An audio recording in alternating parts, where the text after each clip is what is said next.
From Hollywood, it's time now for... Johnny Dollar. Peter Hanley at Western Maritime and Property. Oh, yeah, Mr. Hanley. I found this message to call you. You're still in town at the Beverly Hilton. Yes, that's right. I thought you'd be back in Hartford by now. When I can enjoy a spot like this on expense account? What? This California weather, the swimming pool here at the hotel? Wait. No, wait. You say on expense account? Why, sure. Dollar, you cleared up that matter for us. You proved conclusively that Randolph Merrill did not lose his yacht, that the explosion and the sinking were fake. That's right. And incidentally, as you anticipated, the yacht was found in a small Mexican seaport, all ready to be rebuilt and repainted to thoroughly disguise it. Good. Now, Mr. Hanley... Oh, by the way, in spite of his earlier vindictiveness, Merrill has decided to plead guilty and throw himself on the mercy of the court. Has he signed a confession? Well, no. Then I'll bet he changes his tune by the time he goes to trial. Oh? Sure, that's an old trick to slow things up, gain time. Are you having Mrs. Merrill held as an accessory? The Merrill has made and signed a statement completely clearing her, so to hold her now would only complicate matters. Hanley, either you haven't yet read my expense account report, or I forgot to tell you what tipped me off that bear was trying to pull something on us. Oh? What was it, Mr. Dollar? Her jewels that you'd insured for $100,000. Oh, no. Oh, yes, Hanley. That jewelry Mrs. Merrill showed us was fake. Oh, Paste. Heavens, Dollar? You still think I ought to go back to Hartford? No, not until you found out where the real jewels are. Can you come down to the office, Mr. Dollar, right away? Sure, if you like. No. I'll drive out there to your hotel. Whatever you say. Yes, I'll drive out there. I'll be there right away. Scotch and soda be all right? Yeah, what? You suddenly sound as though you could use a drink.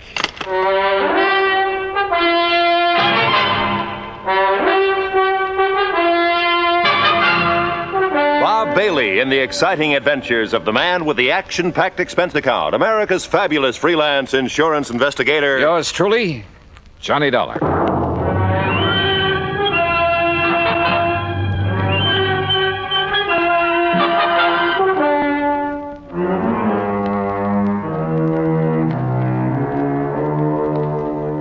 Expense account submitted by Special Investigator Johnny Dollar to the Western Maritime and Property Insurance Company, Los Angeles, California. Following is an account of expenses incurred during my investigation of the Wayward Diamonds matter.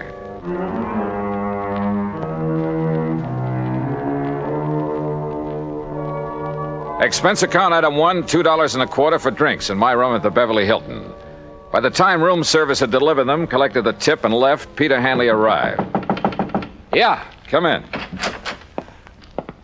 I make no bones about it, Mr. Dollar. I had completely forgotten about those jewels of Mrs. Merrill's. Yeah, well, I can't say that I blame you. We were so intent on exposing the so-called sinking of that yacht. Exactly. All right.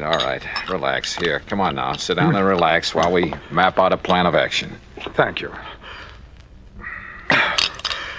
After you hung up, I suddenly remembered that you had mentioned the fact that those jewels were fake to Mrs. Merrill herself. Yeah, that's right. All right. Well, how did you know that they were fakes, Mr. Dollar? You remember when we sat in their living room out in Westwood while they gave us that cock and bull story about the yacht going down? Yes, I remember. All right. She handed me the jewels to look at. I kind of absent-mindedly dragged one of the so-called diamonds across the glass top of the coffee table and realized it didn't scratch it. Oh. Nor did any of the others, which proved they weren't diamonds at all, but some kind of imitations. Look, why kid about it, Hanley? Up to that point, they'd had me believing their story about losing that yacht. You weren't alone, Dollar. You weren't alone. But now I suppose we'd better call in the police about that jewelry. Why the police? Well, to see if they can find the originals. Now, look. The Merrills are a clever pair. They proved that when they almost got away with a $150,000 claim against you for a boat that didn't sink after all. Very true, Dollar. Very true. So you can be pretty sure they didn't take the diamonds out of that jewelry and just hand them over to some fence around here. Yes, you're right. Later, I suppose she figured to lose the fakes, have them stolen, and then claim the insurance. Yeah, probably. If we hadn't nabbed the old man for the yacht fraud. You say she hasn't been held? No. But I see now that she should have been, in spite of her husband's statement that she was completely innocent of any complicity in the whole scheme. Yeah, I think she should have. You know, it's going to take a lot of money to defend him. And with him in the clink, she's the logical one to raise it. With the diamonds. The real diamonds. Uh-huh, that's my guess. Very well, then. I'll go over to police headquarters right away, charge her with fraud. Because of the diamonds themselves, and see that she is held until she tells us where we can recover them. Hadn't you better get evidence of fraud first? Well, the mere fact that she substituted paste for the real diamonds in that jewelry, Dollar. Well, a lot of people do that. Never wear the real stuff in public unless they have a lot of guards around. Well, even so... No, Hanley. You've got to prove that she's actually got rid of the real ones. Or tries to. You see, I don't think she's had a chance to yet. Why not? No, listen. I'm running up a nice fat item for you on my expense account. What kind of an item? Well, so far it only amounts to $150. What for? Fee to a private detective agency. Somebody to tailor 24 hours a day. In the hope of finding out what she's doing with the genuine stones? More important, to find out how she'll try to dispose of them. But she may have done that some time ago. No, I doubt it. Why? It's only recently they've needed dough. Granted. They had two plans. The phony sinking of their yacht, and later, if that worked, a phony loss of their phony diamonds. But why later? Well, to run them both together would look suspicious. What's more, apparently saving the jewels made the yacht accident look legitimate. Yes, I suppose so. Sure. And remember this. She made a big thing of having saved her jewelry. When we still believed the wreck was legitimate. That's right. She made a big point of displaying those phonies to us because she wanted to be sure we'd not only see them, but believe they were the originals. That we'd be witness to the fact she still had them. Yes, I see. But you must recall that you finally recognized them as paste. Yeah, but like you and I almost forgot about it simply because they had nothing directly to do with the matters at hand. Yeah, and she may think that we have forgotten. I doubt it. The point is, now she needs money. He saw to it that she stayed free to raise it. And the diamonds are probably her only way of getting it. Which is why I put a detective on her. Oh, excuse me. Johnny Dollar. Yeah? What? Well, how did... Yeah. Well, look, I'll be right over. What is it, Dollar? Oh, that detective I was talking about has just lost his job. I don't understand. He just came to. Came to? Yeah, at the home of Mrs. Merrill. He's in her home? Yes, but she isn't. She's gone.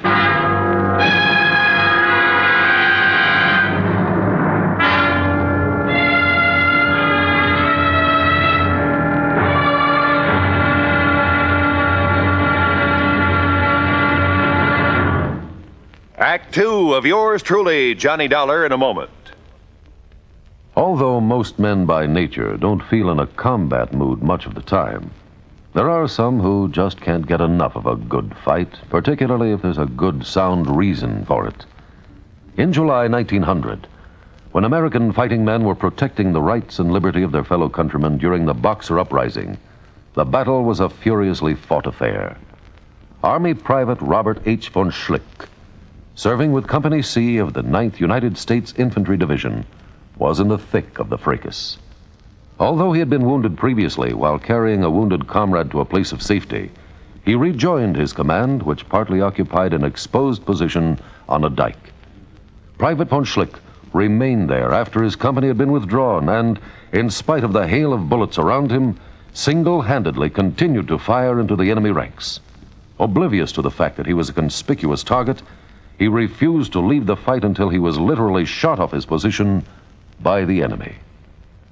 Private Robert von Schlick earned the Medal of Honor for valiant devotion to duty and added heroic background to the code of conduct of American fighting men. And now, Act 2 of yours truly, Johnny Dollar, and the Wayward Diamonds matter.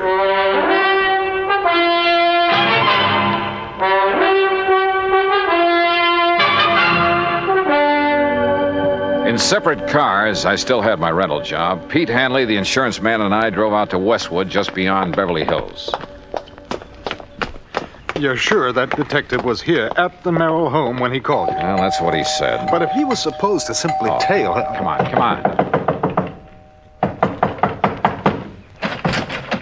Mr. Dollar? Yeah, that's right. And I take it you're Sam Bench... Holy smoke, what happened to you? Where's Mrs. Merrill? Well, like I told you on the phone, Mr. Dollar, she's gone. Any idea where? Oh, sir. Hey, you mind if I sit down? I don't feel so good. No, go ahead. Go on, sit down. All right, you all set? Yeah. Now, what happened? Well, I was walking up and down the street. Huh? You know, real casual, so as not to rouse no You've suspicion. been walking up and down in front of this house all morning. Oh, yeah, all morning. But like I say, real casual, so Where as not... did you ever learn to be a detective? Some correspondence course? Oh, now look, Dolly, you shouldn't talk like that. I resent it. Okay, all right. Go ahead and resent it. But prowling up and down in front of the house... Well, my brother runs a very good detective Your agency. brother? Yeah, and if he didn't think I was a good operator, if he wouldn't let... all right. What happened? Well, I see her come out the back door. You know, Miss Merrill? Wow. And I see her go out and she opens up the garage. And where were you? Well, by good luck, I just happened to be in front of the driveway about then. So, real casual, I lean over and I start tying up my shoelace, Yeah. you know, so she won't get suspicious of me, you see? Go on, go on. Well, when she gets in the car and she gives me a look, but that's all. So I figures me being so casual and all, she's not wise to what I'm doing around here, you know? I bet she wasn't. But that's where you're wrong, Dollar, because somehow she must have figured it out, even with me being so casual. All right. What happened? Yeah. Well, Dollar, she comes barreling out of that garage so fast, I didn't have hardly And time to maybe she even... casually ran you down. So I was casual about it. By the time I pick myself up and I find out I got any busted bones, she's down the street and around the corner. What kind of a car was she driving? Gee, no. What was the license number? I don't know. You don't know? Well, then how it happened so fast? Hey, look, whoever assigned you to this job ought to I have told you, their... my brother. And don't you say anything about my How brother. did you get into this house? Well, my order said if she made any move, I was to phone you. I figured nearest phone was in here. How did you get in?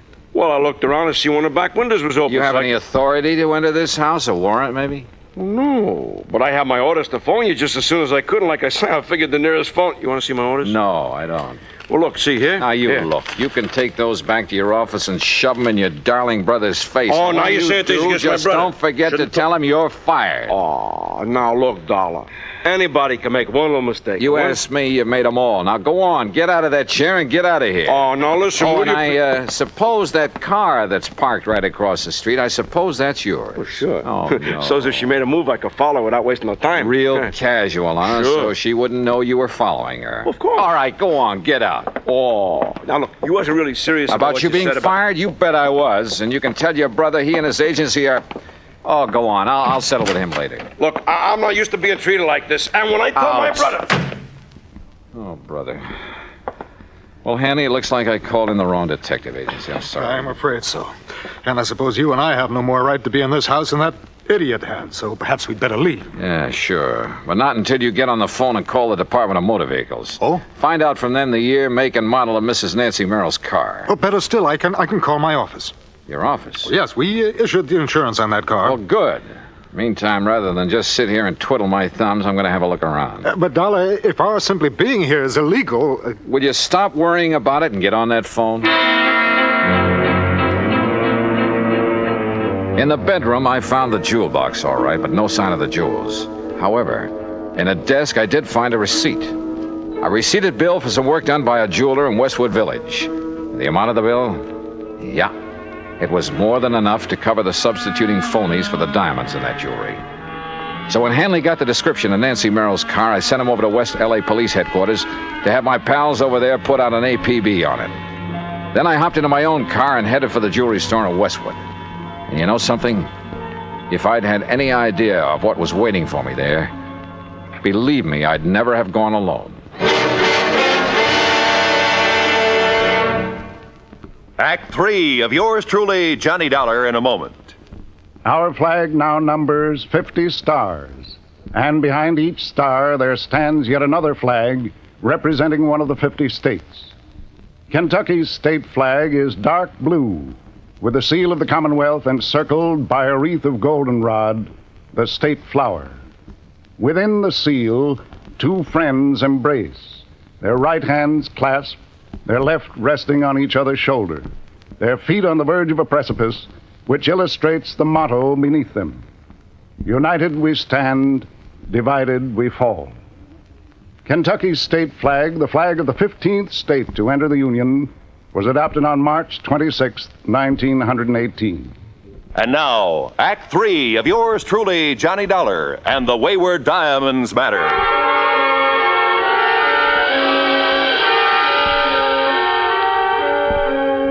Howard's Hillcrest Jewelry is a small but very exclusive shop on Weyburn Avenue in the Westwood Village section of Los Angeles. There, with the help of a receipt I'd found in Nancy Merrill's desk, I hoped to get on the track of the missing diamonds.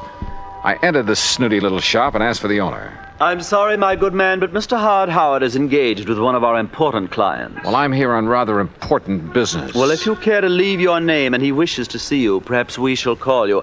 Ah, Mrs. Smythe Kenworthy. Hey, look, Buster. How delightful to see you again. And did little Chi-Chi like the jeweled collar we selected for him? Chi-Chi. Such a lovely puppy. You know, he's the favorite of all my doggy friends. Just as you're my favorite. Maybe I'd better look for this Howard myself. Mrs. Smythe Kenworthy, you have no idea how it brightens the day to have you drop in. Oops, Now, wrong department. what can I show you today? Some little trinkets for your pussycat rat? We have some perfectly privacy things and real emeralds. No. But you must please. Oh, Nancy, my dear. Yes, Howard. My pet, when I removed the genuine diamonds from your various pieces and replaced them with paste, it was with the distinct understanding. I know, dear, I know. But now I have to have the real stones put back. Why?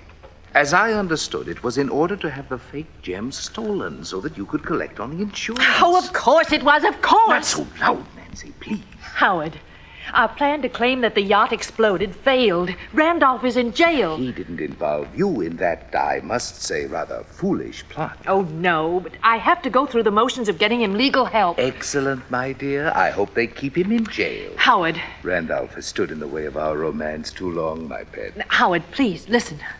Because of the yacht, they sent an insurance investigator out here. Investigator? Yes, a Mr. Johnny Dollar. Dollar? Good heavens. You know him? I know about him. I don't like this. And he found that these jewels I have now are paste. Now, you've got to put the original stones back so that when he sees them again, he'll think he was mistaken. Impossible. I've already disposed of them through various connections. Why did you show him those fakes? Well, I thought... You thought wrong, you stupid wench. Oh, Howard. Don't you see you may have opened the door to investigation of some of the other favors I've been doing you and other customers to beat your insurance companies? Oh, but I didn't think... Oh, of course you didn't. But if Dollar ever connects me with those imitations... Oh, dear. Oh, I know. And if they ever find out that the loss you faked here in the store that you collected so much on... Nancy, if they ever discover that that was faked, I'll go up for life, thanks to you. Oh, no. I could kill you for being such a fool. Oh, but darling, I didn't know. I didn't realize... You don't know anything. Howard, please. Oh, shut up. Shut up and let me think. Oh, if there's anything I can do... I said shut up! Howard... Will you be quiet? I got to think this thing out. I knew from the beginning that stupid trick with the yacht wouldn't work out. I told you so. But it fooled the police and the Coast Guard. How were we to know the insurance company would send that Johnny Dollar out here? Will you stop talking about him? We've got to figure our way out of this mess. Now, who else besides Dollar knows about the phony jewels I made up for you? No one, Howard. Except my husband, of course. Are you sure? But how could they know? Well, what if your husband talks? Oh, he doesn't dare. Don't you see? He's the one who sent me here to get the stones back.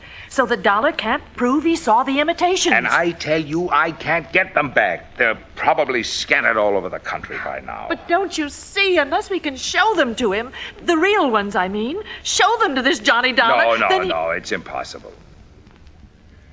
So, that means only one thing, Nancy.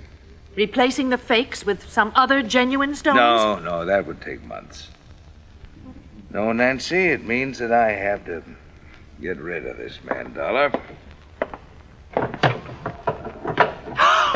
That gun! That's right. You'd kill him? Yes, Nancy, I'll kill him if I can find him. I'll save you the trouble of looking for me, Howard. What? Dollar! And is that the gun you plan to kill me with? Yes, that's right. And I think I'd better kill you right now. Oh, Howard, darling, please. Oh, put that thing down, Howard. You're not going to shoot with customers out front. My private vault is just outside this back door of my office, Dollar, and it's open. In there, the sound of a shot won't be heard out front. No kidding. No kidding. All right, walk. Out that little door. Walk. Well, you don't really leave me much choice, do you? Now, open it carefully. No tricks. Tricks? With a gun in my back? All right, open the door. Go ahead. Oh, it seems stuck. Maybe you'd better open it. I said no tricks. You open it. Oh, Howard, you don't know what you're doing. You bet I do. Go ahead, Dollar. You may be sorry for this, you know. Will you quit stalling and open it? Whatever you say. Mr. Howard! Mr. Howard! Oh, now what? Mr. Howard, there are some men here to see you. Nancy, go out there. Tell them I'm not to be disturbed. I'll see them in a few minutes. Oh, please, dear. Go ahead, go on. Mr. Howard, these men are from the police. The police? Well, bless Peter Hanley. Oh, no, you... Yes, I do. Dollar, are you all right? Those shots, Johnny. Hiya, Pete. Huh? Oh, thank heavens. Thank heavens. Yeah. Looks like he's okay, Mr. Hanley.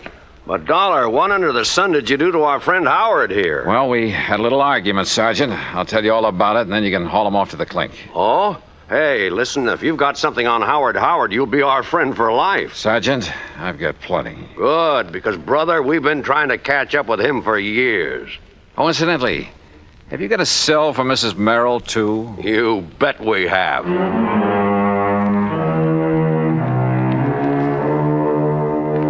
Expense account item 2, $50 in legal fees to make a deposition so I won't have to hang around for a trial or 2 or 3. And I have a sneaking suspicion that Howard and Merrill and his wife are going to have a long, long time to think things over. Expense account total, including additional mileage on my rental car and the trip back to Hartford, $218 even. Yours truly, Johnny Dollar.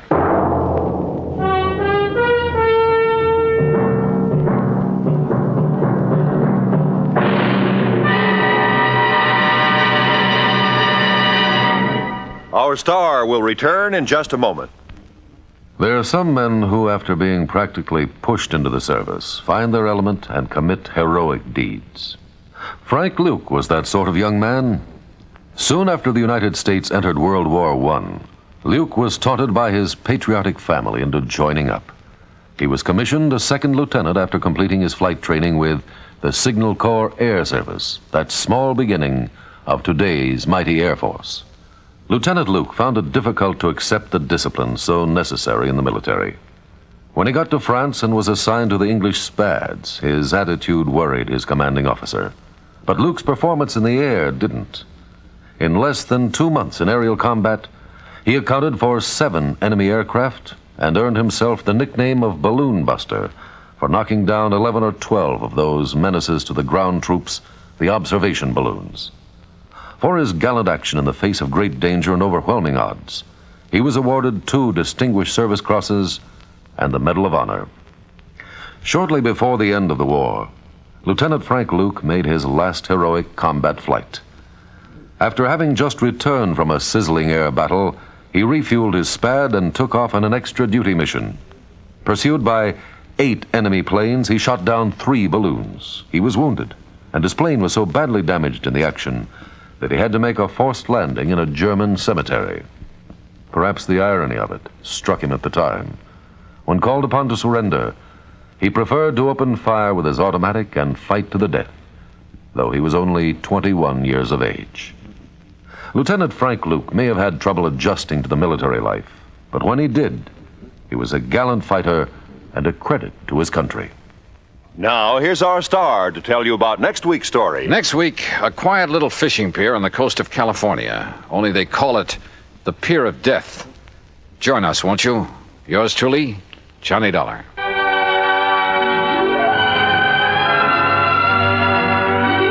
Yours truly, Johnny Dollar, starring Bob Bailey, originates in Hollywood and is written, produced, and directed by Jack Johnstone. Heard in our cast were Paula Winslow, Ben Wright, Jack Crucian, Jack Edwards, Marvin Miller, and Joseph Kearns. Be sure to join us next week, same time and station, for another exciting story of yours truly, Johnny Dollar. This is Roy Rowan speaking.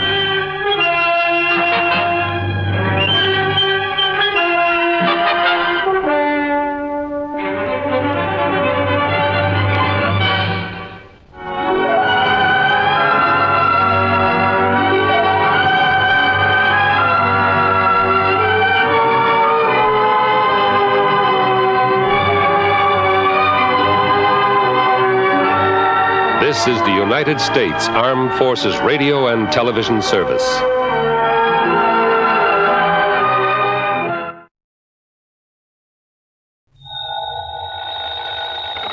Johnny Dollar. Yeah? What? I said, yeah. Oh, what's that supposed to mean, and who are you? Oh, Johnny, this is Pat McCracken at Universal Adjustment Bureau. Well, hi, Pat, but what's with the crazy dialogue? Oh, that word, that yeah, was most of the conversation I got from some crazy character who just called in. I'm afraid I don't dig you. Oh, he called about 5 minutes ago. Said he'd been trying to reach you, but he got no answer. I was out picking up a morning paper. Who was he, Pat? He wouldn't say. He just gave his phone number. Wait a minute. There's only one man in the world talks like that. Yeah. Yeah. Was the call from San Francisco? No. Oh. Los Angeles. Well, then maybe I was, Oh, because the man I was thinking of... Now, wait a minute. Yes, I'm waiting, John. Tell me just one thing, Pat. Well? Have any of your insurance companies been having to pay off on any big fires lately? I mean, out in Los Angeles? On any fires? You'd better start checking with those companies out there. No, wait a minute. Do it, Pat. And I'll lay odds that you get a handful of arson reports. Arson? Yes. Johnny, just because some silly guy calls up and all he says is, yeah. Hey, let me have that phone number he gave you. Oh, Johnny. Come on, Pat. What is it? Hollywood 8, 3142. Okay, now you go ahead and check with your West Coast insurance company. Johnny. And get ready to pay my expense account to Los Angeles. Are you kidding? Are you trying to tell me that the way some jerk says yeah means arson on the West Coast? Now, don't be silly. You, want to bet? Oh, Johnny. Pat, I'll call you back.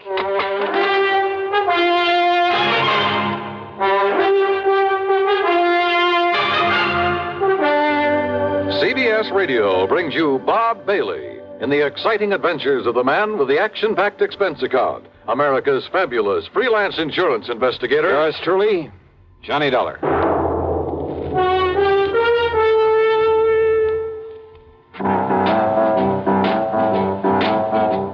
Talk about best-selling records. Here's a familiar tune about America's best-selling filter cigarette, Winston.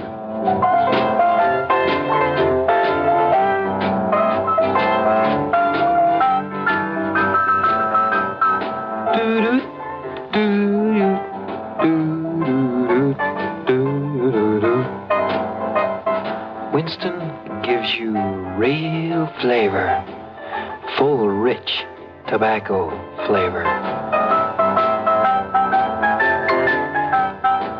And you know, that's because only Winston has filter blend up front.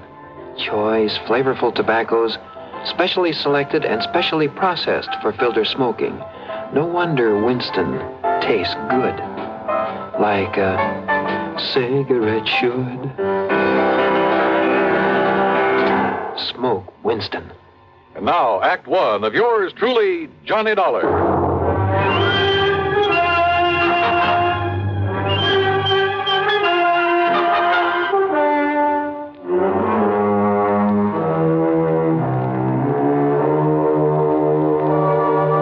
Expense account submitted by Special Investigator Johnny Dollar to the Universal Adjustment Bureau, Home Office, Hartford, Connecticut. Following is an account of expenses incurred during my investigation of the Burning Desire matter.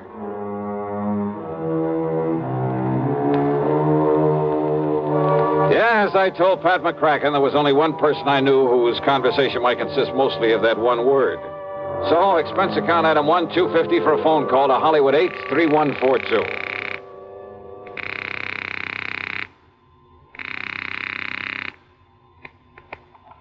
Hello? Hello? Yeah? Yeah, I thought so. Yeah? Smokey Sullivan. Well? Smokey, this is Johnny Dollar. Yeah? Hey, you tried to call me here in Hartford. I was out. You called Universal Adjustment Bureau. I got the message. Here I am. Yeah, Johnny. Only what are you doing in L.A.? Last time I saw you was in San Francisco. Got a job here, Johnny. Legit. Hey, that's the stuff. Pays off, too, doesn't it? Yeah. You're my friend, Johnny. You've done a lot for me. So, when I got a chance to help you... Well, is something doing out there, Smokey, that I ought to know about? A bunch of fires, Johnny. Arson, huh? Yeah. Is there insurance involved?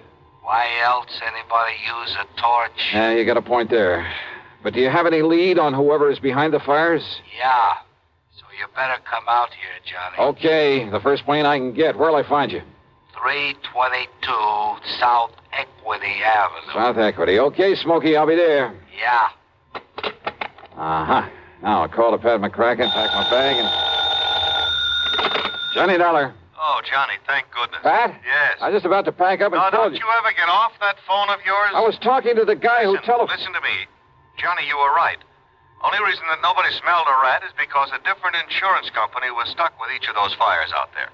So until I called them to give me a report. Oh, and listen. I'm listening, Pat. According to the LA police, every one of them could have been arson. Okay, I'll grab the first 7 one. of them in a row, Johnny, that we know about so far. I mean, I haven't got the reports in yet from all the companies, and I'm also waiting for another report from the police. Now, Johnny, your best contact out there. That I've already got. What? Yeah.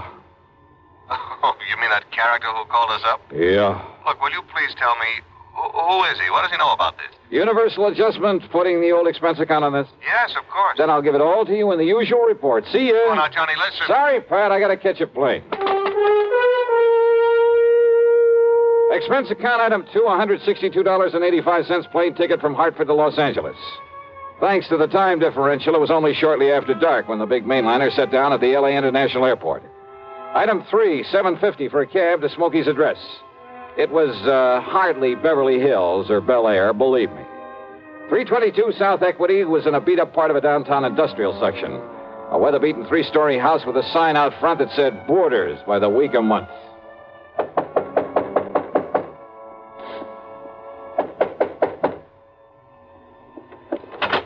Yeah, who are you? Well, my name is... Just what's a fancy dresser like you want around a place like this, huh?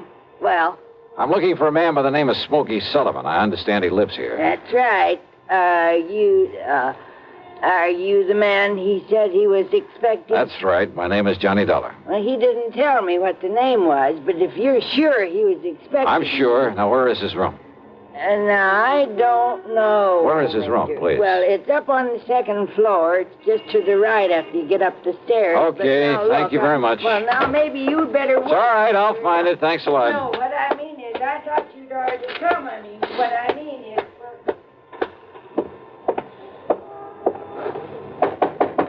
Smokey?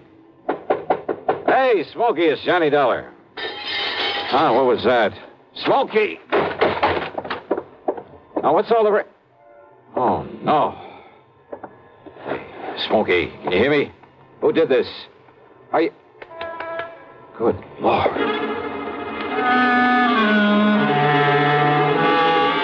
Smokey had really had it. Whoever had beaten him up probably would have killed him if I hadn't come along and scared him away. I looked out of the broken window, but of course it was too late to see who'd done this. Meantime, the landlady appeared, and I had to get me some towels and a basin of cold water. Here you are, Mr. Oh, good. Thanks a lot. Somebody sure laid into him, I'll say that. You ask me, it's a wonder if he stays alive. He'll be all right. He'd better be. You're lucky you come along to see him, is all I got to say. Yeah, you better get me a couple more towels and maybe another basin of water. No, wait. What? You won't need them, mister. I got a much better idea. If I can find it. Hey, Smokey. Give me a minute to find that bottle. Well, here it is. Yes, sir. This here'll fix him up. Smokey, can you hear me? Fix him up quicker than a wink. It's Johnny Dollar. Here now, mister. You just pour a slug of this down his gullet and see if it don't bring him to. Huh? Oh, yeah, good idea. Let me have that. Oh, sure. It's real genuine California cognac, it is. And soak up another towel for me, will you, please? I sure will, mister. All right, here now, Smokey, here. See if you can get down some of this. Easy now, huh? That's it. Attaboy. Johnny. Yeah. A little more of this. Here. You know, before you come up here, mister, I tried to tell you. Easy now, Smokey. Yeah, I tried to tell you. I thought that other man that come up here to see him was the one he was expecting. Here, now, here's your fresh towel. Thanks. Did you say other man? That's right. Come in just before you did. You know him, who he was? The chimp. What? What, Smokey? The chimp, Johnny. That's who it was. The chimp? Yeah. Strong arm for Mickey Fortina. Who's Mickey Fortina? He's the one that... Oh, now, look, Smokey, maybe you'd better wait until you feel better. You and I should get a doctor. No. Now, listen, Johnny. Yeah? Unless you stop him, there's going to be a lot more fires around here. Fires? That's what he said. Just don't worry about it, Mrs. Miss Fletcher. Bertha Fletcher. That's my Johnny, name. Johnny, listen. Oh, okay, Mrs. Fletcher. You go along. I'll take care of him. Oh, well, now, I don't know. You sure I hadn't better get a doctor? No. I'll take him to a hotel. In his condition, I'll look after him. Now, you go downstairs and give me a cab. Well, I don't know. Here's a 10 spot for your trouble and this bottle of brandy. Oh, well, thanks. You're a gent. Go ahead, please. Oh, yes, sir. Anything you say. Charlie. Yeah? You gotta listen to me. Yeah, go ahead.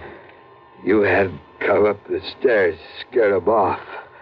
The chip might have killed me. Well, he won't get to you again. I'm going to take you out of this place. Somebody must have tipped off Mickey Fortina. Must have known I'd put in that call to you. So listen, Johnny. Later, Smokey, after I get you out of here.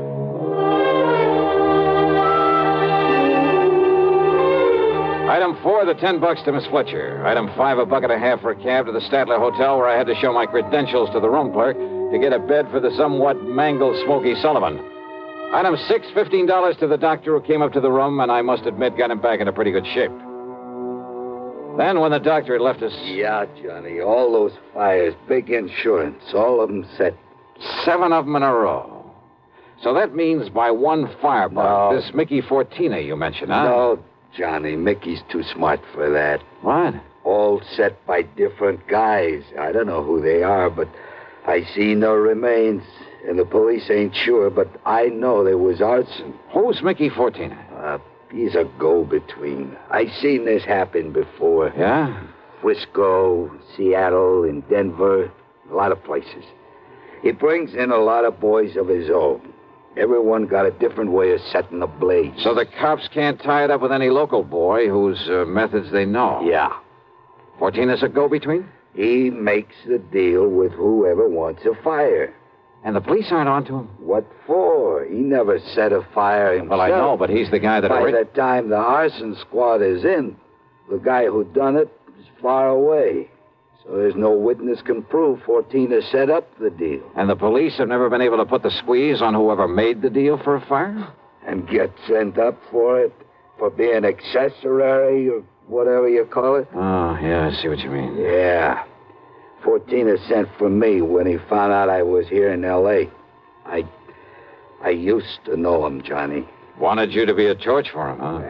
He just asked if I wanted to work for him, and he knew that I knew what he meant. But if you knew that Fortina was operating here... Smokey... How could I prove it? How can I prove it now? Well, maybe I can. But if he finds out I sent for you, Johnny... It looks to me like he already has. Oh, yeah. All right, then. If somebody who wants a fire can get to Mickey Fortina, there must be some way I can. At his office. His what? At his office every night. 1025 South Spring. He has an office for a racket like this? Why, you'd never know it. You'll see. Yeah, I think I'd better see. Hey, Smokey, you... Who's that? You got a gun, Johnny? Right here and ready. Open up in there. This is the police. Police, huh?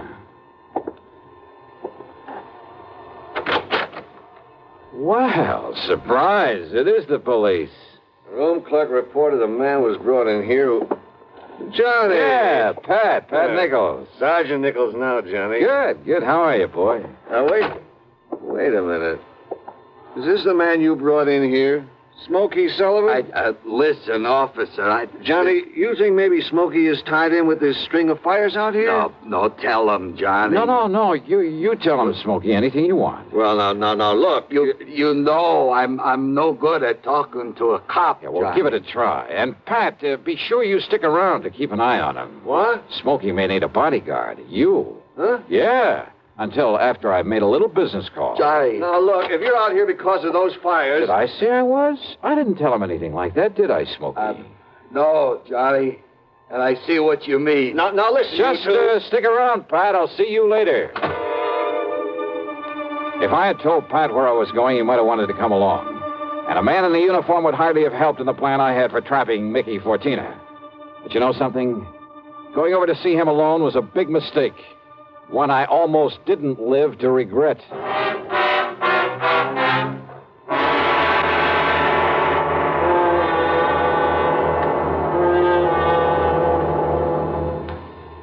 bring you Act Two of yours truly, Johnny Dollar, in exactly 1 minute. Here's Hollywood star Mona Freeman.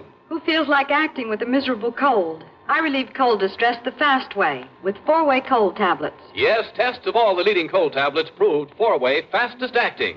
Amazing 4-way starts in minutes to relieve muscular pains and headache, reduce fever, calm upset stomach, also overcomes irregularity. When a cold strikes, do what I do. Take 4-way cold tablets. It's the fast way to relieve nasty cold distress and feel better quickly. 4-way, only 29 cents. Now, here's a word about another fine product of Grove Laboratories. Had dandruff for years? Now get rid of it in 3 minutes with Fitch Dandruff Remover Shampoo. 3 minutes with Fitch regularly is guaranteed to keep unsightly dandruff away forever. Apply Fitch before wetting hair, rub in 1 minute. Add water, lather 1 minute, then rinse 1 minute. Every trace of dandruff goes down the drain. 3 minutes with Fitch, embarrassing dandruff's gone. Fitch can also leave hair up to 35% brighter. Get Fitch Dandruff Remover Shampoo today. And now, Act Two of yours truly, Johnny Dollar and the Burning Desire Matter.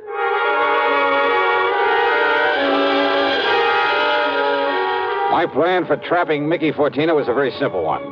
I'd make like a property owner who was anxious to collect some fire insurance, who was willing to pay in advance to make sure my property went up in flames. Easy, or so I thought. Item 7, 85 cents per cab to the office building at 1025 South Spring. The only lights on were in Suite B on the second floor. According to the directory in the lobby, that was the office of the Fortina Friendly Loan Company. Loan office, huh? Yes, sir. Can I help you? Yeah, I'd like to see Mr. Fortina. You got an appointment? No, but I'd like to make a little deal with him. Well, can I have your name, mister? It's Morris, Theodore Morris. Just a minute, huh? Excuse me. Yeah, sure. Man says his name is Morris, wants to see you, Mick. Oh? Hey, listen, has the chimp come back yet?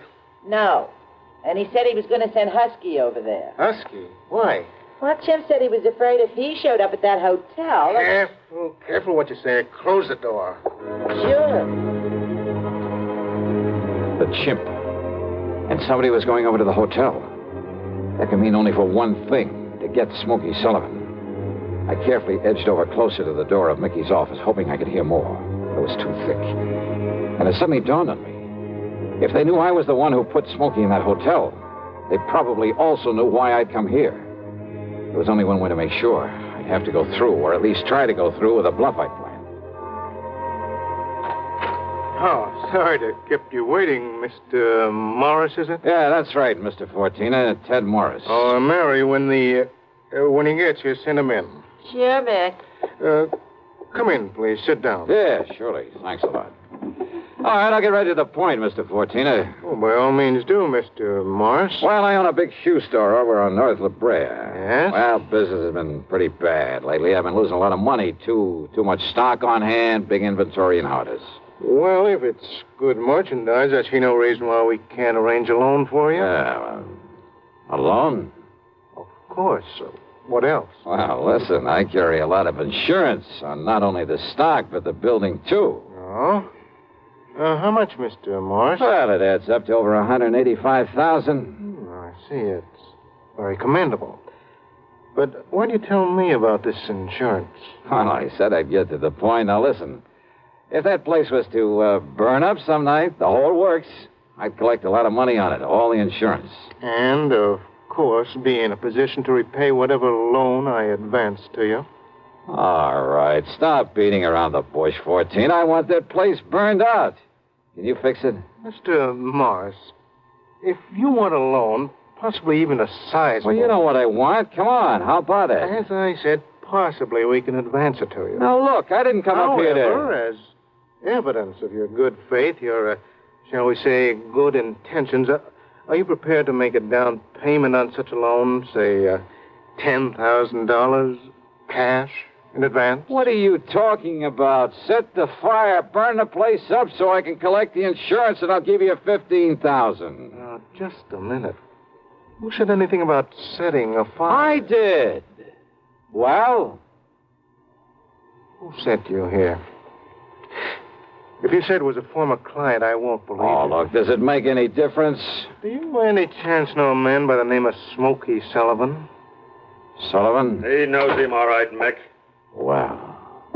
The chimp? Shut up. Sure, Mick, this is the guy I told you about. I come to see Smokey at his rooming house. What I left of him. Very interesting. After I ducked out, I hung around there.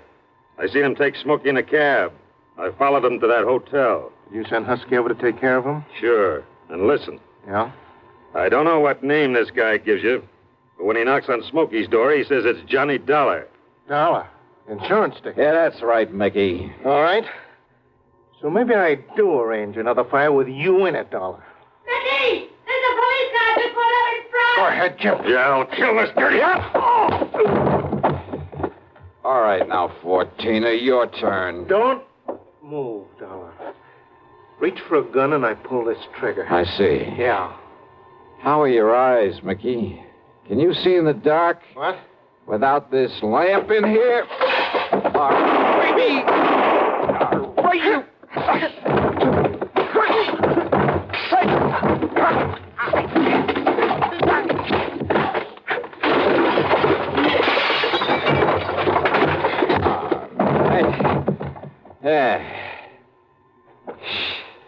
Well, I guess Smokey was right at that, Johnny. Hi, Pat.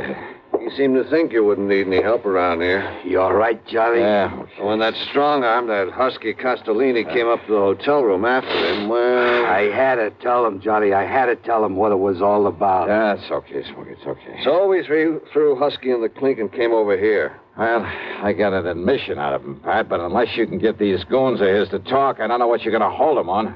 After what just happened in here, Johnny, we'll hold him and his goons just as long as we need to. And unless they want to take the whole rap for him, I think they'll talk. Yeah, they talked all right. And as a result, the police in a couple of nearby states should have no trouble at all in picking up some of the other of Fortina's boys, his hired torches. Funny, isn't it? These stupid jerks just never seem to learn.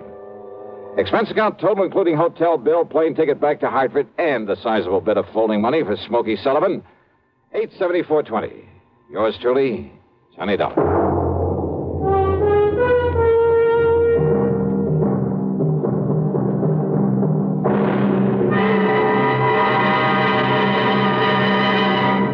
Now, here's a word from our star about the case he handles on next week's program. Thank you, Daniel. It's called the hapless ham matter. And yeah, you guessed it, the ham turns out to be an actor. A really bad one with one of the cleverest methods of committing murder I've ever known. There's a lot of action, suspense in the story, and I think you'll like it. Who knows? Maybe if you listen closely, you'll be able to figure out his method even before I do. So join us, won't you? Yours truly, Johnny Dollar.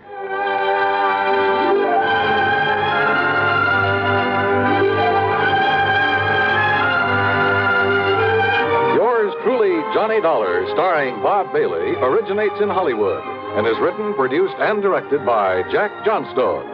Heard in our cast were Virginia Gregg, Gene Tatum, Lawrence Dobkin, Vic Perrin, Paul Duboff, Don Diamond, and Frank Gerstle. Be sure to join us next week, same time and station, for another exciting story of yours truly, Johnny Dollar.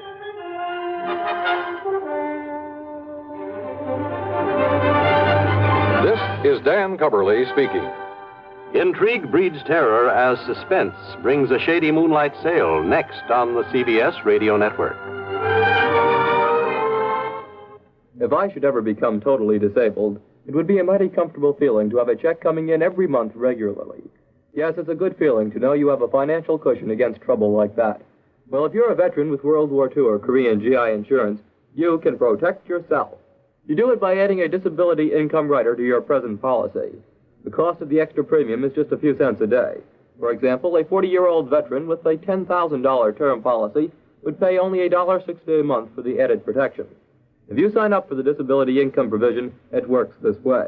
After you have been totally disabled for 6 consecutive months, VA will pay you every month as long as this condition persists. $10 for each $1,000 of your GI insurance policy.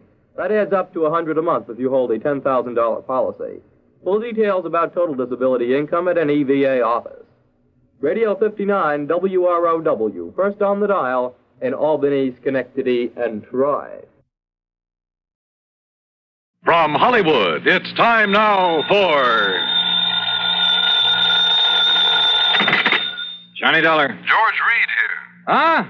Hey, now listen, George. If Floyd's of England keeps handing me cases, how can I work for the other insurance companies? Well, what I'm calling about this time isn't really a case. So what? As long as the company pays my expense account and maybe a nice little fee to boot? Fee? Sure. Well, I'm not even certain you'll need an expense account. Oh, then now, wait a minute. Johnny, I think you'd better come over here to my office so that we can talk about this. Well, I don't want to sound chintzy, George, but a cab to your place will cost me over $1. Oh, well, that can go on the expense account, of course. Good. Then as long as we've established the expense account for this thing, whatever it is, I'll see you in a few minutes. Well, now, there's no hurry, Johnny, so just take your time. Huh? I said take your time about getting here. Yeah? I'll be right over.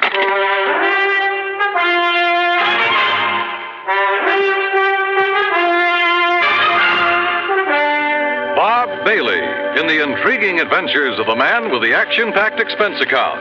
America's fabulous freelance insurance investigator. Yours truly, Johnny Dollar. And now, Act One of yours truly, Johnny Dollar.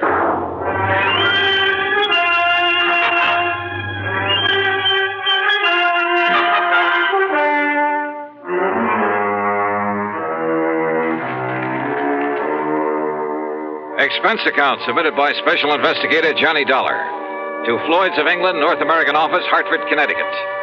Following is an account of expenses incurred during my investigation of the cautious Celibate matter.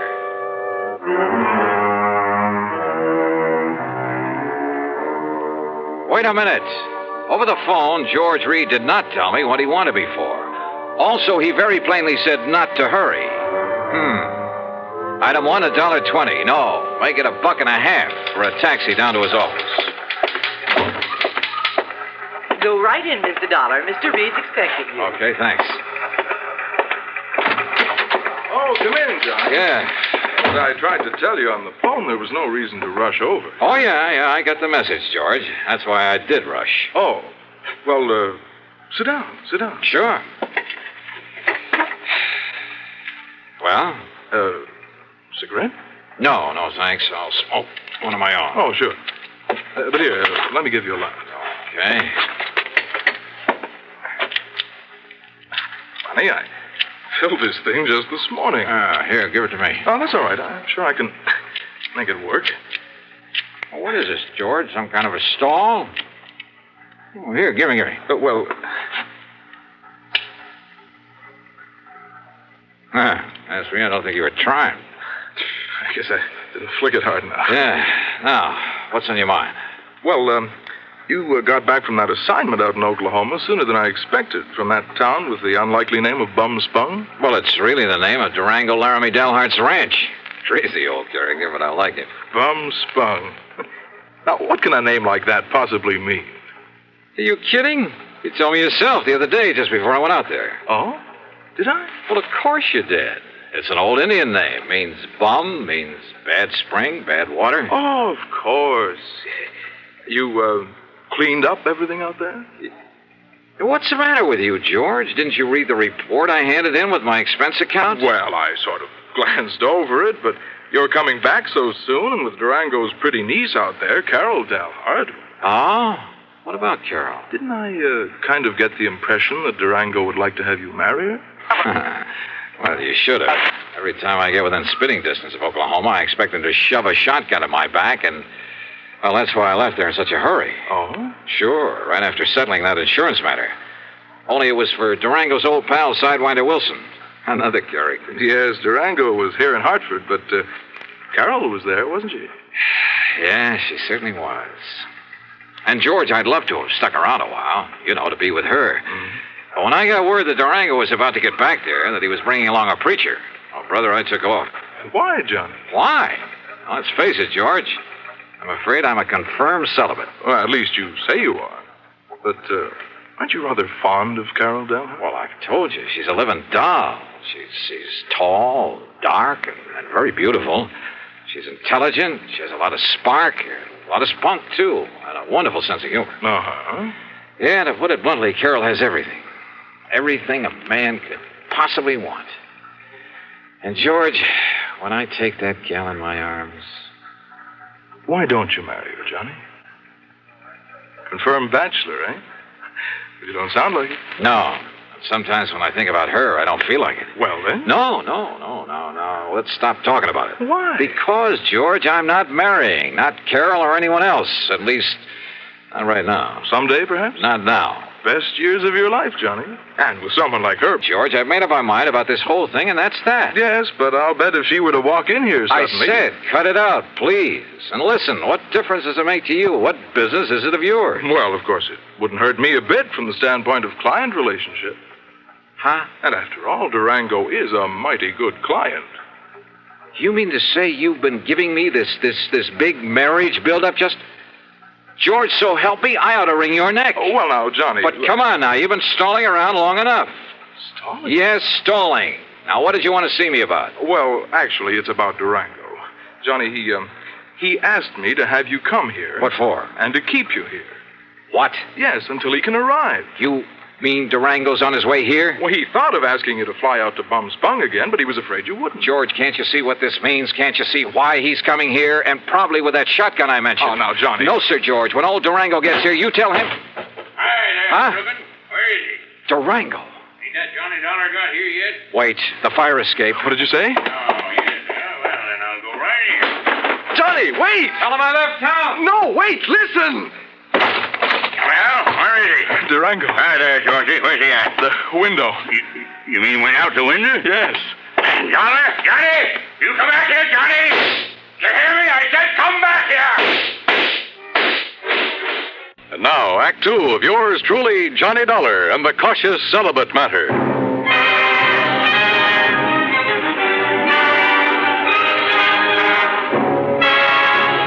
Needless to say, when that wild old character, Durango Laramie Delhart, started shooting at me from the window of the office building, well, I really made time down that fire escape.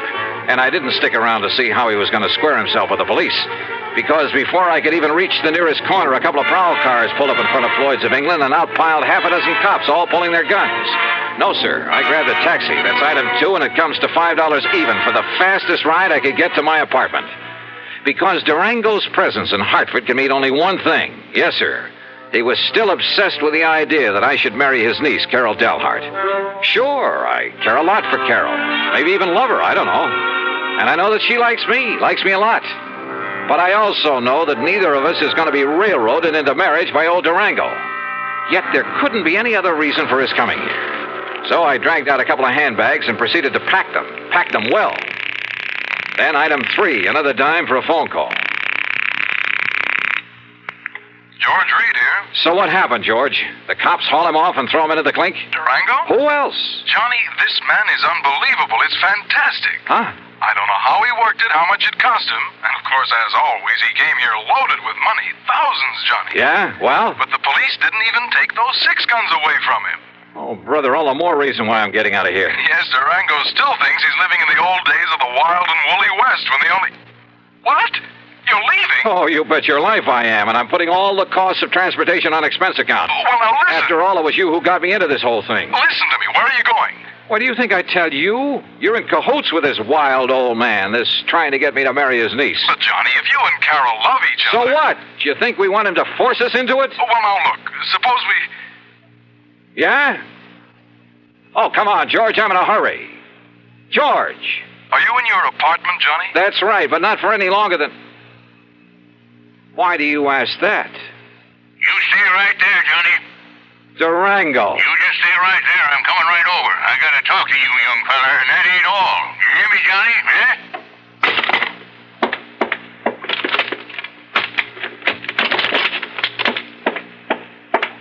California, here I come. Thanks to the late hour, I was able to get a plane without any trouble, though I half expected to see Durango come tearing out to the field with those crazy 6 guns blazing before we took off. Incidentally, I used the name of Bailey when I grabbed my ticket, just in case. Oh, and incidentally, George, item 4 is a $146.85 ticket to Los Angeles. It's on my American Express credit card, but believe me, brother, I'm collecting from you. You may have to pay for a lot of travel before I'm through with this thing.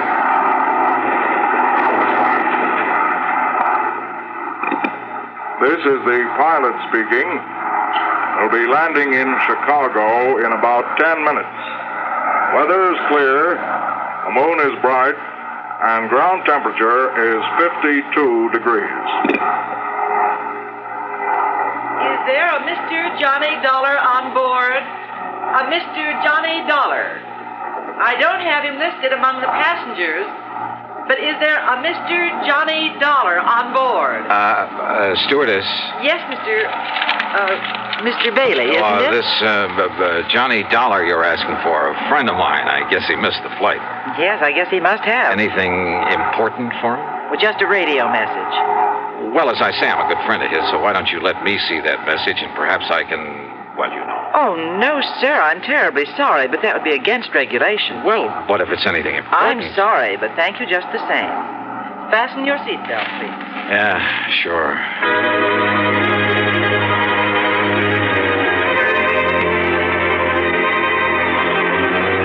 When we landed in Chicago, I was tempted to grab a telephone, call George Reed, and ask him if Durango had given up the chase. For I knew that by now George must have realized he'd have to be on my side in this whole silly business. But during the stopover, I didn't even risk leaving the plane.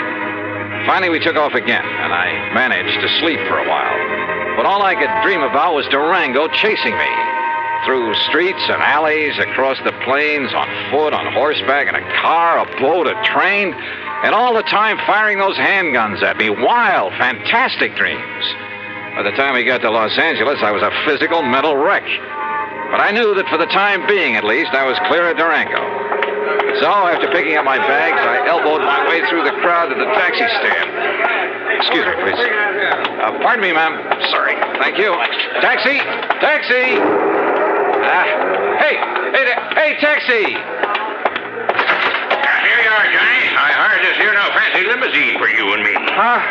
Say, you ought to took one of them new jet flights like I done. Durango. Would have got you here a lot quicker. Durango, listen. Well, Sir Johnny, I finally catched up with you, didn't I?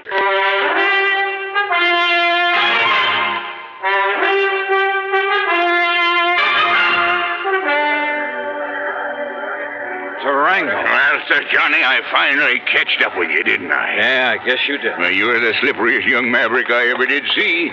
Now, heist yourself up in this here now fancy limousine that I hired for it. Okay, Durango, whatever. Huh? Huh? What's the matter? Look, that man. Where? The other side of your car. Hasn't he got a gun there? Well, I have, so I'll soon find out. You wait here, Johnny. Oh, sure.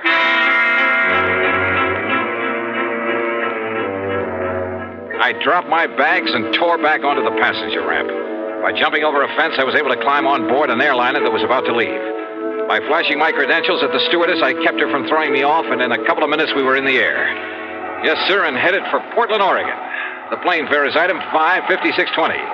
And to prove I'm not kidding about the company paying my expenses on this wild trip, item 6 is $425 for my 2 leather handbags and all the clothes I'd packed in them. So what happened at Portland? You won't believe it. But Durango was there and waiting for me. Sure, he chartered a plane, and because of the stops that my flight made along the way, he got there first. But I saw him in time. Johnny, here I am! Over here, Johnny! By jumping another fence and doing 100 yards in something like 9 seconds flat, I managed to find a taxi stand. Item 7, $35 for a wild ride through the streets of Portland, because I knew that somewhere in back of us, Durango was in hot pursuit. We finally ended up at a private airstrip out north of town. Item 8, $200 for the plane I chartered. And I told the pilot just to go anywhere. But according to regulations, he had to report his course and destination. So I knew that sooner or later, Durango, who's nobody's fool, and more important with all his money, would be on my tail again. I racked my brain trying to figure out some way, trying to think of someone who could possibly... Yeah, someone. And then it occurred to me. There was someone. Sure, of course. The one person in the world who was in the same spot I was. Sure, it could be like walking into a lion's den. But item 9, a total of $114. Plane, bus, train, and rental car. First to Enid, Oklahoma, then north to the broken-down little ranch at Bum Spong. And yep, Carol was there. That lovely, loving Carol.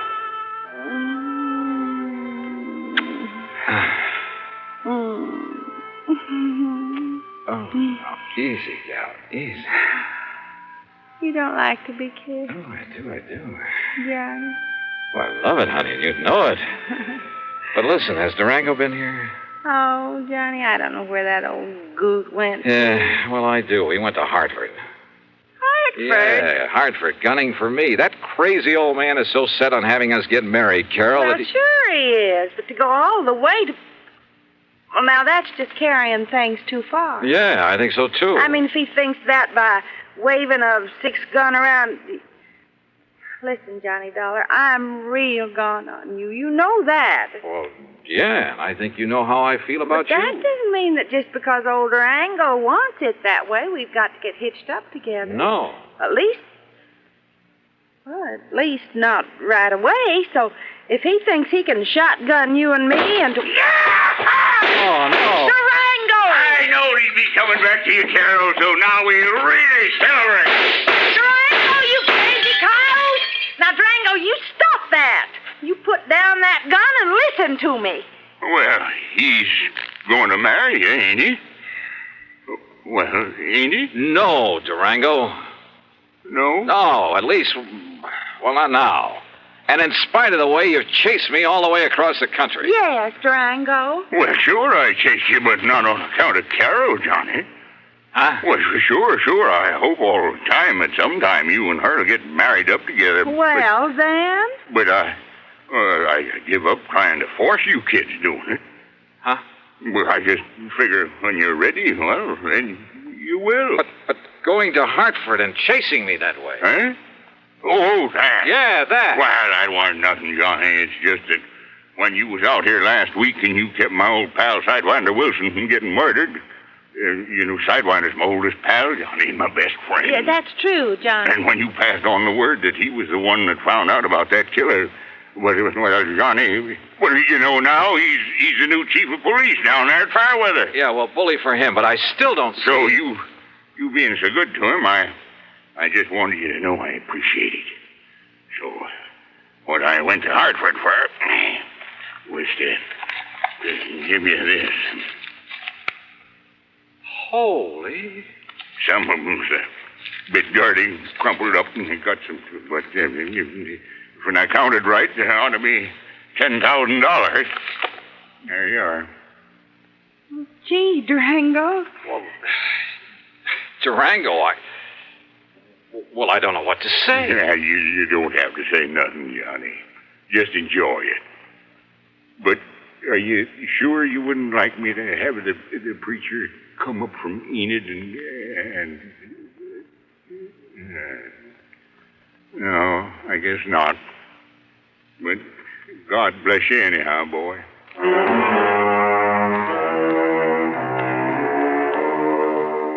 This time I did stay over for a couple of days. Yeah, and if I ever do take the leap... The expense account? Well, George, I'll still argue with you about it, but that's all. And the total? $1,053.45.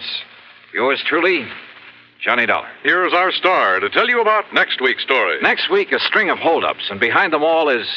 Well, why don't you listen, find out for yourself. Join us, won't you? Yours truly, Johnny Dollar.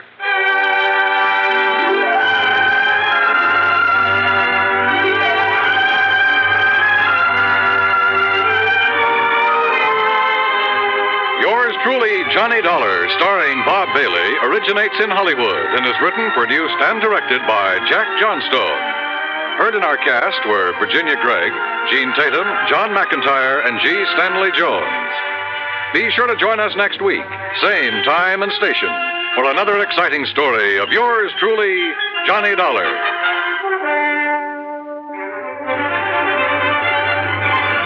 This is Dan Coverly speaking. See How He Runs on Suspense is next on the CBS Radio Network.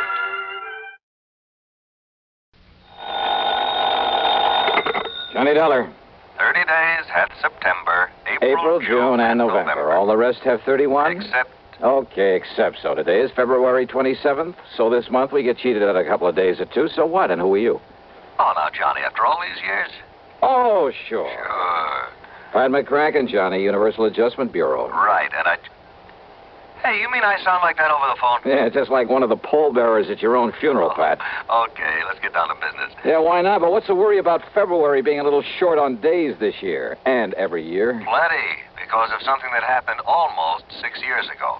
A case that even the famous Johnny Dollar couldn't solve. Oh, look, if you ever start adding up all the cases I haven't solved. Hey, wait a minute, 6 years ago? That's right. Bernard Margot. That's right. Barney the Bum. Yep, the cheap hoodlum who died when he jumped off the Triborough Bridge in New York back there in 19... Hold it, Pat. You know as well as I do that whole thing was a phony so that Big Mike Killian could collect Barney's $300,000 insurance, remember? Well, I seem to remember you spending a few thousand of the company's money trying to prove that. But I also remember you didn't even get to first base. Because I couldn't find Barney, couldn't find where he'd skip to. But if you could now, before the 1st of March, you'd save the company that $300,000. Pat, you mean you got a lead on him? Maybe. Want to come over here and talk about it? Brother, I sure do.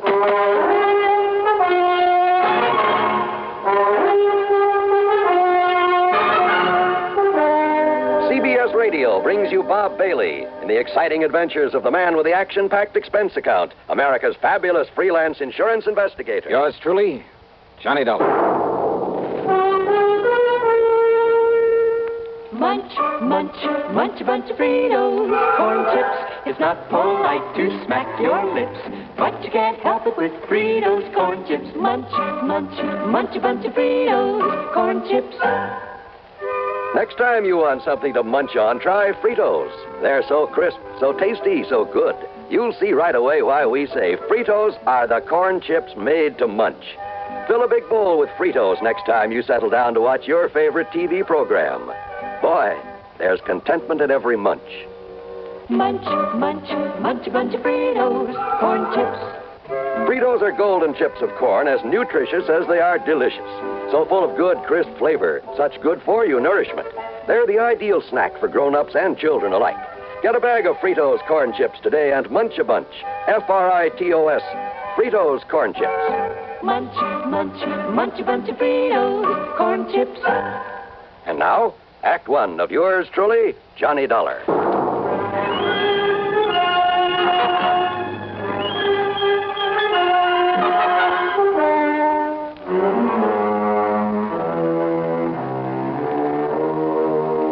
Expense account submitted by Special Investigator Johnny Dollar to the Universal Adjustment Bureau, Home Office, Hartford, Connecticut. Following is an account of expenses incurred during my investigation of the look before the leap matter.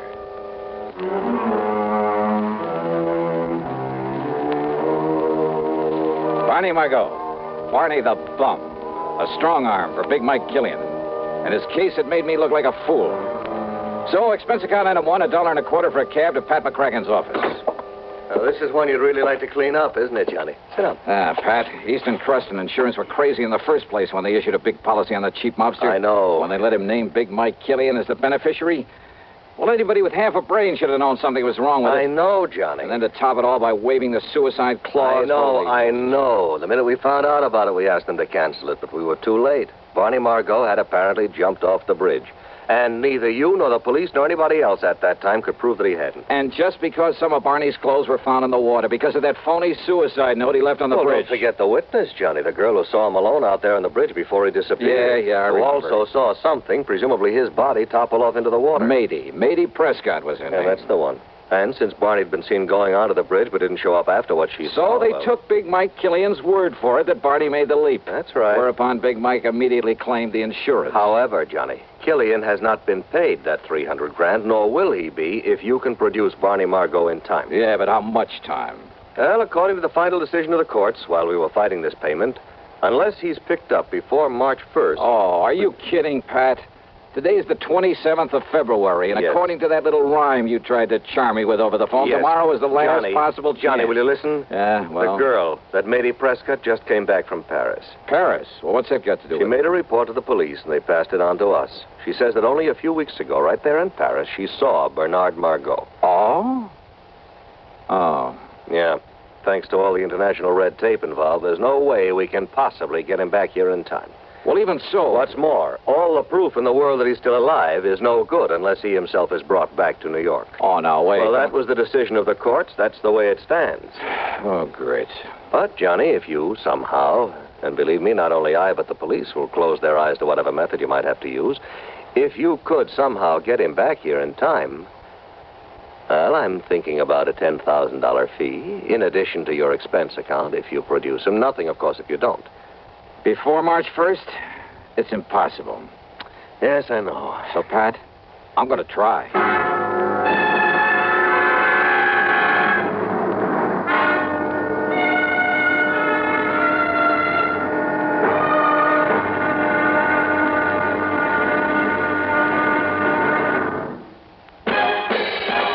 Are you smoking more now, but enjoying it less? Have a real cigarette, have a Camel. The best tobacco makes the very best smoke. Have a real cigarette, have a Camel. Are you looking for flavor and mildness? Have a real cigarette, have a Camel. The best tobacco makes the very best smoke. Have a real cigarette, a real cigarette, a real cigarette, have a Camel. If you're smoking more today, but enjoying it less, try Camels. The Camel blend of costly Turkish and domestic tobaccos has never been equal for rich flavor, easygoing mildness, real smoking satisfaction every time you light up. The best tobacco makes the best smoke. Have a real cigarette, a real cigarette, a real cigarette, have a Camel. And now, Act Two of yours truly, Johnny Dollar, and the look before the leap matter.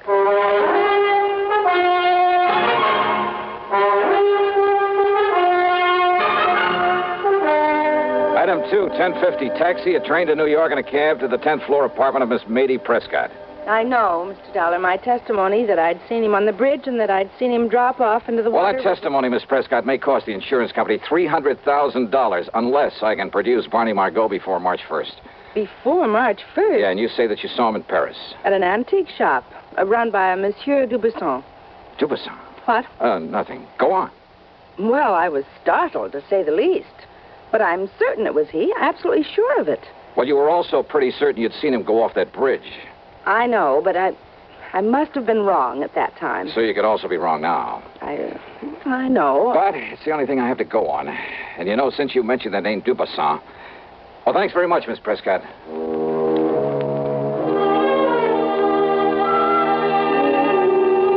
Dubuisson's a fence. They're in Paris. Exactly the sort of character Barney the Bum might tie up with. Perhaps even as a contact for Big Mike Killian. As I stepped into the self-service elevator to get back to the street, I wondered. But I didn't wonder for long about anything. Okay, Jimmy, push that stop button. Yeah, sure, Milford. Between floors. Yeah. All right, what's the idea? Johnny Dollar, huh? Maybe. So there's only one reason you'd be calling on the Prescott date. What of it? Big Mike didn't like you interfering when poor Barney died. He don't like it now. Oh, well, that's just too bad. In fact, he don't like you. Now, Jimmy, go. No! Yeah. Now, James, leave us dump this stiff in the basement. It was the building superintendent who found me there in the basement, got me back on my feet again. Item 3, 10 cents for a call to one of the transatlantic airlines. Item 4, $31 for a cablegram. Then item 5, $1 for a cab to the 18th Precinct headquarters, my old pal, Randy Singer. Sure, Johnny. A couple of Big Mike Killian's boys. Must have been. You want me to have them picked up? No. Only I warn you, Killian will have an alibi for him, sure as gun. Don't worry about him. I'll take care of that pair myself. Well, now, And, Johnny. Randy, all I ask is that you stand by until I get back here from Paris. Paris? Somehow I got to perform a miracle. I got to bring Barney Margot back here before March 1st. Today's the 27th. That means I have until midnight tomorrow night. So long, Randy. Johnny, wait a minute. Sorry, but every second counts, and I just have time to catch a plane. Hey, Johnny, listen. So long, baby, and wish me luck. I'm going to need it.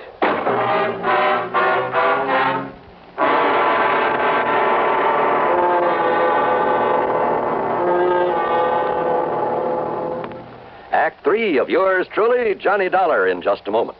Meet star Stuart Irwin. Nothing's worse for an actor than a nasty cold. To feel better quickly, I take wonderful 4-way cold tablets. A fast way to relieve cold distress. Right. Tests of all the leading cold tablets proved 4-way fastest acting. 4-way starts in minutes to relieve muscular pains, headache, reduce fever, calm upset stomach, also overcomes irregularity. Take my advice. For your next cold, take 4-way cold tablets. The fast way to relieve those cold miseries. 4-way, only 29 cents. And now here's a word about another fine product of Grove Laboratories.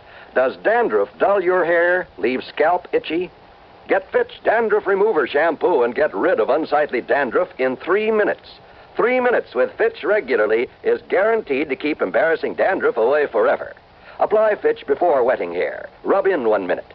Add water. Lather 1 minute. Rinse 1 minute. Every trace of dandruff goes down the drain. 3 minutes with Fitch. Unsightly dandruff's gone. Fitch can also leave your hair up to 35% brighter. Fitch Dandruff Remover Shampoo. And now, Act 3 of yours truly, Johnny Dollar.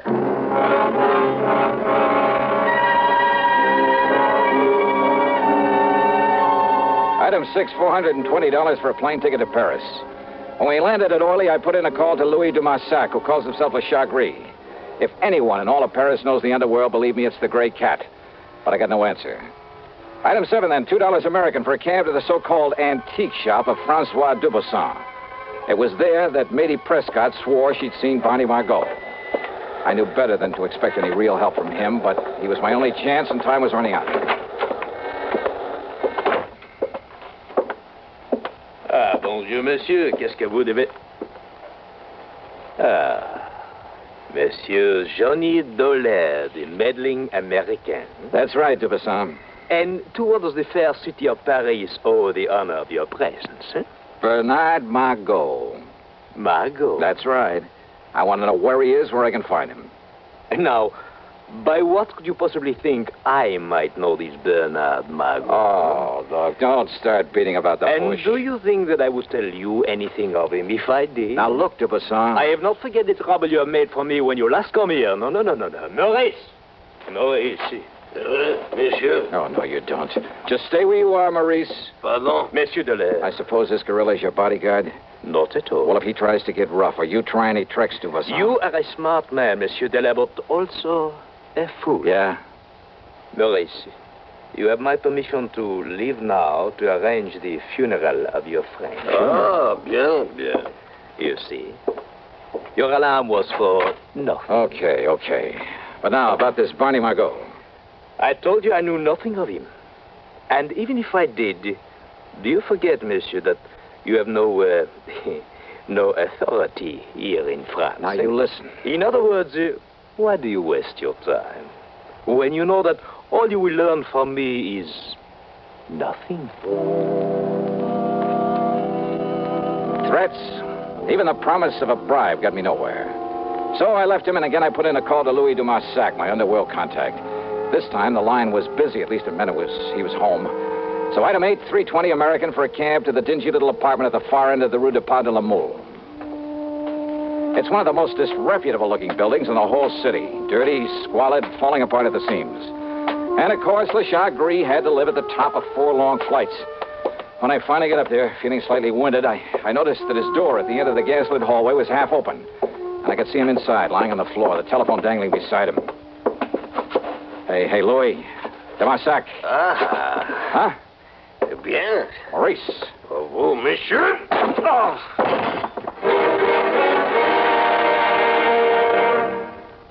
Hello, I'm Burgess Meredith. Did you know there are over 3 million persons in America who are hard of hearing and not doing anything about it? Maybe you or some member of your family is hard of hearing. Well, fortunately, I've never had this problem. Some of my friends and family have. Now, a few years ago, your excuse might have been that you didn't want to wear a bulky hearing aid. But today, it's a different story. I've just seen the new Super 60 hearing glasses developed by Mako Electronics. If I hadn't known they were hearing glasses, I would have guessed them to be regular eyeglasses. It's a wonderful way for any hard of hearing person to conceal a hearing loss. There are styles for both men and women. For an interesting free booklet on hearing glasses for yourself or a friend, stop in at Mako or write to Hearing Glasses, CBS, 485 Madison Avenue, New York. Don't wait until your hearing gets worse. It may be too late. Send for your booklet today. Write CBS, 485 Madison Avenue, New York. And now, Act 4 of yours truly, Johnny Dollar.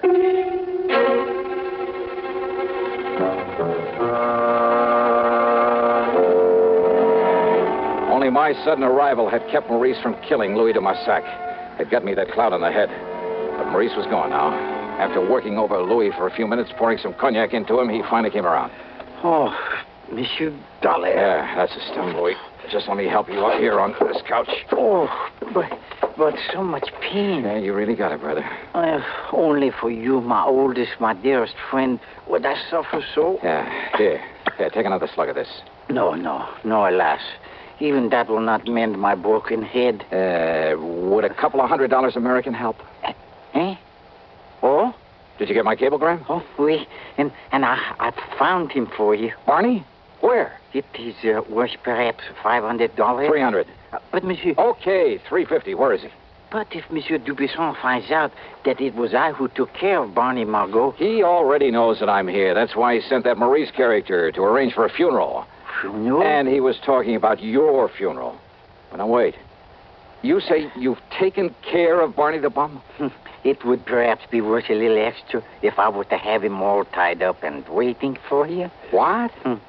Listen, if you can actually deliver him to me, I'll give you $1,000 right now. But I can, monsieur. Where is he? And perhaps 2,000 if I've arranged a way to get you both out of the country, back to the United States, without anybody knowing about it. Yeah, 2,000. I'll cable it to you if I can get him back to the States before midnight tonight.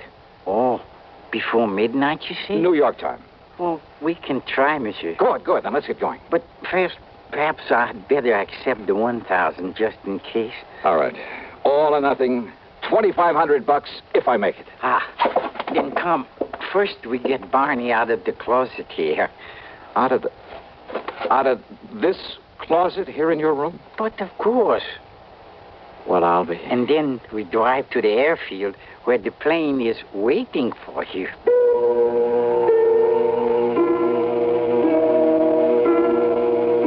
Believe me, we'd never have gotten away with a thing like this back in the States, or anywhere else I can think of, or without the help of the Chagris. After making sure that Barney was securely bound and gagged, we piled him into a car that de Marsac said was his, only I doubt it. We headed westward through Versailles to the city of... Well, maybe for diplomatic reasons, I better not mention the name of it. Anyhow, their little airport was an old amphibian plane waiting for us. This time it was the pilot I had to haggle with. $7,000 for the trip. But there were $300,000 at stake. Item 9 for a transatlantic call to Randy Singer in New York. No, listen, Johnny. This is too wild, too crazy. You got the ID for this plane? You've written it down? Sure I have, but Johnny... And all you have to do is get us a clearance to land if we make it.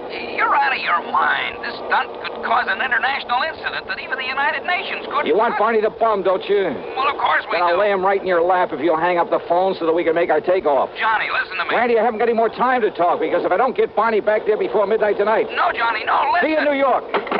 I hope.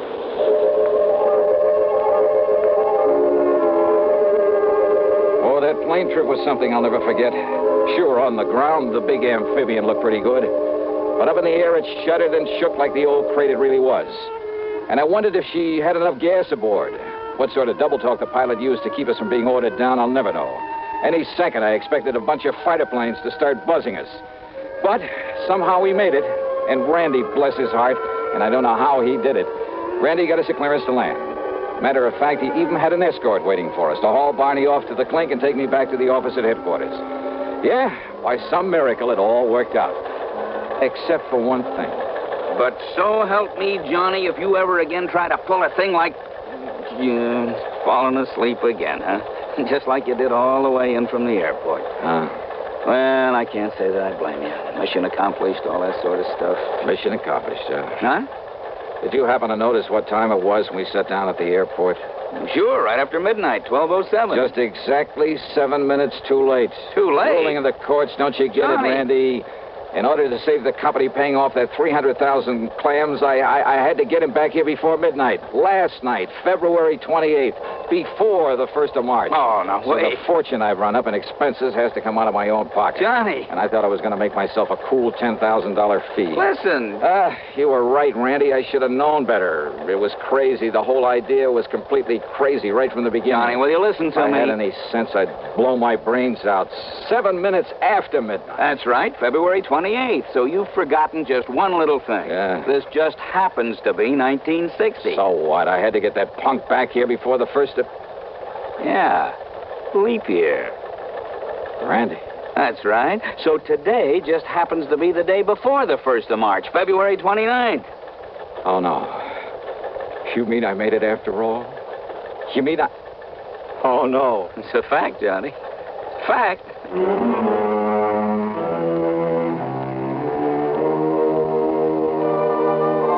You know something? I should have blown my brains out for forgetting that extra day this month, this year. But instead, I'll just take that $10,000 in fees. As for the expense account, hold your hat. $9,571. Yours truly, Johnny Dollar.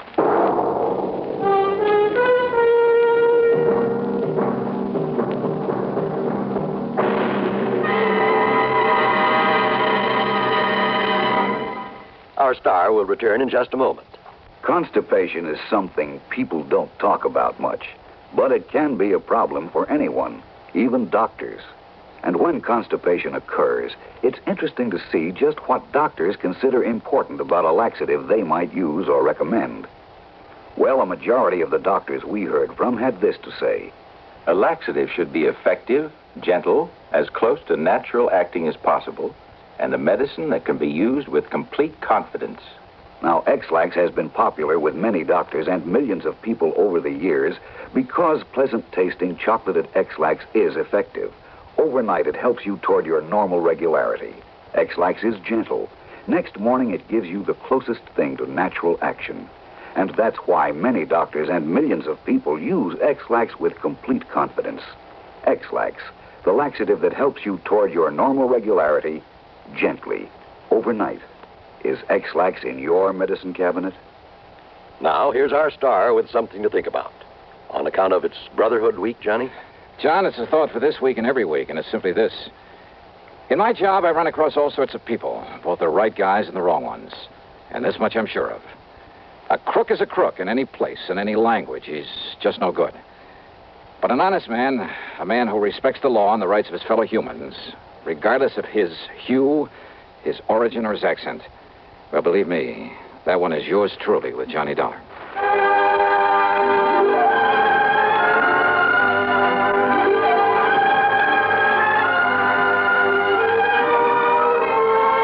Yours truly, Johnny Dollar, starring Bob Bailey, originates in Hollywood and is written, produced, and directed by Jack Johnstone.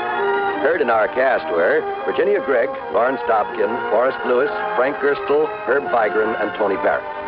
Be sure to join us next week, same time and station, for another exciting story of yours truly, Johnny Dollar.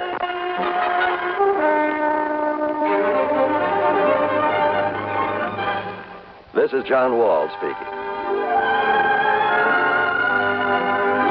Listen next to Suspense on the CBS Radio Network. Hiya, folks. Jimmy Durante, in person. And I'd like to tell you about some of the things that's close to my heart.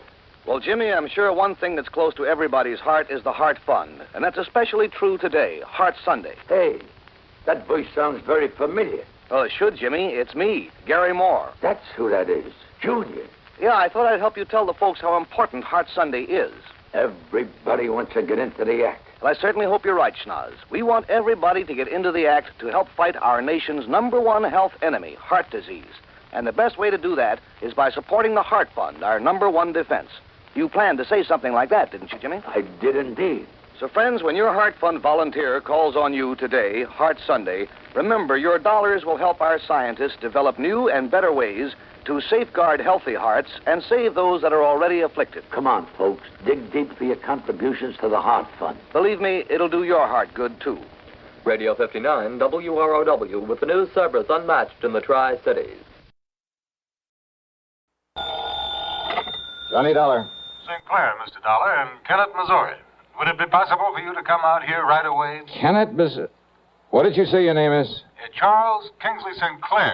I'm... Oh, yeah, with Providential Assurance Company. Yes, that's right. Yeah, now, wait a minute. I thought you were leaving the company. If you're such a gentleman, you just couldn't stand doing business with the poor, wretched clients you inherited. Mr. Dollar, I am a changed man. Well, good for you. It is true that some of the people that I've been sent down here to deal with, well, I consider them nothing more than poor white trash, ignorant, illiterate. Well, I'll say this for them. They sure know how to make some pretty powerful moonshine. Very true. Yeah, if one of those characters hadn't poured some of that white mule down my gullet, I doubt if I'd have been crazy enough to go out after that killer. But thanks to you, Dade Wupperman was indicted, tried, found guilty, and has been incarcerated. Yeah, that was the one, Dade Wupperman. Unfortunately, Mr. Dollar, Dade has a brother. His name is Daniel. I beg your pardon. Daniel. He's been making trouble, very serious trouble. Oh? Like what? Murders.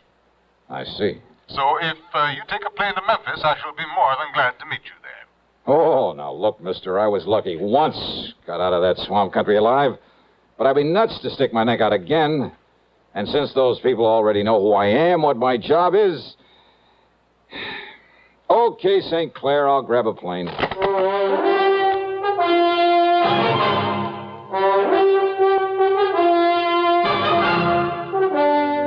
CBS Radio brings you Bob Bailey in the exciting adventures of the man with the action-packed expense account, America's fabulous freelance insurance investigator. Yours truly, Johnny Dollar.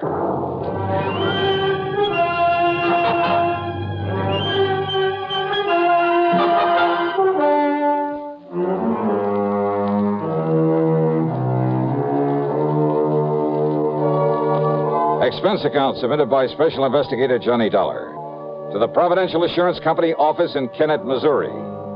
Following is an account of expenses incurred during my investigation of the deadly swamp matter. Item 1 is 7645 plane fare Hartford to Memphis. Charles Kingsley St. Clair met me as promised, and apparently the man had changed considerably from the snooty, better-than-thou stuffed shirt I'd found him to be on my first trip. Yes, Mr. Dollar, in spite of my earlier feelings about the clients my predecessor had left me... Yeah, I know, Mr. St. Clair. But those moonshiners and such existing in that 20-mile swamp are hardly typical of the folks living around Kennett, where your office is. Oh, I realize that now, and I shall stay in Kennett, try to justify the company's confidence in placing me there. Very good. Nevertheless, when I came to this part of the country, the swamp people were the only ones with whom I had to deal. They were the only ones to whom he had sold insurance. And when I saw the horrible, dirty, squalid way in which they lived in those broken-down shacks full of vermin... Kind of turned your stomach, huh? Quite frankly, it did exactly that. That's why I requested transfer to our New England offices. But now, of course, I plan to stay down here. Now, when you came here before, you taught me a great lesson in how to deal with them, how to understand them. Yeah? By having my car wrecked for me, by getting shot at and nearly drowned in that swamp. But you succeeded in enlisting the help, the cooperation of the good ones among them, and earning their respect. Well, I had to do something to get out of there alive. The point is that you did. You have friends among them now, and you'll be willing to help you again. Yeah, well, that's something that... Oh, now, wait a minute. Yeah. You mean these murders you call me about, they're back in that swamp country, too? Oh, great. Oh, no, Mr. And I thought that maybe for once... Okay, St. Clair, let's have it. What's it all about? As I told you, a series of murders. So you're having to pay out a lot of insurance. No. And you think that I can somehow, miraculously, put a stop to... Huh? Did I hear you say no somewhere along the line? Oh, the victims of these murders have, they've been, relatives of some of my clients. Up in the swamp country? Up in the swamp country. Well? Clients whom you know, whom you met when you were here before. Go on. And thanks to you and what you did for them, they regard the company, and therefore me, and you, as a kind of, as a protective agency. A protection for them, with only their best interests at heart. That sort of thing is very good for the company. Yeah. Shall we stop for some lunch? Yeah, sure, go ahead and stop if you like. But if you think you can talk me into meddling into these murders when it's a job for the law... but it's not for the law. What do you mean by that? Well, as I told you before, these people living far beyond any town or city limit, they're pretty much a law unto themselves. Well, yeah, that I know. And the local police leave them alone. They have no jurisdiction. So what about the state authorities? Well, that region of the big swamp pretty much straddles the state line. Oh? Neither state wants it. And I can't blame them. In any event, when a murder occurs, by the time jurisdiction is established... Miss Dollar, Well? Do you remember the beneficiary of the policy you came down here to pay off with the insurance money? A Eufa Crump. That's right. Yeah, real sweet, pretty young kid. Yes. St. Clair, I'll never forget the look in her eyes, the almost childish, unabashed gratitude when I gave her that money. Yes. Now she can have pretty clothes for a change, good food on the table. Oh, she can fix up that little house she and her kids live in, buy some lace curtains for the windows, and... Oh, what do you mean, no? Eufa was the latest victim of this killer. Well? Come on, St. Clair. Tell me what you know so I can get to work on this thing.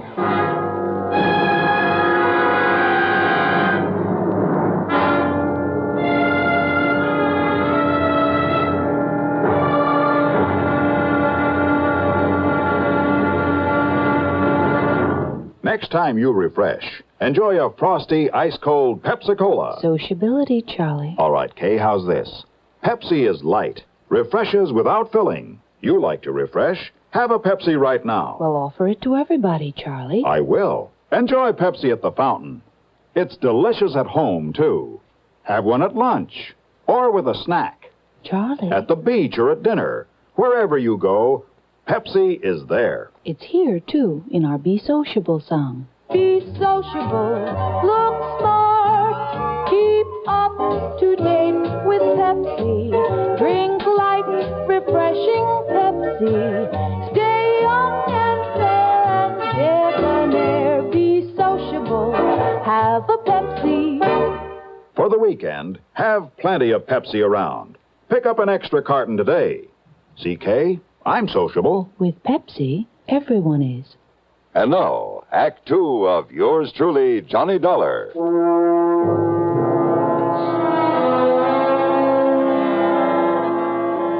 Eufa Crump. Yeah, what a name. But that cute, intelligent little girl, really out of place in the swamp country. Well, regardless of how you or I or the law might feel about it, her inheriting that moonshine still, when her husband was killed a while back, had meant something to provide for both her and her children. And the insurance she received on top of it. And she planned to marry Cass Dingle, the character who'd befriended me, who'd helped me run down her husband's killer. Cass, who was going to leave this desolate country, get out in the world and make an honest living for her. Yeah, but it was Cass who'd sacrificed his life out there in the swamp in order to save mine. No, Mr. Dollar. What? Cass Dingle is still alive. But I myself saw Dade Wupperman shoot him in the back. Eufa somehow nursed him back to health. They were married according to whatever rites the swamp people observe, and they were very happy. And then she was murdered. Yes, that was Cass who asked me to call on you again. And since you know him, you know these people. Okay, stop wasting time, St. Clair. Get me on up to Kennett where I can rent a car and get on this thing. Now, if you'll drop me at my office, I'll be more than glad to let you have this one. But about some lunch. Lunch? Forget it. Let's get going. Item 2, $4.70 for a tank full of gas there in Kennett. And I headed west a few miles, then due north into the swamp country.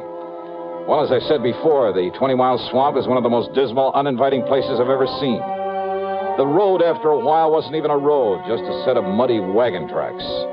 More than once, driving slowly and carefully along, I held my breath, hoping St. Clair's car wouldn't bog down in some mud hole.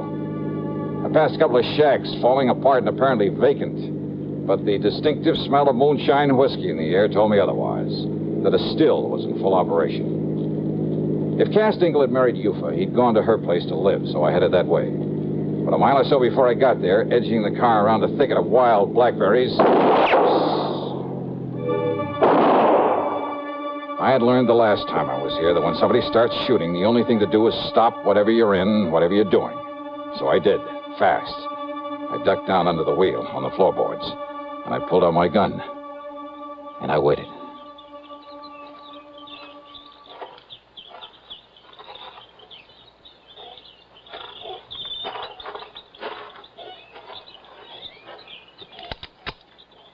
Miss Johnny? That you, Miss Johnny? Who are you? It's Cass, Miss Johnny. Cass Dingle. Oh, good. Only what was the idea of pulling off a couple of shots? Howdy, Mr. Johnny. I'm glad you come, sir. Yeah, I knew maybe a shot would make you stop the car, Mr. Johnny. And that way you wouldn't go on up to the house in the still. Yeah, well, that's where I was headed to look for you. It's much better you hide this car back in my old cabin. You remember where it is? Little turnoff right up ahead, isn't it? Yes, sir. Now, you do that, and I'll cut through the swamp and meet you there. Sure, whatever you say. I'll meet you there. I should have got there in 5 or 6 minutes at the most. The car bogged down in a sticky black mud hole. By the time I pulled enough twigs and branches under the wheels to get traction, make the turnoff, and pull up in front of his place, more than half an hour had passed. Because of his shortcut through the woods and the swamp, I'd expected to find Cass out in front waiting for me. But he wasn't, though the door of his cabin was ajar. Now, if I'd had any sense, I would have stopped for a minute, and I'd have given some thought to that. But I didn't. And believe me, it was a mistake. Come in, mister. Come right in. In the dark, windowless cabin, I could see Cass Dingle on a bunk at the far end, tightly bound with ropes and rawhide, looking at me helplessly. I said come in. And standing in front of me was the biggest, most ugly man I've ever seen. 250 pounds at the least, built like a gorilla. His face was covered with coarse black stubble. His long hair straggled down into the back of the collar of his dirty shirt. Aimed at my chest was an ancient rifle with a bore almost big enough for a shotgun. That's better, mister. Now, Peter, Luke, John. 3 specters came forward out of the shadows. Smaller men, also dirty, unshaven, looking no less menacing than the man in front of me. Each of them had a rifle. I could feel one of them against my backbone. Now listen, I took a course once from the FBI on the proper procedure for disarming a man who has a gun in your back. But they forgot to tell me what to do about 4 of them. So I raised my hands up over my head. That's right, Mr. Johnny. Now, you just keep them hands right up straight. You, Paul? Yes, Daniel? Daniel Wupperman. All right now, Paul. You taking Mr. Johnny's gun away from him. Yes, now will, Daniel. Yes, you taking it away from him, Paul. I gotten it, Daniel. Ooh-wee. It'n's a real pretty one. That's right, Paul. So you holding on to it real careful. So and I won't damage it none. While and I kill him.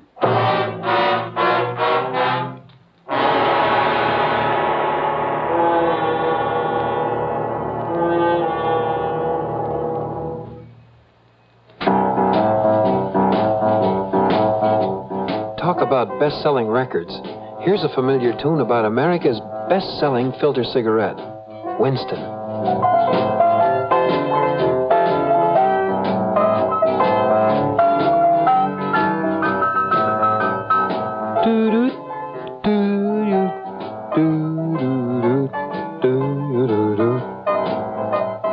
Winston gives you real flavor, full, rich tobacco flavor. And you know, that's because only Winston has filter blend up front. Choice, flavorful tobaccos, specially selected and specially processed for filter smoking. No wonder Winston tastes good, like a cigarette should. Smoke Winston.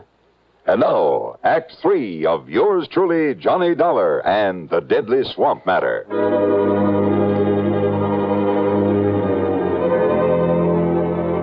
I've been in some pretty tough spots in this crazy job of mine, but nothing ever quite like this. 4 men, like 4 vicious animals who crawled up out of the muck of the 20-mile swamp. Armed with ancient rifles I was sure they knew how to use and use well. For a man living and moonshining in this godforsaken country depended on his gun for survival. Survival. It was obvious by the way the guns were aimed that survival was the one thing they didn't plan for me. Like 4 vicious animals, I said. Stupid, maybe? Enough to be tricked somehow? Yeah, but how? And there wasn't anyone within miles to give me a hand. Except for Cass Dingle, tied down on the bunk at the far end of the cabin, helpless. If only he were bright enough to... Then the ugly giant in front of me talked again. That's right. Daniel Wupperman, and I'm gonna kill you, Mr. Johnny. Right now, for it being that you sent my brother Dade up into prison. He was a killer, Daniel.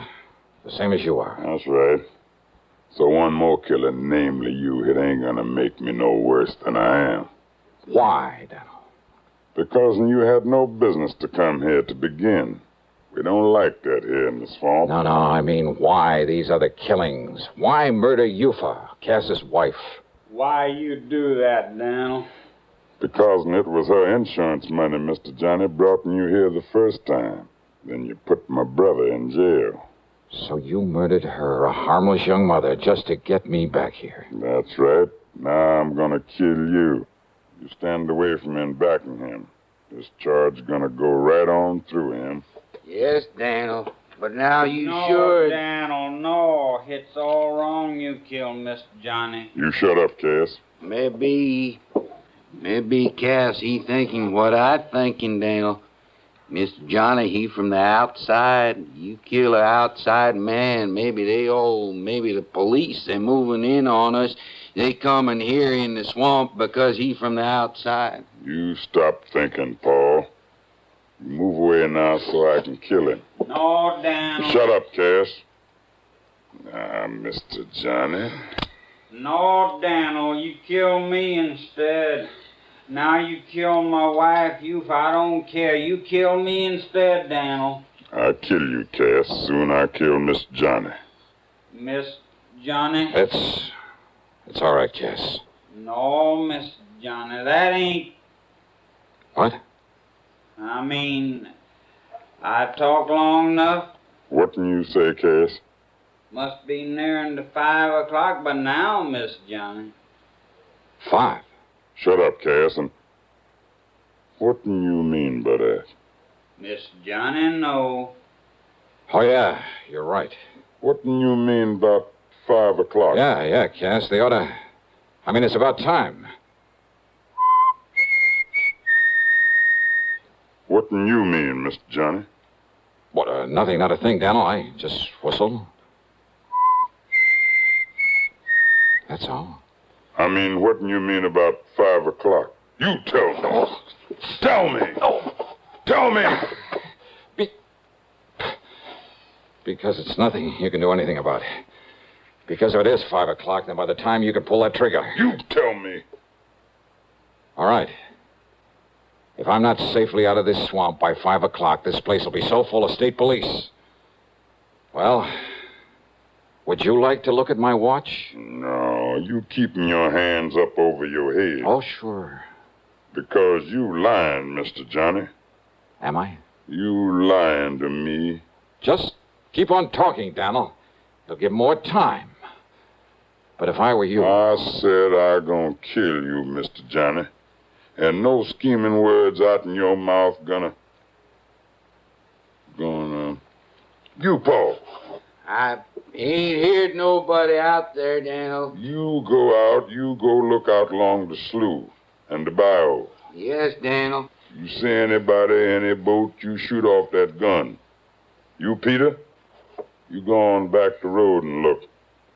And you, John, you go look up by Cass Still. You don't see no one, you come back here and help me bury Cass and Miss Johnny in the ground. Now you go. Yes, Daniel, come on, you. And the three of them, like so many shadows, slipped off into the growing darkness. Cass Dingle Stalling is talking as though something would happen at 5 o'clock. It gained time for us. And more important, had reduced the immediate enemy to 1. But Daniel's rifle was still aimed at my midsection. Then, after plenty of time for the others to have looked around. You see, Miss Johnny? You trying to bluff me is all. But that's no good. Because you haven't heard from them, Daniel? That means the police have taken them. Without them getting off a shot? No, Miss Johnny. And I tell you that by 5 o'clock, and it must be 5 o'clock by now. It's getting dark, Miss Johnny. Yeah. Let me look at my watch. You keep your hands right up straight. It's long after 5 o'clock. Me, I prove it. I look at your little watch. Oh, yeah? You think I can't tell the time? Oh, I'm sure you can, Daniel. But don't you move, Mr. Johnny. Because I'm keeping this right in the middle of your belly. And you try and grab and I pull the trigger. Okay. Easy. Easy. Slowly. And see. Cautiously. The barrel of the gun still in my belly. He looked upward toward the watch on my wrist. And I turned my wrist ever so slightly away from him so that he had to twist his head a bit. Just a little. Long about 10, 15, maybe. Then I brought up my knee with everything I had. No! You!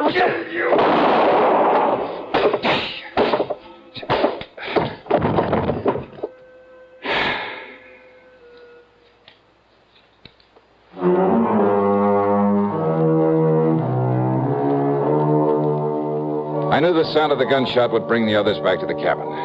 After all, they certainly hadn't found any sign of those mythical state police out there. So after setting Cass free, I lay down just inside the door looking very dead. And then when Paul and John and Peter came in one at a time, Cass, who was standing back at the door, quietly and carefully took care of them with the help of the butt of Daniel's gun. So now 4 more of the swampers have left that region to spend a long, long time behind the bars. Expense account total, including the trip back to Hartford, $161.60. Yours truly, Johnny Dollar.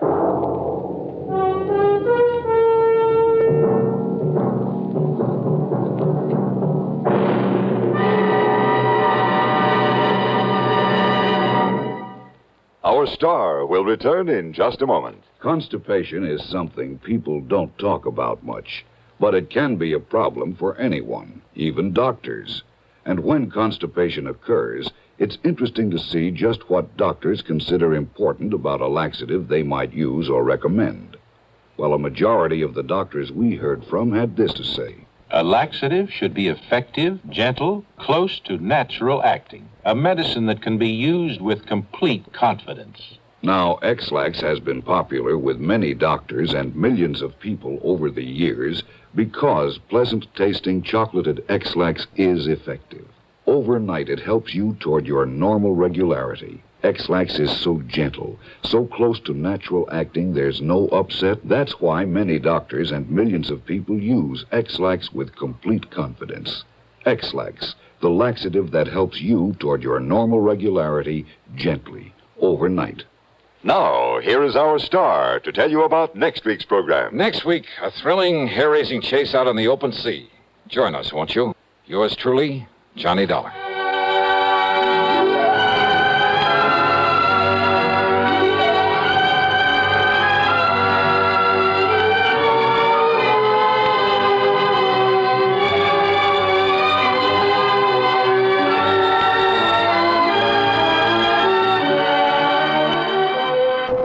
Truly, Johnny Dollar, starring Bob Bailey, originates in Hollywood and is written, produced, and directed by Jack Johnstone. Heard in our cast were Ben Wright, Sam Edwards, Roy Glenn, and Vic Perrin. Be sure to join us next week, same time and station, for another exciting story of yours truly, Johnny Dollar.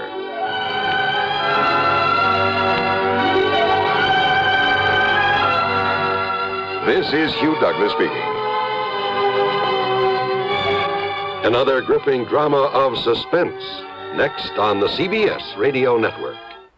Who was the first to conquer space? It's incontrovertible that the first to conquer living space is the Castro convertible, who conquers space with fine design, who saves you money all the time, who stops in the convertible line. Castro convertibles. If you'd like furniture that combines beauty, comfort, and utility at an amazingly low price, then the place for you to go is Castro. At Castro, Route 9, a half-mile south of the Latham Circle, you'll see the world's largest and most beautiful display of convertible furniture. There are hundreds of exquisite sofas, love seats, and sectionals, ranging from early American and French provincial to ultra-modern. Each converts to the most comfortable bed, and each is priced amazingly low because Castro is America's largest manufacturer of convertible furniture, selling direct to you.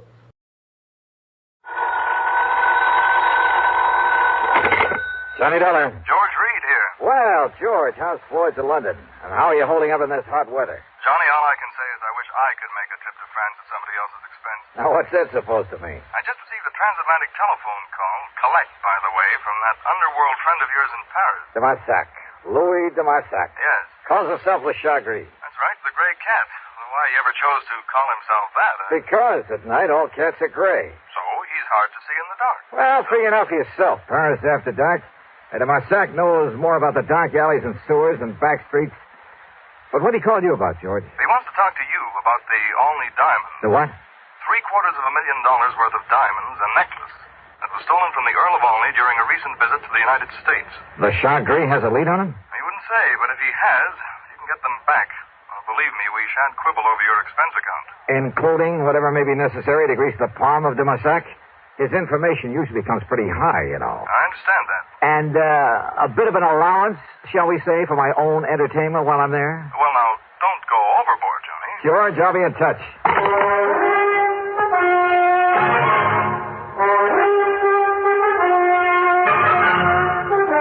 CBS Radio brings you Bob Bailey in the exciting adventures of the man with the action-packed expense account, America's fabulous freelance insurance investigator. Yours truly, Johnny Dollar.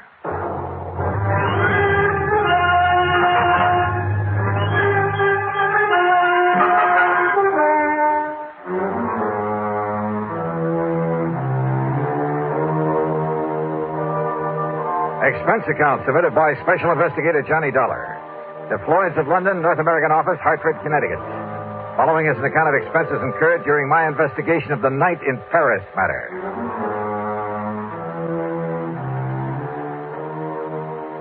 Expense account item 1, $12 even for a call to Paris, France. To a man I wouldn't trust any further than you could throw the Louis de Marsac. Oui, Monsieur Dollar. This is your oldest, your dearest friend, the Chagris. Oldest and dearest friend, huh? But of course. One of the crookedest, chiselingest connivers I ever met. Oh, but no. George Reed says you have some information about the Olney diamond, which means you've got your hand out, as usual. Oh, believe me, mon ami. I only told him that I wished to speak to you about something. You didn't hint around about those diamonds? Well, perhaps I did make some very slight reference about them. Yeah. When he objected to my phoning him what you call collect. You know where those diamonds are, de Marsac? Well? Okay, how much do you want this time? Monsieur, you are speaking of money? What else? Mon ami, you hurt me. You touched me to the quick. Oh, sure. How much? Well, one might think that I slave and suffer and risk my life on your behalf only for money. How much, de Marsac? Say, $10,000 American. Yeah, well, it was nice to talk to you. See you around sometime. No.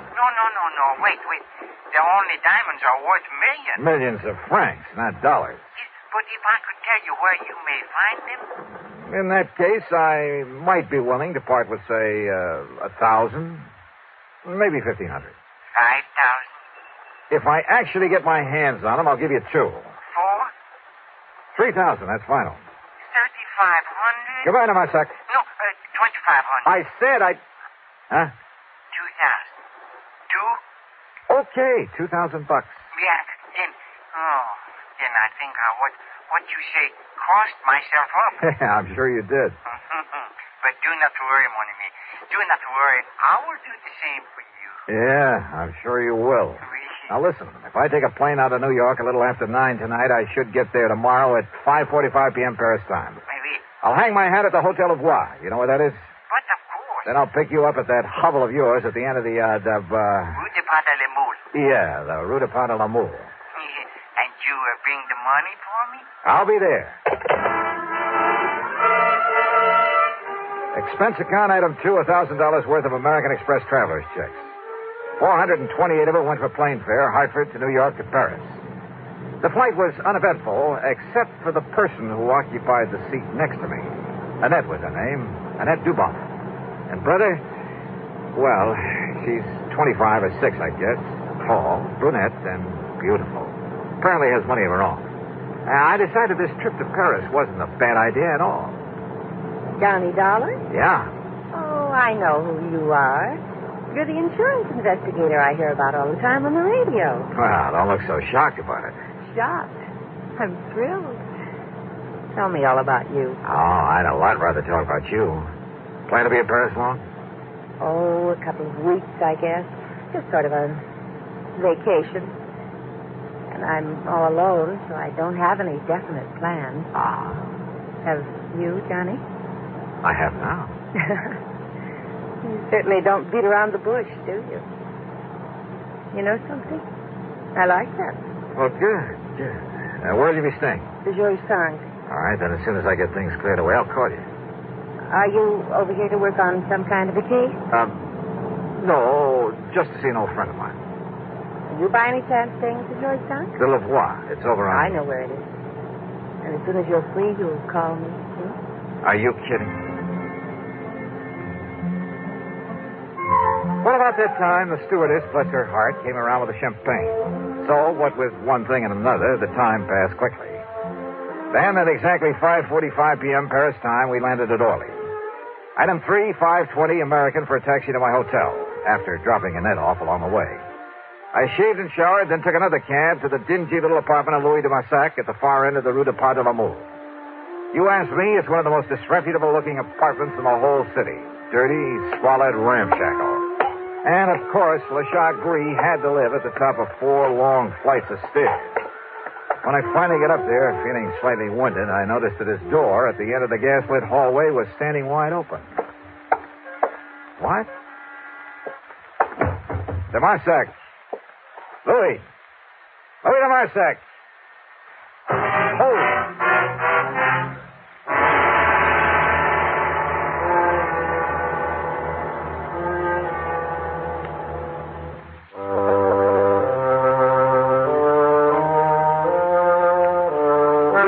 The dingy, dark apartment of Louis de Massac looked like a tornado had struck it. It was a shambles, as though somebody had come in and simply done as much damage as possible, and yet at the same time was looking for something or someone. As for de Massac, there was no sign of him anywhere. I stood there for a moment, wondering what to do next. Huh?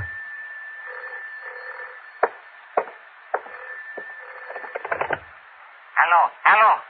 Yeah? Monsieur Dollar? Who are you? Your faithful friend, Le Chagris. Now listen. Oh, do you mind telling me what under the sun happened to this joint of yours? Listen, please. You have turned on the lights? No, but there's enough light coming up in the street. Yeah. Now you must get out of there. Oh? Yes, come quickly and meet me here. Now, please, you will do that? Well, where are you? You're alone? Yes, I'm alone. Then you must leave before somebody finds you there. Like who? There is no time to talk when you meet. Come, please, and meet me here. But where? I'm at the cafe chez Macabre. Chez Macabre. Yes, it's in Saint-Germain-des-Prés. What you call beatnik. Okay, I'll find it. Do not delay now. You may be in danger. Yeah, sure. I'll grab a taxi. Huh? Who are you? Au revoir, cochon. Oh, no, you don't. Monsieur. No. Hello. C'est bien, pig.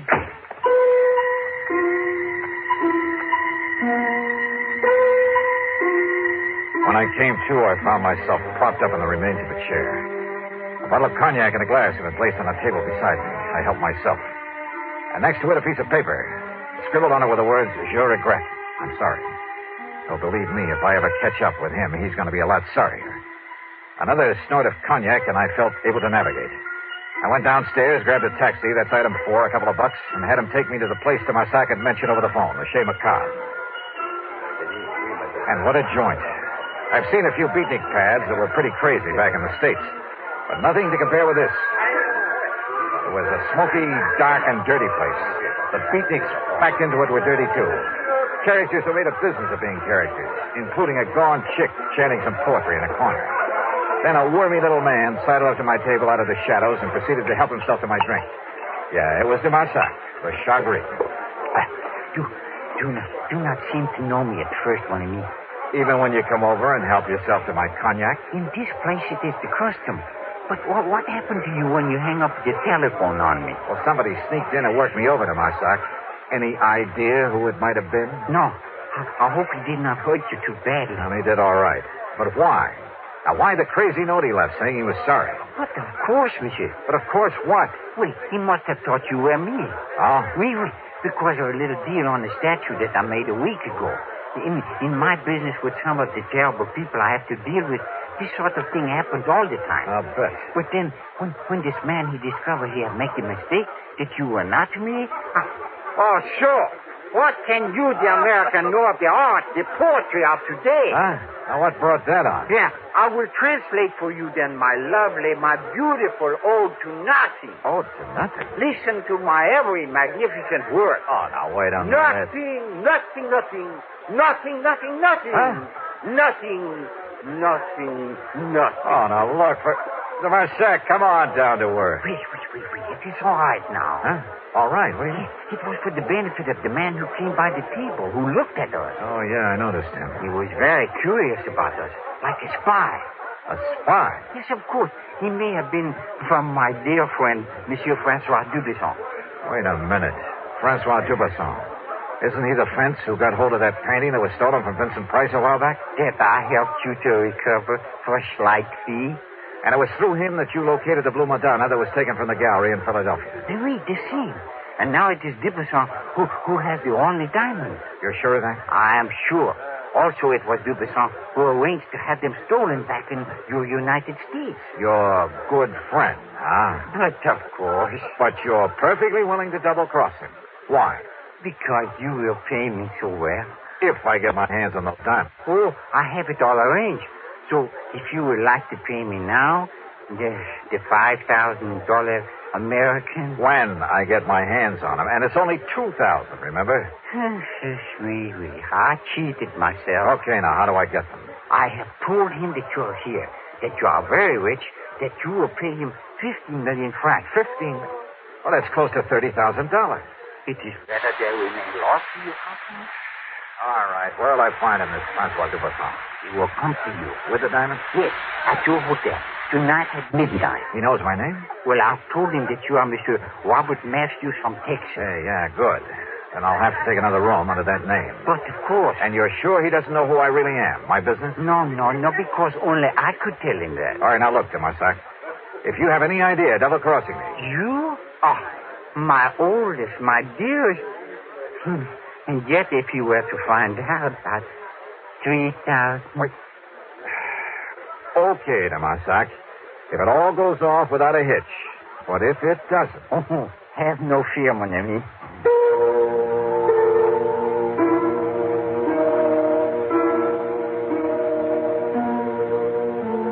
Sure, it was a kind of shady deal to make, to have to make. But under the circumstances, what else? And people simply don't realize how most of the crimes in this world are solved. Not by Sherlock Holmes type of detective work, not by the kind of stuff you read in the mystery magazines, but through informants. And one way or another, they all have to be paid off. Otherwise, well, look at this case. If Dubesson were to know who I really am, I'd stand a chance of not only losing the case, but my life as well. On the way back to my hotel, I began to wonder again about the man who'd attacked me there at de Massac's apartment, who'd apparently been there before, looking for someone, or for me. Did he really think I was de Massac? Or was it all just a warning to leave this case alone? There was only one way to find out.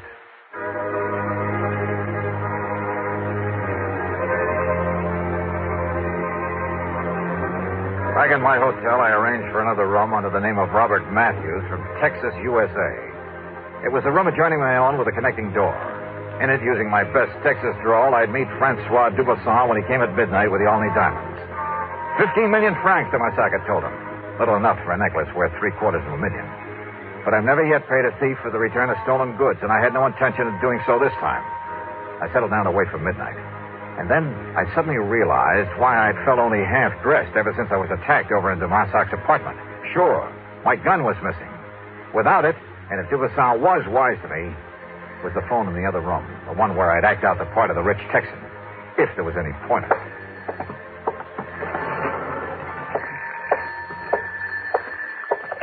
Hello. Monsieur Matthews? Yep. My name is Dubesson. Francois Dubesson. Say, I've been waiting to hear from you. You are alone, monsieur. Don't think I'd let anybody else in on our little deal, do you? I hope not. I can be there in 5 minutes. Yeah, anytime you say. I'm just laying here in bed reading to myself. You have the necessary money with you, in cash. Just finished taking it out of the hotel safe. Monsieur Matthews, if we're able to make what you call a deal. Sure we can, huh? Oui, but I must inform you I will come to your room prepared for any, shall we say, exigency. Huh? Now what's that? The gun I carry, it has a silencer. 5 minutes. I'll be here. I suddenly had an idea that might possibly work. Out of a small rug, a pair of shoes, and a couple of other things, I fashioned a dummy, laid it carefully in the bed in the other room, after making sure the head of that bed was toward the door. I piled up a couple of pillows so that even if there really been someone in it, only the outline under the covers would be visible. I left a cigarette burning in an ashtray, propped up a magazine. From the doorway, then, it looked like someone lying there, reading and smoking. I hoped. I unscrewed a light bulb, then stood behind the slightly open adjoining door. Come in, man, come in. You were very foolish, Monsieur Dollar, to say you obtained the money from the hotel safe. The night clerk has informed me otherwise. Also, he confessed it was you who took both of these rooms. Well, have you anything to say? I told you Dollar was here because of the jewels, Francois. Annette. Oui, ma chérie. So, Annette, you may dispose of him once and for all. Close the door. No! Look, there's a dummy in that bed. Oui, you're right. But Dollar has no gun now. And if he's here, Francois... Take care, ma chérie. Don't worry. First, we try that other room. I nudged open the adjoining door, and with everything I had, I pitched the light bulb across the room at the far wall. No, he's in here! Then I dove in low at the first of them I could reach. Annette! Annette! A bad mistake, Johnny. Because I have the gun. Yeah. I suppose I should have known, Annette. Your last mistake. Because with this silencer, nobody will ever know. Oh, I'm sorry, Mademoiselle. Oh, dear. Oh, thanks, Tomasak. Like the U.S. Marines. But such a pity, monsieur. Huh? That I should stoop so low as to strike a beautiful woman. Of course, the fact that it saved my life. 5,000. Sure. 5,000.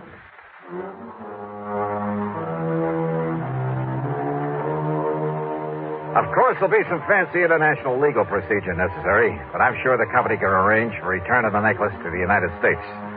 As for Dubuisson and the lovely but treacherous Annette, well, the Paris police are making the arrangements for them, and I'm sure they won't be very pleasant ones.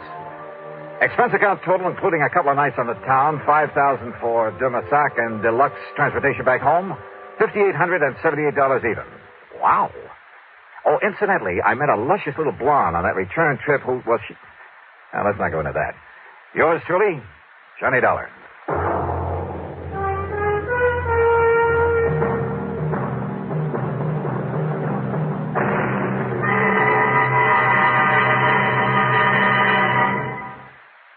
Here's our star to tell you about next week's story. Next week, a foggy night on the Embarcadero in San Francisco. In the shadows, a killer. Join us, won't you? Yours truly, Johnny Dollar.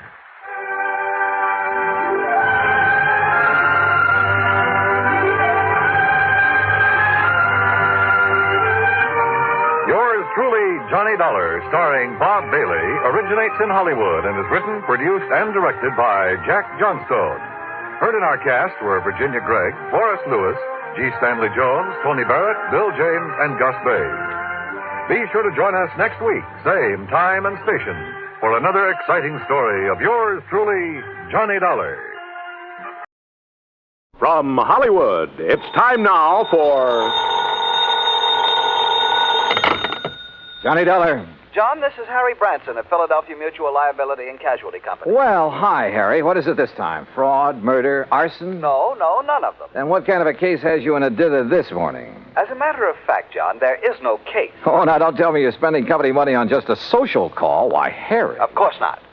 John, I wish you to take a motor trip with one of our very important clients. Well, now, that depends. Perhaps you've heard of her, Betty Charlene Winters. No, but she sounds interesting. She is. She's one of the most charming people. Very wealthy, too. John, you'll love her. Oh, tell me more. I want you to accompany her to her summer place on Lake Wawayanda in northern New Jersey. Sounds better all the time. On expense account, of course, plus a fee of $1,000 for the week or any fraction thereof. How can I lose? Harry, I'll grab the first train.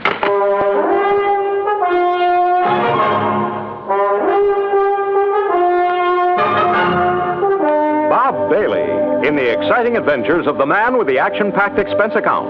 America's fabulous freelance insurance investigator. Yours truly, Johnny Dollar.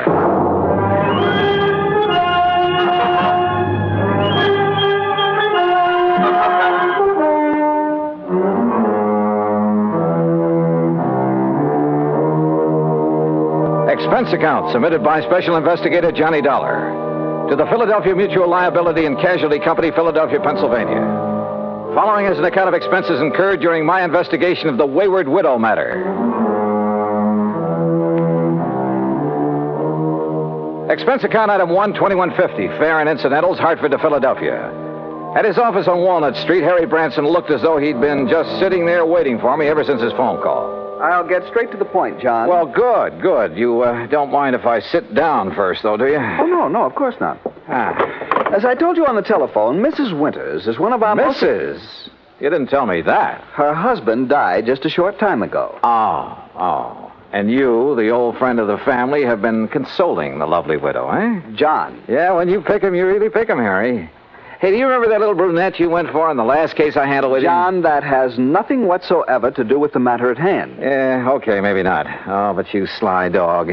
I'm betting right now you wish you could make this trip to the lake instead of me. Of course I do. The beautiful forests and mountains up there at this time of the year. Oh, sure. Just for the scenery. All right, now tell me all. Well, the Winters were very wealthy. Betty Charlene Winters still is. Thanks, among other things, to the $500,000 she received on her late husband's double indemnity policy. $500,000? You make this sound more attractive every minute. John, you don't suppose the gorgeous babe helped him have an accident in order to collect that? John, you are being absurd. Am I? Tell me this. Was he older than she? Yes, he was. Aha. And 2 and 2 make 4. And you are making no sense at all. Hey, you have got a case on her, haven't you? Will you please stop this nonsense and listen to me? Now, as I started to say, their lovely home is out between Ardmore and Bryn Mawr. All right, go on. Their home, which Mr. Winters inherited from his father and his grandfather before him, is a veritable art gallery. I see. But she is going to dispose of most of it to the better-known museums and galleries. She plans to sell the family mansion, too, just as soon as the estate is settled. Doesn't go for the old stuff, huh? You're quite right. Her taste is more for the modern. That's the way I like 'em. I beg your pardon? Nothing. Go on, Harry. Yes. Some of the things, however, she is taking up to the summer home on Lake Wawayanda. Oh, well, now, wait a minute, Harry. Am I taking Betty Charlene up there? Mrs. Winters, John, please. Okay, I'll stay out of your territory for the time being. But am I being hired to take her up to the lake or just some of this junk you've been talking about? Both. Ah. You see, there's one thing in particular, some statue or other that she wants help with. Statue, huh? So you and she and the statue will make the trip. Now, that's the kind of chaperone I like. When do we start?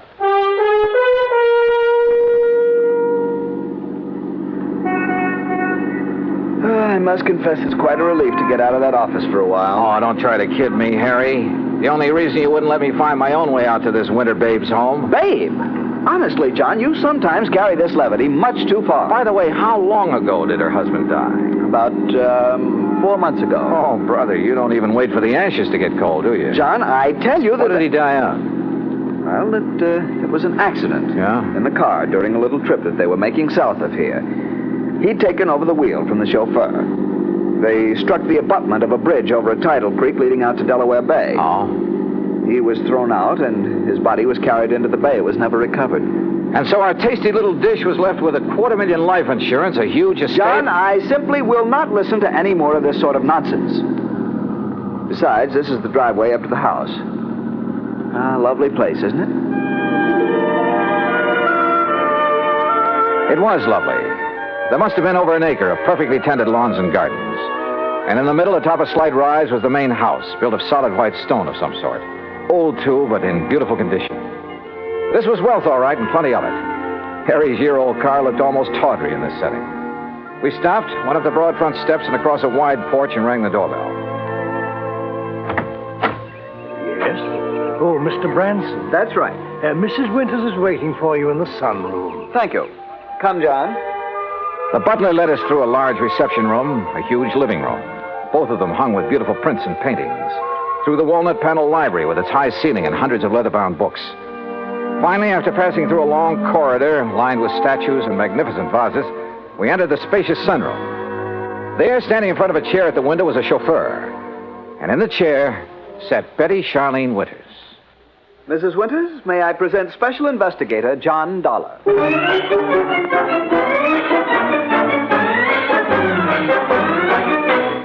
Well, she was a cute little thing, that I will say. But instead of a young, blonde, and beautiful, well, let's face it, she was 70 if she was a day. All my dreams of a high old time during a week at a mountain lake suddenly vanished into thin air. How nice of you to come, Mr. Dollar. Investigator, did you say, Mr. Branson? Yes. I see. Well, don't just stand there. Sit down and be comfortable, both of you. Thank you. Yeah. Is something wrong, Mr. Dollar? No, not at all. Oh, Haskins here's my chauffeur and general handyman. Hi, Haskins. Mr. Dollar? I've just asked him to get the statue ready for our little trip. Oh, you may go now, Haskins. Oh, thank you, madame. No, wait, please. I wonder if I might see this thing we're taking up to the lake, Mrs. Winters. Well, of course, it's right there in the corner behind you, Mr. Dollar. The cherub. Cherub, huh? Oh, This? Isn't it beautiful? Well, it was a cherub, all right, about 4 feet high with a couple of doves fluttering around its feet. At least that's what I gathered from the garish paint on it. Believe me, it looked like something a third grader had slapped together as a joke on his modeling class. Now, I'm no artist, but so help me, I could have done better myself with a handful of mud and with my eyes closed. An old family piece, Mr. Dollar. Antique. I started to say what I was thinking, but then Haskins lifted the atrocity off its pedestal and left with it. Haskins has made a special box for it. He'll place it in the car so we can leave with it tomorrow. You are ready to leave on such short notice, aren't you, Mr. Dollar? Well, now look, Mrs. Winters, Yes, his luggage is right outside in my car, Mrs. Winters. Then, Eric, you may fetch it and put it in one of the guest rooms. Very good, madam. By the way, I hope you know how to drive a Pierce Arrow, Mr. Dollar. Pierce? Or did you think perhaps Haskins would drive us up to the lake? Well, I don't know. No. Haskins is leaving today on his vacation. And I wonder if he will come back.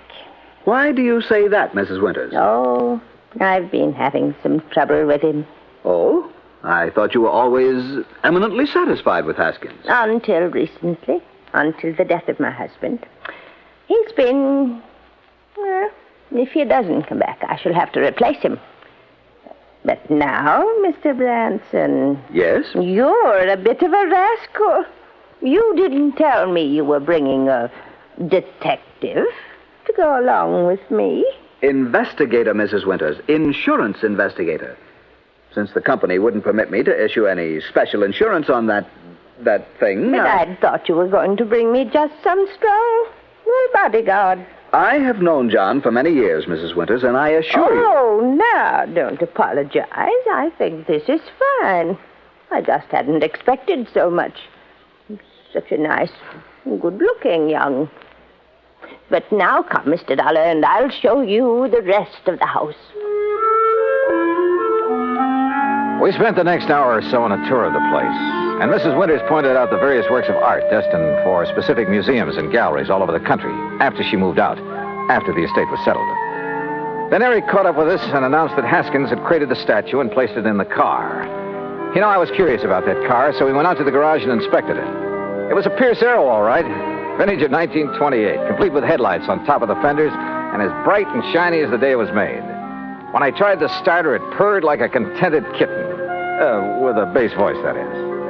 Along about 5 o'clock, Mrs. Winters, with a sparkle in her eye, announced it was cocktail time. Harry, being a teetotaler, decided to leave, but not before I buttonholed him for a quick conference. What doesn't make sense, John? Oh, that silly statue, Harry. All the fuss over that piece of junk. After all, John, with all the big policy she carries with us on the legitimate artwork, well, we just can't afford to displease her. But if it had any real value... Perhaps it does to her. How can it? Unless she has a lot of jewelry hidden away in the base of it or something. What, John? Cocktails, she said, and I'm sure ready for them. Go on back to Philly, Harry, and wait for my final report. Well, I must admit that Betty Charlene Winters turned out to be a charming hostess, a very interesting conversationalist. Even long after dinner, over brandy and cigarettes, we chattered away like a couple of magpies. I didn't question her about the statue because I wanted to find out more about it on my own hook. Finally, about midnight, we decided to retire, had a nightcap, and went to our respective rooms. But instead of going to bed, I sat around and read for a few minutes, turned off the light, waited a few minutes more. Then, quietly, I slipped out of my room. That was a mistake, for as I reached the end of the long hall to the stairway, a door behind me suddenly opened. Huh? Who's there? I said, who's... Oh!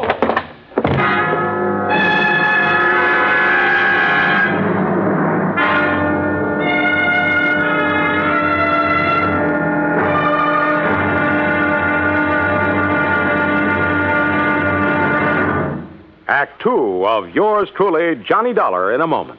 With the bigger, more impressive kaleidoscopic change of events on the world scene today, we sometimes forget the smaller kaleidoscope, the child's toy, with its ever-changing designs and color.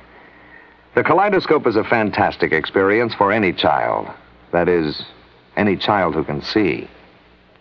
But what of those children who cannot experience the ecstatic pleasures of form and color in the ever-changing world about them? This problem has bothered many, and many such people have tried to solve it. One-time soldier in the United States Army, Robert Neiman, is one of them. Captain Kenneth Moyer, also of the Army, is another. Both men, while stationed in Japan recently, set about the task of raising funds for the purpose of providing eye examinations and operations for sightless Japanese children. In return for this gesture, Japanese eye surgeons did not charge for their services. For those children who could not be cured, Braille typewriters were purchased and donated for training purposes in the hope of giving a few more people useful lives. Both Neiman and Moyer worked independently of each other. Neither knew of the other's interest in such a gratifying project. Both have continued the work with enthusiasm. The results of their efforts, when a blind child sees again, or perhaps for the first time, that is their reward. For a child, as for an adult, new sight leads to understanding. And understanding is a building block of freedom, the right of all men, everywhere. And now, Act two of yours truly, Johnny Dollar, and the Wayward Widow Matter.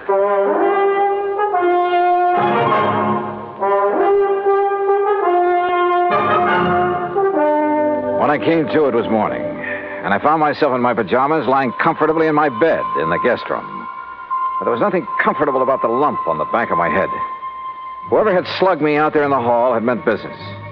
I got up painfully, went down the hall, and made a quick check of the room from which the attacker had surprised me. It was just another guest room. I showered, dressed, and went downstairs, where I found Mrs. Winters at the breakfast table. She was very much distressed over what had happened and suggested we go out and look in the trunk of the car immediately.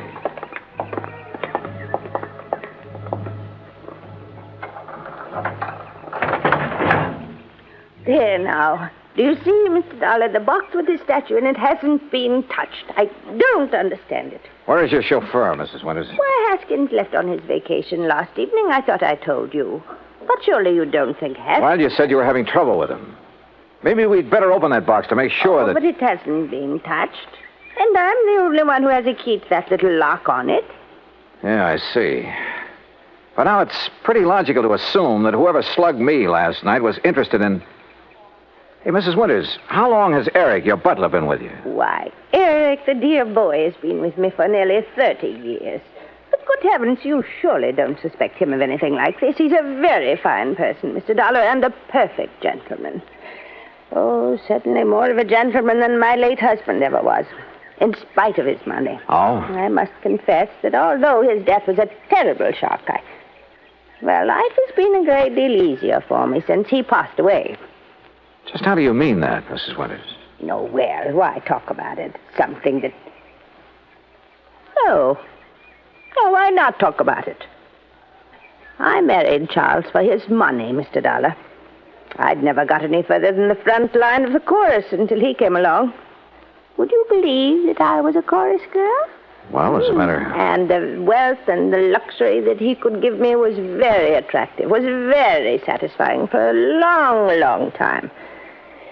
But for the past 10 or 15 years, maybe more, he insisted that we just stay penned up in this musty old museum he called a home. And what happened? While all our friends were traveling around the world, seeing new places and new people, we just sat here looking at four walls and at each other. Except for a couple of blessed months up at the lake. You'll love the place up there, Mr. Dollar. It's new and fresh and modern. I had it built over his protests. Young people came to see us, and it was such a relief from a... Well, I'm sorry. This must be so boring for you to hear. Not at all. Now, look. Why don't we call the police in about this thing that has happened to you? Come, we'll go right back into the house and Wait a we'll minute. No, let's not. A bunch of policemen prowling around would scare him off, whoever he is. But suppose you're attacked again. Well, at least I'm ready for it now. I just don't like your taking this chance. Of course, we could leave. Go up to the lake. Run away from him? Well, yes. Oh.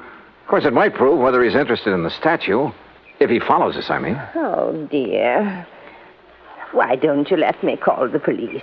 Only if you think they ought to be around here to protect the house while we're gone. No, that isn't necessary. We have a very efficient burglar alarm system. Well, it doesn't look as though it was working very well last night, does it? Unless it was someone in the house who attacked me.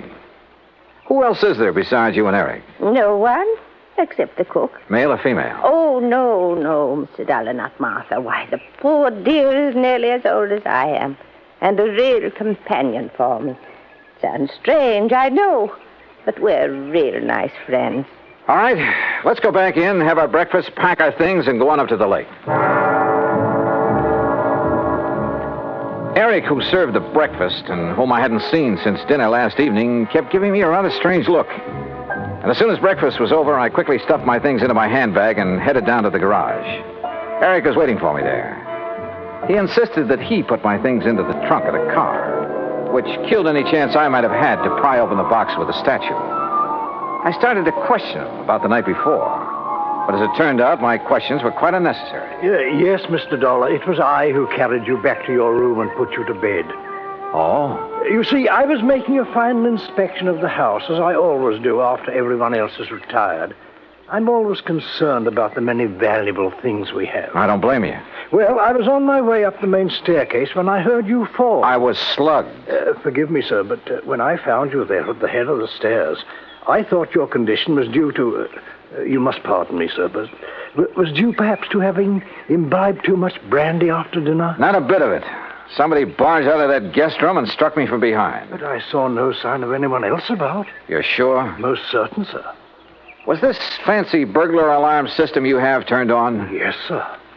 Well, then whoever did it either stayed in the house until this morning or knew the place well enough to get out without setting off the alarm. But I don't see how that would be... Have you called the police, sir? No, and we're not going to. Mrs. Winters and I are leaving for the lake just as quickly as possible. But don't you think this is sufficiently serious to warrant... Don't forget one thing, Eric. It was pretty dark in that hall. The attack might have been intended for you. Good heavens. But why, sir? I don't know. Oh, dear. Oh, there you are. Eric, you may fetch my bags from my room while Mr. Dollar and I planned the trip. Very well, madam. Oh, you don't know how glad I'll be to get there. Such a relief from this place. And all the things associated with it.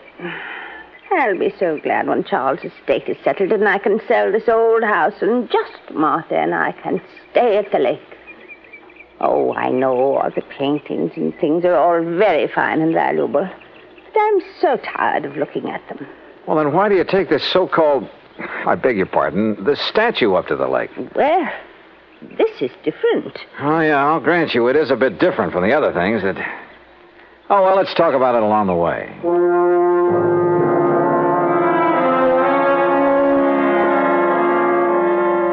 But we didn't. Simply because I didn't bring up the subject again. Why not? Because a couple of pretty wild ideas had begun to peck away at the back of my brain. Ideas just crazy enough to have some basis in fact. The 1928 Pierce Arrow ran like a dream in spite of its advanced age. And Mrs. Winters, in spite of her advanced age, kept the conversation going at a merry clip. There was a sparkling, almost buoyancy about her. And the hunch that had hit me began to grow. We crossed the Delaware River at New Hope on Route 202, and in Lambertville, we stopped at the sign of the Flying Red Horse to gas up the car. That's item 2470. While the attendant was busy with that and checking the tires and battery and so forth, I made some excuse or other and stepped around to the telephone booth at the back. Harry Branson here. Harry, I want you to drive out to the Winters home at Bryn Mawr again. Oh, what for? Just do it, right away. Then call me up at the lake. Well, whatever you say, John, but I wish you'd tell me... Gotta go now. Goodbye. The rest of the trip through the pretty North Jersey countryside was uneventful. And finally, north and east of the little town of Andover, we came to Lake Wawayanda. We drove along a private road to the far end of it, and there, perched on a little cliff above a deep basin, was a real smart, modern brick and glass home. That's right. Straight up the little hill and park in front of the garage. Little hill? I just hope we can make it. Right here. I hope the brakes will hold, or this thing could roll right on back into the lake. Oh, and the lake is so deep right there, nearly 100 feet. An old mine or something before the water came up. Oh, this is a pretty dangerous driveway. Here now, let me help you. Thank you. One of the first things I'm going to do is have this driveway built up and leveled off and a big stone wall built around it. Yeah, you'd better. Careful now, this is pretty steep. Oh, listen. Yeah? Telephone is ringing inside the house. Oh, well, let me have the key and I'll go in and answer it for you. I'll answer it. You can unpack the car while I do. I suspected the call was from me, but didn't want to say as much. So I opened the car trunk, proceeded to take out the luggage, and the big, clumsy box for the statue. The box was heavy, very heavy, and I wondered how Haskins, the chauffeur, had been able to pick up and carry the statue so easily back in Bryn Mawr. I finally got the box perched on the edge of the car trunk when Mrs. Winters called to me. It's for you, Mr. Dollar. It's Mr. Branson. Oh, okay, I'll take it. Leaving the box there on his precarious perch, I went on up to the house. Right here in the front hall, Mr. Dollar. Oh, all right, thanks. I'll go on out to the car and get my coat and purse. Yeah. Johnny Dollar. John, this is awful. Terrible. As I just told Mrs. Winters, this is... Well, I couldn't believe it. How did you know? How did I know what? Eric, the butler. Yeah? Dead. He's dead. And John, Dead from what? How did he die? He apparently fell down the main staircase. The poor cook, Martha, is the only other person in the house. She's beside herself. Yeah, I'll bet she is. But whatever made you suspect something was wrong out here? Call the police, Harry. Make sure they look for a possible blow on the head that might have been delivered before he fell. What? Mr. Dollar's going to fall. So long, Harry.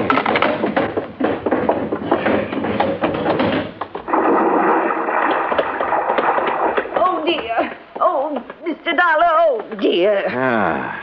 Fell off the back of the car, huh? Yes, the big box. I must have bumped it when I reached into the trunk for my weekend case. Bounced right down into the lake, huh? Yes, my beautiful little statue is at the bottom of the lake. Oh, well, don't worry, Mrs. Winters. We'll get it back. I'll have a diver come up here. No. It's all right. We'll leave it there. Huh? No, you were right. It'd only be another memory of the musty old house in Bryn Mawr. It really has no place here where everything is so fresh and new and clean. We'll get it back. But it really had no actual value. You were right, Mr. Dollar. It's better to just... Yes, we'll leave it there. Sorry, Mrs. Winters, but that's where you're wrong. Why, Mr. Dollar? We'll get it back, all right. And whatever's in it. Oh, dear. I suppose I might have known. Expense account item 3, $290 even for the diver who came over from New York and retrieved the box from the deep hole in the lake. 2 boxes, as a matter of fact. One with Haskins' body in it, and the other with the body of Charles Winters, the body that was supposed to have been washed out to sea after a car accident. The story? Well, of course. After Haskins got rid of Charles for me, I had to do something about him. Or rather, we did. Martha, you know. Such a wonderful friend. Was Haskins the one who slugged me? Yes. dear, so foolish of him, wasn't it? But he'd heard Mr. Branson say you were an investigator, and it frightened him. Worried me a little, too. Well, he might have killed you, too, if Eric hadn't stopped him. And, of course, Eric knew that Haskins had unwittingly made this second box for his own body. So now Eric's gone. Martha, huh? Yes, she did it. But she had to put him away. Oh, yeah. You see, he was the one who took care of Haskins for us. And we couldn't have him around knowing everything. Oh, dear. Martha and I had planned so many wonderful things together. But now... Oh, dear.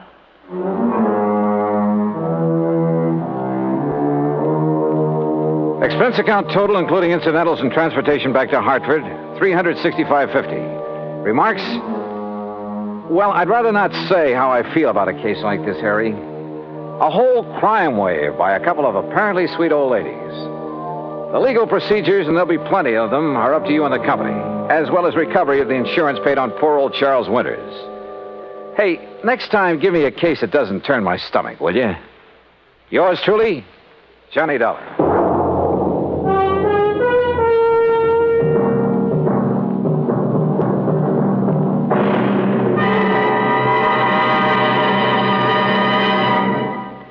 Now, here's our star to tell you about next week's story. Next week, a taste of the Old West and a taste of lead from a .38 Colt. Join us, won't you? Yours truly, Johnny Dollar.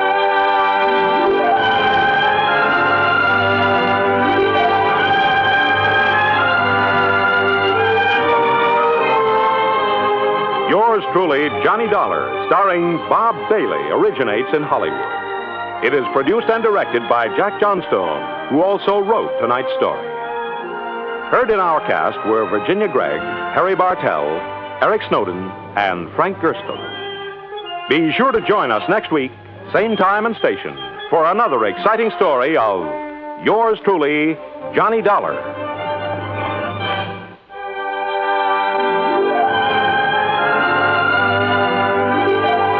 This is Joe Walters speaking.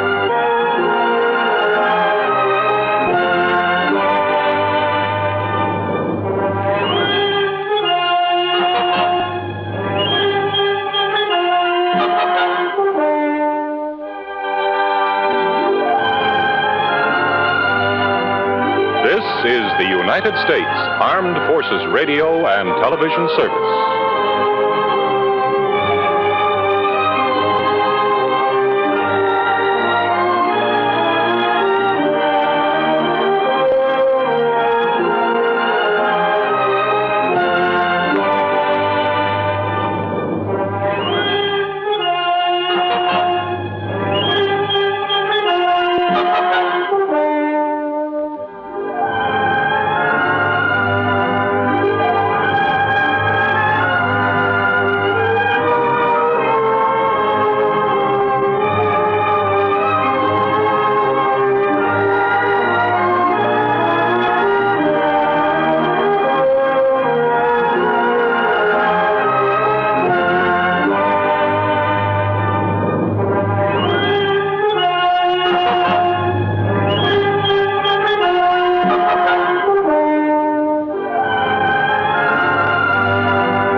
What's that supposed to mean? Mysterious disappearance.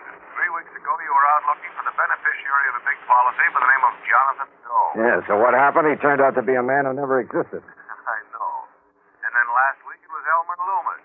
Find him, find his body, find out who murdered him. Only his disappearance was rigged by himself to get away from his wife. Not very cleverly done, however. Well, this one was, Johnny. Everybody at first. Where? Kerr's Ferry, New York. Little town along the Hudson over near Yonkers. Well, if you know it was a fake, what do you want me to do about it? Find him. Bring him in so we can prefer charges against him. What kind of charges? Perpetrating fraud against the insurance company. What else? What if he hasn't collected? I'm afraid I don't get it. You will. Come on on down here to the office. I'll tell you about it. Is policy a big one? Very. Then you won't quibble over the size of my expense account. I didn't say that. But of course, that's what you meant. Johnny? Okay, Pat. I'll be over in a few minutes.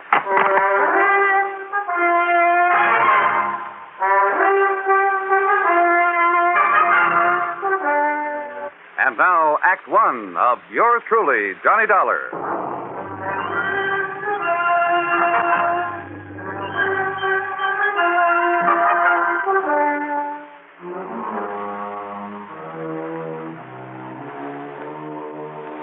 Expense account submitted by Special Investigator Johnny Dollar to the Universal Adjustment Bureau, Home Office, Hartford, Connecticut. Following is an account of expenses incurred during my investigation of the little man who was there matter.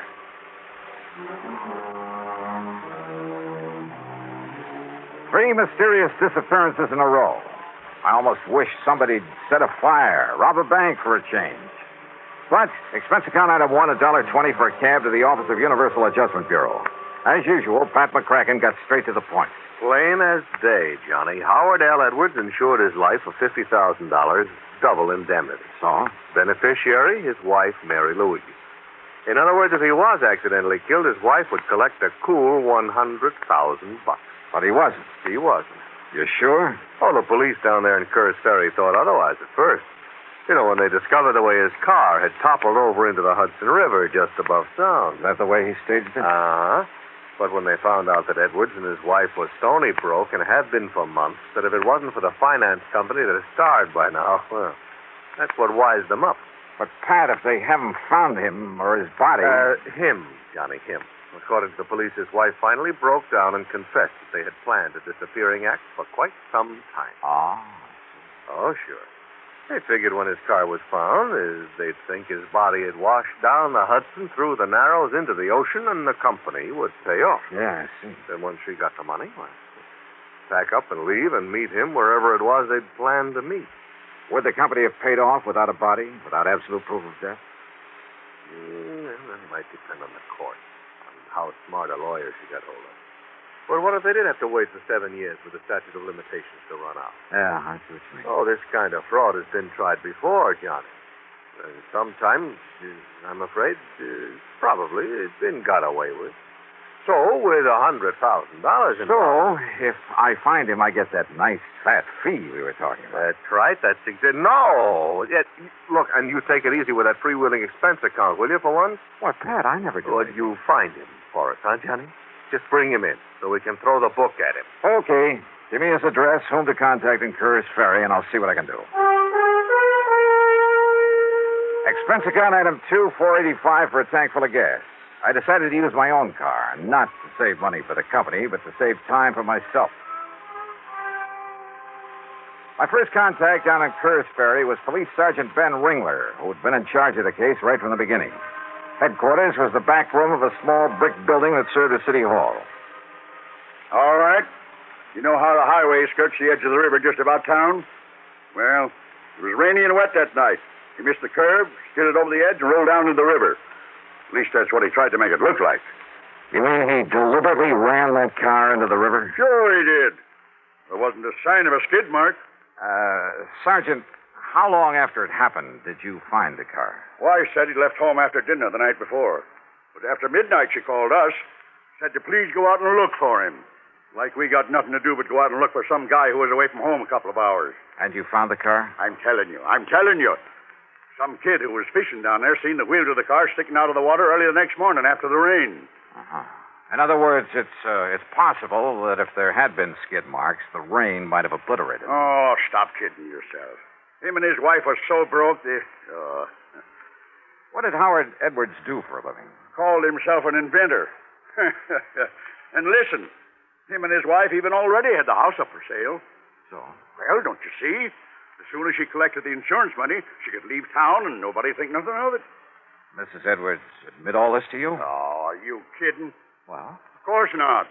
But when she let slip about their planning a disappearance, well, Dollar, no matter how you look at it, 2 and 2 makes 4. So don't worry, she'll admit it before I'm through with her. I've cracked harder nuts than her in my time. Maybe I'd better see and talk to her. Sure, go ahead. Make her break down and tell you where he's gone. If you can. Now, just what do you mean by that? You young kids think you're pretty smart. But, mister, you just try to get anything out of her. Oh, I can try. Yeah? Good luck, Dollar. You're going to need it.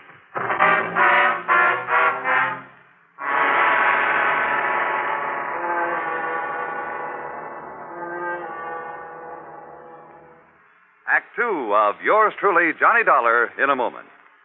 Great scientific achievements usually are made through the combined efforts of many men. Such is the story of the Atlantic Cable, one of the outstanding milestones of the 19th century. But today, the name of one man remains to remind us of that venture. The organizer and director, Cyrus W. Field, a retired paper merchant who risked his fortune, sanity, and integrity in an awesome adventure that lasted 12 long years. Field first was approached in regard to a short underwater cable to Newfoundland in 1854. After a huge investment of both money and energy, the cable was completed the following summer. Field then went to England to tackle the much larger problem of laying the Atlantic cable. Many futile attempts were made. Cable was broken. Splices were made. Cable was lost. Tempers flew, and ship captains resigned in disgust. Still, Field wouldn't give up. Finally, on August 8, 1858, it appeared that the project had been successfully completed. Cyrus Field went ashore and walked 15 miles to the nearest telegraph station. There he wired his wife, the Associated Press, and President Buchanan. He informed the president that Queen Victoria would telegraph her congratulations over the new cable. But before the Queen's message was completed, the line went dead. The much-hailed project was again a failure. Faulty insulation was blamed. In 1865, the largest steamboat afloat, the Great Eastern, made another attempt. Just 660 miles from Newfoundland, the cable parted. Inadequate hoisting tackle prevented its recovery. Field broke down and wept like a child. And yet, the very next year, he sailed with the Great Eastern for one more try. This time, every failure had been studied, every provision made. On July 27, 1866, Cyrus Field landed at Heart's Content. After personally cabling the unbelievable news, he immediately boarded the Great Eastern, retrieved the broken cable of the year before, spliced it, and laid the second Atlantic cable. Cyrus W. Field, another American whose driving energy insisted that somehow there must be a way. Let's find it. And now, Act two of yours truly, Johnny Dollar, and the little man who was there matter.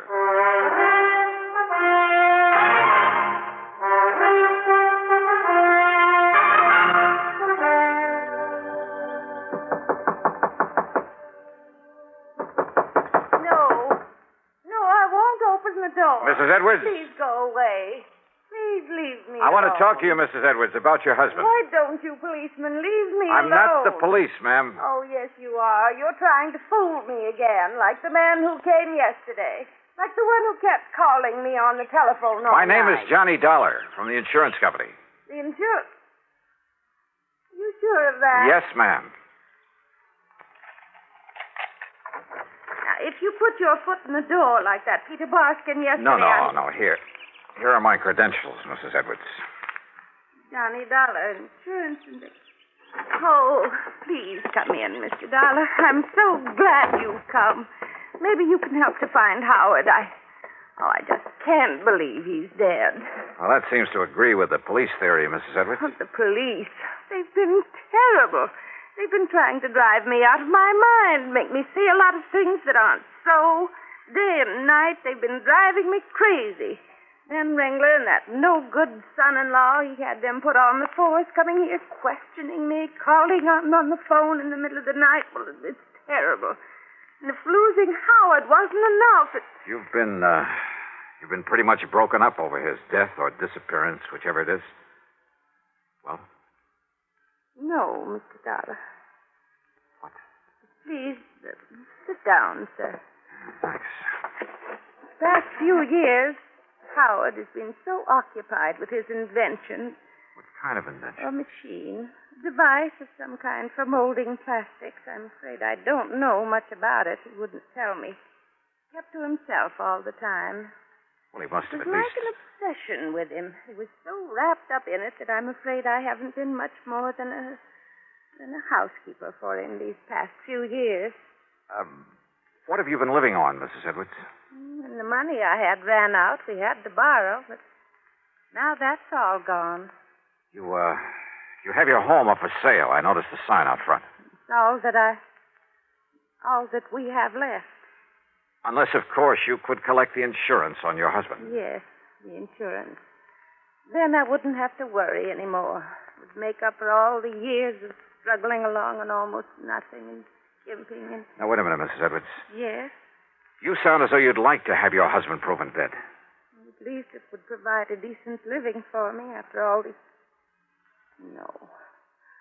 Oh, no. That sounds terrible, doesn't it? Yeah, it sure does. I didn't mean that I wish him dead. I only meant that... Well, if he is... When I first got here, you said you hoped I could find him. Yes. Yes, Mr. Dollar. Sure. So that you and he could continue this sad life of poverty and not really getting along together? No, don't you see? We'd have money. Oh? Because of his invention.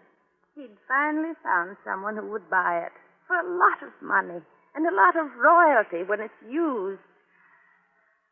But now even that is gone. Gone? What do you mean gone? All the plans and drawings. He took them with him that night. And just where was he taking them? To the man, the company, whatever it was he was selling it to. At least I think he was. In the middle of the night? Now they're all gone, somewhere in the Hudson River. You told the police about this? Yes, I told Ben Ringler. He found no sign of them in the car? No. And that son-in-law, that Peter Moskin, he said I was lying about those papers. All right, Mrs. Edwards, listen to me. Yes. Considering the relationship of you and your husband, wouldn't it be logical for him to leave you, sell his invention for whatever he could get, and live happily on the money all by himself? And just leave me with nothing? Yeah. No. In spite of... Oh, no, Mr. Dollar, he wouldn't do that. I didn't say leave you with nothing. All he had to do was make it look as though he'd been killed. Make it look? That's right, in a car accident. Oh, no. Well, that's the way you planned it, isn't it? Then you'd both be taken care of, free of each other and with plenty of money. No, Mr. Dollar. Didn't you admit to the police that you two planned his disappearance? Oh, no. I told him, Ben Ringler and that son-in-law. Told him what? That before Howard knew his invention would work, that he could sell it, Howard did talk of going away so he could work on it undisturbed without me under his feet. That's all I said. Ben told your insurance company. Ben made it sound like... Oh, don't you believe me, Mr. Dollar? I'll see you later. Item 3, $1 even for a bite to eat at the local lunch wagon. Then I went back to headquarters where I found not only Sergeant Ben Ringler, but his son-in-law, Patrolman Peter Baskin. I found him very busy playing checkers. Come on, Pete. Crown me. Yeah, Pop. There you are. And now you can give up, like Dollar is on this case of his. I'll set him up again. Didn't get a thing out of Miss Edwards, did you? Maybe I did. Just like I told you would. Huh? You mean you did get something out of $1? Where's the chief of this police department? Been away a couple of weeks. I'm in charge. Well, if he had any sense of duty, he'd be back here. Hey, what do you mean by that? Pete, I mean that you and your father-in-law have considered only 2 possibilities. Have we? The first was accidental death. Now, listen, I told you... Yeah, you told me. You eliminated that. Sure did. The other was deliberate disappearance. And that's what it was. But there's another, Ben. The one I'm going to work on. Yeah, what's that? Sonny? Murder. What? That's right. Murder. Act 3 of yours truly, Johnny Dollar, in a moment. Our Constitution is a flexible document. It has changed with the changing years to meet changed conditions. An example is the way in which we elect our United States senators. When the Constitution was ratified, and for 125 years thereafter, the people could not elect their own senators. Instead, the senators were chosen by the state legislatures. The Founding Fathers believed in democracy, but they did not want their new republic to be wrecked by irresponsible mob rule. Democracy was a new form of government. Most of the voters had little knowledge and less experience in governing themselves. And so the Constitution provided that while the people could elect their representatives to Congress, they could not elect their senators directly. A century and a quarter of experience in self-government made such a safeguard against mob rule obsolete. And by 1912, the people were ready to demand the right to elect their senators by popular vote. They received this right in the 17th Amendment to our Constitution. This amendment illustrates how our Constitution lives and grows in our changing world, to the end that this country of yours and mine shall be our country under God. And now, Act 3 of yours truly, Johnny Dollar. I learned from Sergeant Ringler and his smarty pants son-in-law that Mr. Edwards' car had been left untouched where they'd hauled it out of the river north of Kerr's Ferry. It was late in the afternoon, but item 4, there in police headquarters, 30 cents for a phone call to another headquarters, the 18th Precinct down in New York. This Lieutenant Singer. Hey, Johnny Dollar, Randy, I want you to do something for me. Johnny, long time no see. Yeah, listen, will you? Have you got somebody in the crew who can come up here to Kerr's Ferry and give me a hand? Somebody who knows something about fingerprints? Well, now, Johnny, it's about 20, 30 miles outside our jurisdiction. So what? Well, of course, some guy who's off duty, maybe a real top man like Marty Levitt. How soon can you get here? Well, what's it all about, How Johnny? soon? It's getting late. It's getting dark. Well, a little over an hour if he can catch a train, but what kind of case... Okay, Randy, thanks. Now, look, Dollar. You think we can't handle these things good enough ourselves? Yeah, Dollar. Yeah, that's exactly what I think. It was dark by the time Marty Levitt arrived, but he had a flashlight in his kit, and I brought along my own. So I drove him out to where the car sat up between the highway and the river. His examination was quick and efficient. And when he'd finished... No, I don't get it. What? What'd you say? Holy. That's a wonder a lot of cars and trucks don't miss that curve. What is to this one, Johnny? I don't get it. What do you mean, Marty? Johnny, I haven't uncovered a single fingerprint, except for some old ones on the gas cap, under the hood, that sort of thing. And except for Mr. Edwards' own prints on the steering wheel and gear shift lever. No. Huh? Steering wheel, gear shift, light switch, door handles, everything wiped clean. Well, of course, this wreck was in the river a few hours. So I don't care if it was in there a week. They'd still be on it. There aren't even any prints from whoever hauled it out of the river. Marty? Sure, Johnny. Somebody carefully wiped them off. And people don't do that without a reason. So, where do you go from here? Yeah.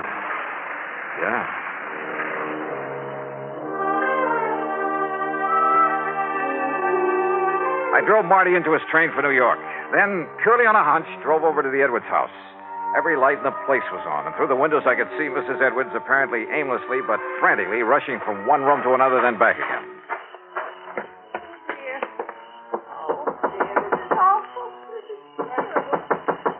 Mrs. Edwards, this is Johnny Dollar. Oh, Mr. Dollar, thank heaven. Oh, Mr. Dollar, look.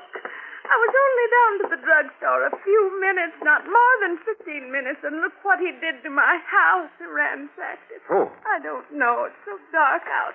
He ran out the back way when I came in. Have you found anything I missing? don't know. I haven't. Is this your husband's desk? Yes, it is. Looks to me like this was the target. The rest of the house, and the closets, the bureau. Oh, sure. To keep you from realizing this was what he was after. Wait. Howard kept that locked. Yeah, but it's been broken open. Why, even I was never allowed to look in his desk. Did you call the police? The police. Now, what would they do after the way they've treated me? Cortina Plastics Company, Marino Plastic Molding Corporation, General Easton. They were the ones that turned him down, I think. Wait a minute. Here's part of a letter. Another scrap caught in this crack here. Apparently overlooked it. Oh. Something Town Plastics Incorporated. Yes, Bridgertown. Huh? I think that was the name of the company that was going to... Wait now. Check through your local authority. Agreed to represent us, these negotiations. There incurs suggest you contact Mr. No wonder, Mrs. Edwards. What? Mr. Dollar? The man your husband went to meet that night to make the deal on his invention. What? Recommended by some of the local authorities, huh? I don't Oh, understand. believe me, he's hanged himself by overlooking these scraps of paper. Who, Mr. Dollar, who? When he realized how much the invention was worth, instead of negotiating with your husband, he decided to kill him. Yeah, ran his car into the river with him in it. And you know who he is? You'll never tell, Dollar. Peter Barskin. You or anybody else. See what I mean? You know something, Pete? This isn't Gunsmoke. What? But if you think you can outdraw me, Pete... Oh!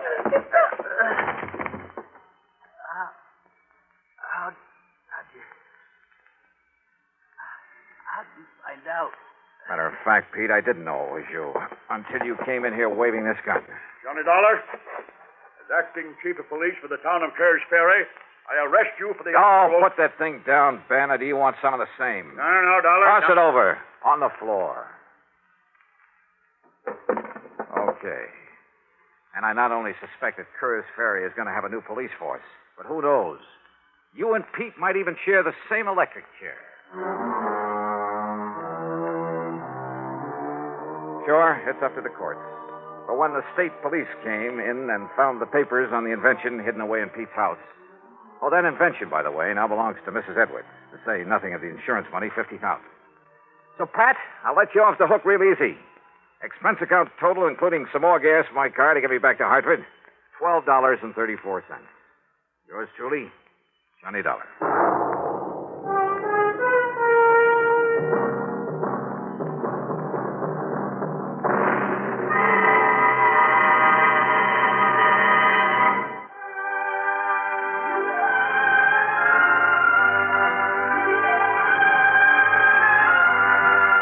Yours truly, Johnny Dollar, starring Bob Bailey, originates in Hollywood and is written, produced, and directed by Jack Johnstone.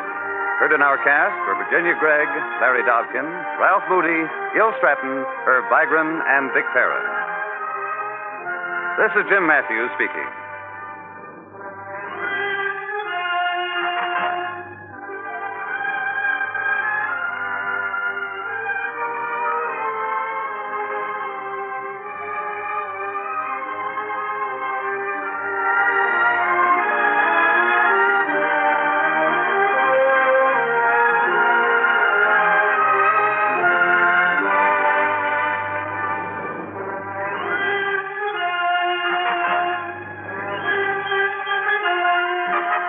Johnny Dollar has come to you through the worldwide facilities of the United States Armed Forces Radio and Television Service.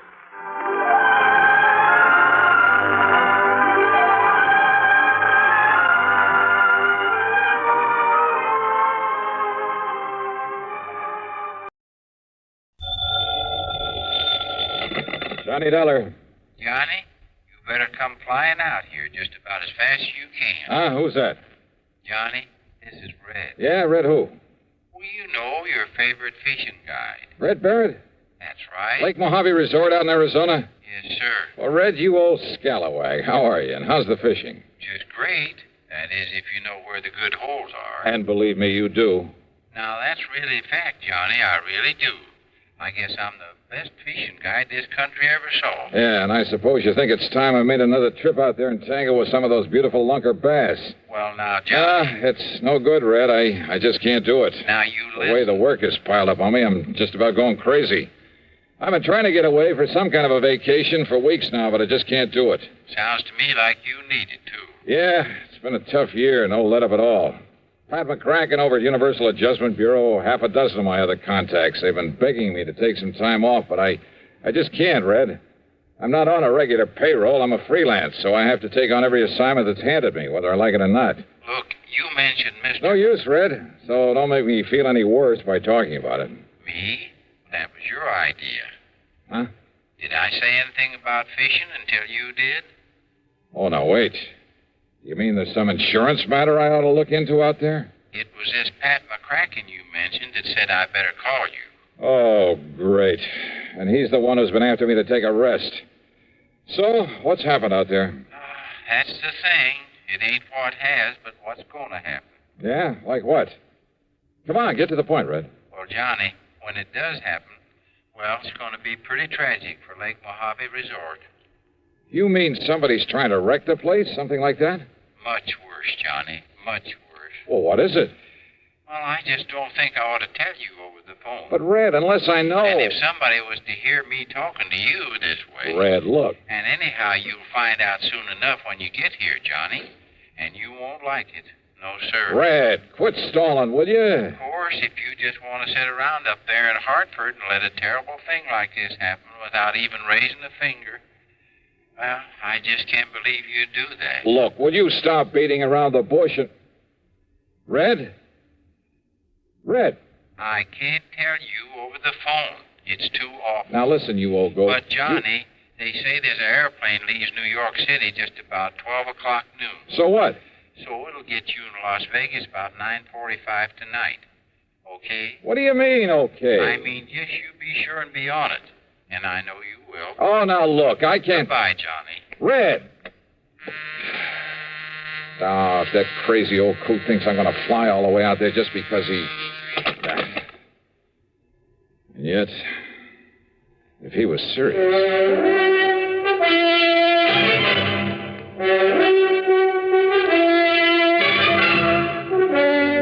CBS Radio brings you Bob Bailey in the exciting adventures of the man with the action-packed expense account, America's fabulous freelance insurance investigator. Yours truly, Johnny Dollar.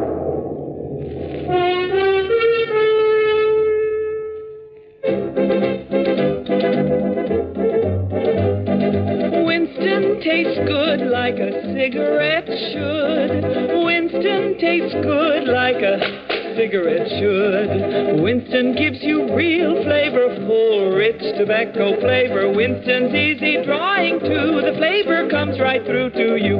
Winston tastes good like a cigarette should.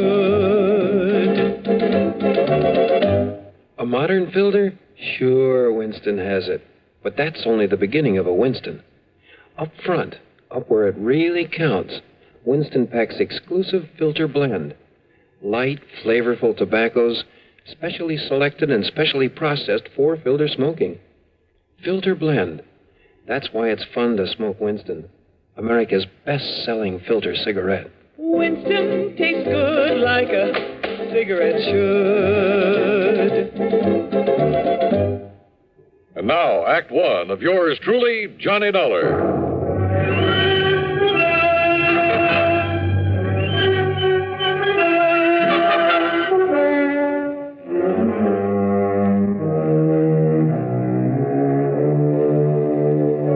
Expense account submitted by Special Investigator Johnny Dollar to the Universal Adjustment Bureau, Hartford, Connecticut. Attention, Mr. Pat McCracken. Following is an account of expenses incurred during my investigation of the Red Mystery Matter. That crazy phone call from Red Barrett. I know that wild old character pretty well. I'm fully aware of his faculty for stretching the truth, making a couple of mountains out of a molehill or two. And once or twice before, I'd wound up making the trip across the country just to wet a fishing line with him. And yet, those other times I'd fallen for his gag, I'd run headlong into serious insurance matters. Trouble with a capital T. And if he really meant what he said about something terrible impending at Lake Mojave Resort, well, there was one way to find out. Expense account item 1, $153, plane fare, Hartford to New York to Las Vegas, Nevada.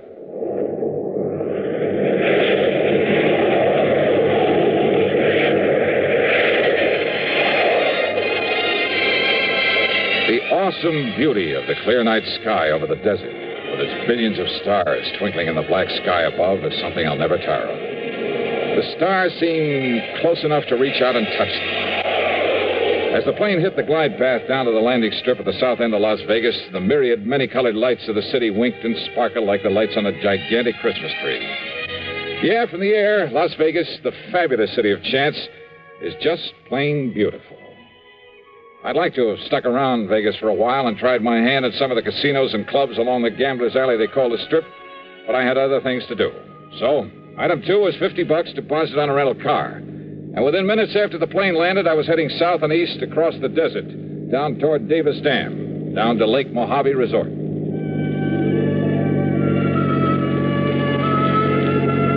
The desert. Mile after mile of nothing but sand and sagebrush and Joshua trees. Of tumbleweed and cactus. Of high plateaus and broad windswept mesas. Here and there, the skeleton of some animal was perished in the remorseless, terrible summer sun. And then suddenly in the middle of it, the life-giving waters of Lake Mojave. At the south end of the lake, just above Davis Dam, is the resort, with its clean, comfortable motel, a good restaurant, tackle shop, and dock. Everything to warm the heart of a fisherman. Yeah, and in the bright light of the moon, I could see the lake itself, calm as a mill pond. That meant that unlike the cold and snow I'd left back east, here it was warm and perfect weather for fishing. It took a bit of self-control to keep from driving right on down to the dock. Instead, I circled the driveway to the office. As I pulled up to a stop, in spite of the hour, someone came out to greet me. It was my old friend Buster Favor, general factotum at the resort. Yes, sir? Can I help you? Yeah, Buster, I think you can. What? Why, it's Johnny Dollar. Yeah, none other. Hiya, Buster. Johnny, it's a miracle. I don't see why. When I get word there's trouble around here. Oh, then you know, huh? Buster, I only know that something is about to... Even the police haven't had a chance to get over here yet. The police? Johnny, I sure hope he's all right, that you can find him. Yeah, find who? Why, Red. Red Barrett? You mean you didn't know? Buster, what's happened to him? Johnny, Red has... Well, he's disappeared. Oh? And I could be awfully wrong, but from the looks of things, Johnny... Wait a minute. You think somebody could have murdered him? Come on. Take you over to his room. You can see for yourself.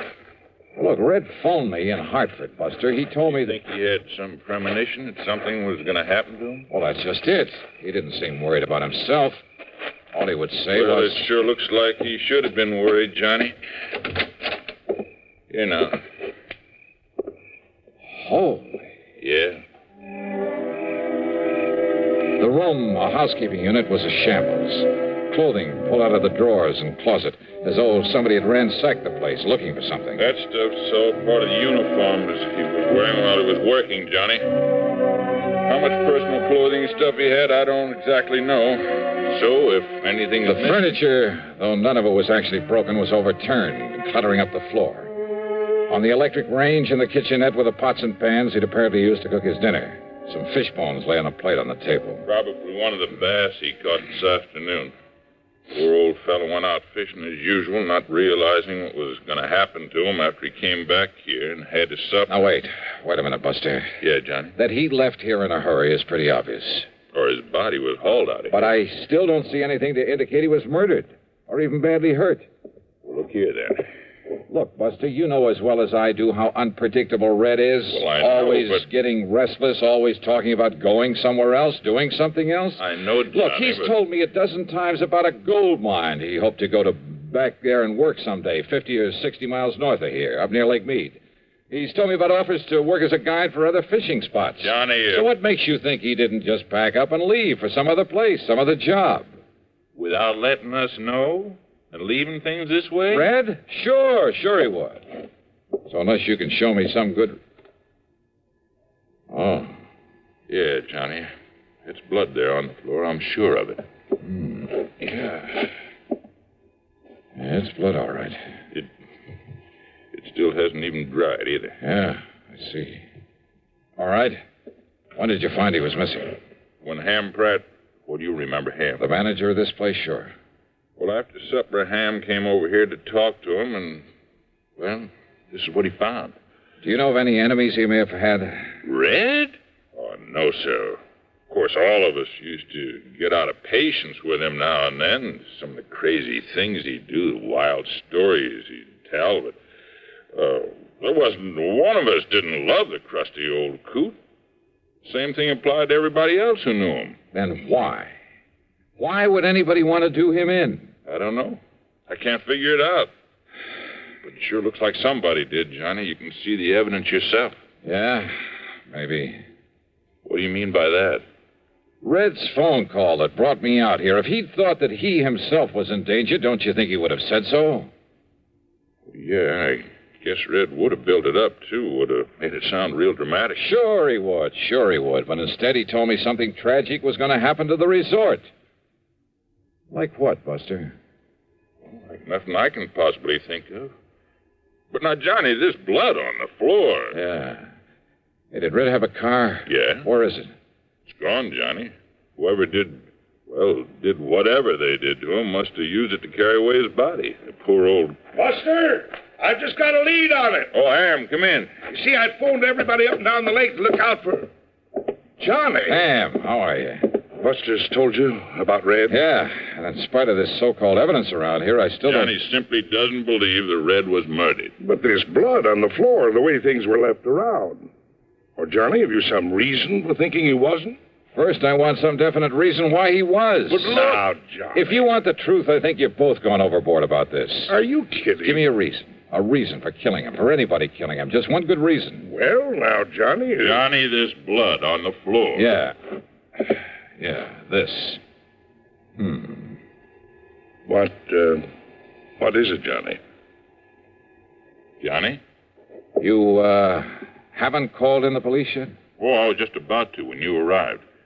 Don't you think I'd better call them then right away? Well, yeah, Johnny, why don't you do that? No. I've done something better, Johnny. I spread the word up and down the lake, all the way up the Colorado River by telephone. And listen, it's paid off. And that's what I came in here to tell you about. Well?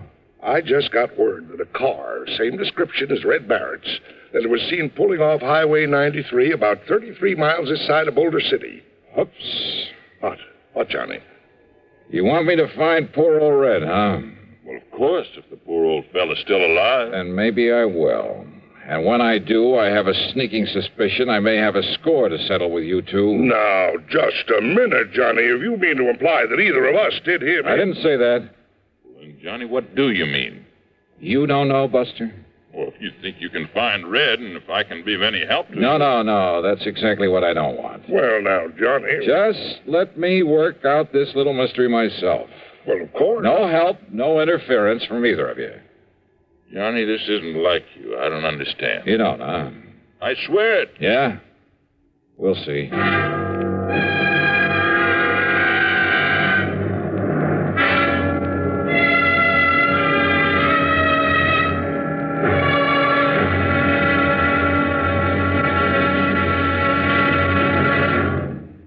Act 2 of yours truly, Johnny Dollar, in a moment. Welcome, recording star Mel Torme. It's terrible trying to sing with a bad cold. So I always take 4-way cold tablets to relieve cold miseries fast. Good idea. Tests of all the leading cold tablets proved 4-way fastest acting. 4-way starts in minutes to relieve muscular pains, headache, reduce fever, calm upset stomach, also overcomes irregularity. When you catch cold, try my way. Take 4-way cold tablets. Fast way to relieve cold distress and feel better quickly. 4-way, only 29 cents. Now, here's a word about another fine product of Grove Laboratories. To get rid of embarrassing dandruff in 3 minutes, change to Fitch Dandruff Remover Shampoo. 3 minutes with Fitch regularly is guaranteed to keep unsightly dandruff away forever.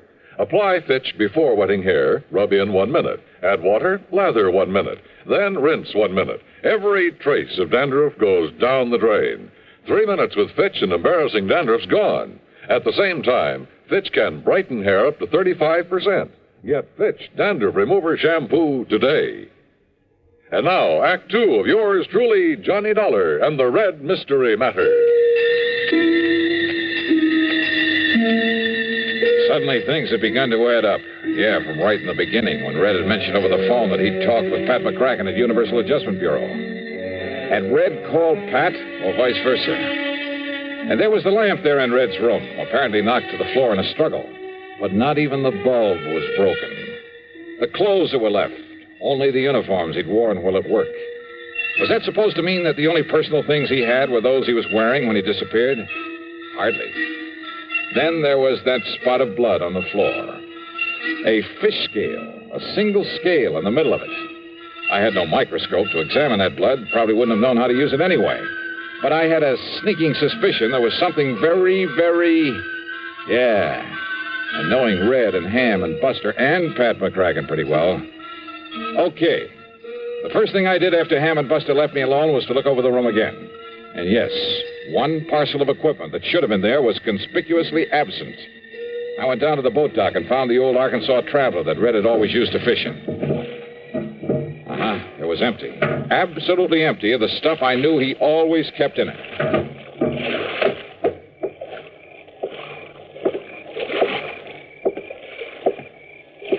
Johnny? Wow. What are you doing up and around this time of night, Ham? Oh, just sort of checking up on things. Yeah? Or checking up on me? Oh, now, Johnny. You hoping to find some lead on Red there and his boat? I found exactly what I expected, Ham. Nothing. I don't understand. Don't you? Johnny, what goes with you? You've certainly been acting kind of feisty this trip. Yeah, well, I'm sorry. Now, if you feel you have some lead on Red, on what may have happened to him, well... Yeah, I think I have. And you helped to give it to me. I did. But there's no point in following it up till morning. What is the lead? No help, no interference, remember? Okay, Johnny, whatever you say. No use doing anything till morning, eh? That's right. Then you, Well, what? Oh, I was just thinking. Remember a couple of moonlight nights like this when you were here before, how you and I took the workboat and a couple of fishing rods, how we plugged those deep coves just above the dam? Yeah. Yeah, we took some nice fish out of there, didn't we? Yeah. I'm going to be blunt with you, Johnny. You aren't yourself. You're a bundle of nerves. Been working too hard? Yeah, much too hard. Well, one great cure for that. Why don't we go out there and pick us up a couple of nice bass? Okay. Why not?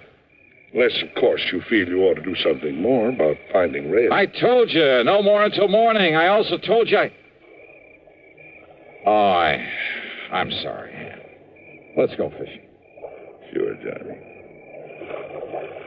I understand. Yeah, I guess you do.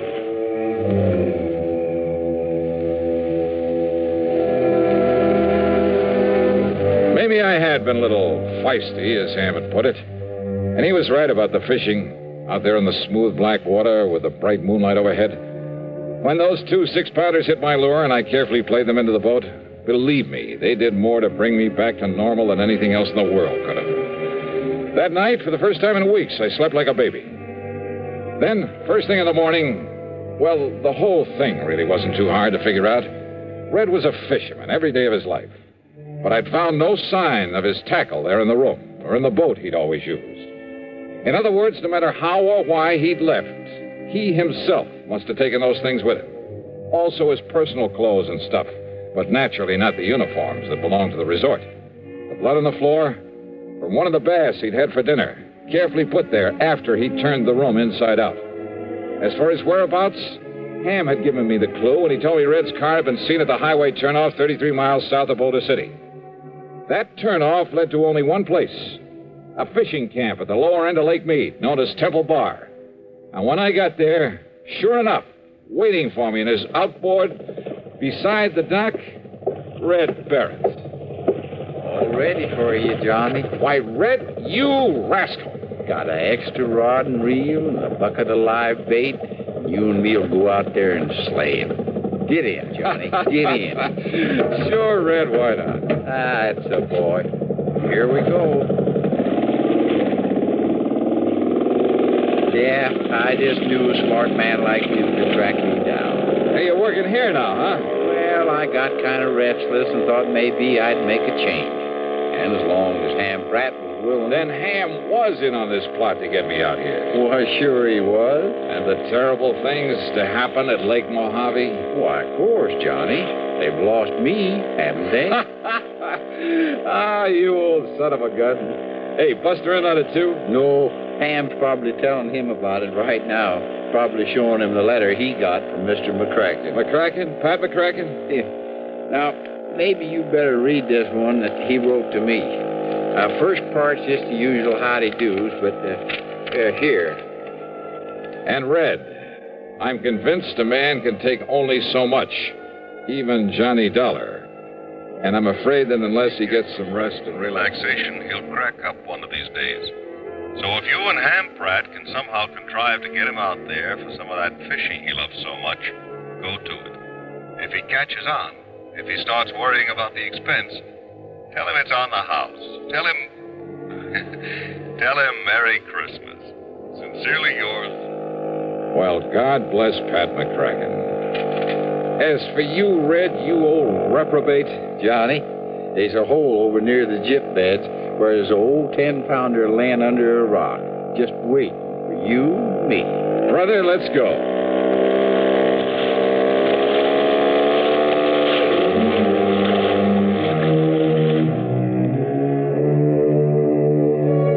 A very wise man once said that the time a man spends in fishing is never deducted from his lifespan. And you know something? I, for one, am convinced that he was right. So, well, Merry Christmas to you all, too. All of you. Yours truly, Johnny Dollar.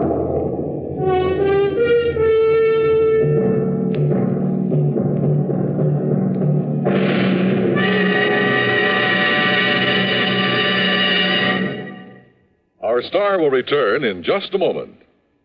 Every year, some Christmas celebrations are ruined by fire. A little precaution can prevent a Christmas fire from happening in your home. First of all, make sure your tree is on a firm foundation so it can't fall over. Then be sure to use only approved lighting. Wiring that's frayed may be dangerous. Replace it. Never use lighted candles.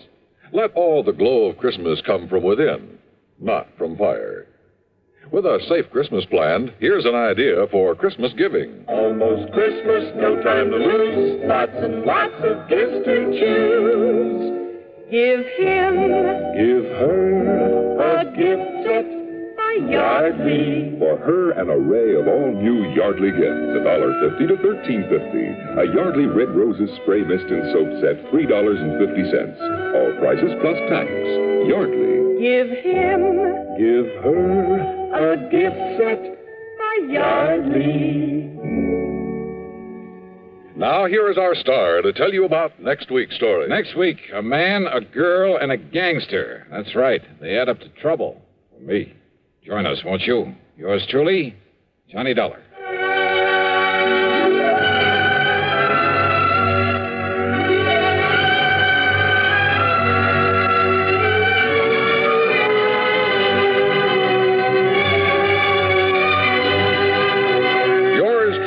Johnny Dollar, starring Bob Bailey, originates in Hollywood and is written, produced, and directed by Jack Johnstone.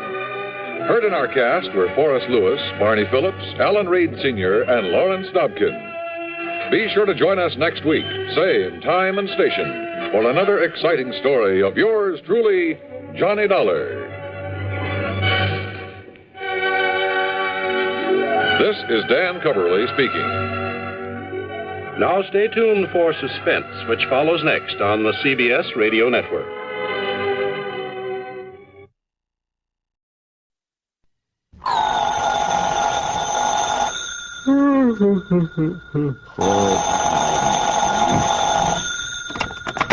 Johnny Dollar. Johnny, listen, I've just looked up the plane schedule. Huh? Yes. Now listen, if you hop into your car and drive on out to Bradley Field, you can just make the plane to New York. New York? At this ungodly hour? Listen, will you? It'll get you there just in time to catch the morning 707 out here to the coast. Whoa. Hold everything, will you? Get going, will you, Johnny, while this thing is still hot? Wait a minute, I tell you. Who are you? What's this all about? Oh, I'm sorry. This is Art Bascom, Western Life and Trust Insurance here in Los Angeles. Arthur, in the middle of the night. It's morning. And, Johnny, you've got to make that jet flight out of New York. Leaves here at 8:45. Why do I? Because this may be a case of murder. Yeah, what may be a case of murder? Johnny. Make some sense, will you? Hurry up or you'll miss that plane. Art, hello. Okay, here we go again.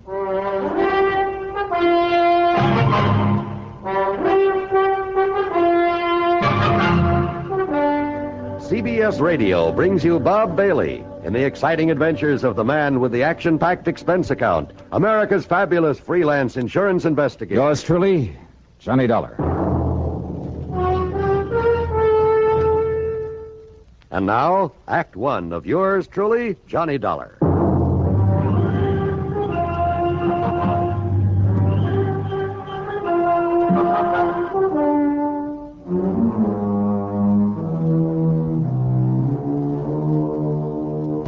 $1 to the Western Life and Trust Insurance Company, Los Angeles office. Following is an account of expenses incurred during my investigation of the fatal switch matter. Expense account item 1, $8 for the flight to New York. Item 2, $176.25, the jet flight to Los Angeles. It was shortly after 11 a.m. Pacific time when Art Bascom met me at the L.A. International Airport. We took off in his car and headed south. Balboa, Johnny. It's about 50 miles down the coast. Very successful. Based on Freebairn's exclusive rights to the patent on a radio control device. Securing rights, that is. Uh-huh. Big government order, that sort of thing. Yeah, I see. All right, now tell me what's happened. Well, Freebairn's partner, so to speak, is the man who invented this device, who owns the patent. Young bachelor by the name of Edgar Porter. And?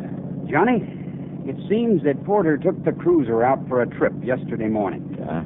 Last evening, Mr. Freebairn thought he'd call him by radio. You know, just to find out where he was, make sure he was all right. Uh-huh. Couldn't raise him? No, he contacted him without any trouble. But then, in the middle of their conversation, suddenly... Well, Johnny, from what Porter said, his last words over the radio... Yeah? Well, it looks as though somebody killed him. Where's the cruiser now, Art? Somewhere out in the Pacific. The Coast Guard's trying to find it. Well, then he hadn't given Freebairn his position. No. I guess he didn't have time before whatever it was killed him. Uh-huh. Who else was on board the boat with this man, Porter? That's the first thing I asked Mr. Freebairn when he phoned me. Well? No one. Huh? Not even any other boats around. Porter and that cruiser were out there alone. Yet, judging by what he said, someone somehow managed to kill him. Who said? Porter himself. Well, how do you know what he said? Lester Freebairn told me. He and his wife were talking with Porter by radio when it happened. Oh, well, then you only have his word for what Porter may have said. Also, Johnny, Freebairn was making a tape recording of their conversation. Oh, I wonder why. I don't know.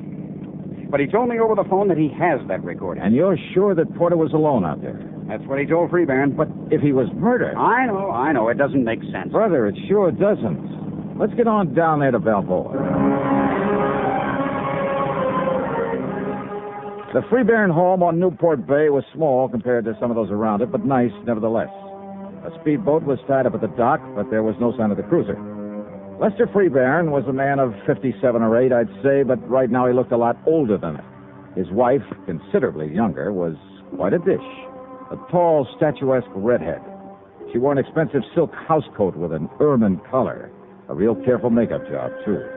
Her eyes especially were, let's say she knew how to use them. And Art Bascom had said that Edgar Porter was a young bachelor. Sit down, gentlemen. Sit down. Yeah, sure. And, Marilyn, will you bring me another cup of coffee? Why, of course. Perhaps Mr. Dollar and Mr. Bascom would like a drink. No, thanks. You can pass me. No, thanks, Mr. Peavy. Excuse me, gentlemen. I just talked to the Coast Guard again. They've got planes and boats, even a helicopter out there looking for the last one, the cruiser. No sign of her. Mr. Freebairn, Art tells me you're certain that your partner, Edgar Porter, was alone out there on that yacht. Because he told me that he was. Now, let me play the tape recording of our brief radio conversation with him. By all means. Just give this thing a few seconds to warm up. How'd you happen to record your conversation with him? I just made some modifications in this machine, and I thought I'd check it out. I'm so glad now I did. Oh. Now, that's a make I don't think I've ever seen before. Oh, I made it myself, Dollar. Like this receiver here, the transmitter. Make all these things myself. That's the reason I'm in the business I am. And it's a lot better than that old chemical plant he started out with. Here you are, darling. Thank you, my dear. Now, let's start the tape.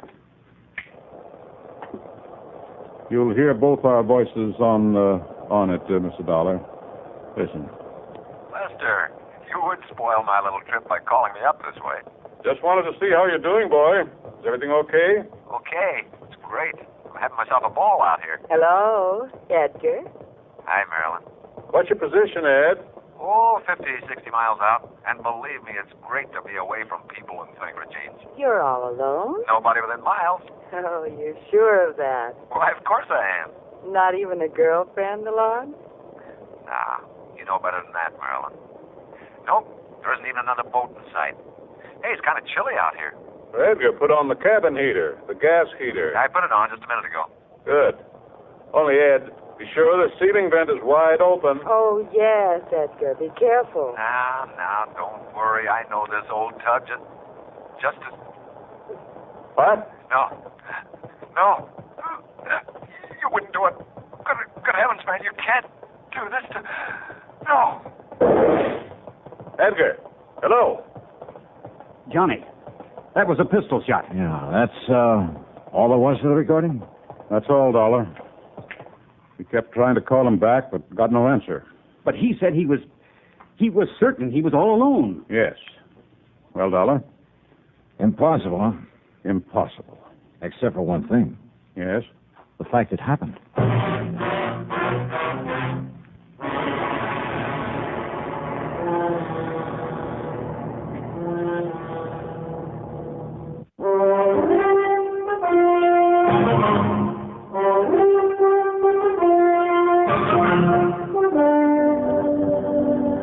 One thing is sure, Mr. Freeburn, there isn't much we can do until the Coast Guard locates that cruiser of yours. They've promised to call the minute they do. Johnny. Yes, Mrs. Freeburn. Oh, it's Marilyn. If you don't mind. Oh, sure. No, I don't mind. Well? Edgar said he'd already put on the gas heater there in the cabin. Why, yes. And the cabin on the Leslin is rather small. Carbon monoxide would build up in a matter of minutes. Yeah, but he said he just turned it on. Nevertheless... He also said he knew that boat as well as you do, which means he knew to be careful of that heater. Well, we all get careless now and then. Also his last words. Good heavens, man, you can't do this. Now, who's the man he was talking to? It doesn't make sense, Johnny, because he swore he was alone out there. Yeah, but was he? Oh, Edgar was so painfully honest, even about little things. If he said he was alone, he was. Or at least he believed that he was. Well, if somebody had come out of some hiding place to threaten him, wouldn't he have identified him by name, at least for your benefit?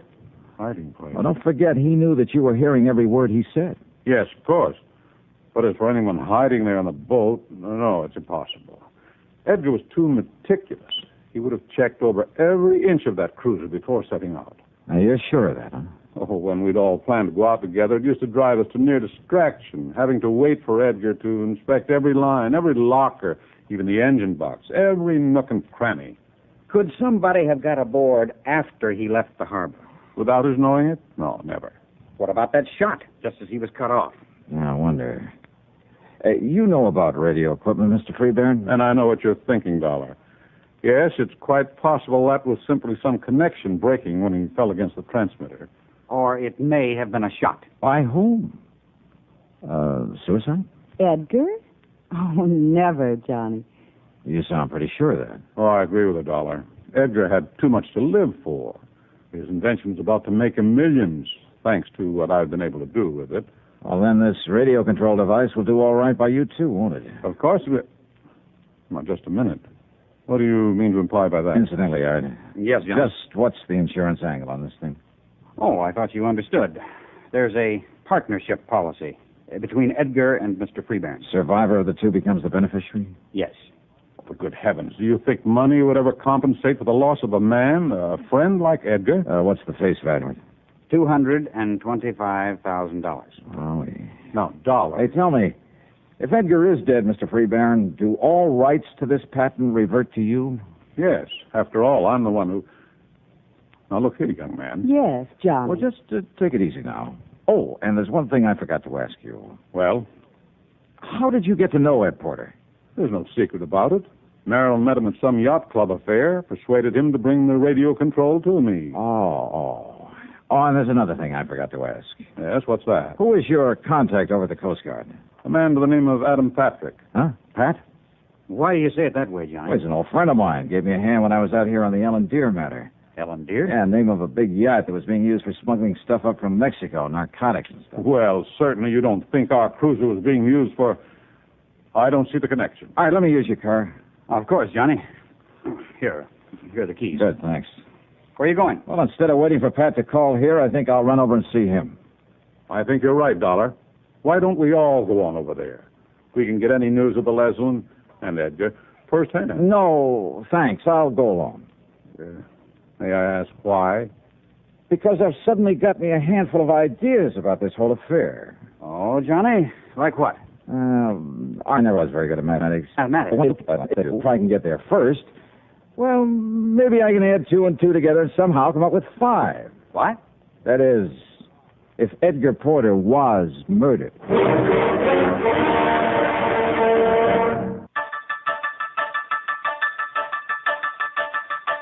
All you need to know, KNX 7 million News Radio.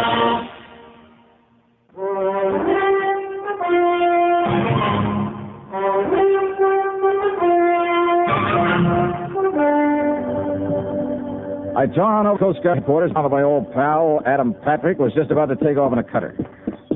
Okay, boys, cast off and let's get underway.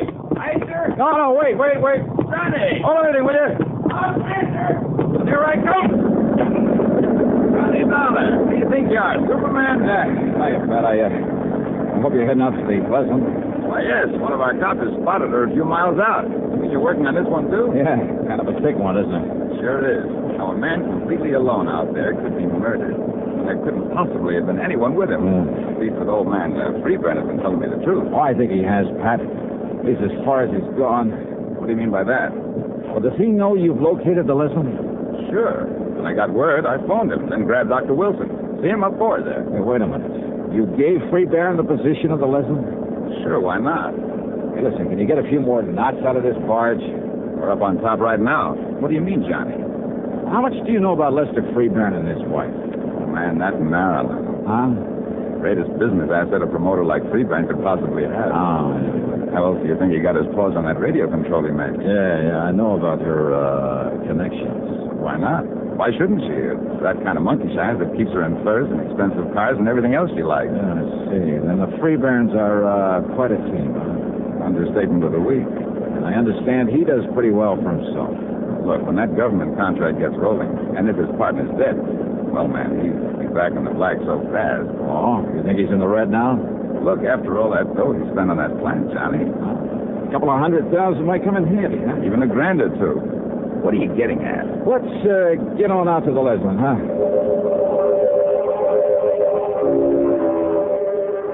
It took us something under an hour to reach the Leslin, where she drifted around on the calm sea untended. If she'd had her engines running, she might have got halfway across the Pacific before we found her. While the crew of the cutter were preparing to tow her into harbor, Pennon, the doctor, and we climbed aboard. I took a good, careful look around, and believe me, I found plenty. Edgar Porter was dead, all right. His body slumped over the radio set. Carbon monoxide, the doctor said. At least that's what my preliminary examination shows, Mr. Dollar. But then, before we could get her underway, sure enough, Lester Freeburn rolled up in his speedboat. He came aboard, joined us in the cabin, took a look at the body of Edgar Porter, and then... Then it was carbon monoxide poisoning. And I told him by radio to be sure that this vent was open. Too late, Mr. Freeburn. What, Mr. Dollar? Well, that fast little boat of yours didn't get you here soon enough. That vent was wide open. Yeah, the first thing I looked at. Well, then I don't understand. If it was carbon monoxide poisoning... Yes, John. Oh, sure it was. But not from this gas heater. You mean maybe some leak in the exhaust system? Not even that would have done it, Pat. This cabin door was wide open when we came aboard. Well, even so... Alive, Edgar was pretty valuable to you, Mr. Freeburn. Of course. As my partner with his invention... And your wife, with an eye for the dollar sign, roped him in very nicely for you. I guess he really had a case on her. I utterly failed to see... But Edgar dead would be even better, you thought. Oh, now, look No here. more need to share the profits on his invention. Are you trying to say I thought of killing him? This radio transmitter and receiver, some of your work? Of course. But before getting into electronics, you were a chemist, weren't you? So you'd know even better than I do how carbon monoxide can be produced from a little crystal of some kind. I forgot the name of it. But when it gets thoroughly heated... Now, look here, Dollar. Edgar was alone on this boat. Now, you look. The cord on his microphone is very short. So? He had to lean over the transmitter when he talked to you by radio. So what? That's one of the reasons you knew he fell against Spinetta when he keeled over. You mentioned it when you played back that tape for us. Well, I simply assumed... You knew he did. Even as you knew his head would be right over this grill work on top of the transmitter when he used the mic. Look through the grill, Pat. Yeah, Johnny. All right, that little coil on the back of the panel where nobody'd notice it. Yeah? A heating element that was turned on when the mic was turned on, see? Hey, see, it's starting to glow. Like a small coil on one of those electric heaters. And believe me, it had nothing to do with transmitting a signal. Dollar. Instead, it was used to heat up a crystal of that chemical I mentioned to produce a deadly concentrated dose of carbon monoxide. Johnny. Sure. Take a good look at that coil, and I'm sure you'll find traces of the chemical on it. Get the picture, Pat? Yeah, Johnny, I sure do. All he had to do was stay right there in his home and put in a call to Porter on the radio. That's right. To answer him, Porter turned on this transmitter, and he leaned over to use the mic. That meant he was right on top of the coil with the chemical on it. The coil that was heating up, producing the gas that killed him. Oh, the dirty, diabolical. Well, Mr. Freebairn.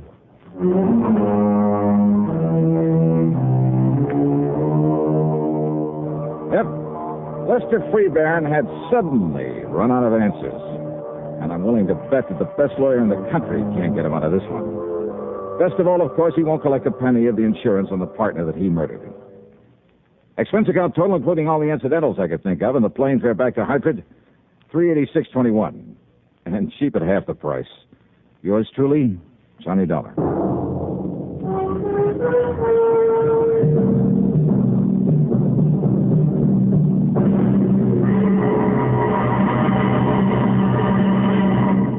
Now, here's our star to tell you about next week's program. Next week, well, one of the most clever, most ingenious crimes I've ever run into during my career as a special investigator. Motive and method are all too obvious. So are all the clues needed to solve the crime.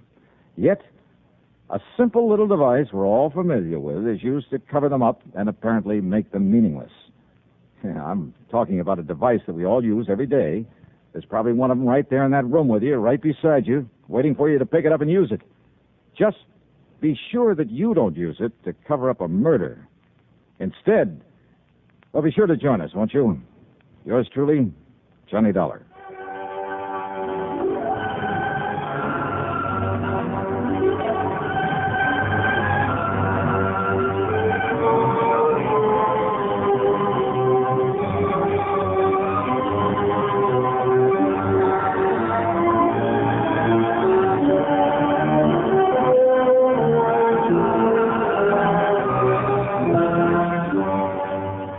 Yours truly, Johnny Dollar, starring Bob Bailey, originates in Hollywood and is written, produced, and directed by Jack Johnstone. Heard in our cast were Virginia Gregg, Olin Soule, Sam Edwards, Will Wright, and Herschel Bernard. Be sure to join us next week, same time and station, for another exciting story of yours truly, Johnny Dollar.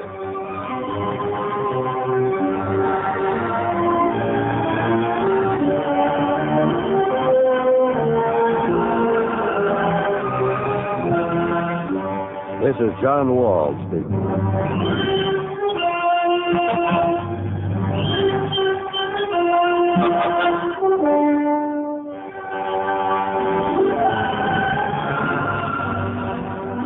Johnny Dollar has come to you through the worldwide facilities of the United States Armed Forces Radio and Television Service.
From Hollywood, it's time now for Johnny Dollar. Pat Cummings, Inter-Allied Life. Hi, Pat. What's new with you? Johnny, ever hear of Everett Benton? No, I'm afraid not. Investment firm down in New York. Real estate, oil, mining, this and that. What about him? We're carrying a $100,000 life policy on him. So? So last night he fell out of a 14-story window. Oh, that's too bad. Accident, Pat, or was it suicide? Maybe neither. I think he got pushed. I'll be right over.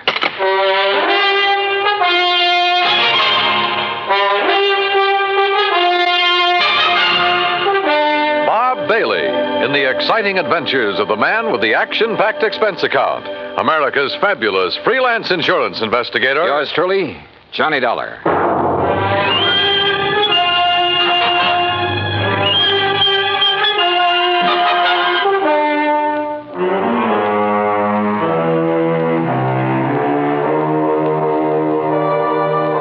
Expense account submitted by Special Investigator Johnny Dollar to the Inter-Allied Life Insurance Company, Hartford, Connecticut. Following is an account of expenses incurred during my investigation of the killer's list matter.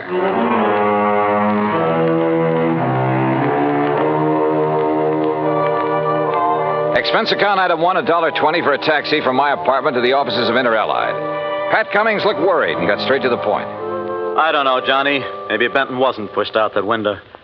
But there's something about this deal that just doesn't smell right to me. What can you tell me about this man, Benton? Everett Benton, 45 years old, doing very well in business, so far as we know. Last night about 10 o'clock, he fell or jumped or was pushed out of his office window. This policy on him, who's the beneficiary? His wife, Claire. What's she like? About 12 years younger. Redhead. I see. Yeah. Well, what do you think? I think I better have a talk with Mrs. Benton. Item 2, $14.40, transportation and incidentals to New York City. The Benton's apartment was on East 67th, very fashionable, very expensive. And Claire Benton looked right at home in her surroundings. Do you mind if I fix us a drink, Mr. Dollar? Not at all, Mrs. Benton. It's been a pretty wearing day. I imagine it has. Police, questions, reporters. You know. Sorry to be throwing more questions at you at a time like this. I'm used to it by now. Here's your drink. Thanks. Cheers. Yeah, cheers. You know, you certainly seem to be bearing up very well. Yes, I suppose so. Mr. Dollar, I think it would save time and embarrassment if we had a few things understood. Such as? You've heard of the ideal marriage. Well, Everett's and mine was not it. Oh. Naturally, I'm very sorry he did what he did, but... Well, we weren't exactly happy together. I take it you think he committed suicide, Mrs. Benton? Is there any doubt about that? Apparently not in your mind. None at all. If it was suicide, why did he do it? I wouldn't know. Everett hadn't confided in me for some time. We haven't been very close recently. Oh, Mrs. Benton, just suppose it wasn't suicide. Everett had no enemies that I knew of. I see. About the insurance policy. Yes, about the insurance policy, Mr. Dollar. $100,000, isn't it? That's right, when you get ready to file a claim. I intend to in the morning. I see. Oh, and one other thing. It just so happens that I have an alibi for last evening. Oh? And it's the nicest kind of alibi there is, Mr. Dollar. What do you mean? It's airtight. And that was Claire Benton, very calm and collected, and incidentally anxious to collect. I thought her over all the way to the office of Detective Lieutenant Tovich of Homicide. That's item 3, $1.60 cab fare. Yeah, I talked to her, Johnny.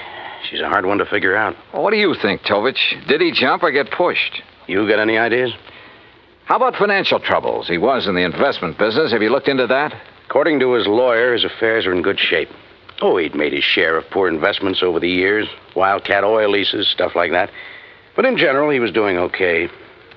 He was worth a lot of dough, Johnny. Okay, let's assume he was pushed out that window. What was he doing in his office at 10 p.m.? I've wondered about that, too. Any indication anybody was with him? No. The night watchman was in another part of the building when Benton came in. Let himself in with his own key. There could have been somebody else with him, all right. But who? Claire Benton says she has an alibi. Yeah. Don't know as I care for it much, but I haven't been able to break it down. Who is her alibi? Larry Santis. Santis. Runs a supper club over in the East 50s. Yeah, the Ace of Clubs, he calls it. Larry Santis. Thanks, Tovich.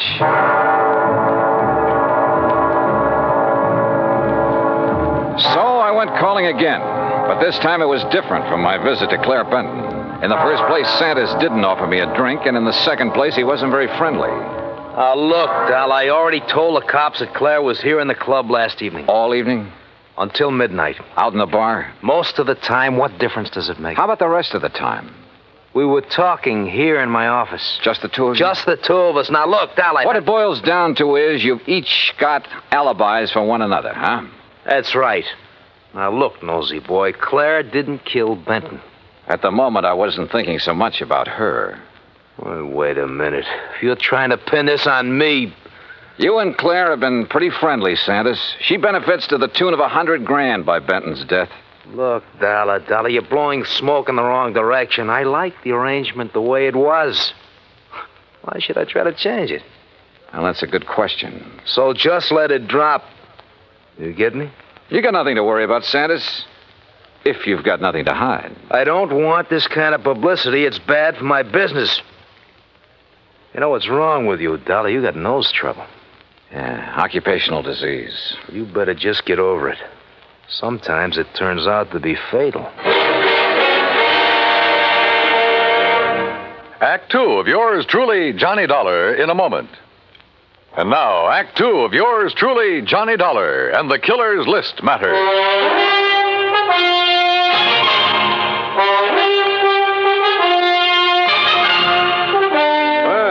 Looks like you didn't get any further with Larry Santis than I did, Johnny. Look, Tovich, both Santis and Claire Benton had a motive for killing her husband. Matter of fact, two motives. Money and getting Benton out of their way. Johnny, I'm with you. But we're not even sure yet it was murder. We do have something that indicates somebody might have been in Benton's office with him, though. Yeah, what is it? We found a cigarette butt in one of the ashtrays. Different brand than Benton smoked. Could it have been left there during the day? Janitor says he cleans out the ashtrays about 7 in the evening. Of course, he could have overlooked one. So I don't know whether it means anything or not. Oh, excuse me. Yeah. Homicide, Tovich. Oh? Where? Okay, I'll be right over. Johnny, looks like we've got ourselves a little epidemic. What do you mean? Ever hear of a guy named Arthur Mayfield, promoter? No, what about him? They just found him in an alley, dead. Wait a minute. Don't tell me. Yeah. Fell out of a 10th floor hotel room.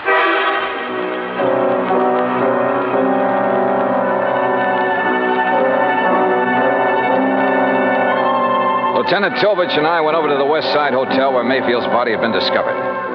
There was nothing in his room to indicate anyone had been there with him. As a matter of fact, there was nothing couriered.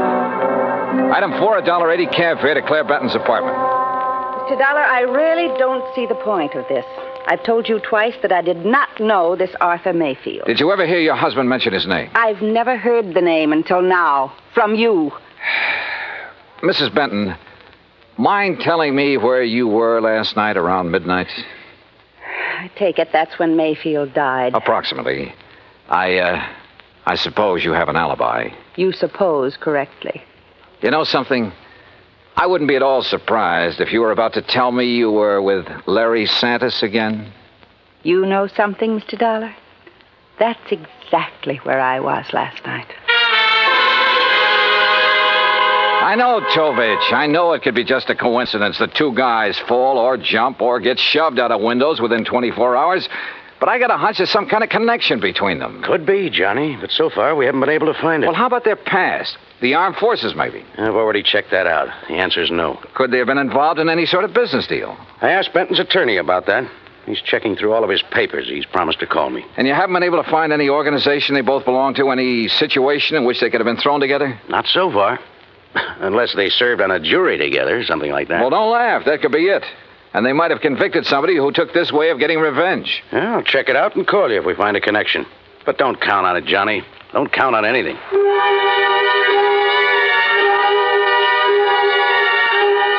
I went back to my hotel room and stretched out on the bed while I rehashed the whole deal in my mind. I thought about Claire Benton and Larry Santis. I didn't trust either of them. But as Tovich had pointed out, it was another thing to prove it. Okay, coming. Yeah? Mr. Dollar? That's right. You're investigating the murders of Benton and Mayfield? Well, I don't think they've been officially described as murders. No, but they are, Mr. Dollar. I'm certain of it. Who are you? My name is Alvin Whiting. I have some information that may be of value to you. May I come in? Come in. Thank you. If you don't mind, I'd like to look out the window a minute. You're being followed? I don't know, but it wouldn't surprise me. What is this information you have, Mr. Whiting?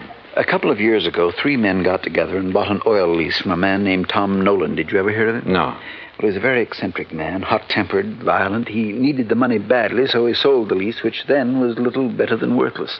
Benton and Mayfield were in that deal together. I see. But I still don't understand what that has to do with their murders. I'm convinced their killer is Tom Nolan, getting revenge on them in his own warped way. Revenge? For buying a worthless oil lease from him? Last week, oil was discovered on that property, a lot of it. The property is now worth millions. Ah. I think that Nolan, with his twisted way of looking at things, probably feels that he was cheated out of that property. You're suggesting that this Nolan isn't quite all there, huh? Exactly. That's exactly what I mean. What's your connection with all this, Mr. Whiting? I'll tell you what my connection is, Mr. Dollar. I was in on the deal with Benton and Mayfield. I was the third man. Ah. So, you see, if my suspicions are correct, if Nolan is the killer, then I'm the next man on his list.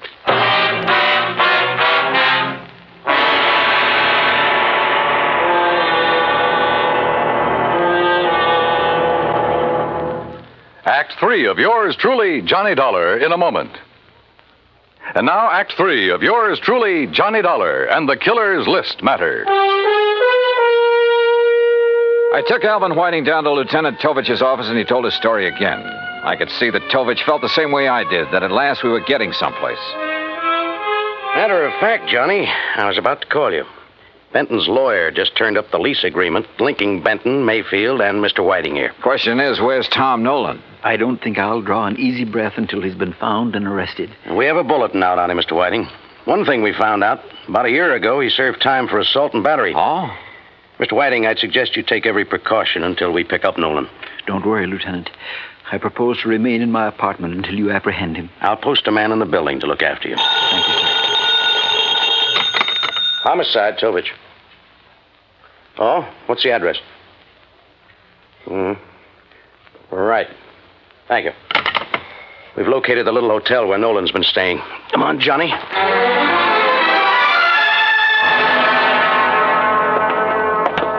That's Mr. Nolan's room at the end of the hall, Lieutenant. Okay, clerk. Is he in? I don't know. I really haven't seen him since he rented the room from me. How long ago was that? Oh, about a week ago, Mr. Dollar. If he's gone out since then, it must have been at night when I was off duty.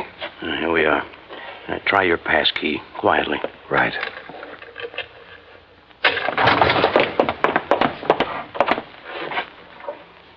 Well, gone. Bag and baggage. Yeah. Room's been used recently, though. Hey, in this ashtray, cigarette butt. Same brand we found in Benton's office. Doesn't prove anything, but it might tie in. Yeah, Tom Nolan could be our boy, but where is he? You say he rented the room from you, clerk. What did he look like? Oh, middle-aged, as I remember. Bushy hair, sort of a wild look to him. Fits the general description Alvin Whiting furnished us. And the mugshot I pulled out of the files. Well, all we can do now is rig a stakeout for him here, and then wait. Lieutenant Tovich posted a couple of men in Nolan's room, and we went back to headquarters. While he was getting out another bulletin, I went through Nolan's record. Assault and battery, resisting arrest. There was no doubt he was a violent sort of guy. And with the indication Whiting had given us that Nolan was a little unbalanced, the weird revenge motive might fit. Then something in the records caught my eye. I went back to the office of Larry Santis at his supper club. Oh, look, Dal, I told you the last time you were here. Now, I got a few things to tell you, Santis. The 2 murder victims, Mayfield and Benton, went in on a business deal with a man named Alvin Whiting. All right, so what? They bought an oil lease from Tom Nolan. All of a sudden last week, that lease got real valuable. Alvin Whiting figures that Nolan's the killer. Says he's not all there, and he was trying to get his own strange kind of revenge. Look, Dollar, what's all this got to do with me? That's what I want you to tell me. Look, I don't know anything about any of them. Last year, Nolan was arrested for assault and battery. According to the police records, the man who put up bail for him was you. Okay, so I put up bail for him. Look, Tom Nolan's my uncle, Dollar. Sure, he's offbeat, but he's harmless. Assault and battery? Harmless? So he beat up a guy. That doesn't mean he'd kill anybody. How'd he get mixed up with Benton, Mayfield, and Whiting? Well, he was broke. I asked Benton's wife to get her husband and the others interested in buying Tom's lease to get him some dough. I didn't know the lease would turn out to be valuable. After Nolan got out of jail, he left town, moved to Coopersville. That's upstate. Yeah? Well, he's had a room right here in the city for the last week. I didn't know that. Believe me, I didn't. Look, I haven't heard from him for 6 months. That's the truth. Dollar, I've told you all I know. I still didn't trust Santis, but decided to follow up the lead he'd given me about Coopersville. Maybe Tom Nolan had gone back there. I called Tovich to tell him, and he had a nasty little surprise for me. Alvin Whiting had disappeared from his apartment. I didn't know whether Tom Nolan had gotten to Whiting or not, but I did know I had to find Nolan in a hurry. I hightailed it to Coopersville. It was a small town with half a dozen hotels and rooming houses. I made the rounds, flashing Nolan's picture. Finally, I struck pay dirt. Why, yes, I recognize that picture. That's Tom, all right. But he told me his last name was Niles. You say he roomed here, Mrs. Carr? Yes, kept himself mostly, but he didn't make no trouble for anybody as far as I could see. Oh, didn't hear about, 6 months ago. Around the end of September it was. And then last week he left us. Sure, he probably found out they'd struck oil and moved into the city. You don't understand, Mr. Dollar. When I say he left us, I mean that last week Tom Niles died. And there I was. But all of a sudden, the deal started adding up in my mind. It was after dark when I got to the graveyard, and my flashlight picked out the simple headstone. Tom Niles. Yeah, Tom Nolan. Resting in peace, right where he'd been, all through the murders he was supposed to have committed. The shot knocked the flashlight out of my hand. I hit the dirt, but the flash had pegged the gun for me.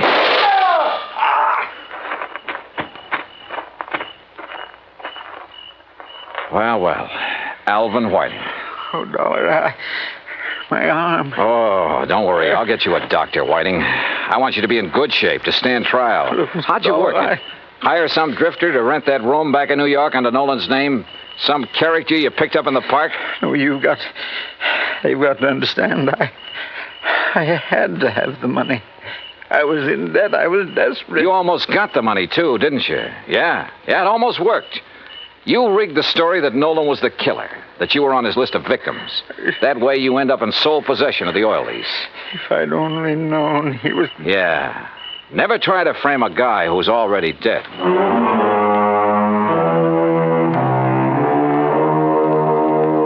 Expense account total $146.50. Remarks? I turned Whiting over to the police and he made a full statement. Yeah, his motive was money. He was in the hole, gambling debts and bills, high cost of living, you might say. But I guess he knows now it's still a real bargain compared to the high cost of dying. Yours truly, Johnny Dollar.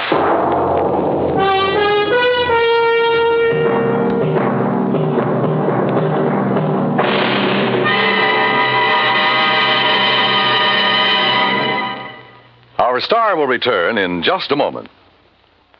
Now, here is our star to tell you about next week's story. Next week, Dame Nature takes a hand and helps me solve a crime. Join us, won't you? Yours truly, Johnny Dollar.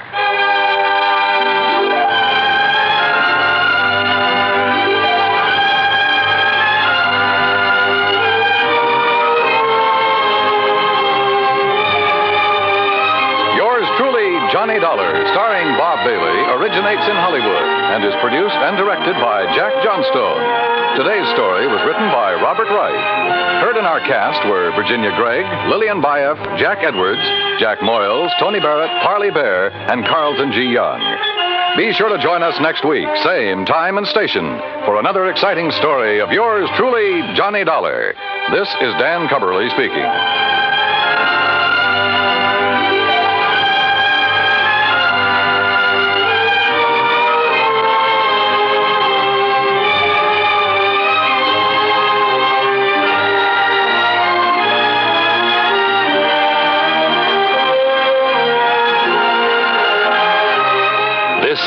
United States Armed Forces Radio and Television Service.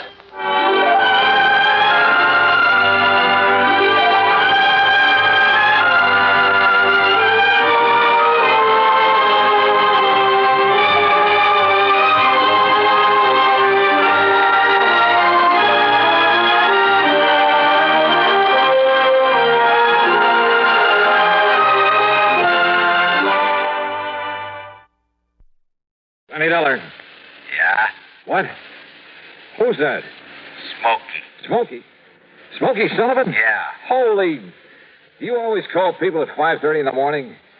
Oh, hiya, Smokey. How are things down in New York? I'm living out here in Frisco now. Oh? You know about the big fire out here? Now, Smokey, don't tell me you've been up to your old tricks. You know I wouldn't do nothing like that, Johnny, after the good way you've been treating me. Well, I hope not.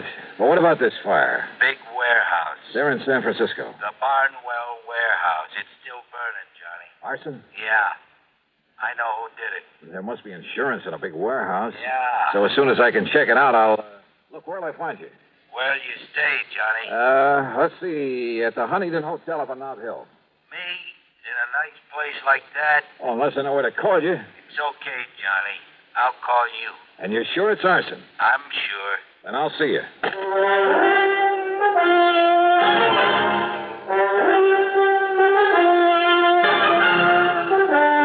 Bob Bailey in the exciting adventures of the man with the action-packed expense account. America's fabulous freelance insurance investigator. Yours truly, Johnny Dollar.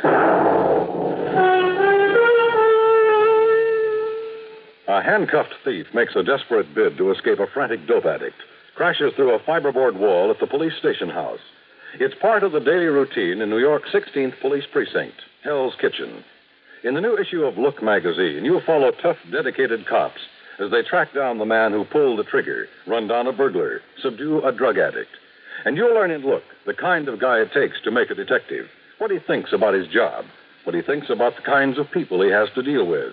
It's all here in Look's exciting picture story, Detectives at Work, an uphill fight in a tough city where the crime rate has risen almost 10% in the last year, where 40% of the nation's drug addicts fight, steal, or beg for a fix, where an entire neighborhood suddenly becomes silent when the police department tries to track the man behind the gun. You'll see it all in Look magazine's dramatic picture story, Detectives at Work. It's in the latest issue of Look, and it's on your newsstands now. Get your copy of Look today.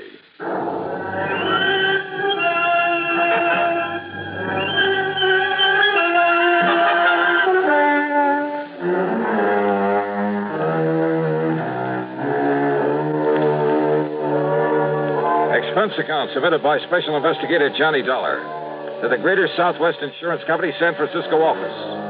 Following is an account of expenses incurred during my investigation of the Frisco fire matter.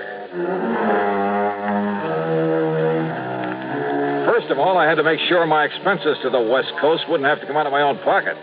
So expense account item 1, 10 cents for a call that got Pat McCracken of Universal Adjustment Bureau out of his bed. I asked him to dig up some facts and figures for me in a hurry. Within 20 minutes, he called me back. Johnny Dollar. Well, Johnny, I've been on the phone to San Francisco ever since you called me. You were right. About the big fire. Yeah. How did you find out about it? Well, never mind that, Pat. Just keep talking. Well, it's a warehouse. It's owned and operated by Mr. Peter H. Barnwell. And he has an office at 1427 Camac Street. 1427 Camac. Got it. And the insurance? $340,000. Wow. Carried by Greater Southwest Insurance Company. Pat, if I hurry, I can just make plane connections. No, wait a minute, Thanks, Johnny. Pat. Thanks a lot. Item 2, 20188 plane fare, Hartford to New York to San Francisco. And believe me, those jet flights on American get you there in a hurry. I left New York at 8 a.m. and pulled into San Francisco before noon. Pacific time, of course. Item 3, a dime for a newspaper at the airport. Apparently, the fire had burned itself out. Item 4, 675, taxi to Peter H. Barnwell's office on Camac Street. The reception room was jammed. No, there's no point in sending anybody over here because he won't see them. Now. Listen, chick, I'll get you tickets for any show in town if you just... No! I tell you, he won't see any of you. Not even me? No. Now, why don't you reporters just go back to your papers and wait until Mr. Barnwell's ready to talk to you? My card, miss. It's no use, mister. Will you read it, please? But he doesn't want to see any reporters, right? Oh. Yeah. Just a minute, Mr. Dollar. Now, how do you rate that, buddy? What paper are you from? The Bingville Bugle. Huh? Yeah, that's out near Bum Spung, Oklahoma. Oh, now, look, wise guy. Look. Mr. Dollar. Mr. Dollar. Dollar. Will you come in, please, Mr. Dollar? Sure. Thanks. Now, wait a minute. You Johnny Dollar, the insurance agent? Right in here, sir. Thanks. Hey, wait a minute. Sit down, Mr. Dollar. Make yourself at home. Well, I must say you weren't at all upset about the loss of your warehouse. Should I be? Sit down. Sure. Mr. Dollar, that building's been a losing proposition for years. Because of its bad location, because of zoning restrictions, and the cost of tearing it down. I've done nothing but lose money on it. Oh. But I've been very careful to keep up the insurance.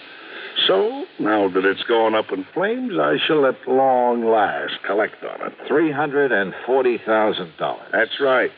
And with whatever I can get from some other misguided investor for the land itself, I'll be sitting pretty. I see. Now, don't get any funny ideas, Mr. Investigator. The police have found nothing whatsoever to suggest arson. Nor will they. You sound pretty sure of that. I'm sure of it. Even if it were a job that you didn't have done? I'm sure of it. You know something, Mr. Barnwell? I'm not. So if you can be of any help in putting through my Did you hear what I said? I heard, Mr. Dollar. Doesn't worry me a bit.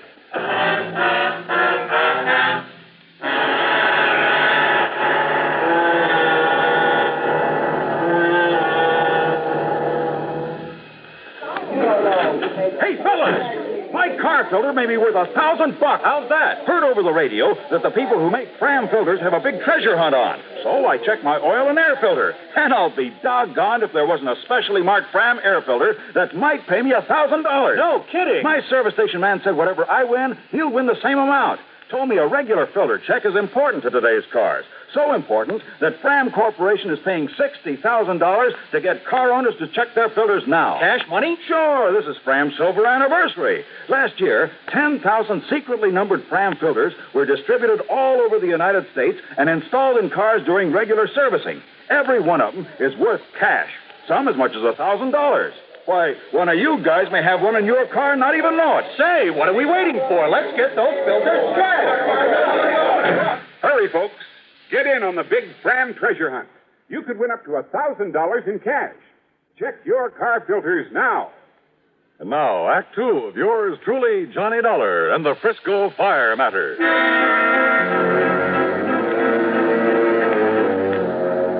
Expense account item 5, $2 for a taxi. In my opinion, Peter H. Barnwell had the warehouse fire set. But opinions don't count in my business. You gotta have proof. And I hadn't yet got together with my informant, Smoky Sullivan. Smoky, once a clever arsonist himself. Later a counterfeiter, bootlegger, just about everything in the book. But from the time he helped me with a case a couple of years ago, he'd stayed on the straight and narrow. And of course, I've always paid him well for his help. Before going on to my hotel, I stopped in to see Bill Mullen of the arson squad. Yeah, the papers say you're in town, Johnny. Glad to see you. Yeah, how are you, Bill? But there's no reason for you to be here about that fire. Well, that's so? We've already found out how it started. How, Bill? Some old derelict, name of Stumpy Moran. He used to sleep there every night. Had an old iron bed and a little sort of shack on one side of that warehouse. Yeah? So last night, like a lot of the darn fools all over the country every night, he went to bed loaded and lit a cigarette. Result? No more mattress, no more shack, no more warehouse. Well, are you holding him? Also, no more Stumpy Moran. He died in the fire? Yep. And you're sure that's how it started? Johnny, when you've combed through evidence on as many cases like that as I have, there's no mistaking it. But now, Bill, listen, all the way from the source of the blaze to the empty bottle. The carbonized paper from the cigarette. The foil from the cigarette package. The hair from the mattress. 1,001 little things that the ordinary person wouldn't even think to look for. So listen. Yeah? Be a nice guy and call off the papers, will you? Why? Because they saw you over in Barnwell's office, they've decided it was arson, and they're calling us a bunch of bums. The only reason they do it is to make headlines. So call them up and tell them to lay off, will you? Set them straight. Not until I'm sure they aren't right, Bill. Huh?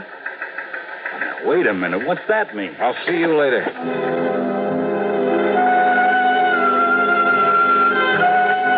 Item 6, another taxi to the Hotel Huntington up on Nob Hill. I went straight to my room and sat down to wait for Smokey Sullivan to call. I didn't have to wait long.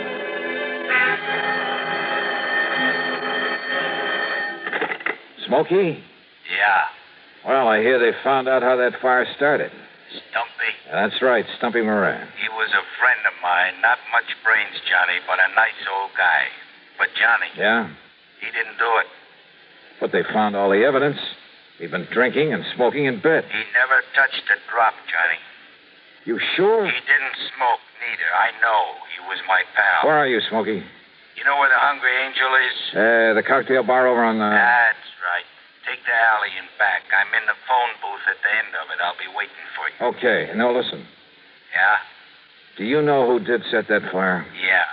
The only guy in the whole country who could leave no trace. Wait a minute. And they won't even question him because he's been living straight for so long. Touchy Thompson. Yeah. Lives in a nice house on Aldea Drive, 527. But he ain't there. How do you know? A note on his door says gone fishing. You're absolutely sure it was he? I'm the only one knew where to look for a sign around that fire, and I found it there. I'll show it to you. Proof, huh? Yes, sir, Johnny. I can prove that warehouse was set, but... Oh, no. Smokey. Smokey!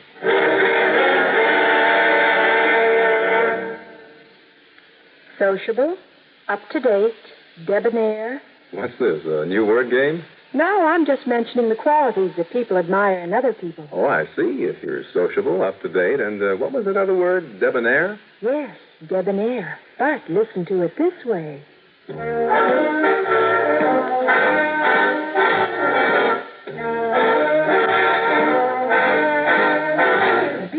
sociable, look smart, keep up to date with Pepsi, drink light, refreshing Pepsi, stay young and fair and debonair, be sociable, have a Pepsi.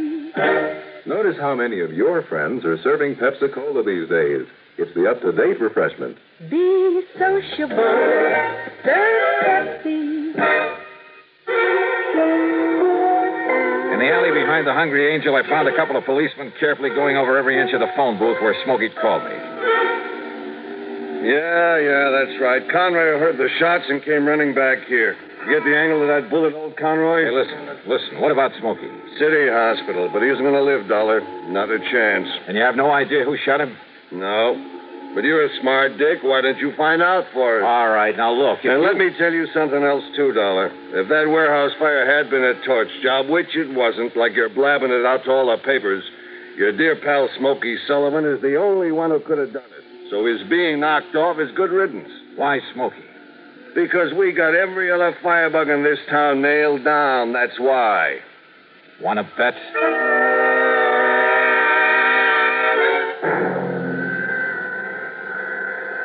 Mr. Dollar, I honestly don't understand it, considering the way one of those bullets nicked his heart. But it looks as though that man Sullivan will live. Now, the point is, Doctor, can I talk to him? Well, you can try, of course. Oh, this way, Mr. Dollar. But he was not able to give anything to the police, who just left. And listen, Doctor, do everything you can for him, will you? I'll foot the bill. Oh, very well. Right in here. Okay. You, mind if I talk to him alone? If you like. And if you can. Thanks.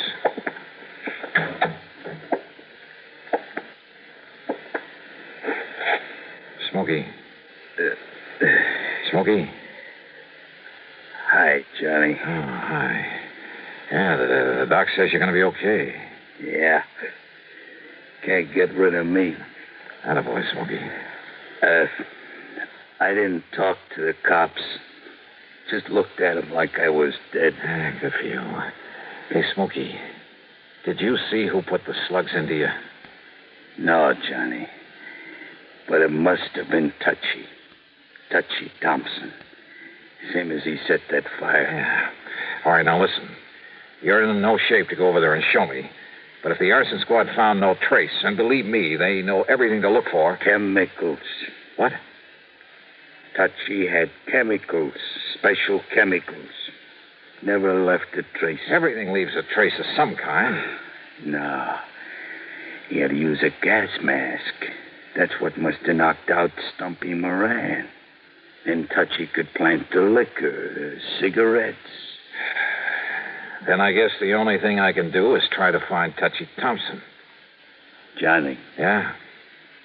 If you do, Johnny, be careful. Yeah.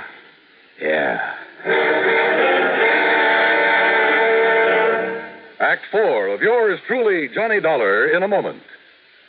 Rambler station wagons lead all but 2 other makes in sales. Repeat, Rambler station wagons now lead all but 2 other makes. Car registration figures prove it. Never before has any station wagon scored such a sweeping success in so short a time. Why the nationwide swing to Rambler? Well, listen to this. If you want America's lowest price station wagon, Rambler has it. If you want big 6-passenger room, plus America's easiest parking, Rambler has that. Most miles per gallon? Rambler has that, too. Trade-in value? Rambler has the highest of any low-priced car.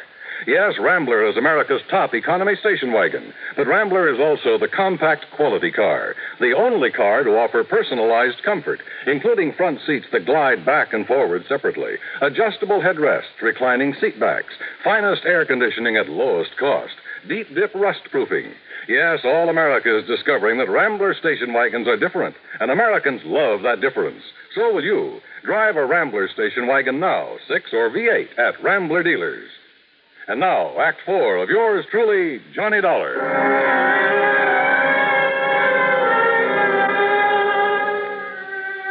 Expense account item 7520, more taxi fares. There was nobody home at Touchy Thompson's place. Only the note on the door Smokey had told me about. Gone fishing. Fishing, huh? He was probably hiding somewhere around the town, waiting for the atmosphere to clear. But how to bring him out in the open? Then I suddenly remembered an old friend of mine, Maury Webster, head man at station KCBS. Item 8, $1 even for a cab to the Sheraton Palace and the KCBS studios. Johnny, this is a pleasant surprise, although I had heard you're in town. How are you, Maury? Up to my neck. We're in the midst of a big celebration. You know, our 50th anniversary. Oh? Yes, sir. We were the first broadcasting station in the country, and we're kind of proud of it. Well, I should think you would be. Let me add my congratulations. Well, thank you, Johnny. What brings you here? Maury, when is your next news broadcast? Well, let me see. Well, Don Mosley will hit the air in just about 7 minutes. That'll just give me time to knock out a news item for him to read on the air. Oh, what kind? Tell you while I'm scribbling it, if you don't mind. Well, yeah, go ahead. And Maury, I have a sneaking suspicion it'll flush out an arsonist. Oh? Yeah, and killer. As briefly as possible, I told Maury Webster my plan, the why of it. I handed him the news item I'd cooked up. He penciled in a couple of minor changes, then gave it to his top man on the news bureau, Don Mosley. A few minutes later, there in his office, we listened to it being broadcast over the powerful facilities of KCBS. The international situation.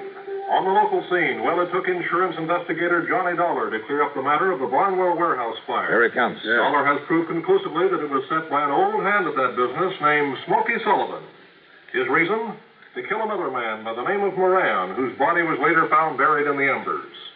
Incidentally, Sullivan himself has just died as a result of bullet wounds, no doubt inflicted by some friend of Moran's, who sought to avenge his murder. Well, as for the holdup that occurred early this morning on the Embarcadero... Well, I hope it does the trick, Johnny. What are you going to do now? Maury, there's going to be a stakeout at the home of one John R. Thompson, formerly known as Touchy Thompson, out on Aldea Drive. Oh, then you're turning this whole thing over to the police. That stakeout will be me. But if Thompson did set that fire and kill Moran... I still have to prove it. Well, don't you think it's a little dangerous, Johnny? Could be. Well, in just a minute. Thanks, Maury. Thanks a lot. So I went out to Aldea Drive again, and I parked myself rather uncomfortably behind a hedge across the street from Thompson's place. Finally, it must have been around 10 p.m., an expensive car pulled up, and a man loaded with fishing gear went into the house. I waited a couple of minutes, and then I went over, knocked on the door, walked in, introduced myself, and laid a few cards right on the table. You're crazy, Dollar. Didn't even know about that fire until you told me just now. Why lie about it, Touchy? Look, I've been fishing. Yeah, for what? An alibi? Oh, give me that for trout. Look here. Here they are. There, trout. Ever see a nicer mess of them? Pick 'em up at any market. Not me. All right, who was with you? I was alone. I was over there camped beside the lake all the time. My sleeping bag's still out in the car. What lake? Mono Lake. It's a little over 200 miles east of here. Yeah, I know it well. Well, that's why I caught him. I know it well enough to know that because of the high mineral content of that water, no trout could ever survive in it. What? Oh, look, wait a minute. It's no good, Touchy, and with the proof I have that only you could have set that fire with some of your fancy chemicals. What do you know about that? No, you got no proof. Look. Perhaps he has, Touchy. Well, I'm glad to see you two know each other. Very smart, weren't you, Touchy? What do you mean? I mean the way you fell for that phony news broadcast and came back here. Phony? And Dollar, thanks for setting the stage for me. Yeah? What does that mean? You came here because you suspected Touchy. You had a big argument. You both pulled your guns and killed each other. No, wait a minute. That's the only conclusion the police can possibly reach when they find your buddies lying there. Look. Nope. Don't make a single move, Dollar. Neither of you will do anything because 5 seconds from now you'll both be dead. That's where you're wrong. What? Pull that trigger, Barnwell, and it's the last thing you'll ever do. Bill. Climb in this window, boys, and take care of it. There isn't any need for violence, officer. That's right, Barnwell, there isn't. All right. You too, Tom. Well, Johnny? Now, just what under the sun ever led you to come out here, Bill? Your old friend Smokey Sullivan called me to the hospital. He was a little worried about you. You mind? Mind? You've got to be kidding.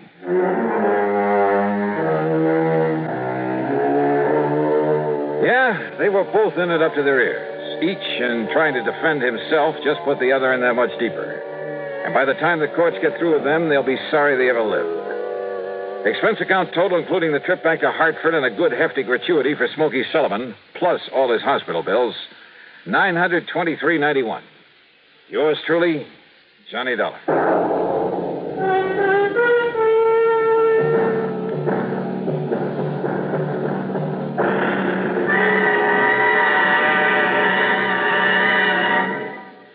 Our star will return in just a moment.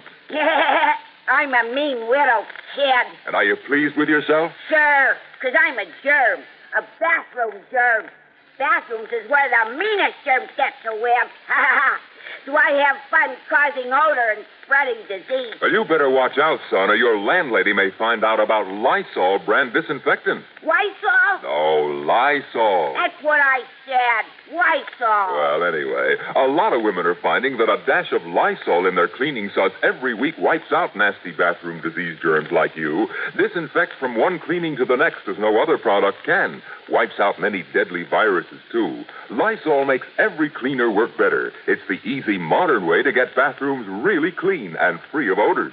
Lysol can do that? And what's more, now, besides regular Lysol, there's a new sweet-smelling pine-scented Lysol. And they're both out to get you. Hey, was you ever a mean little kid? One more remark like that, and I'll open this bottle of Lysol. Now, here's our star to tell you about next week's story. Next week, a quiet little ranch in Oklahoma. Quiet, that is, until the shooting starts. Join us, won't you? Yours truly, Johnny Dollar.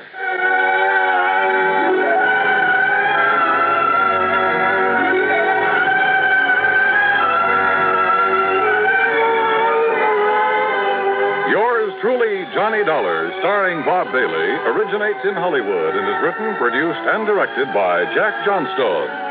Heard in our cast were Virginia Gregg, Vic Perrin, Larry Dobkin, Alan Reed, Gil Stratton Jr., Paul Duboff, Bartlett Robinson, Don Mosley, and Tony Barrett. Be sure to join us next week, same time and station, for another exciting story of yours truly, Johnny Dollar. This is Dan Cumberly speaking. This is the CBS. From Hollywood, it's time now for... Johnny Dollar, Hillary Fuchs, Johnny. How's your time these days? Time to live, time to die, you know. What's up? A claim on a $100,000 policy. I want it investigated. 100,000? What kind of policy? Straight life. You sound worried. I am. I think we're going to be taken this time, Johnny.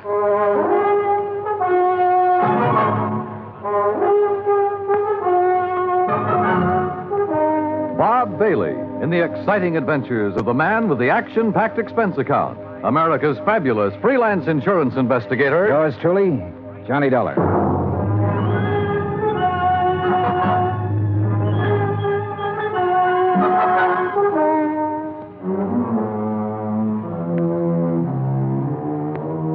Expense account submitted by Special Investigator Johnny Dollar to Continental Insurance and Trust Company, 657 North Spear Boulevard, Hartford, Connecticut.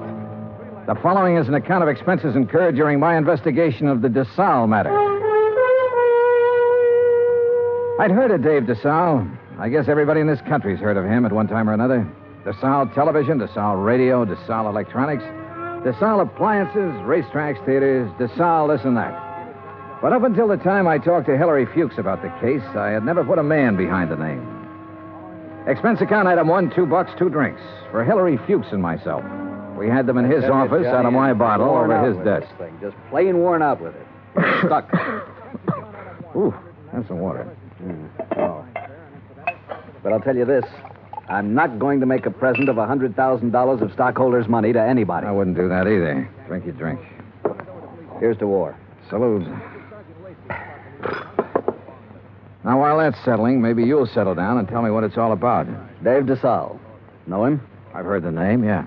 Well, he's dead. Drowned 4 days ago out on the coast. So? Did you ever see our K policy series? I've heard of it. Well, the premium's about triple a normal life policy. It's designed only for people with big money. Sure.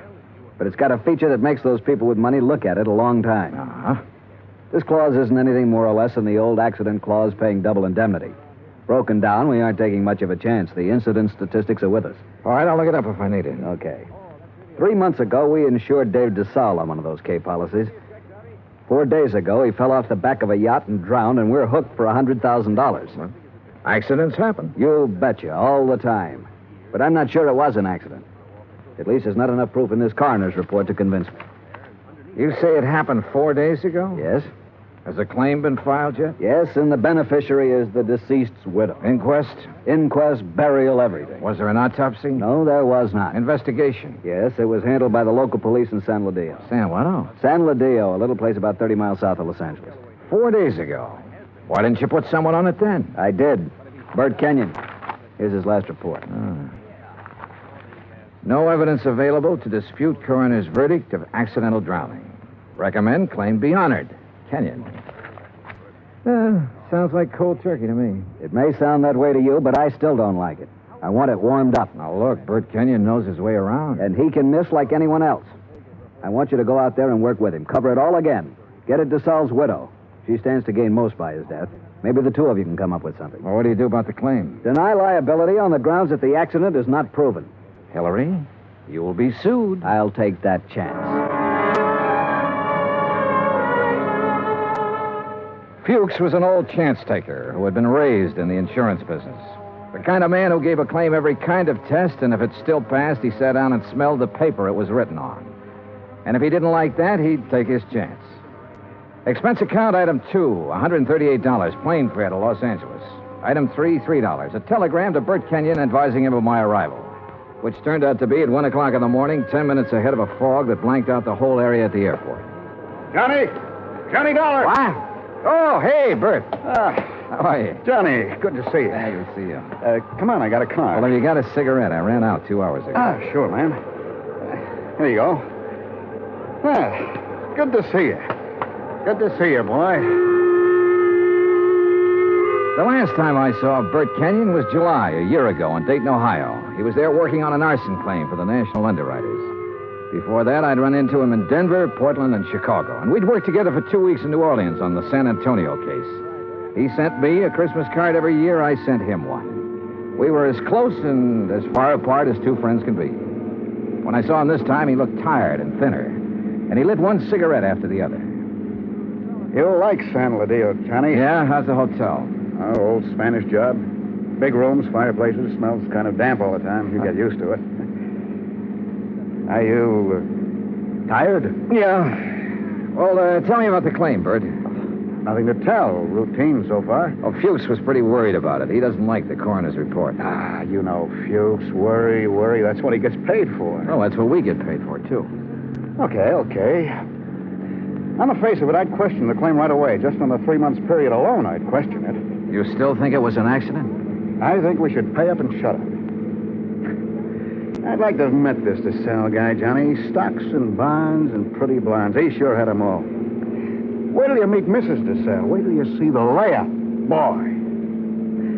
And Fuchs worrying about a $100,000 claim. Do you know how much DeSalle's widow is worth? $8 million. $100,000 means about that much to her. Not that much. Peanuts. You want to hear something funny? Real funny? Go on.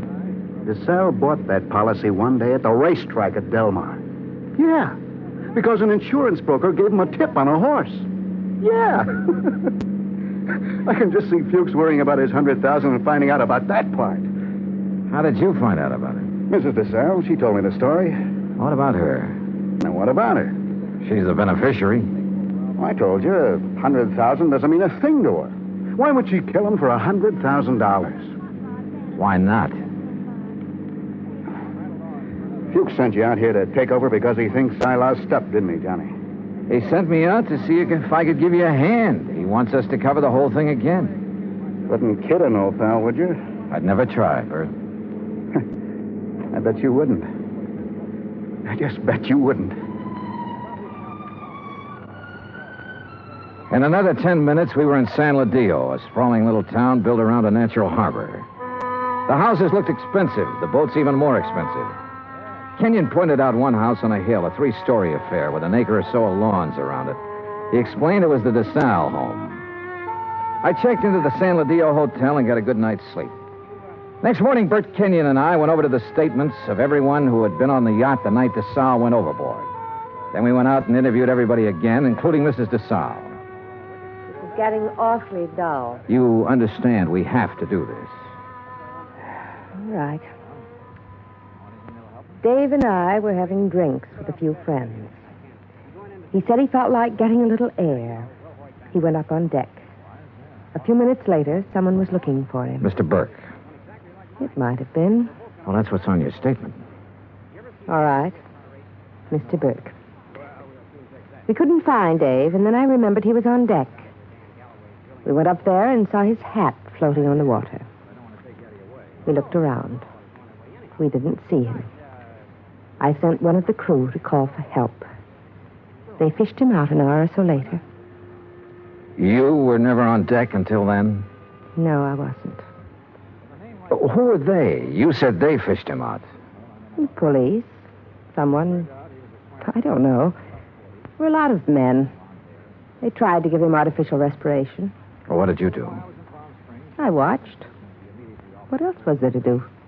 Hard thing to watch, Mrs. DeSalle. Your husband just drowned? Yes. Yes, it was. Is that all? Yeah. That's all.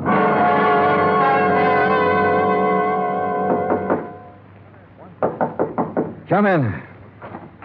Hi. What's all this? Thought you'd be in bed. Just going over the reports again. Well, what do you think? Oh, I don't know. I'm trying to make up my mind, Bert. About Mrs. DeSalle, the way she looks, the way she acts. I told you she was something. Yeah, sure. 50 men would sell their souls to be tied up with her one way or another. She had help, Bert. What? She had to have help to kill him. A dozen people swear she was below drinking martinis with him, so someone was up on deck waiting for DeSalle. What have you got to go on? DeSalle swam the English Channel 20 years ago. He should have been able to swim 20 feet to a gangplank. Drunk or sober, he should have been able to do that. I knew about that swimming business. Expert swimmers drown all the time. We both know that. What else? Well, why didn't somebody hear him yell? Maybe he didn't. Everybody lets out a yell in a situation like that, falling or in the water. There were a dozen people aboard. One of them should have heard him yell.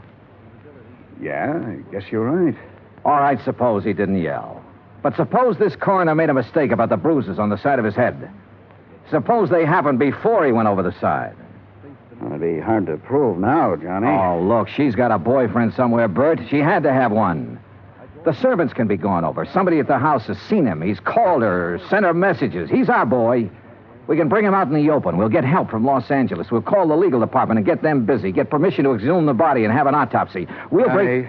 What? Let this one go, huh? What? Drop it. It's just lousy enough to get by, Fuchs. We got a good case, Bert. I know. I've known it all along, Johnny. A sellout? Mrs. DeSalle offered me the whole 100,000. The whole 100,000, Johnny, to let it get by. Who helped you do it? I don't know. I wasn't interested anymore when she came up with the offer. Look, what does DeSalle mean to you and me? Nothing. He had a whole life, the best it could give him. We can't bring him back. I'll split the 100,000 with you, Johnny. We'd have a little chance for some things, too. Johnny? Bert. No deal? No deal.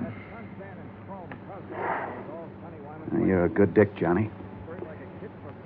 Stand up. Oh, put that thing away. I've been looking a long time for a mark like this. Now you've lost it up, and I have to beat it. Turn around. Bert. So long, Johnny.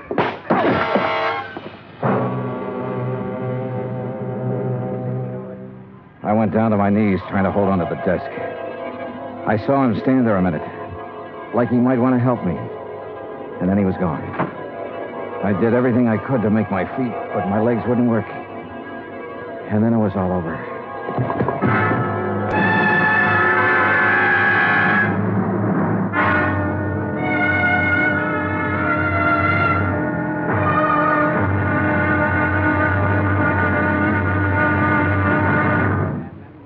Act two of yours truly, Johnny Dollar, in just a moment. Democracy. What does it mean? The word itself is of Greek origin. Demos meaning the people, and kratos meaning authority. Thus, in a democracy, the people have the authority to rule themselves. But where does the authority come from? The authority comes from the people themselves. They put it in their Constitution, and the Constitution can't be changed by anyone except the people. That puts the supreme power of the government of a democratic country right in the hands of the people, and the people elect their representatives to run the government. In that manner, democracy gives everyone equal representation in the government. Democracy provides mankind with its greatest legacy of freedom. Now, Act two of yours truly, Johnny Dollar, and the DeSalle matter.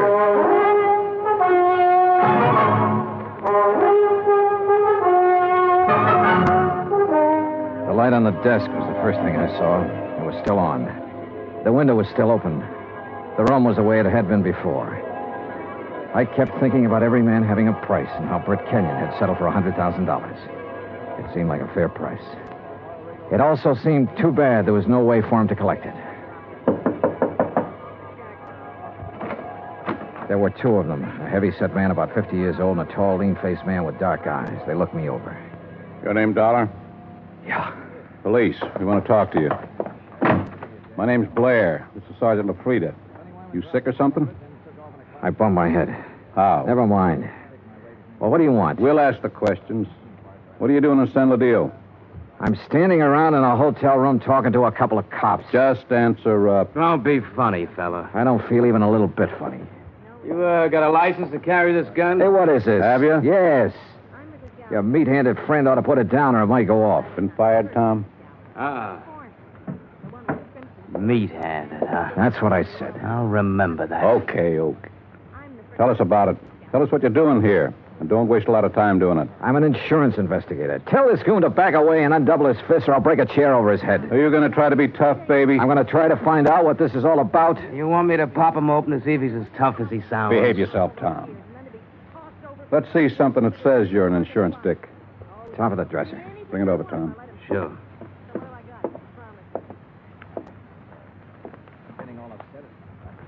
Here. Okay. Now tell us what you're doing in town. The DeSalle case. Now, you tell You me know what Bert Kenyon? I know him. I've been working with him. Well, he's been around town 4 or 5 days. We haven't seen you. I only got here this morning. You could prove all that, could you? Oh, sure. With a plane ticket, with a hotel clerk downstairs, with a bellhop who brought up my luggage, with a dozen people or more I've talked to today. And tonight? What about tonight? Right here. You could prove that, too? Try the clerk downstairs. There's Kenyon. Where is Kenyon? I don't know. You ought to know. Why don't you sit down, Tom? Okay. Now, when did you see Kenyon last? A couple of hours ago. Now, tell us what you talked about, and don't forget anything. We talked about the DeSalle case. Kenyon have something new on it? No. Don't hold out on me, boy. This is police business. Tom here's pretty edgy for a cop, but I'll turn him loose on you if I have to, because I haven't got a whole lot of time to waste being sweet. Tom worries me to death. One more minute. Just one more minute is all I'm going to take off this guy. Oh, shut up. I'll ask you again, Dollar. What's new on the DeSalle case? What did Kenyon tell you? The way we look at it, you came out here because something new popped up that might take 2 guys to handle it. Look at it any way you want to. Blair, you going to take this stuff? Never mind. Okay. Get your hat and coat, Dollar. We're going to see a fella. Not unless I know why. And I mean that. Dollar, your buddy's been killed. What? Kenyon. Somebody shot him up an hour ago.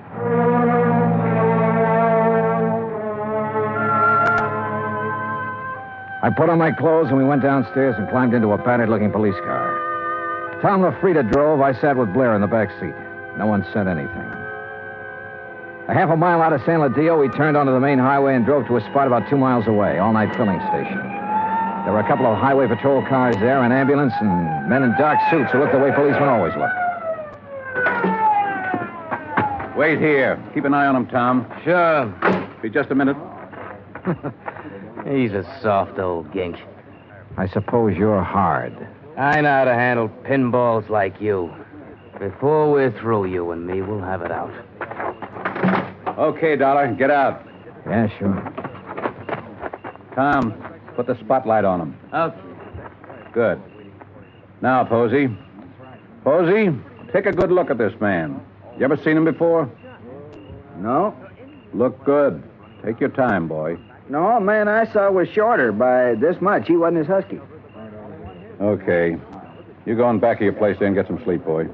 That all? There'll be more by morning. Go along now. Sure. Night. What was all that? Tom, get out. You stick around here with Dick and Wally.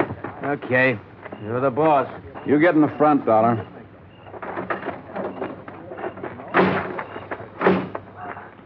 You're lucky Posey didn't recognize you. I suppose I am. Why? An hour ago, Posey's pumping gas. He hears 3 or 4 shots off in the dark. Then a car starts up and gets out of there real fast. Then Posey sees your pal Kenyon stagger out across the highway, full of lead. Kenyon drops dead right in front of the station. That's him they're mopping up now. We had half an idea you might have been the man beaten in the car. That's a dumb idea. Yeah, he was shot close up, like it was somebody we were just standing talking to, an old friend. You're an old friend of his. Blair, you got it all wrong. Huh? We haven't been friends for 3 hours.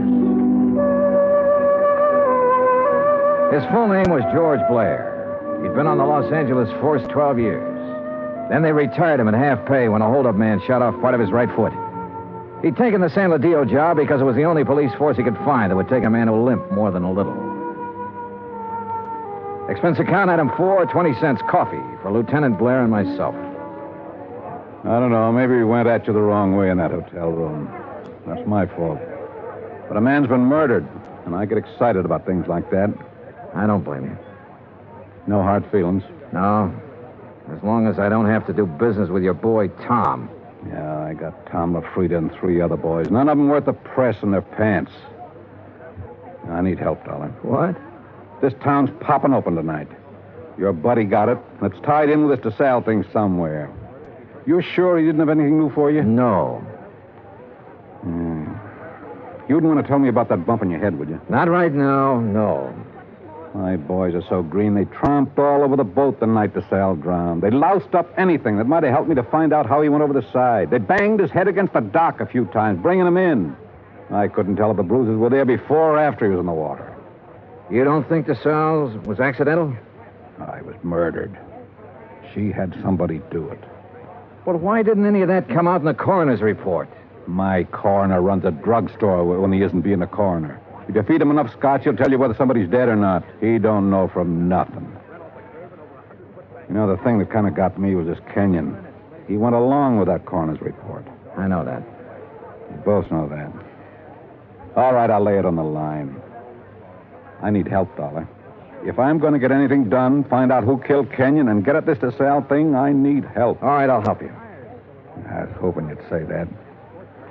More coffee? No. Dollar. What? You can start by telling me about that bruise in your head. Kenyon. He sold out, did he? Yeah. To Mrs. DeSalle. He covered up for her in the reports he sent in. A man back in Hartford got suspicious and sent me out to make a recheck. Yeah, I guess something like that. No dummies, those claims men. Look, who'd he say was in on it? He didn't say. I don't think he really knew. At least not any more than you and me. No wonder you didn't want to talk up that kind of news. Kind of hurts, doesn't it? Like having a bad cop around. You should know. I know. Well, how do you feel? Mister, I feel lousy. A friend of mine's been shot. What's more, he died a bum. Well, I'm talking about dropping in on people while the smoke's still hanging around. Mrs. DeSalle? Yeah. Let's go.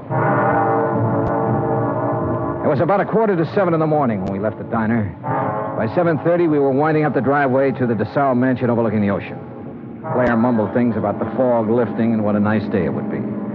I smoked cigarettes and looked and watched the contented smile he kept on his face. Well, what do you know? Tommy LaFrida's car. Well, what does that mean? Well, let's find out. Tom was off duty at 6 o'clock, as far as I know. I told you it was going to be a nice day. Yeah, you did it then.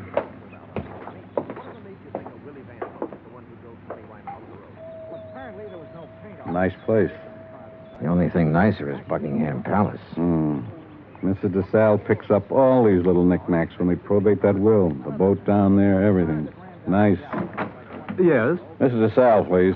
At this hour of the morning. She's still asleep. We kind of guessed she might be in bed. You tell her the police are here and want to talk to her. Police? Now, you got it. Yes, sir. Just a moment. That's you, Blair? Hello, Tom. I'm waiting to see her, too. Thought she might have a little something to say that'd help in that Kenyon killing and be willing... You remember Mr. Dollar? Mister? That's what I said, Tom. What is this? He's giving me a hand. You trust him. Better than I do you. What kind of a crack is that? No crack. Just that you're always talking when you ought to be listening. Besides that, you've been drinking again. Come on, get your hat and get out of here. No, I just gave you an order. Beat it. Okay. He'd like to kill somebody, that bird. I'm not so sure he didn't. You got a gun in that coat? No. Take mine. What? I don't like him being here. It just came to me. He was the first one down at the dock the night DeSalle got it. The first one. Her boyfriend? Could be. I can't awaken Mrs. DeSalle. You'll have to come later. We'll handle that part. Which room is hers? But you can't come in here like Which this. room? Top of the stairs, the first door. Well, you run along and buy yourself a cup of coffee. Come on, Dollar. You can't go up there at this hour of the morning and break in on her. Mrs. DeSalle. No. Hey, get the light switch. Yeah. Come near me, please. Don't come near me, please. Please. Oh, please, I won't tell. I won't tell anyone. Mrs. DeSalle, I just... Beaten up. Good Lord. Please. Oh, please don't. Look, Mrs. DeSalle, we aren't going to hurt you. Tell us who did this to you. Tell us why. Tom LaFrida? Was it Tom? Tom helped you get rid of your husband, is that right? We know that's right. Now, what about Kenyon? Tom killed him. LaFrida killed him. Why? He wanted money to get away. Tom said it'd be easier to kill him off than let him go. Tom did this. Yeah. Why?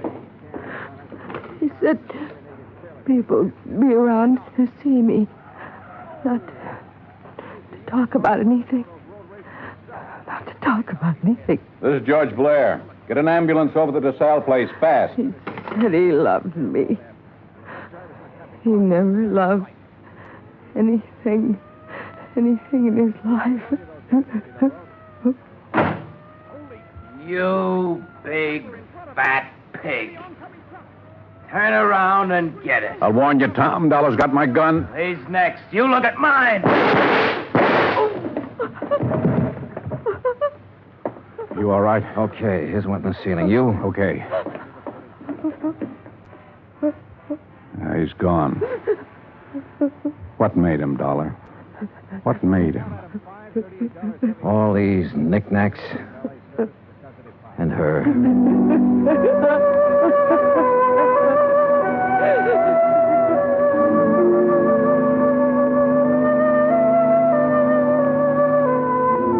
Expense account item 5, $25. One phone call to Hartford. I told Hillary Fuchs the whole story, and he promised to send out the necessary legal aid. Item 6, $10. Flowers for Bert Kenyon. Item 7, $2. One drink. To one good cop with a bad foot. The drink cost $1. The glass cost $1. The drink for the good. The smashed glass for the bad. Oh, yeah, it was hammy, but it made me feel... Expense account total, $416. Remarks, none. Yours truly, Johnny Dollar.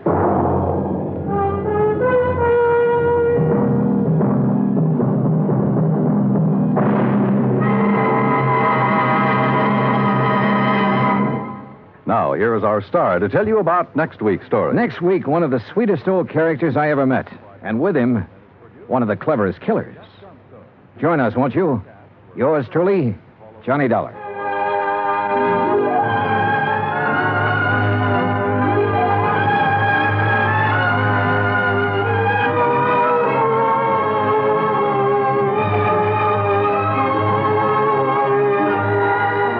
Yours truly, Johnny Dollar, starring Bob Bailey, originates in Hollywood. It is written by John Dawson and is produced and directed by Jack Johnstone. Heard in our cast were Virginia Gregg, Harry Bartell, John Stevenson, Will Wright, James McCallion, and Ben Wright. Musical supervision is by Amerigo Marino. Be sure to join us next week, same time and station, for another exciting story of yours truly, Johnny Dollar. Dan Cubberly speaking. Johnny Dollar has come to you through the worldwide facilities of the United States Armed Forces Radio and Television Service.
Earl, how are you?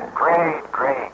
Johnny, do you remember the Lucky Fall Ranch? Well, if you're talking about the one out in Green Mountain Falls, Colorado. That's the one I'm talking about. Well, sure. That's where you and I and Ray, what's his name? Ray Smishney. Yeah, Ray Smishney, who owns the Lucky Four. You and he and I investigated the death of that concert pianist. That's right. Also, we had some real fine trout fishing up in 11 Mile Canyon. Do you remember the little private lake up in the mountain back of Ray's ranch? Cherry Lake? Yeah, it's Old Bill Cherry's lake. Only it isn't there anymore. Oh, that's too bad. Old Bill isn't around anymore either. Well, what's happened to him? According to all the information, he was killed when the dam broke and sent his farmhouse crashing down into the valley below. Oh, gee, that's too bad. I have the claim for his insurance right here on my desk. I'll send a copy of the policy to you there at the Lucky Four. Hey, wait a minute. Is something wrong, Earl? That's what I want you to find out. What makes you think something's wrong? A phone call I just got from Ray's commissioning said he's found a couple of things that make him think the breaching of that dam was no accident. Okay, Earl. I'll grab the first plane I can.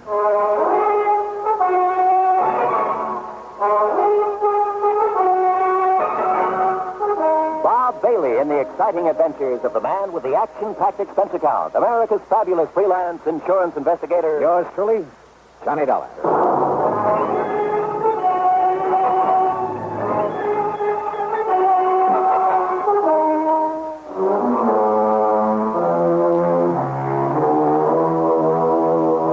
Expense account submitted by Special Investigator Johnny Dollar to the Tri-State Life and Casualty Insurance Company. Attention, Earl Foreman. Following is an account of expenses incurred during my investigation of the Lucky Four matter.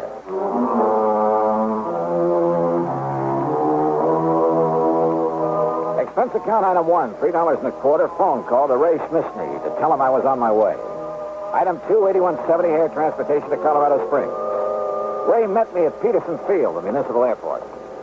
Well, glad you could make it, Johnny. Yeah, good to see you again, Ray. How are things at the Lucky Four? Oh, just fine. Our best season ever. Here, we'll shove your bags in the back seat. Okay, good. Go ahead now, hop in. Yeah, sure. All right. Now, what's this about your thinking old Bill Cherry's death was no accident? Johnny, I'd better give you the whole story. You remember Cherry Lake, don't you? Sure. I remember taking a couple of nice trout out of it on a Silver Doctor. Or was it a Royal Coast? Well, you didn't meet old Bill because he was away at the time. Actually, we were kind of poaching when we fished up there. Oh? If he'd suddenly come back and caught us, he'd probably have filled our hides with birdshot. And here I always thought you were on the side of law and order. He was a kind of ornery old cuss, but in spite of it, we got along pretty well. Even after he put in that dam. How'd the dam affect you? 3 Mile Creek used to water some of my property before he put it in. Some of the others down below, too. Oh, I see. But now what happened? Johnny, old Bill's little plot of farmland is up around the 9,000-foot level, you know. Yeah, I know. So the snowpack melts down pretty late. That meant a big summer flow of water into his lake. Yeah. And what about when some of your big summer rains come pouring down? It was during one of the big rains a couple of weeks ago, one night it was, that the dam gave way. Johnny, that thing busted loose like an explosion. And what was left of old Bill's house came tumbling down on the Lucky Four property. And old Bill? Oh, we found his body in the wreckage. Oh, hold on. I'm going to take my favorite shortcut and get away from the highway traffic. Sure. But now, Earl Foreman told me you seem to think that dam didn't give way by itself. Well, I did in the beginning. Everybody did. And why not? Homemade dam, more water in the lake than ever before, more water pouring down out of the sky to fill it up. Big storm. Maybe it was even hit by lightning. But now, Johnny, I went up there and poked around a couple of days ago. First chance I've had since the rains quit. Now, what did you find? A couple of things I want you to look at. What kind of things, Ray? Now, they may not mean a thing, Johnny, any more than who's the beneficiary of old Bill's insurance. Which reminds me, did Earl send me something in the mail? Oh, yeah, a big envelope, Johnny, and I opened it by mistake. It was supposed to contain a copy of Bill Cherry's policy. It did. And when I looked at it and saw who the beneficiary is... Hey, sounds to me like you need a tune-up, buddy. That's funny. Let's stop and take a look, huh? Yeah, why not?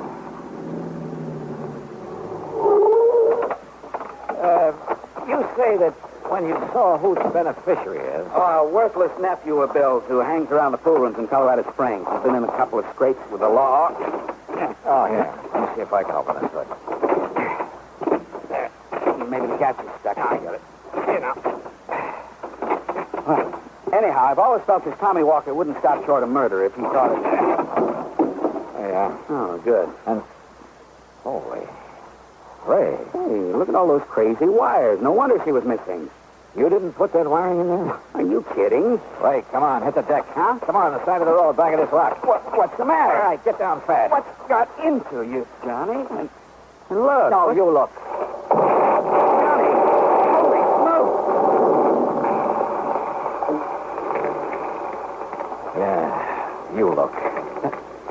Well, that was some kind of a bomb wired up in there. Yeah, by somebody who meant business. Johnny. By somebody who must have seen you poking around up near Old Bill's dam. You mean... Who must have found out you'd sent for me. What'd you say the name of Old Bill's nephew is? Act 2 of yours truly, Johnny Dollar, in a moment. Many of us on the job are clock watchers and time clock punchers just waiting for time to quit. When is it really time to quit? The man with a set day of work has a schedule to adhere to, but the fighting man quits only when the job is done, and to him, capture by the enemy does not mean the end, but perhaps only the beginning of the most important part of his job. One of the points of the Code of Conduct for the American fighting man says, quote, "If I am captured, I will continue to resist by all means available. I will make every effort to escape and aid others to escape. I will accept neither parole nor special favors from the enemy." Unquote. The strong ideals set forth there are the same ideals that gave great determination to one young officer of the United States Navy. Half an hour after Lieutenant Edward V.M. Isaac's ship was sunk by 3 torpedoes in the Atlantic Ocean in May 1918 at the height of World War I, he was taken prisoner by the commander of the German submarine U-90. During the U-boat's trip back to Germany, Lieutenant Isaac learned a great deal of vital secret information about U-boat movements. Determined to make this information available to the United States and Allied naval authorities, Lieutenant Isaac, while on his way to a prisoner of war camp, risked his life by jumping through the window of a rapidly moving train. Severely injured by his fall, he was again captured. Months later, aided by several American Army officers who short-circuited the prison lighting system, Lieutenant Isaac escaped through barbed wire fences and amid heavy rifle fire from the guards. After 7 days and nights of rugged travel over the mountains, and with only raw vegetables for food, he swam the swift current of the Rhine River right under the noses of the enemy sentries. Evading many enemy soldiers, he reached the American legation in Bern, Switzerland, and completed his self-assigned mission. For risking his life many times above and beyond the call of duty, Lieutenant Edward Isaac was awarded the Medal of Honor. His personal code of conduct had made him realize that war doesn't end with confinement as a prisoner of war. That is when the real responsibility may begin. And now, Act 2 of yours truly, Johnny Dollar, and the Lucky 4 matter. It was the driver of a big interstate moving van that came to our rescue after Ray's car blew up. He'd seen the explosion from the highway, seen one of the fenders flying through the air. Yeah, somehow those big truckers are always around to give you a hand. He drove us into Colorado Springs. Item 3, $50 deposit on a rental car, and we headed east on Highway 24 to Green Mountain Falls. The Lucky 4 is on a level spot on the side of a mountain, about half a mile up from the highway. 6 or 8 nice modern cottages share a beautiful view of Pikes and several other high peaks that surround colorful Ute paths. I dumped my luggage, set a load of Ray's pretty wife, Lee, and we headed up a narrow wagon trail up the side of the mountain in Ray's Jeep. Here, Johnny, that truck driver gave me this souvenir. Hey, looks like a piece of the wiring we found under the hood before your car blew up. That's what it is. Now, look, you see there where 3 Mile Creek bounces down over the rocks? It's quite a flow there, Ray. And I see that it goes on down through your property again. Just like it did before old Bill put on his dam. Of course, I don't really need the water, not as much as Ralph Kimball, at least. Who's Kimball? A property next to mine. Retired man, used to be a math or physics prof or something. Nice neighbor? No, he keeps to himself, he and his wife.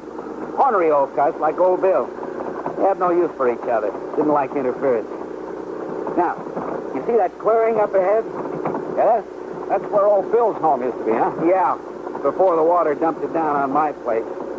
Kindling, that's about all that was left of it.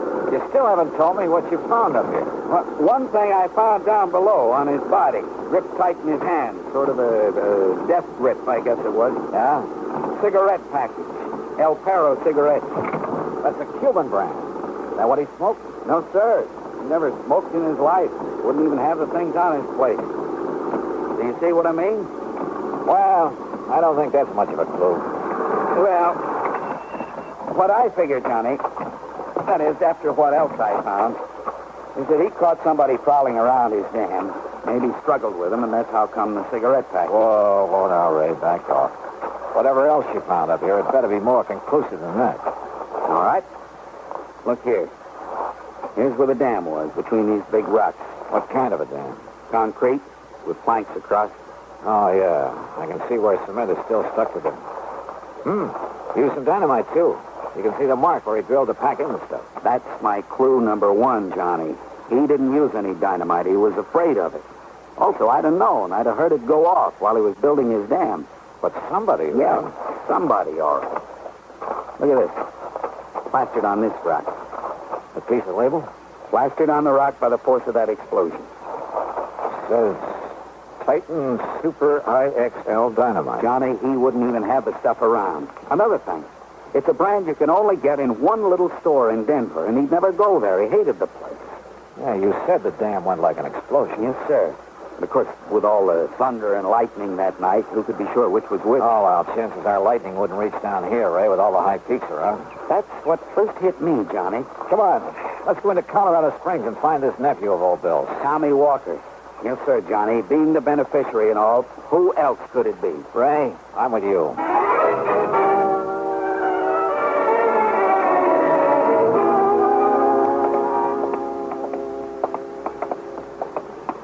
Doesn't look to me like there'd be any cheap pool halls in this part of town. No. But up ahead's the Ace High radio shop. That's where Tommy was working, last I heard. Oh? Can you think of anything better to tie in with the way that infernal machine was wired into the hood of your car? Holy smoke, Johnny, you're right. But, well, what I don't understand is how come it didn't go off the second I turned on the ignition? May I help you, gentlemen? Some kind of timing device. I think whoever said it wanted to get me, too. Yes, sir, gentlemen. That means he knew you'd be in the car with me on the way back from the airport. That's right. Gentlemen? Oh, we're looking for Tommy Walker. Oh, don't mention that, no good. Then I take it he isn't here. Oh, 2 days he lasted. If you ask me, it was 2 days too long. Well, you had trouble with him, mister? Oh, no trouble. No, nothing. That was the trouble. Answered my ad in the paper, said he knew all about radios and electronics. He could fix anything. Well? That dumb, lazy lot. He didn't know anything. He didn't do anything. He didn't know the difference between a fuse and a vacuum tube. Never even heard of a transistor, much less know what a circuit was. Yeah, well... All he knew about a radio was how to turn the knobs. Oh, and the music that guy would tune. Well, now, me, I like the guy. Well, now, look, And that boy was so dumb he couldn't even attach the wires to a plug properly. You sure of that? All he wanted was a place where he could sit around smoking those smelly Cuban cigarettes and listening to trashy music. Cuban cigarettes, Johnny. That pack I found. Yeah. Mister, in my life. as long as I'm here, I wonder if you could sell me a hunk of wire like this piece. Certainly, sir. Oh, this? No, I have nothing like that. I see. And you're sure Tommy didn't know anything about electricity? Oh, of course I'm sure. Look, when I told him once to open up the back of a telephone... Come on, Ray. The darn fool, he would have electrocuted himself if I hadn't been there. Gentlemen! Johnny, if he's telling the truth... He is, Ray. Come on, we're going back to the ranch. Well, but why, Johnny? It's worked before, and I hope and pray it'll work again. Ray, I'm going to play a hunch.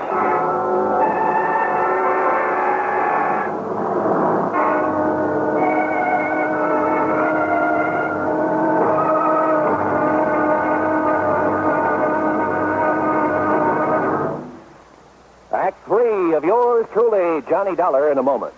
And now for another episode in the life of Sergeant Donald Bellwether, my husband.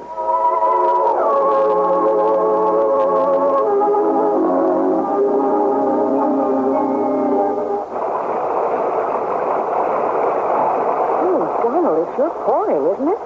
Can you see all right? Oh, yeah, I can see. Those windshield wipers are operating with mechanical perfection. You notice there are no more streaks either since I put on the new rubber blades. You know, I think every driver should have his windshield wipers in good order. It's much safer. It would be much safer if everyone would slow down during wet weather like my husband is doing right now. Just being cautious, Reba. We don't want an accident in this downpour. We don't want an accident anytime. Yeah, that's for sure. Well, the experts say that accidents just don't happen. Something causes accidents, and that cause can be prevented. By the way, dear, in what kind of weather do you think most accidents occur? Oh, I'd say in rain or snowy weather or slippery weather when visibility is impaired. That's the wrong answer, dear. Wrong? Hey, are you serious? Statistics show that 8 out of 10 accidents occur when the weather is clear or with a cloudy overcast. Are you positive? I wonder why. Oh, here's our house here. Oh, yeah. Now, you sit right here, Reba. I'll get out with the umbrella, and then I'll come around and open your door. All right, honey. I wonder why. Wonder why what? Why 8 out of 10 accidents happen in clear weather? Oh, well, I don't know for sure, Sergeant.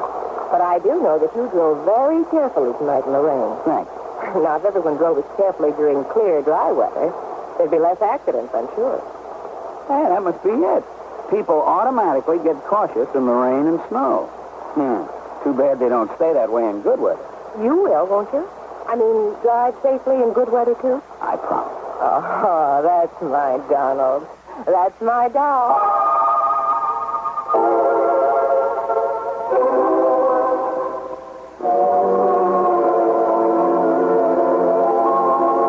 And now, Act 3 of yours truly, Johnny Dollar, and the Lucky Four Matter. Back at the Lucky Four, Ray's wife, Glee, made us a couple of sandwiches and some coffee. We'd kind of forgotten about lunch. While I looked over the insurance policy that Earl Pullman had sent on to me. Yeah, Tommy Walker was the only beneficiary. But, and this was the important part, he was due to receive the munificent sum of $1,000. And that's all. That's all? You mean he'd kill his uncle for $1,000? I don't think so, Glee. Well, and yet, if Tommy is the only one to benefit... Listen, Ray. You told me right off the bat you hadn't liked the idea of old Bill putting that dam up there. Johnny. Johnny, no. That is... Well, none of us liked it. What do you mean by us? Well, none of us. The Kimballs and us. Only because it kept the creek from coming down here. He made a diversion when he put in that dam. But after I put in the pumps, we've had plenty of water. And I'd have had to put in the pumps anyway. You ever use dynamite around here, Ray? Sure. Most everybody does one time or another. In this whole section, use it to clear the land. Johnny, that... Listen, Johnny, I don't know what you're driving at. Most everybody does, huh? Yes. Have you ever used that particular brand? Titan Super IXL? No, sir. Never in my life. But you knew where to get it. Everybody does, Johnny. Johnny, please. Everybody, huh? Yes. Including Ralph Kimball next door? Mr. Kimball? Huh? Yeah. Maybe I'd better go over and talk to him, huh? They're not at home. We went to Denver this morning early, but Johnny... How do you know? She told me they were going. She dropped in last night, and she told me, and I said Ray was going, too, to meet... Johnny, look. She drop in here very often? Well, only since the dam broke, and... Well, they weren't too friendly before, but now... Well, Physics professor, huh? Electronics. Good Lord, Johnny. I'm going over and take a look around. Oh, dear. I'll go with you, Johnny. Ray had minimized the problem he'd had when the dam was put in. Maybe his next-door neighbor hadn't. Kimball had kept to himself, Ray said. It was very much like old Bill Cherry, an ornery sort of cuss who didn't like interference. And old Bill's dam had certainly interfered with Kimball's water supply. We started our search in the workshop back at Kimball's house. Here it is, Johnny. Take a look. Titan Super IXL. Look here, Ray. This rock drill the same size as the one used up on the dam? Sure is, Johnny. And if we can find some of it. Yeah, this is it, all right. Same kind of wire that was on the bomb under the hood of my car. Pretty good evidence, if you ask me. And here. El Perro, the same brand as the cigarette package you found clutched in old Bill's hand. But listen, Johnny. Yeah? This is only what you'd call circumstantial evidence. But if there's enough of it. Listen. Yeah? Maybe you underplayed it. Maybe you were pretty sore about that dam. Well, of course I was. And so was Kimball. Well, he threatened to sue, Johnny. He threatened a lot of things, but that doesn't... All right. Call that the motive. Now, this evidence, this rock drill. But a lot of people use them, maybe even the same size. And this wire, the same kind used to hook up that bomb. But, well, most anybody could get wire like that. I think. The point is, he has it. And the right brand of dynamite. Well, anybody who knows that store up in Denver... As for hooking up that infernal machine, Kimball was a physics professor, electronics. Yeah, that's true. Did he know about your private shortcut to Denver? Yes. Yes, Johnny, I told him one time. He also knew when you and I would be on that road. Clee had told his wife. She probably told her why I was coming here. Yes, that's true. Kimball and his wife left for Denver early this morning. And look, Johnny. Huh? The mud on these boots here in the corner. The same gray silk you find only up around Cherry Lake. Yeah. And if that doesn't prove it... But, Johnny, it's all circumstantial. But it'll hold up in court. What? 7 points of similarity, Ray, that'll stand up in any court in the land. But even if... Even if. Because what the law calls 7 points of similarity, as any mathematician can tell you, will occur only once in 38 billion times. That's true? That's true. And that's what's going to hang Mr. Kimball. That, Mr. Dollar, is not true. Kimball? Oh, now, surely you're not going to be foolish enough to use that thing, Kimball. You've left me no alternatives now that you found out. Now look, Mr. Kimball. All right, Bizney, Dollar. If you want to do any praying, do it fast. What? Yes, Mildred? Ray's wife. Ray's wife? Yes, she's coming over here with a shotgun. Shotgun, eh? Well, she's too late. Oh, no, she isn't. Stay right where you are, Mr. Kimball. Mildred can help me. I'll pull this. Oh, Stand right where that you was are. too close, Johnny. Yeah. 1 minute. Shall we join the ladies?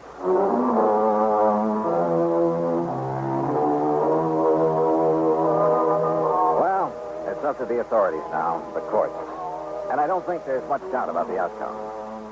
Kimball's attempt to kill us was the clincher. As for Tommy Walker, the heir, well, you'll have to pay him off on old Bill's policy. Expense account total, including the trip back to Hartford, $224.95. Yours truly, Johnny Dollar.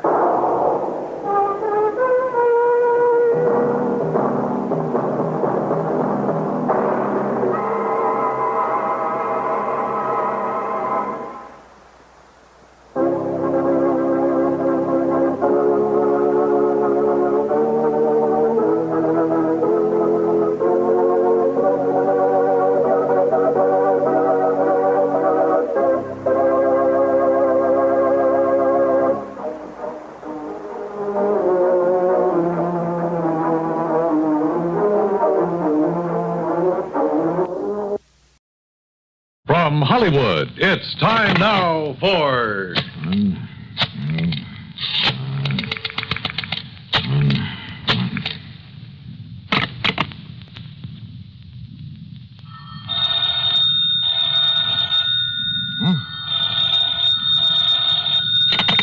Johnny Dollar. Betty Lewis. Hey, it worked. Sure it does. So hang up that extension. Come on back here in the living room. We'll finish up our cocktails and be on our way. Yes, sir. How about that, Johnny? Where'd you learn that trick of making your own phone ring?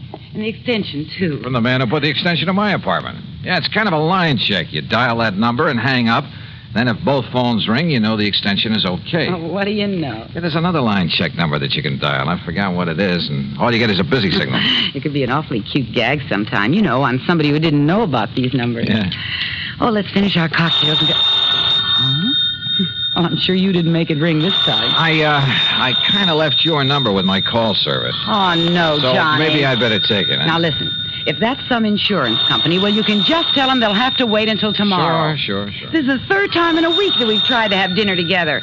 First, it was that Curly Waters who tried to kid you. Oh, no. Take it easy. Maybe this call's for you, one of your faithful boyfriends. Oh, well, then maybe I'd better answer it. Well, just leave it to me. I'll scare him off. Johnny Dollar. Burton Wells at Masters Insurance and Trust. Oh? I've got to see you, Johnny, here at the office, right away. Well, look, I have a date, Bert, so can't whatever's bothering you wait until some other time? Listen. Huh? You have a date, huh? Yeah, that's right. We're just about to go out for dinner. No. Johnny, unless you get over here right away, you may find you have another date. What? A date with death. Well? Okay, Bert.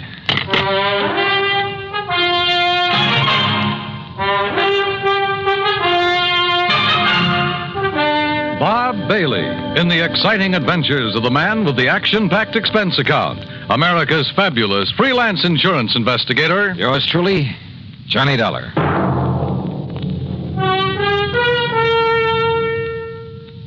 And now, Act One of yours truly, Johnny Dollar.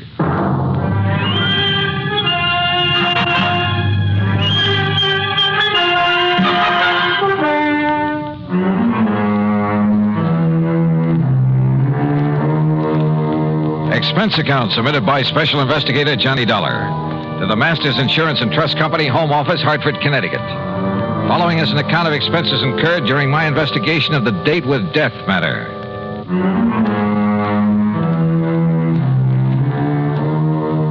I told my date, Betty Lewis, to stay there in her apartment until I called her. Then I spent item one, $1.20 for a cab to Masters Insurance and Trust. Bert Wells was all alone in his office. Come in, Johnny. Sit down. Yeah, sure, Bert. Now, what's all the excitement? Curly Waters. Oh, I kind of had a hunch that was it. Lieutenant Howard Daly's on his way over from police headquarters. What's happened? 2 years ago, you had Curly sent up to the pen. Yeah, that's right, for the Maley's department store job he pulled. Then, just a few days ago... He swore that he'd get you for that he'd kill you, didn't he? So what happened? When he escaped and came here to Hartford a few days ago... I know all about that from reading your report. Thanks to some quick thinking on your part, the police nabbed him instead, plus the loot from the department store robbery. You know who deserves the real credit for that? The girl I had a date with tonight, until you spoil things with your phone call. Johnny, as you know, either you or the police wounded Curly Waters, which is why he was taken to the hospital and placed under guard instead of being locked up. So? Well, Mr. Wells, I see you managed to locate him. Yes, Lieutenant. You okay, Dollar? Any reason why I shouldn't be, Howie? Has Mr. Wells told you what's happened? No, but I think I can guess. Curly Waters escaped from the hospital. Yes. I had 3 good men there watching over him, but he managed to get by them. How? With help. One of his old cronies. Gimpy Taylor? Yes. Gimpy created a disturbance out in the hall, and when they went after him, Curly crashed out through the window. When they went back in after him, Gimpy took it on the lam. 3 good men, did you say? Well, the odds were all with Curly and Gimpy. When the boys went out in the hall after Gimpy again, it was full of interns and nurses and stretchers with patients on them. If they'd fired a shot, they might have killed somebody. Well, what goes? Do you want me to go out and look for him? No, sir. Don't you see, Johnny? The reason I called you is because of the threat against your life. Of course. And, Johnny, I'm going to provide you with a bodyguard 24 hours a day until Curly is picked up. No, wait a minute. Listen, Howie. You listen. He almost got to you just a few days ago. Don't you forget that. And one way or another. The lieutenant's right, Johnny. You said yourself that if it wasn't for your girlfriend, this Betty Lewis... Bert, let me use your... Here.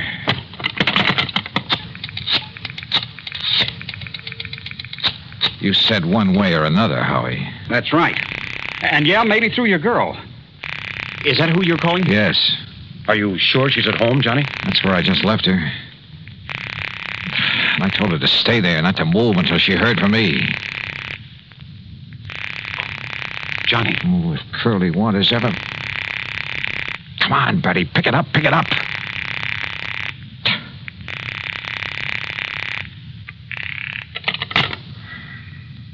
No answer.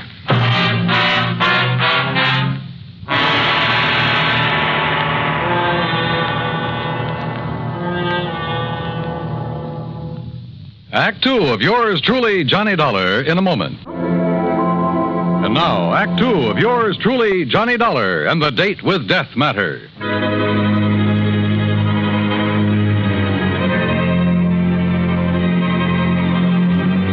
Curly Waters, killer, on the loose again. I left Betty in her apartment. I told her to stay there. But when I tried to call her on the phone, no answer. Lieutenant Howard Daly and I took the elevator down to the street to his prowl car.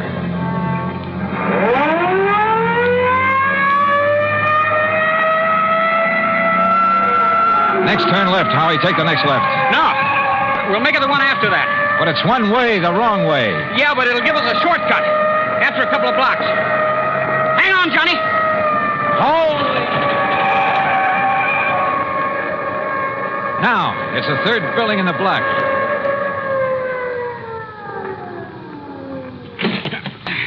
Lead the way, Johnny. Where's the elevator? Come on, forget it. The stairs are quicker.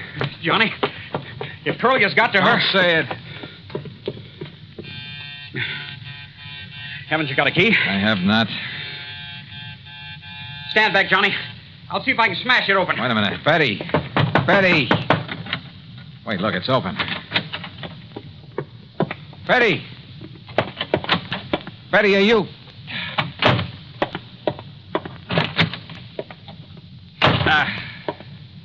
I'm afraid she's gone, Johnny. Just gone. We went over the apartment with a fine-tooth comb, hoping to find some clue as to where she'd gone. Yeah, and how she'd gone. Curly was a desperate man, likely to do anything. Betty had left in a hurry, we were sure of that, because the closet in the foyer was left open, the coat hanger lying on the floor, and because of the way she'd left the front door unlocked. But that was all we knew. At least there was no sign of a struggle. Because he probably had a gun. And your girlfriend probably knows he's one of the best shots in the country. All right, Howie, now listen. Huh? No, let me take it, Johnny. But it may be. I'll get it. Hello? Lieutenant Howard Daly there? Who's calling? Riley down at headquarters. Who'd you think? Oh, it's Riley. Thanks. Yeah? We got one of them, Lieutenant. Gimpy Taylor. What's that? Where? About 11 miles up North Road. Yeah? He wrapped a stolen car around a big elm tree, up at Dead Man's Cave. Did it kill him? I managed to crawl a couple 100 yards into the brush before he conked out. Was Curly Waters with him? Riley. Was Curly Waters with him? There was no sign of him, but the man they stole the car from said there was two of them. There was two of them then. Ask him. Any sign of Betty there? Riley, any sign of a passenger, a girl? No, sir, Lieutenant. Okay, I'll keep checking with you. You hear it all, Johnny? Yeah. 2 men stole the car. So the other one must have been Curly. Yeah, but whether they were both on the wreck and Curly was able to get away. After all, if Gimpy was able to crawl a couple of 100 yards... Yeah. Curly may be a couple of 100 miles away by now. Or maybe not. Howie, I don't think he left town with Gimpy. Helped him steal the car, yeah, to make it look as though he was leaving. Why do you say that, Johnny? Because of Betty. Because I think he's holding Betty to get me to him. Then maybe you'll agree to a 24-hour-a-day bodyguard after all, huh? No, absolutely not. Johnny, You think that Curly's a jerk? I Well, he know. isn't. He's smart. He's smart enough to smell a cop a mile away. Just the same, Howie, no. There's only one thing to do. Only one way to flush him out. Johnny. Betty, what happened? Where have you been? What happened to you? Well, I got a phone call. Yeah? From the hospital. At least they said it was the hospital. Yeah? They said you were down there. That you'd been shot by Curly Waters. See, I told you he's clever, Howie. Oh, Betty, thank heaven he isn't out to get you. Oh, this is Lieutenant Daly from headquarters. Hi, Lieutenant. Hello. What were you going to say, Johnny? I say he's clever. This means that Curly's still in town, still gunning for me. He called Betty to get her away from this apartment, knowing that I'd come here. Johnny. Yeah. And he might have been here waiting for me if you hadn't come too. But he's smart enough to want to catch me alone. So, Howie, it means there's only one bait in the world that'll bring him out in the open. What's that, Johnny? Me. Alone. Johnny. All right. Betty, you're staying here. Howie, you're going back to headquarters. Me, I'm going to my apartment. I'm going to sit there and wait for him. Oh, Johnny, no. Okay. Sure, Johnny, you go right ahead. But I'll have enough men hidden away surrounding that place of yours. No, then you'll never get him. Then he'll have to skip out. Maybe skip the country. I'd like to see him try it. Howie, he's an actor, a good one. If that costume of a priest he was going to use before, he can... Well, in that, he could have walked right by you or me or anybody else and never been recognized. And with a phony passport, which he already has, he'll skip the country, all right. But when he comes back, I won't know. I won't be ready for him. Right now, I am. Oh, but please, Johnny. Yeah, listen. No, Howie. But you'd be a sitting duck for him. Sorry. It's the only way. Act 3 of yours truly, Johnny Dollar, in a moment. Now, Act 3 of yours truly, Johnny Dollar. Johnny Dollar. Pigeon. Maybe soon to be a dead one. But the only way to bring Curly Waters out in the open was for me to wait for him. Wait for him to come and try to kill me. So after making Betty promise to stay in her apartment and Lieutenant Daly to go back to headquarters, I went over to my own apartment. And I waited. Believe me, I felt anything but brave. But I'd rather take my chances on having it out with him now than spend the rest of my life knowing he was still alive, somewhere, still gunning for me. That sooner or later he'd catch me off guard. 11 p.m., 12, 12:30. Huh? My impulse was to raise my gun and pull off a couple of shots right through that door. Yeah? Who is it? It's Howie. Open up. Oh. Oh, Howie, what the devil are you doing here? Just checking up, Johnny. Checking up. You got a bunch of your boys scattered around out there? No. Those bodyguards you were talking about? No, Johnny, but listen, will you? Sitting here alone, waiting for him, you're taking too much of a chance. Can't you get it through that thick skull of yours? I tell you, it's the only way to make him show himself. And I tell you, it's the surest way in the world to get murdered. You don't think I'm able to take care of myself, huh? I didn't say that. Well, then? I'm a cop, Johnny. I just can't let you do this. Oh? You mean you're worried that maybe you'll be set down to pounding a beat again? Oh, no, you crazy fool. I'm worried about you. Won't you change your mind? No. Now you better leave, Howie, and for heaven's sake, don't come back again. But unless I do, how can I tell? How will I know? Oh, you'll know. If he does come, and I'm sure he will, if you don't scare him off. I hope and pray he doesn't. Well, when it's all over, I'll call you. Johnny, if he kills you... Oh, go on, Howie, will you? You're just holding things up. And don't tell me he doesn't know you've come here. So go on, baby, beat it. Okay. And you give me your word that you won't come back until I call you. But what if he gets you? Your word on it? Okay, Johnny.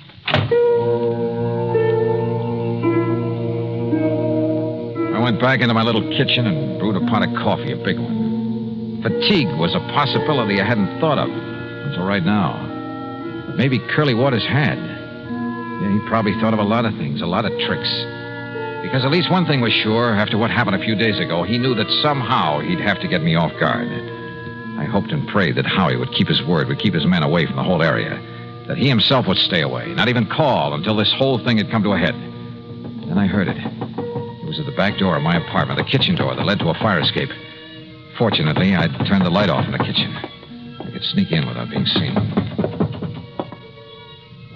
Johnny. Oh. Johnny. Betty, get in here quick.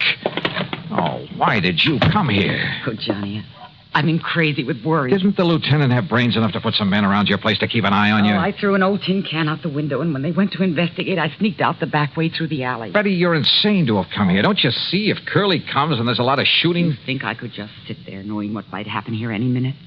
Knowing that if Curly got lucky or something... Oh, honey, I don't know what to tell you. And I can't send you back without a police guide. And if the police come around, it'll only keep Curly away. I've just been sitting here hoping that Howie will have sense enough not to come back again. Again? Oh, yeah, he got worried about me, too. And... Wait a minute. Johnny, it's Curly. Oh, Johnny. Yeah, maybe it is. All right, go on into the bedroom here. Come on, Betty. Johnny. Now, stay there. No matter what happens, stay there. You understand? Stay there. Please, dear. Yeah, who is it? It's Howie. Open up. Oh. I told you, Howie, you idiot. You would... Just don't try to raise that gun, Dollar. Curly. Drop it. Drop it, Dollar. Now, over there. Sit in that chair. Yeah, I guessed right. You sent the cops away so I'd come after you, but I had to be sure. That's why I've been sitting in an empty apartment across the hall all afternoon, all night, to make sure. That's how I knew what the lieutenant's voice sounded like. Real clever boy, Curly. All right. I'm not going to waste any time. That dumb lieutenant might try coming back again, and I'd have to kill him, too. So, Dollar, I'm not even giving you time to pray. You're pretty sure there aren't any cops planted around here, aren't you? I'm not only sure, but Gimpy Taylor's wife has spotted where she can see him if they try to come around. Yeah? Just what do you think she could do about it? One shot into the alley across the street, and they'd forget all about you. Dumb cops. All right, tell me, Curly. Forget it.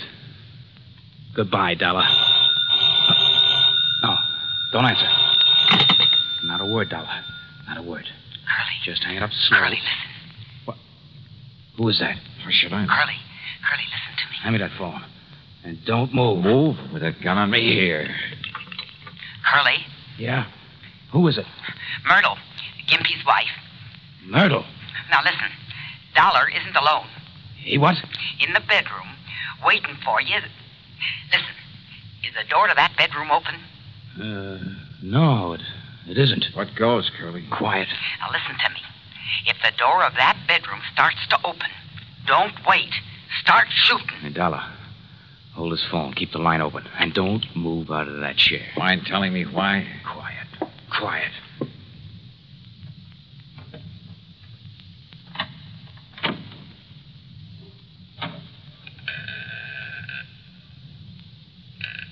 No, you don't. But I do.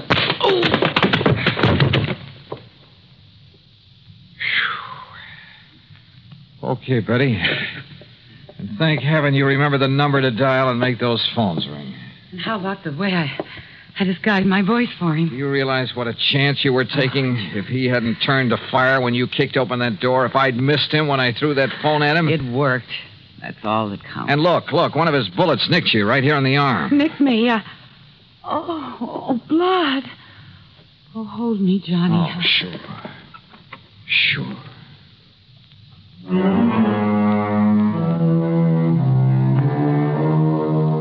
Yeah, Curly's back in the clink. And this time to stay. When the necessary papers were signed, I hauled him over to the state pen myself. So, expense account total, including transportation, $47 even. Ready? Ready, Lewis? Well, I'll tell you this. If I were the marrying kind, believe me. Yours truly, Johnny Dollar.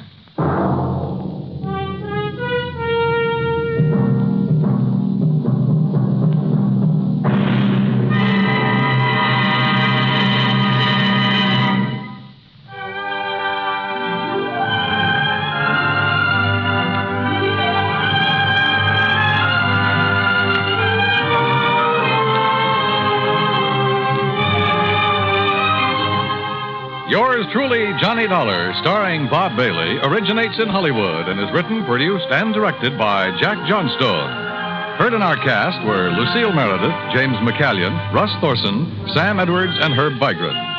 Be sure to join us next week, same time and station, for another exciting story of yours truly, Johnny Dollar. This is Dan Cubberly speaking.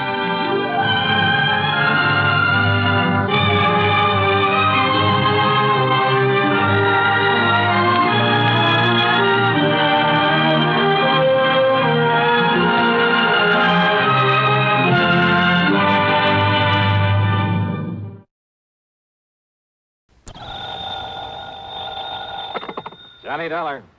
Dollar, the investigator? That's right, insurance investigator. Then you're the man I want, the man I need, immediately. Well, it just happens I'm late for an appointment, Mr. What did you say your name is? I didn't, but it's Lynch. Walter E. Lynch. And you must come out here right away, Mr. Dollar. Protect me. Protect you? Yes. I live over here in Manchester. Manchester, Connecticut? Yes, that's right. My address is 13421 Peachtree Lane. 13421 Now, can you come out here right away? Well, I told you I have an appointment to keep. Then I hope it's a brief one. You'll come here as soon as you're through with it? Well, that depends, Mr. Lynch. What seems to be the trouble? Well, I thought I made it clear to you, Dollar. My life has been threatened. Well, isn't that something for the police to handle? The police? After all, unless there's insurance involved. Why, of course there is. My own. Oh, what company, Mr. Lynch? Company? Yeah, that's right. Well? Now, what is the matter with you? What difference does it make? If my life is in danger, I need your protection. Okay. Who made this threat against your life, and why? Oh, good heavens, man, do I have to go into that sort of detail on the telephone? Well, unless I know what this is all about, and, look, you didn't answer my question, Mr. Lynch. Have you told the police about this? Do you think I'd call on you if I had? But if your life has been threatened, the thing And I tell you it has. What is the matter with you? All right, then. Call in the police. Now, you listen to me, Dollar. Meantime, if I find any legitimate reason why I should make an investigation, Don't you understand? I'm not asking for investigation. I'm asking for protection. And I tell you, the people for you to call... You have my name, you have my address. Now, you get on over here. But don't you see? I can't... shall be waiting for you. Mr. Lynch. Okay, mister, go ahead and wait. Of all the crackpots. I wonder, though. Yeah? Johnny? Yeah, that's right. Pat McCracken, Johnny, Universal Adjustment. Oh, say, Pat, will you find out for me what company, if any, holds a policy on a Walter E. Lynch over in Manchester? Sure, Johnny. But listen, I thought you were going to be here in my office at 10 o'clock sharp. Pat, I'm sorry, but I this need phone... your signature on a deposition for that arson matter you covered last week. I know. And I've got to have it right away. See, one of our men will take it with him out to the coast on the 10:30 plane. And, Johnny, it's 8 minutes after right now. Yeah, I see it is. Pat, I'll be there in 3 minutes flat. Okay. Meantime, look up that Walter Lynch for me, will you? Okay, just get on over here. Right.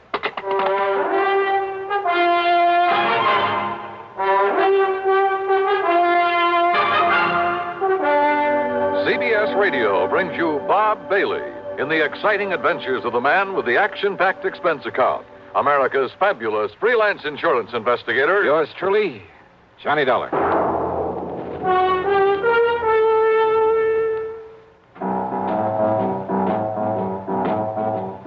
Talk about best-selling records. Here's a familiar tune about America's best-selling filter cigarette, Winston.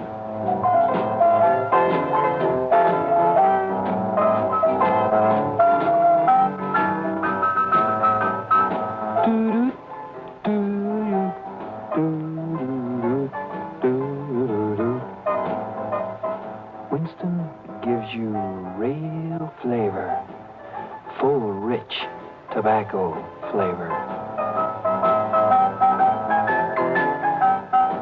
And you know, that's because only Winston has filter blend up front. Choice, flavorful tobaccos, specially selected and specially processed for filter smoking. No wonder Winston tastes good, like a cigarette should. Smoke Winston.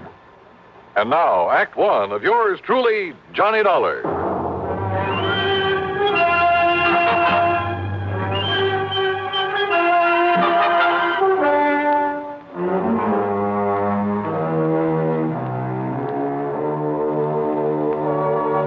Expense account submitted by Special Investigator Johnny Dollar to Eastern Trust and Insurance Company, Home Office, Hartford, Connecticut. Following is an account of expenses incurred during my investigation of the hapless Ham matter. Expense account, item one, $1.20 plus another $1 for the cab driver who got me from my apartment to Universal Adjustment Bureau in record time. I barged in on Pat McCracken without being announced. Put my John Hancock on the deposition, after which he witnessed my signature. All right, there we are.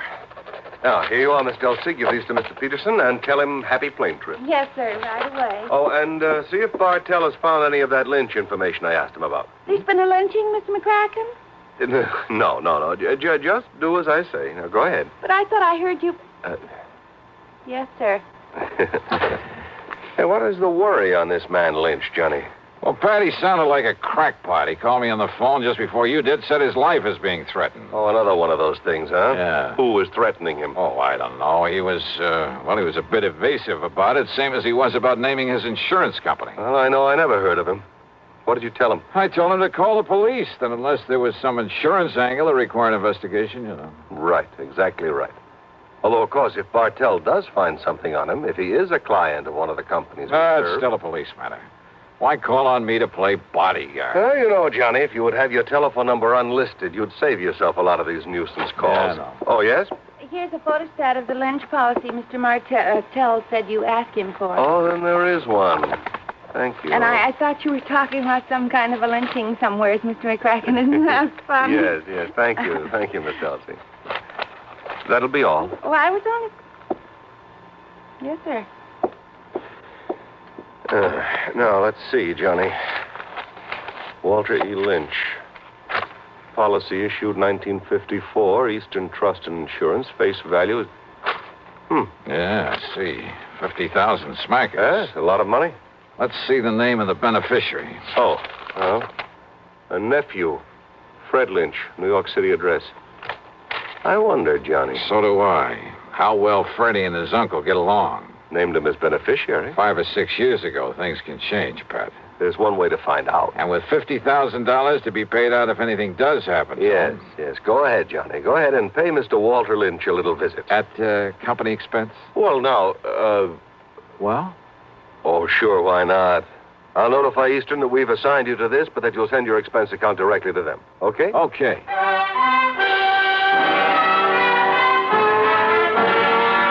It was only about 13 miles from my place to Manchester, and I used my own car, but I saw no reason for not using the old expense account, so item 2 was $4.60 for a tank full of gas. The address Mr. Lynch had given me turned out to be in a rather nice residential section. The house was a small but attractive Cape Cod affair, surrounded by stately elm trees. And then I saw them, in the shade of the elms at the front of the place. A couple of police cars.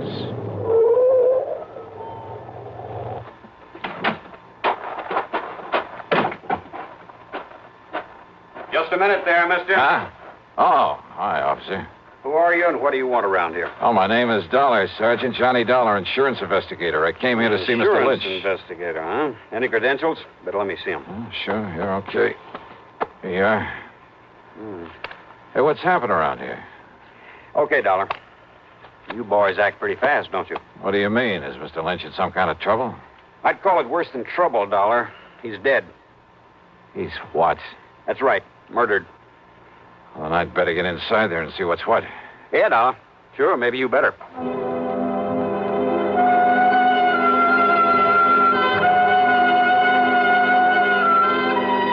Inside the Lynch home, the police medico and my own eyes confirmed what Sergeant Beakley had told me outside.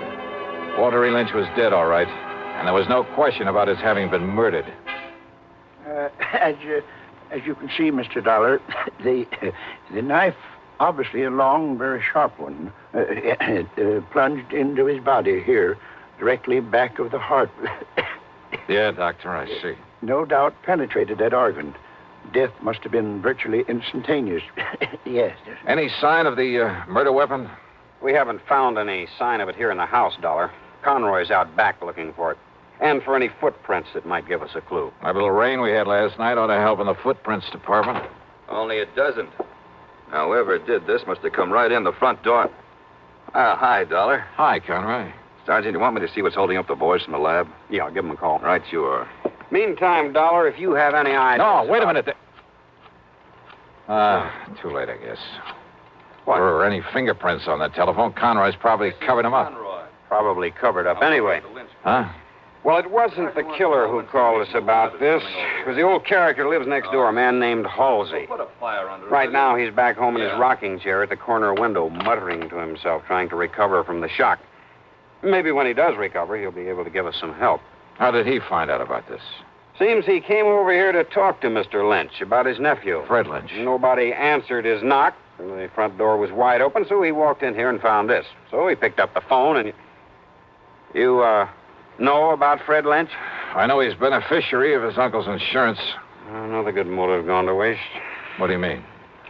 You don't know about a couple 3 years ago when Freddie's mother died, left him a pile of money, only made the mistake of leaving it in charge of this one, this stiff we've got lying here? What happened? Well, this old crook finagled that young kid out of every cent of it, so that by the time Fred was 25, entitled to it. That was about 6 months ago. Why, Dollar, Freddie ended up with nothing. His own nephew. That surprise you, Dollar?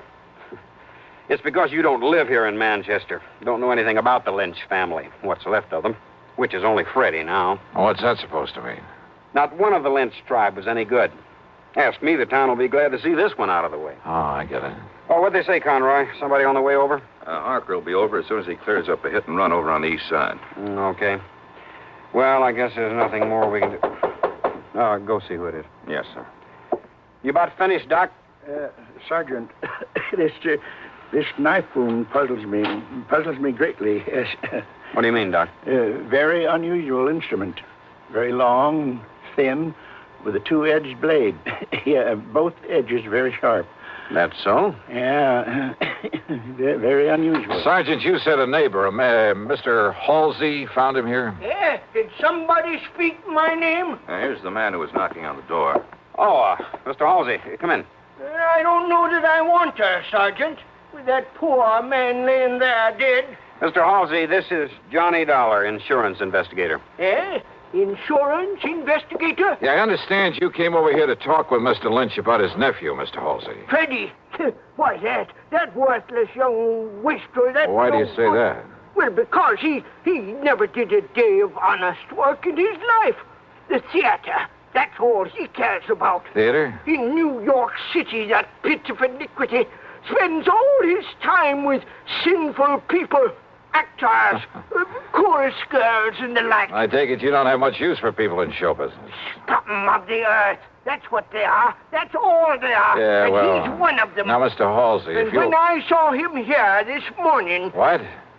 He was here? No doubt come to beg some money from his uncle. Why didn't you tell me that, Mr. Halsey? Of course his uncle cut him off from the money his mother left him. Wouldn't you have done the same? Mr. Halsey, listen, will you... Yes, well, wouldn't you? Look here now. An actor he is in that sinful city down there. Wait a minute, you say that Freddie was here this morning? Yeah, of course he was. When? That's why I finally made up my mind to come over here and talk to Walter about him. What time was he here? Well, from 9:30 to a few minutes of 10. Doc, Have you been able to fix the time of death? Very, very close, Sergeant, yes. By the body temperature. What time would you say, Doctor? About 10 o'clock. Mr. Halsey, are you sure it was a few minutes of 10 when Freddie left here? Well, of course I am. How sure? I was sitting by the window listening to my radio like I always do. Thought you didn't like anything about show business. Radio is different. Oh, thanks. Freddie left his house just before the WDRC announcer gave the time as 10 a.m., and radio time is accurate time. I see what you meant, Sergeant, about a motive going to waste where Freddie was concerned. What are you talking about, Dollar? The doc says death was about 10 a.m. I know. So? And Mr. Halsey, you're sure that Freddie didn't come back here after 10? What's the difference? Of course I am. These eyes of mine may be pretty old, but they never miss anything. Well... What's the difference, Johnny? Freddie's the one that killed him. Lord knows he's the one logical suspect. No, Sergeant. Doc says approximately 10. So, all right, it was a few minutes of before Freddie left here. So Freddie killed him. Now, look, everything ties up. Yeah, and the kind of a knot that's going to hang that boy. No, Sergeant, I wish it was that easy. Oh, of course it is. Motive, opportunity, everything. It all spells Freddie Lynch. No. Conroy put a tracer on him. Right, Sergeant. Sergeant, I'm afraid you're wrong. How can I be? That is, if Mr. Halsey is sure of his times. Of course I am. On the radio. Okay, Dollar, why? Because Walter E. Lynch was still alive after 10 o'clock. What are you talking about? How do you know? Because he'd called me on the phone. Because I myself was talking to him at exactly 8 minutes after 10.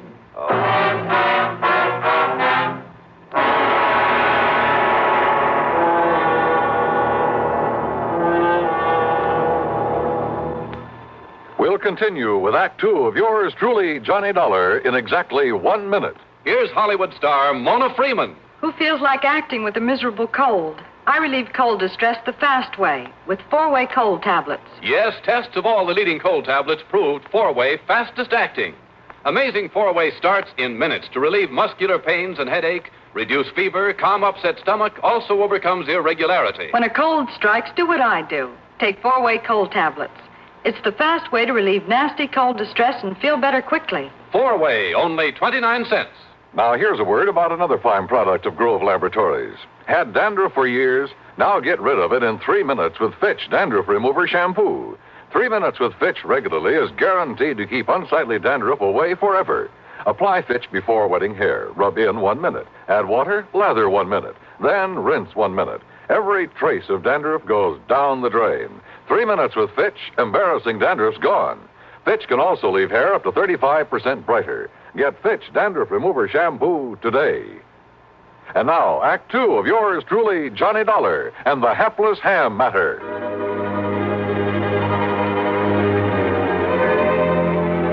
No question about it. I was the perfect alibi for Freddie Lynch. Freddie had left his uncle's house a few minutes before 10. I had talked with his uncle at 8 minutes after 10. Yeah, and when the police checked up, they learned that Freddie had taken a bus to New York at 10:15. On foot, and he was on foot. Old man Halsey had seen that. He had to leave the house before 10 to make that bus.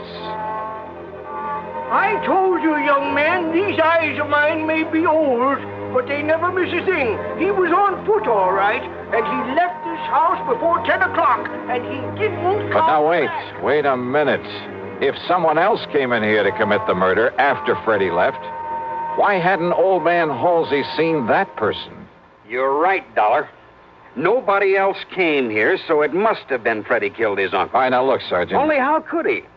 Because if you talked to Mr. Lynch at 8 minutes after, and Freddie was on his way to the bus station, and he had to be... Wait, then Sergeant. it's impossible. Dollar, this really bugs me. All right, listen, the murder weapon. Very unusual. I know, Doc, you told me. It must have been something I'd never seen before. I wouldn't be too sure about that, unless you feel the same way Mr. Halsey does about show business. What? Terrible, sinful, iniquitous, immoral. Yeah, maybe you're right on this one. What are you getting at, Dollar? Getting out. Was that an express, that bus that Freddie took to New York? No, it was a local. But I don't see Then what... with luck in my own car, I can beat him down there. Do you know where he lives, Mr. Halsey? I certainly do. All right, where? At 1231 West 43rd Street. Good. I'll see you later. Now, Dollar... Oh, and Sergeant, maybe you can fix any tickets for speeding I pick up along the way. Somehow, just lucky, I guess, I managed to reach the address in New York without getting pinched. A $10 bill to the superintendent, that's item 3, got me into the rooms of Freddie Lynch. The walls were plastered with theatrical programs and playbills, most of them from summer playhouses, off-Broadway shows. In a closet, I found some costumes he'd used in various productions. In one corner was a battered shield with a broken spear beside it. Some heavy oriental belts and jewelry. The long robe of an Arabian desert rider with a sort of turban to go with it. Yeah, everything fitted in very nice.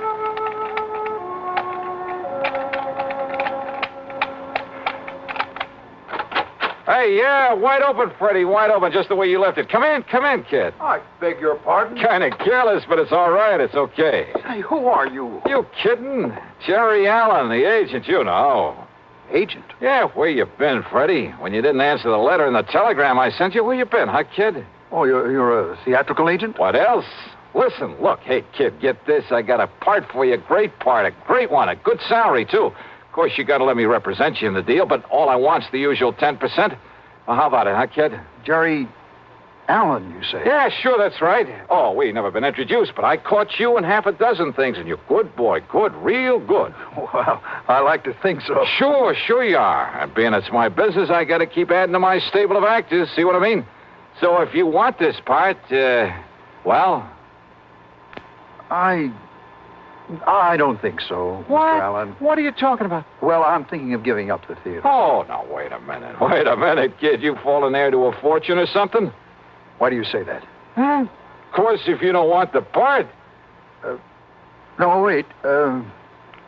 Perhaps I'd better do another play or two. Good. And you'll let me represent you? Well, Freddie? Oh, why not? Well, if the part is good. Is the part good? It's great, kid. It's great. And if this thing doesn't hit Broadway the first time out... Hey, listen. It's a new play written by Johnstone. You get that? Johnstone? No, I'm afraid I don't recall ever... Well, sure you've heard of him. Why, man, he's had more hits. Oh, and listen, Freddie, listen to this part. All right. I'm listening. Okay, starts out a young man, just about your age. Second act is 20 years later. Hey, you think you can do it? Why, of course, my good man. Good. And the third act, well, now that part may be a little tough. You got to kind of make like you're about 60. Why, there's no problem at all, Mr. Allen. No problem at all. Oh, only it's a shaky old man, like he's scared to death all the time. All right, listen. All fear has clutched me by the throat. The overpowering terror, willing up. Oh, hey, that's great. Come on, keep it up, Freddie boy, keep it up.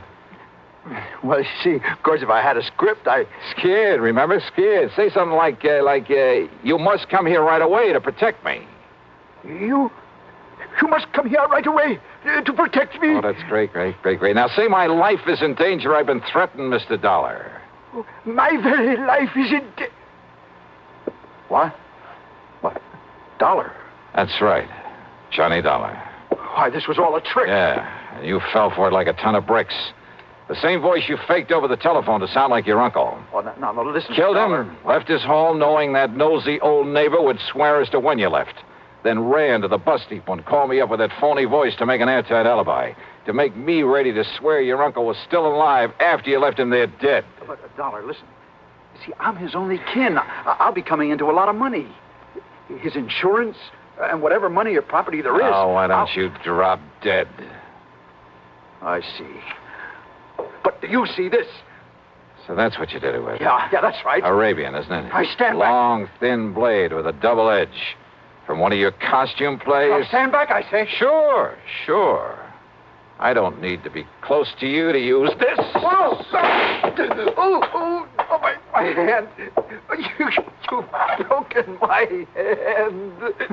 Funny. I didn't think I was that good a shot.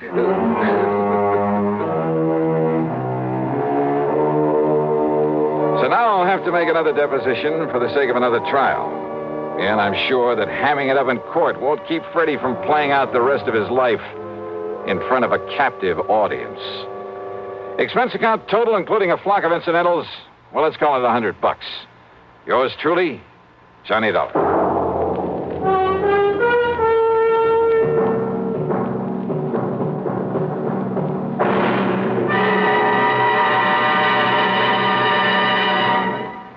Now, here's a word from our star about the case he'll investigate on next week's program. Thanks, Daniel. It's called The Unholy Two Matter and involves a pair of characters who fit that description perfectly.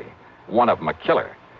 And if you're at all curious about what to do when you've got the situation well in hand and then suddenly a gun is shoved into the middle of your back, well, join us, won't you? Right here on your favorite station at the usual time on Sunday.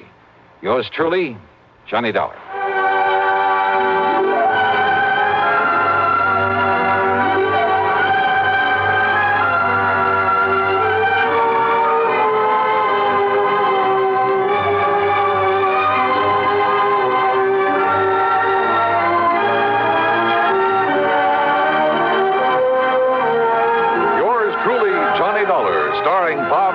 Originates in Hollywood and is written, produced, and directed by Jack Johnstone. Heard in our cast were Virginia Gregg, Chet Stratton, Lawrence Dobkin, Sam Edwards, Herb Ellis, Ralph Moody, and Junius Matthews. Be sure to join us next week, same time and station, for another exciting story of yours truly, Johnny Dollar. This is Dan Coverly speaking. Next, Ray Bradbury's science fiction classic, 0 Hour, as suspense follows on the CBS Radio Network.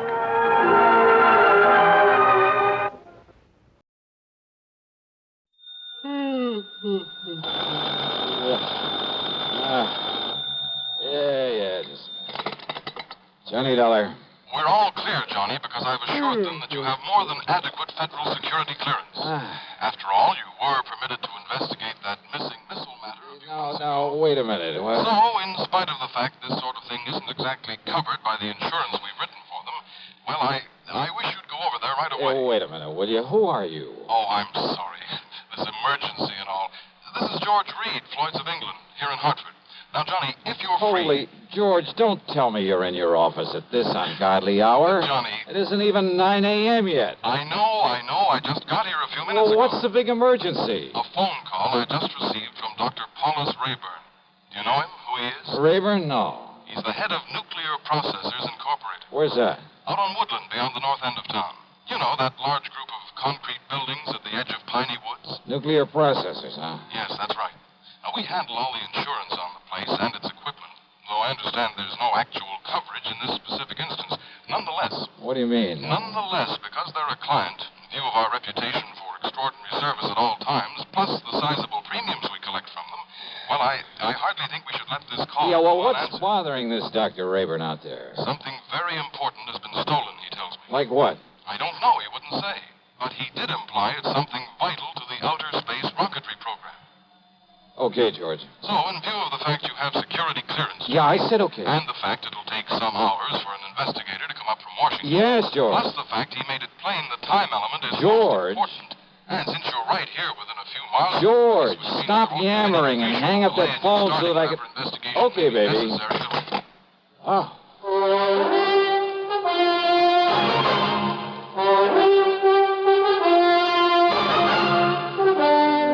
CBS Radio brings you Bob Bailey in the exciting adventures of the man with the action-packed expense account, America's fabulous freelance insurance investigator. Yours truly, Johnny Dollar.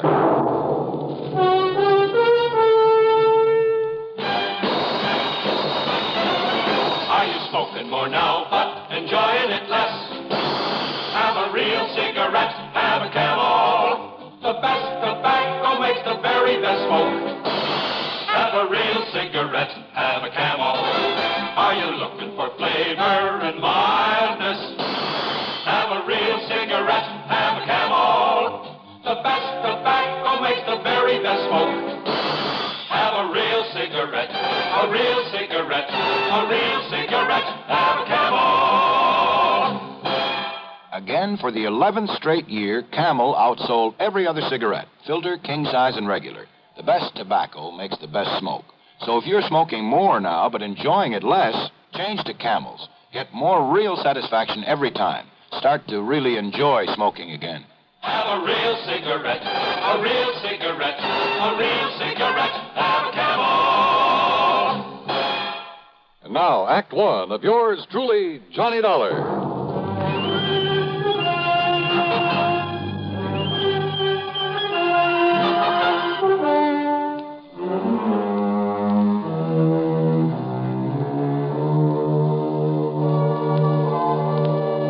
Expense account submitted by Special Investigator Johnny Dollar to Floyd's of England, North American Office, Hartford, Connecticut. The following is an account of expenses incurred during my investigation of the nuclear goof matter. Expense account item 1, 40 cents for some coffee and a couple of soggy donuts along the way during my drive out to nuclear processors. A tall, heavy wire fence surrounded a group of squat, windowless buildings, partially hidden by the huge oak and fir trees of Piney Woods. At a sort of glorified sentry box beside the gate stood not one, but 3 armed guards. One of them was chewing out the other 2. But he stopped long enough to look over my credentials, make a phone call from inside the sentry box, then open the gate for me. He directed me to a big steel door in the otherwise unbroken face of one of the nearby buildings. There, after I'd parked my car, another guard took me inside. He led me through a perfect maze of long, narrow corridors with heavy wooden doors at the sides, all of them closed. From somewhere in the building came the almost ominous hum of machinery. Big, powerful machinery. Or maybe I felt it rather than actually heard it. Finally, we came to a door with a single name Rayburn on it.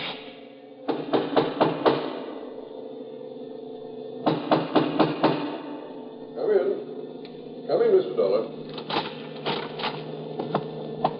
Dr. Rayburn? Come in and sit down, Mr. Dollar. Thanks. Only how do you stand it in here, Doctor? I beg your pardon? Well, compared to this place, the city morgue is real cheerful. I'm afraid these buildings were put here not for decoration, but to carry on the very important scientific work we have undertaken. Yeah, something to do with rocketry, I understand. Partially. And does that mean space probes, lunar shots, atomic missiles, and so on? Yes, something of the sort. Now, the time is of the very essence, Mr. Dollar. I take it Mr. Reed of Floyd's of England was somewhat vague about why I asked for you? Oh, that's the understatement of the week. But he told me something's been stolen. Yes. A minutely small quantity of a highly radioactive substance that is vital to a new concept in cyclotrons. That is to say, atom smashing. Oh, something like radium or uranium or strontium or... Yes, something like one of those elements. The point is that outside of the protective paramagnetic field in which we keep it here, it can become dangerous. Terribly dangerous. Within a matter of hours. Oh, how dangerous? The tiny amount in the container that was stolen. That container, made of lead, is no larger than this book, by the way. Well, Dollar, although its chain reaction is limited, there's enough in that container to wipe out a small city. But you said within a matter of hours, Doctor. The chain reaction could begin in anywhere from 4 to 6 hours from the time it left here, depending on temperature and whatever shocks and vibration to which it might be subjected. Then unless it's found and brought back here... Exactly. That is why I was afraid to wait for the men to get up here from Washington. But you have told them about this. I've told them everything. They promised to have men up here immediately. Do you know exactly when the stuff was stolen? It's now 9:34. Yeah. Dr. Rallinoff left here with this material at exactly 7:46. Rallinoff? Dr. Igor Rallinoff, the man who stole it from us. But if you know... If only he knew the potential, the terrible potential destructive power of this thing he's carrying about with him. You must find him, Mr. Dollar. It must be returned to us before it's too late. Here's Hollywood star Mona Freeman. Who feels like acting with a miserable cold? I relieve cold distress the fast way with 4-way cold tablets. Yes, tests of all the leading cold tablets proved 4-way fastest acting. Amazing 4-way starts in minutes to relieve muscular pains and headache, reduce fever, calm upset stomach, also overcomes irregularity. When a cold strikes, do what I do. Take 4-way cold tablets. It's the fast way to relieve nasty cold distress and feel better quickly. 4-way, only 29 cents. Now, here's a word about another fine product of Grove Laboratories. Does dandruff dull your hair, leave scalp itchy?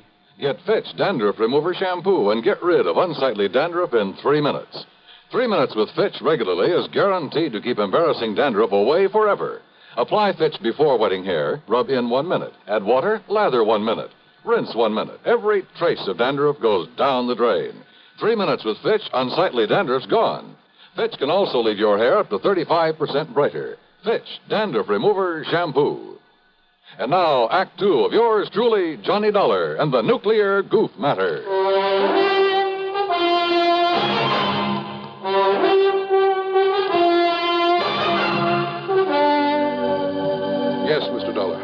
Dr. Igor Sergei Relinov, whom I myself called in to work with us on one of our important secret projects. But it was one that had nothing whatsoever to do with this dangerous radioactive material he has stolen from him. He does not realize the potential death and destruction he's carrying about with him. He doesn't know what it is?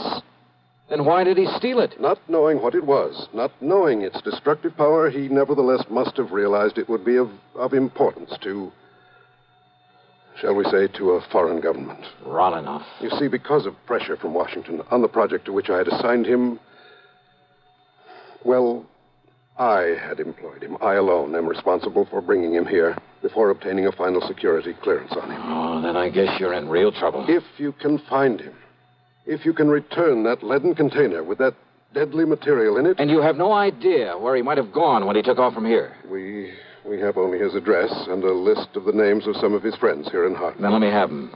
Yes, of course. I'll have my secretary get them for you right away. I don't know who your contacts in Washington are, but have you notified the FBI of this? Not yet. After all, Mr. Then do it right away. Call the New York office. If nothing else, they'll at least be able to tell you if this Relinov is a spy. I'm afraid he can be nothing else. If only the guards had questioned his leaving so soon after he got here. If only you hadn't hired him in the first place without getting a proper clearance on him. But his recommendations were excellent. His references. I got no negative reports. Oh, let's face it, Doctor. You're in trouble whether we find him or not. I know. To say nothing of what'll happen if heat or vibration or something triggers off that chain reaction you were talking about. Or even just the passage of time. I know. Give me those names and addresses. And more important, this, Mr. Dollar. Oh, what's this? A detector. A sort of adaptation of the Geiger counter, in very compact form. It reacts only to this material that was stolen. Then if I get near him and he has the stuff with him? It will make a clicking sound like a Geiger counter. This tiny needle will move and indicate the degree of radioactivity. All right, good. Provided, of course, this switch is on. I see. But be very gentle. Oh? It's extremely delicate, like a fine watch. So be very careful. Very gentle with it. Okay, Doctor, I'll take care of it. Now, give me that list of names and addresses.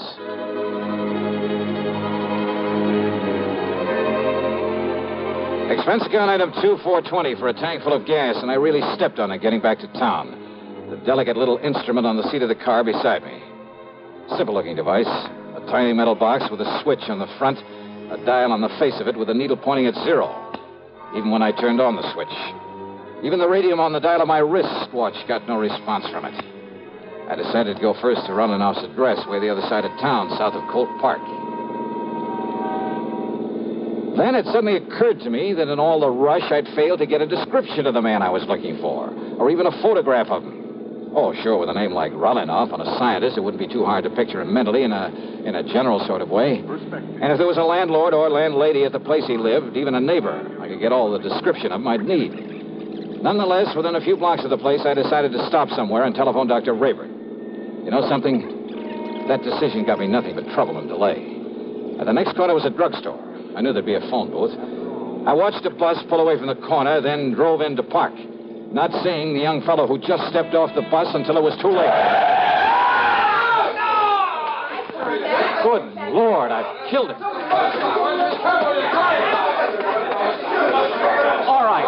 All right, folks, please, listen. Look, it was an accident. Now, look, he'll be okay. Come on, help me, somebody, will you please? Pick up his bag there, and I'll get him to a hospital. Help me, will you? Here, I'll help you, mister. You think he's still alive? Yeah, he's still alive. He'll be all right. Please, open the door for me. For sure. And here's his briefcase. Toss it in back. Sure. There. Now, when the police come, tell them I've taken him over to General Hospital, please, will you? Yeah, sure.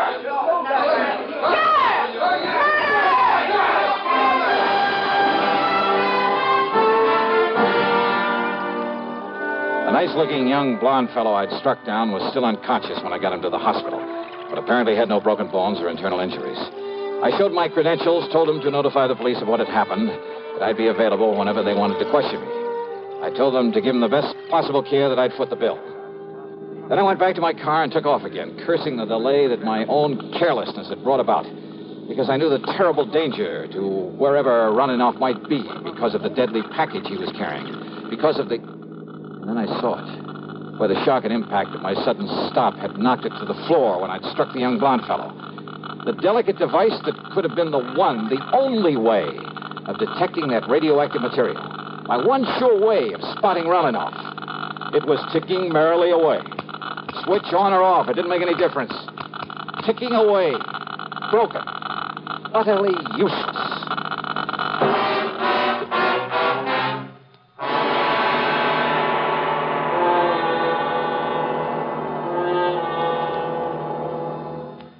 We'll continue with the third act of yours truly, Johnny Dollar, in exactly 1 minute. Constipation can be a problem for anyone, even doctors. And when constipation occurs, it's interesting to see just what doctors consider important about a laxative they might use or recommend. Well, a majority of the doctors we heard from had this to say. A laxative should be effective, gentle, as close to natural acting as possible, and a medicine that can be used with complete confidence. Now, X-Lax has been popular with many doctors and millions of people over the years because chocolated X-Lax is effective. Overnight, it helps you toward your normal regularity. X-Lax is gentle. Next morning, it gives you the closest thing to natural action. And that's why many doctors and millions of people use X-Lax with complete confidence. X-Lax, the laxative that helps you toward your normal regularity gently, overnight. Is X-Lax in your medicine cabinet? And now, Act 3 of yours truly, Johnny Dollar, and the nuclear goof matter.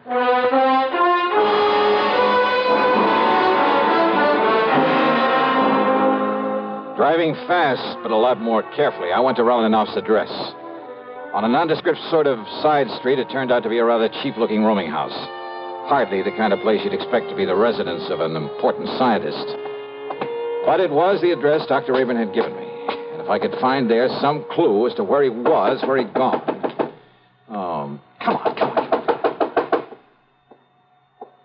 What's the matter with you? This door ain't locked. Listen, ma'am. You Mr. Parker, the man that telephoned? Parker? No, listen. Dr. Rolinoff's room. Room? Well, he's got 3 of them, regular apartments. Yeah, where? Only you won't find him there. Not him, anyway. Where, I said. Please, come on.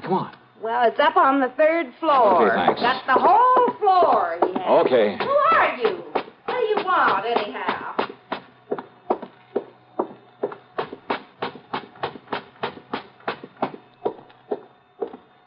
Oh, great. I didn't get the key from her. Well, there's no time for that now. Here we go. The shades and drapes were tightly drawn. The room was dark. I felt my way along the side of the wall looking for a light switch, then gave up and headed over toward one of the windows. I never got there. You're not Parker. Huh? I thought not. Yes, sir.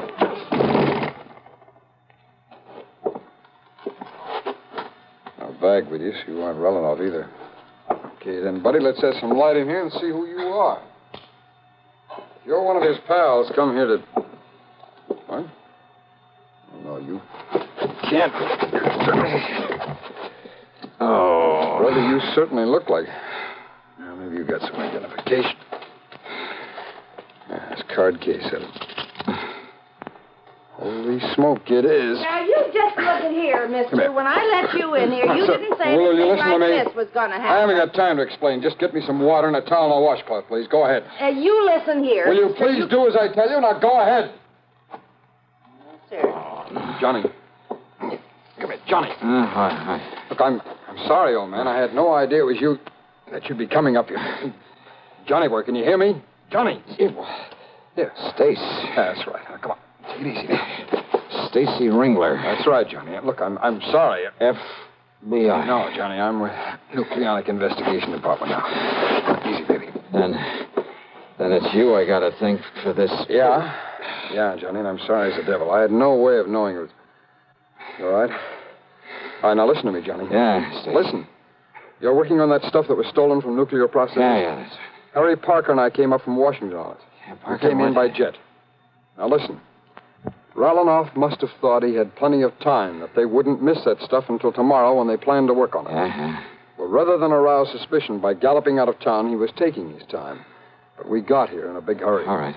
I holed up here in his rooms, and Parker was checking on how he'd get over here from that plant in case he came back here. Are you listening to me? I'm listening. Go ahead. He was there in the drugstore at the bus stop. He was about to close in on Relanoff when you ran him down.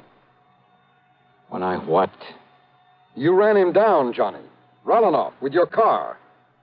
That young, good-looking blonde guy? Yes. That was Relanoff? That was Relanoff. And Stace. Parker couldn't get through to him with that crowd around him. He didn't have time. He just saw you pile him into your car and take off. And I, not knowing who he was... Thanks to a couple of traffic cops where you tore through some red lights, he traced you to the hospital. You'd left, but he put the cuffs on Relanoff. And you didn't know who he was. Oh, I was kicking myself for my goof and running baby, him that's down. the greatest goof you ever pulled. Oh, now, wait, Stace. Yeah? The radioactive material. Well, that we haven't got yet, or any sign of it. Then somebody in that mob That's right, Johnny. But don't you see, unless we can find that stuff. I know, and there isn't much time. Come on, Stace. The only thing we can do is start the search for it there at the bus stop. But,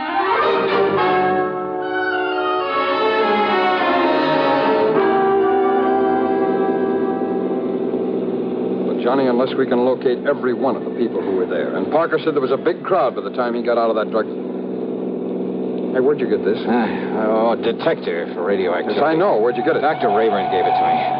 Thank heaven the darn thing is run down now. It's what? It fell off the seat. It must have got busted. What do you mean? It was clicking like mad, even with the switch off. Busted. No. Huh? Busted or not, Johnny, there's only one thing in the world that could have made it operate. So don't you see, until it ran down the tiny battery that was... You're sure of that? Of course I am. Now, where was it when you heard it make the clicking? Johnny, what's the matter? Good Lord. Well, yeah, come on. Look, behind the seat. What is it? This briefcase of yours back there? Stace, the man who helped me put him in the car. This thing, it weighs a ton. Gently, Stace. What? Not mine. Rolinoff's. Then it's weight. The lead container with the stuff in it. Then your goof really paid off. Yeah. What time is it? It's 11:38. 39. Could go off in 4 to 6 hours. After 7:46 this morning. That means we have exactly 7 minutes. Yeah. Johnny, you think we can make it back to the plant in time? Unless some sudden change in temperature, some shock or vibration sets it off. I'll drive as fast as I dare. Okay, Johnny. Hold it gently, Stace. Yeah. And maybe you'd better pray a little. Yeah.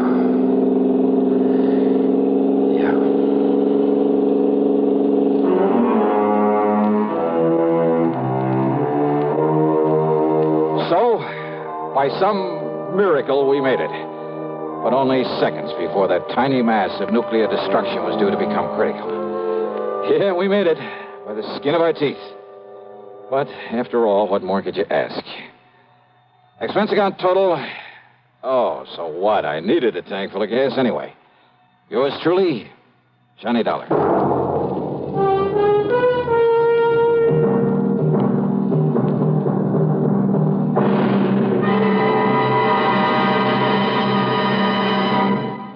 Now our star has a word or two for you about next week's show. Thank you, Daniel. You're a good man. Well, thank you, Johnny. We're going to miss you.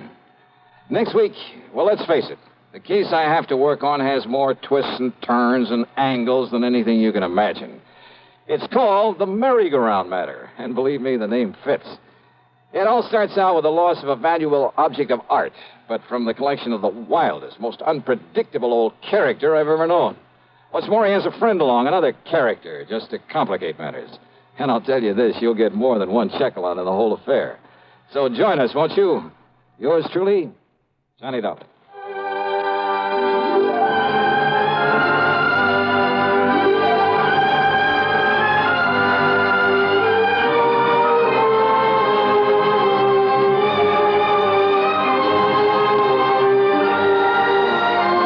Yours truly, Johnny Dollar, starring Bob Bailey, originates in Hollywood and is written, produced, and directed by Jack Johnstone. Heard in our cast were Virginia Gregg, G. Stanley Jones, Bartlett Robinson, Sam Edwards, and Stacey Harris. Be sure to join us next week, same time and station, for another exciting story of yours truly, Johnny Dollar.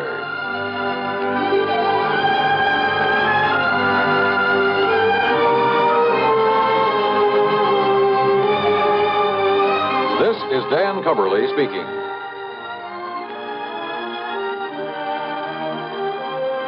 This is the CBS Radio Network.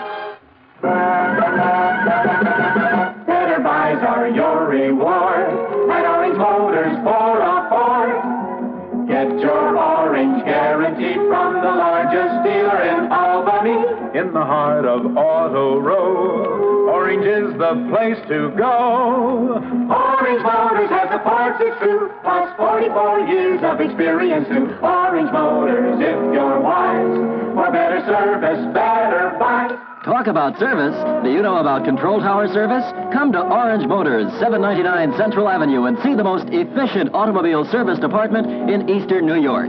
44 years of experience. Get quality work and get it fast at Orange Motors, 799 Central Avenue, Albany. Better Ford buys, used or new, at 799 Central Avenue. Orange Motors, if you're wise, for better service, better buys. Radio 59, WROW, serving Albany, Troy, and Schenectady. From Hollywood, it's time now for Johnny Dollar. Paul Kendrick, Johnny, over at Eastern Allied Casualty, remember? Oh, sure, Paul. How are you? Seen any good fights lately? Prize fights, that is? Yeah, the championship bout at the stadium over in Mulville last week. Were you there? No, I had to miss it. But it didn't miss me. Huh? The minute Georgie hit the canvas in that fourth round, it cost me $50. Johnny, do you remember Al Coronado? Are you kidding? I've watched that boy come up from the Golden Gloves. Well, he fought in one of the preliminary bouts. I know. I lost on him, too. $20. Come on over, will you? And I'll tell you why the company may lose $50,000 on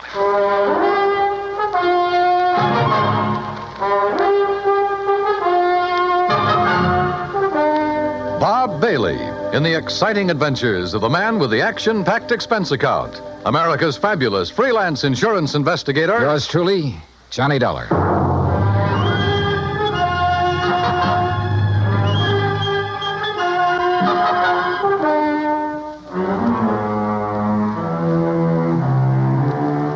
Expense account submitted by Special Investigator Johnny Dollar to Eastern Allied Casualty Insurance Company, 422 Spidal Building, Hartford, Connecticut. Following is an account of expenses incurred during my investigation of the Squared Circle matter. Expense account item 1, $1.10, cab from my apartment to the offices of Eastern Allied. When I got upstairs into his personal cubicle, I found Paul Kendrick pacing the floor. Sit down, Johnny. Have a drink if you want one. No, thanks. Hey, looks like you're the one who could use a drink. What are you worried about? Don't tell me you've been hitting the company till for big money to bet on the fights. Johnny, I'm worried about murder. Listen. I'm all ears. How long since you've seen Al Coronado fight? Oh, 6 months, a year, maybe. But before that, when he was working all the local arenas, you and I were present every time he put on the gloves. So? We knew him when he had reflexes quick enough to... Well, do you remember how he'd show off by picking a fly or mosquito out of the air, grabbing it between his fingers without even hurting it? Yeah, sure. He was no mental giant, not by a long shot, but he had the fastest eyes and hands I ever saw in a man. Right. But something has happened to him, something very wrong, and I think I know what it is. Listen. I'm listening. A few years ago, his manager, Ricky Malone, took out a $50,000 policy on him. Annuity. So what? A lot of managers take out policies on their boys. And then get him killed? Look, Al is fighting again tomorrow night in a small town outside of Joplin. Joplin? Missouri? A little place just across the state line. Johnny, I want you to be there. You mean as a sort of bodyguard? I want you to see the fight, that's all. See Al Coronado fight. Yeah, but this murder crap. I'm having a copy of the policy made, and you can pick it up at the Joplin post office. General delivery. Now, Paul... I know. I may be all wrong. This may only be a hunch, without a single legitimate reason for suspicion. That's why I took a whole week to think it over before calling you. That's why I want somebody who knows Al as well as you and I do to... Look, will you go down there and see him? Well, We'll pay the freight. Pad your expense account, anything you like. Oh, now that's an attractive But do offer. it, Johnny. Will you?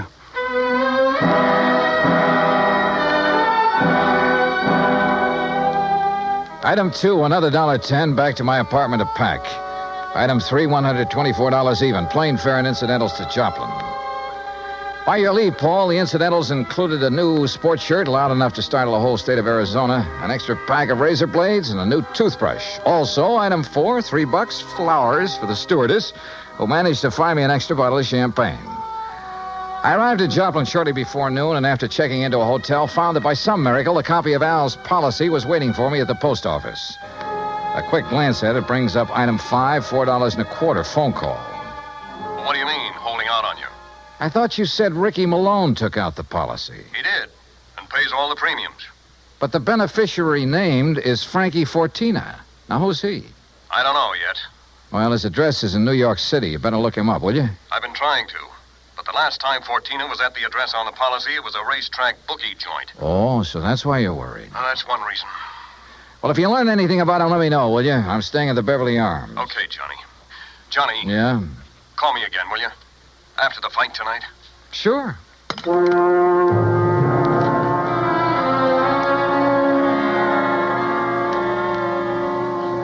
I was tired, so I had a big lunch. That's item 6. Went up to my room and slept. I overslept. It was nearly 9 o'clock when I woke up, so I grabbed a cab. That's item 7, and went out to the arena in the nearby town of Mount Elba. For $5, item 8, I managed to get a seat at ringside in time to catch the end of the last preliminary. The winner in 1 minute, 10 The program seconds told me of the third Al was round, scheduled the for the boy main from event Torino, Ray against some local boy named Rafe Cummings.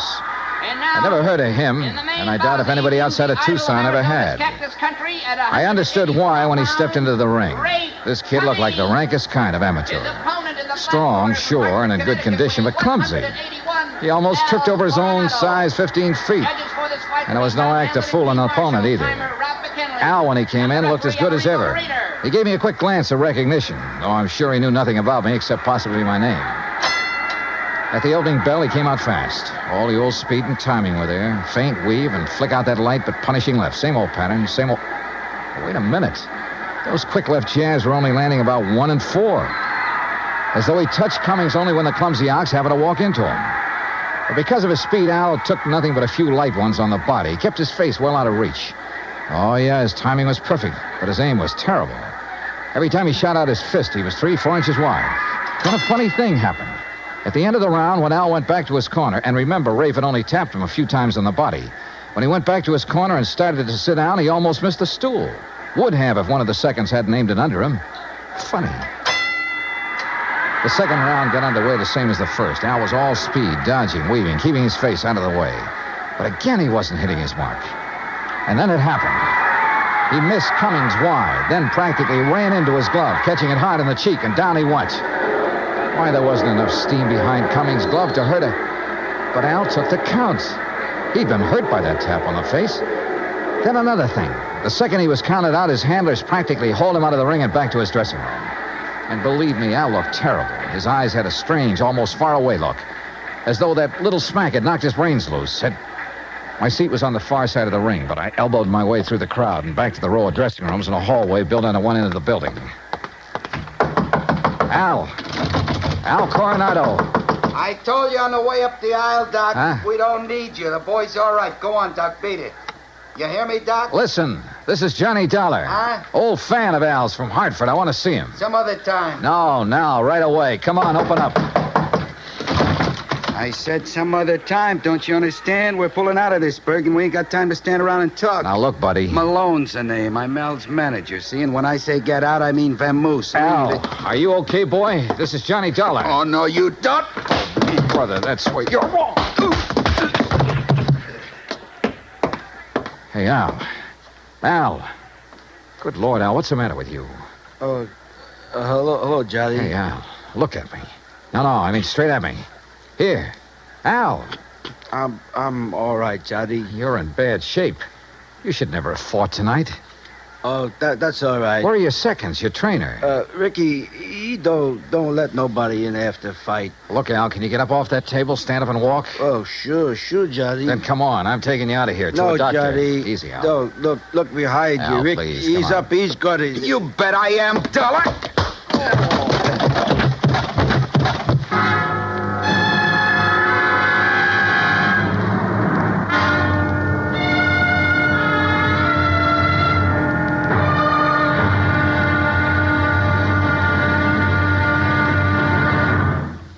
Act 2 of yours truly, Johnny Dollar, in just a moment.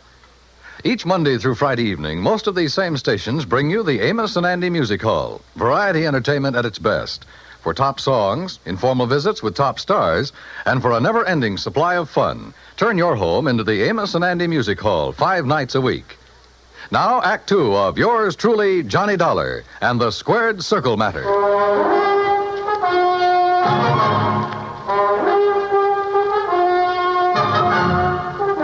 When I came to, the dressing room was dark and quiet. After carefully falling off the table where they'd left me, I groped my way to the light switch, stumbling incidentally over the remains of the chair Ricky Malone had used on me. It was well after midnight, so I left by the dressing room window. The second I reached my hotel room, I put through a long-distance call, hoping Paul Kendrick would be in bed. He was. Yeah, hello? Johnny Dollar. And, Paul, you're right. It'll be murder unless I can stop it. Hey, you awake? Oh, you mean Al Coronado? What's happened, Johnny? Plenty. And listen, that boy is more than punch-drunk.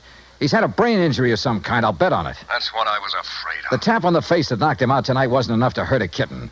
But a good solid blow would probably kill him. That's why he kept protecting his face. But Ricky Malone is making him keep on? Who else? I just met the gentleman, by the way. Well, what'd he say? Did you question him? Before I could, he cracked me over the head with a chair. Where is he now? Oh, I don't know. What are you going to do? See if the police can track them down. Malone said something about leaving town right away. Keep after him. Did you read that policy carefully? You kidding? I haven't had time. It's an annuity. That much I saw. Beginning in 3 or 4 years, it'll pay Al a nice little income for the rest of his life, if he survives. But the beneficiary named. Yes, Frankie Fortina, who gets the full face value of the policy if Al dies. Johnny. Yeah? I got a rundown on Fortina. You said he was a bookie at one time. That was the least of his crimes. He has a record as long as your arm. As I see it, he owns Al Coronado. Then you're probably thinking what I am. Al hasn't been doing so well lately. He's taken a big drop in class. Isn't making the purses he used to. You know that? Yes. The ANBA keeps a complete record. So with this injury to his brain, the only way Fortina can clean up on him is by seeing him dead. That's right. Well, what about medical examinations before these fights? Ricky Malone could bribe his own mother, especially in some of the towns where Al has been fighting lately. Yeah, that's possible, of course. Also, what you and I believe is wrong with Al is one of the hardest things in the world to detect. Yeah, I must admit he looked great when he entered the ring. Okay, Paul, one thing's in our favor. Neither Al nor Ricky Malone knows who I am, outside of being a fight fan. Just so Fortina doesn't learn different. Where is Fortina, by the way? I don't know. So, Johnny, whatever you do, be careful.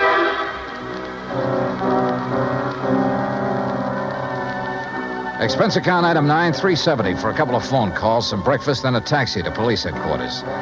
I'll say this for the Joplin police. When they go into action, they really get things done. Within less than 2 hours, Sergeant Danny Ruskin dug up all the information I wanted. Well, that ties in with what Conroy found out at the airport. No, that does it, Herm. Thanks very much. Something? Well, I think it gives us the whole story, Johnny. Al and his manager, Ricky Malone, checked out of their hotel, the Rayberry, at 1 o'clock this morning. Just the two of them? Right. There was no third party by the name of Fortina or anything else, just the two of them. They caught the 140 plane for Oklahoma City. Oh? And there they bought tickets routing them to Monterey, Mexico. Mexico? How soon can I get a plane? Going down there, huh? I told you, I gotta save that guy's life. All right, look, in Monterey, look up Sergeant Romelia Garcia, Main Homicide Division. You mention my name, he'll give you anything you want. Good. Now, what about that plane?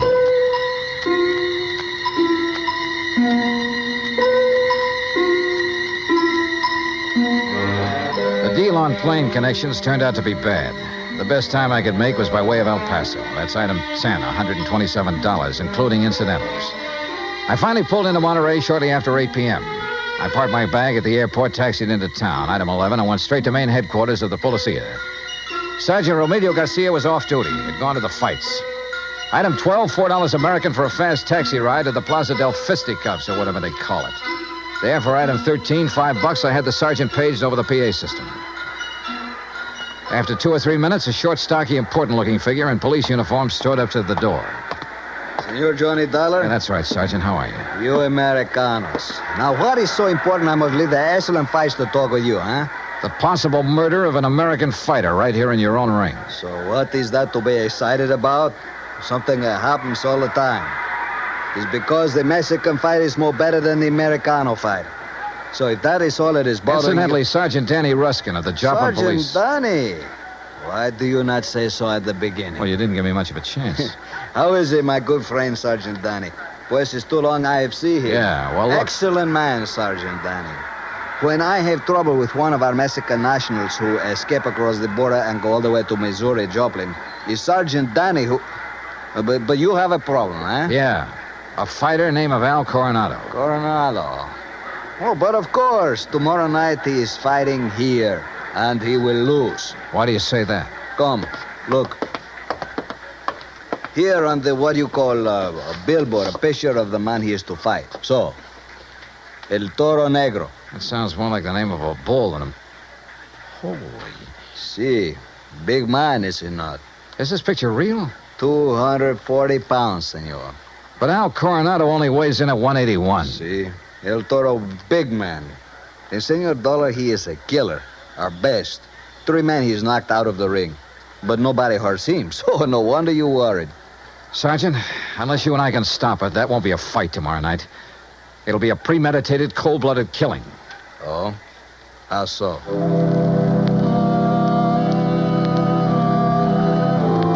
I showed Garcia my credentials, then told him what I knew and what I suspected. But until we have proof of this, senor, to start what you call an international situation, you are not now in your own country, you know. Still, he agreed to cooperate. First thing, of course, was to locate Al and his manager. In this city of nearly 200,000, that could be pretty rough. But he said he'd try. He drove me by the airport to pick up my bag, then to a hotel. And there, as the bellhop unlocked the door of my room, I got a real break.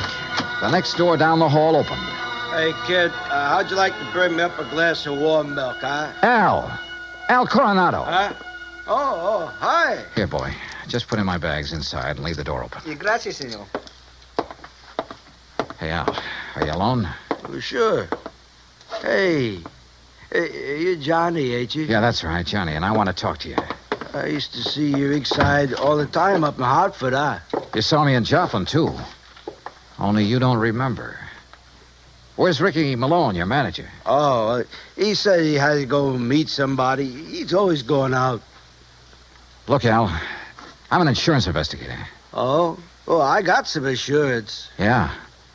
One more fight and somebody's going to collect it. No, Johnny, that's my retiring money. The only one who'll retire on it is Frankie Fortina. Hey, Frankie, he's my owner. You know him? Hey, who takes all the aspirin around here? Me. I get a lot of headaches all the time. Maybe that's why I ain't been hitting so good lately. Yeah. Here, catch this bottle. Hey, now... now look what you did. No, Al. You look what you did. You missed that bottle by 3 inches. For the same reason you haven't been hitting well. Why you have these headaches. All right, I'll give it to you straight. You've had a brain injury, Al. One good wallop on that head will kill you. And that's just what Ricky and Fortina want. No. Ricky always says to keep my head protected, so you must be wrong. Am I? Well, Ricky's good to me. Why, you numbskull, he's trying to get you killed. Johnny, you're all wrong. You know the man you're up against tomorrow night? Well, I know his name. Well, he's the one scheduled to finish you off. Johnny, I don't believe that. Al, listen, you gotta believe it. Now, where's the Here. Who you gonna call? Hello, this is an emergency. Get me Sergeant Romilio Garcia at Central Police Headquarters. Cops? That's right, Al, and a doctor. No, Ricky says to stay away from doctors. All they can do is stop you from ever fighting again. And that would make you worth just $50,000 less to Frankie Sergeant Johnny Dollar. I found Al. Hotel room right next to mine, room 915. Bring a doctor, a brain specialist if you can, even if you have to drag him out of bed. Oh, look, we'll fight the international situation when we come to it. You get a doctor up here, you hear me? You hang up or I'll blow your head off. Well, Mr. Fortina, I believe. Frisk him, Ricky. Sure, boss.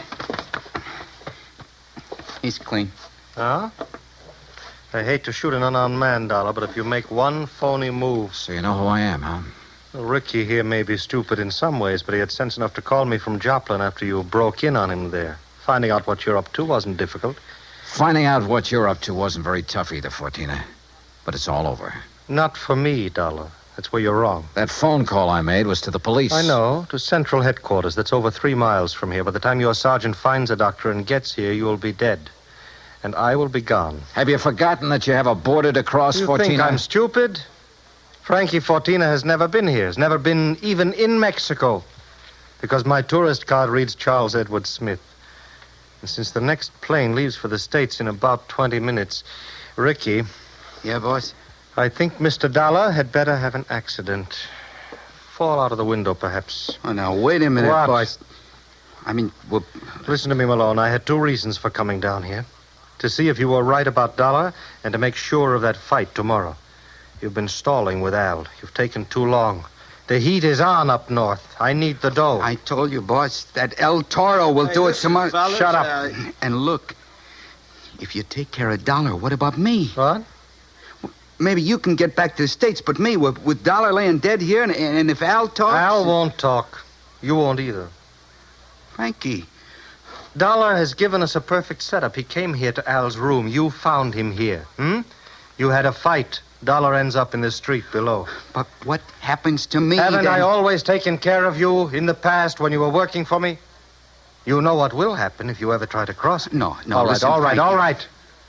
I have contacts down here. I have plenty of them. I have lawyers, good ones. It's going to be self-defense, pure and simple. But what if Al talks? I told you before, Ricky. You've taken too long with him. Frankie, listen... While I hold this gun, you're going to take care of Al, too. The way you should have a long, long time ago in his fights. I don't understand. No, listen to me, Frankie. You listen. I can't You've been do in it. this whole thing just as deep as I have, and deeper. Because you're the one who's kept Al fighting. You've paid off all those phony medicos. You set him up for this El Toro tomorrow night. You'll do it, Ricky. No. Then I'll use the gun on all three of you. Frankie. You're out of your mind, Fortina. Am I? It'll still look like a fight between you and Ricky. Boss. Al just happened to get hit accidentally by the gun that will be found beside your body. Boss. Boss, I'll do it. You bet you will. I'll do anything you say if you just help me get out of it. Okay. Go ahead. Dollar is first. And, brother, if you think it's going to be It's easy... either the window or this gun, Dollar. So far as you're concerned, I don't care which. Go on, Ricky. Okay, Just remember, boss. your own life depends on it. You bet I... Play dirty, will you? The window, Ricky. The window, I said. Remember, it's your own life, Ricky.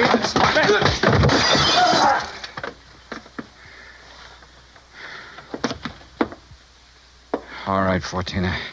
So you have got a gun? Al. Yeah, Johnny, I hit him. Well, don't be. Si, Senor Dollar, with one very fine, clean left hook. While Fortina was watching you and the unfortunate Ricky. Yeah. You got here a little late, Garcia. You see, but tell me, senor, what makes you think this Al Coronado has lost his punch? Expense account item 13, $100. Legal expense, mainly a deposition for a lawyer to take to court. Just how Garcia got me out of having to stay in Monterey for a hearing, I will never know, but he did. As for Al Coronado, I suggest the company make some adjustment in his policy that'll permit paying his annuities immediately. And why not? The company should have investigated more thoroughly before issuing this policy anyway. And if it doesn't show a little heart, well, I'm sure it will. Item 14, $224.50, hotel and incidentals and transportation back to Hartford. Expense account total, $491.20. Yours truly, Johnny Dollar.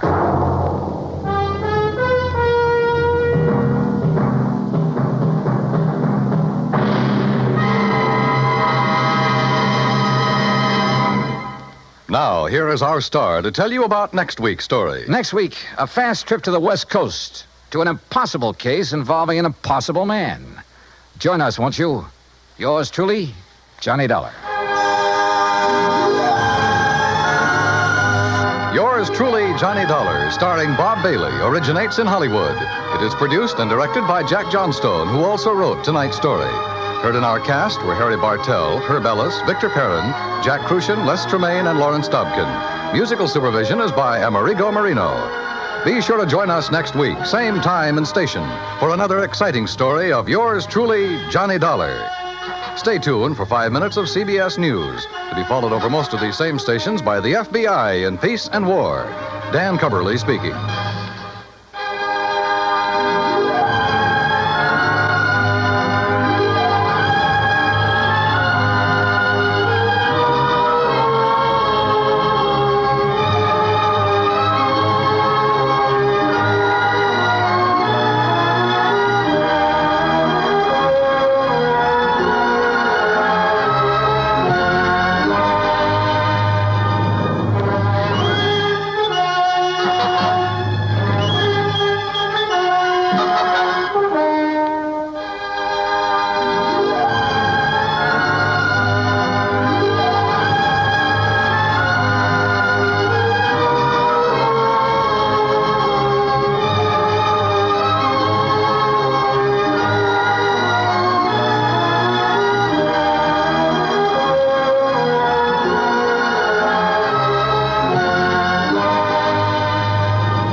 Johnny Dollar. George Reed, Johnny, at Floyd's of England. How are you, George? Do you by any chance remember Durango Laramie Dalhart?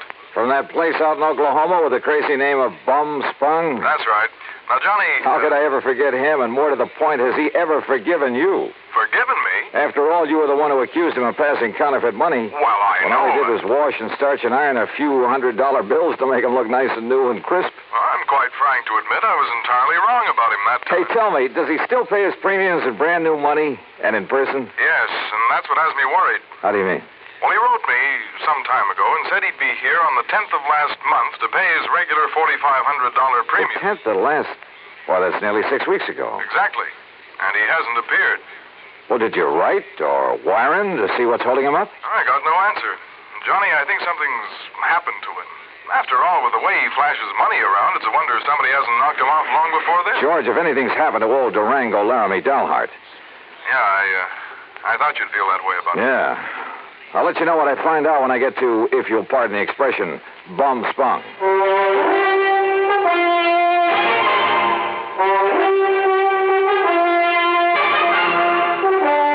Bailey in the exciting adventures of the man with the action-packed expense account, America's fabulous freelance insurance investigator. Yours truly, Johnny Dollar. And now, Act One of yours truly, Johnny Dollar.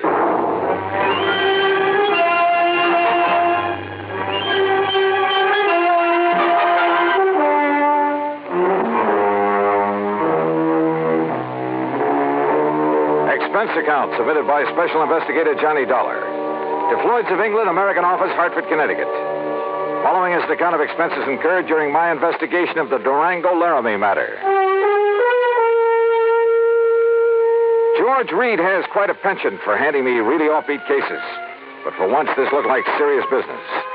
Expense account item 1, 9420, transportation. I arrived in Enid, Oklahoma shortly after 4 a.m. Item 2, $1.85 for breakfast. Item 3, $50 deposit on a rental car.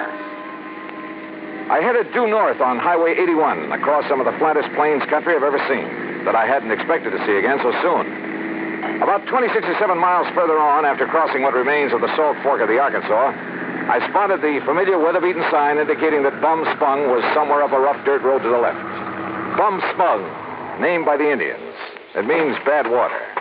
And finally, there it was, the same old broken wooden fence surrounding a couple of acres of poor sandy ground. The same ramshackle house, the broken-down barn, propped up in spots with timbers. And in the yard were the same 2 sad-looking cows I'd seen on my previous visit. The swayback horse and the friendly, mangy, toothless hound, some decrepit-looking chickens. Bum Spung, so-called ranch of Durango Laramie Dalhart, who'd made it in oil and who chose to settle down in this lonely, desolate spot. And standing there looking at it, it was hard to believe that the inside of the huge, unpainted house was clean, modern, well-furnished. Thanks to his niece Carol, who occasionally came up to see the old man. As I swung aside the sagging wire gate, I wondered if she was here now. I wondered if anyone was here, but not for long. Durango! Durango, it's Johnny Dollar. Stay outside that fence, you meddling young varmint. This here now is private property. Wait a minute. You're not Durango.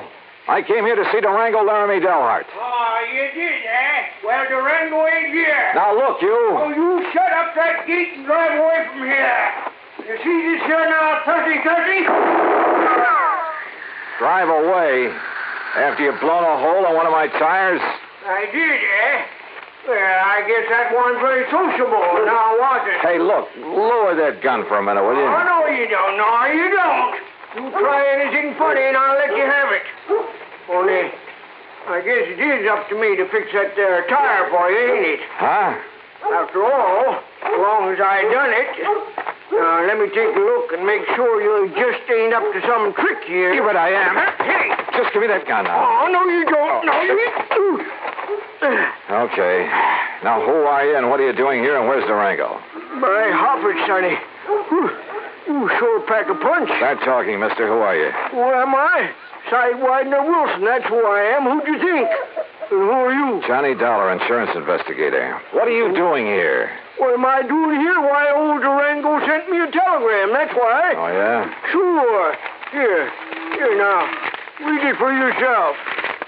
to Mr. Sidewinder Wilson, Gunsight Oil Field, somewheres near the Petterdale River, Texas. Yeah, that's where the field is, and that's where I got this telegram. Get yourself up here to Bumspung. That's what he and says. Take care of my ranch for a while and get here fast, signed Durango. Yeah. Now, you satisfied? Just who are you, Sidewinder? Who am I? Durango's oldest, bestest friend is all. Known him since we rigged together in the oil fields before he made his gold strike up in Colorado, that's who. So when he tells me to come up here and take care of things, I come, that's all. What'd you expect? But now look here, Johnny, is what you say your name is? Johnny Dollar. Yeah, well, there's something I don't like about Durango's going away this time. What do you mean? What I mean? Well, I mean the way he must have left in a powerful hurry, that's what. You know Durango pretty good? Pretty good. Well, can you see him leaving this nice house of his'n with all the doors and windows unlocked? He wasn't here when you arrived? No, sir. He'd already went away. And can you see him leaving no food around for the cattle and Methuselah and Primrose? Methuselah and Primrose? What is this? The horse and this nice old dog here. And what about the tractor? Just sitting out there in the field, plows down halfway up a furrow. What are you getting at, Sidewinder? What am I getting at? I'm saying he must have left in an awful hurry, that's all. And if you ask me, there's something funny about it, and I don't mean funny, ha-ha. Yeah, I think you got something there. You see, he was due in Hartford, Connecticut over 6 weeks ago. Pay up on his insurance, huh? That's right. All loaded down with brand new money, I bet. Probably. Yeah, I've told that crazy old coyote 1,000 times that he oughtn't to go traipsing all over the country with all that money in his kick. Johnny, if he ain't showed up the way he was supposed, it just means one solitary single thing. Like what, Sidewinder? Like what? Well, like somebody's waylaid and bushwhacked him for his money, that's what. Yeah. Yeah, I'm afraid so. But, Sidewinder, I sure hope you're wrong. Johnny, I sure hope I'm wrong. Act 2 of yours truly, Johnny Dollar, in a moment. And now for another episode in the life of Sergeant Donald Bellwether, my husband.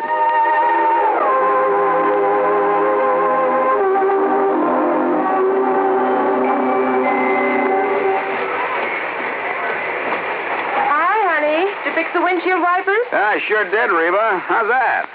Oh, you fixed them. Good for you, Donald. Thank you, my dear. Well, that's that.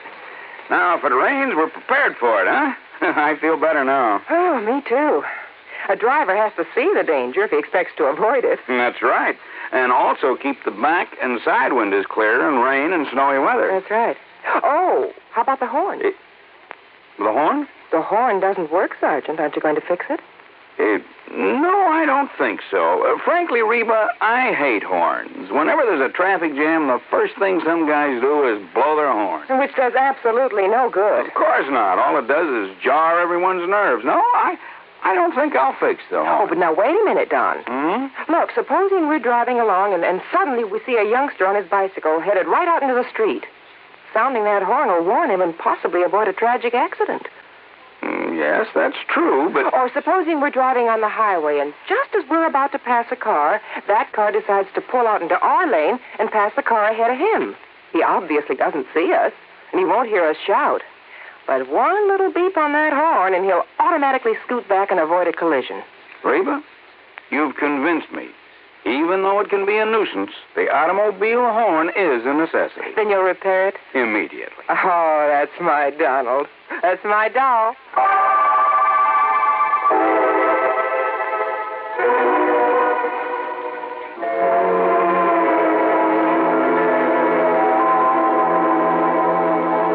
And now, Act 2 of yours truly, Johnny Dollar, and the Durango Laramie Matter. Durango Laramie Delharts, cradle character from Bumspung, Oklahoma, gone, disappeared. His pal, Sidewinder Wilson, a bit of a character himself, had no idea what might have happened to him, but feared the worst. And I had to agree that his fears were justified. But tell me this, Sidewinder, have you heard anything from Durango's niece, Carol? You mean that pretty little gal fixed up this place for him so nice, kind of looks after him? That's the one. Well, say, don't she live down to Enid? Enid, yes, runs a gas station. That's right, sign of the Flying Red Horse. Come on, help me fix this tire. We'll drive back to Enid. Well, I'll help you fix the tire, but I'm staying right here. Oh, why?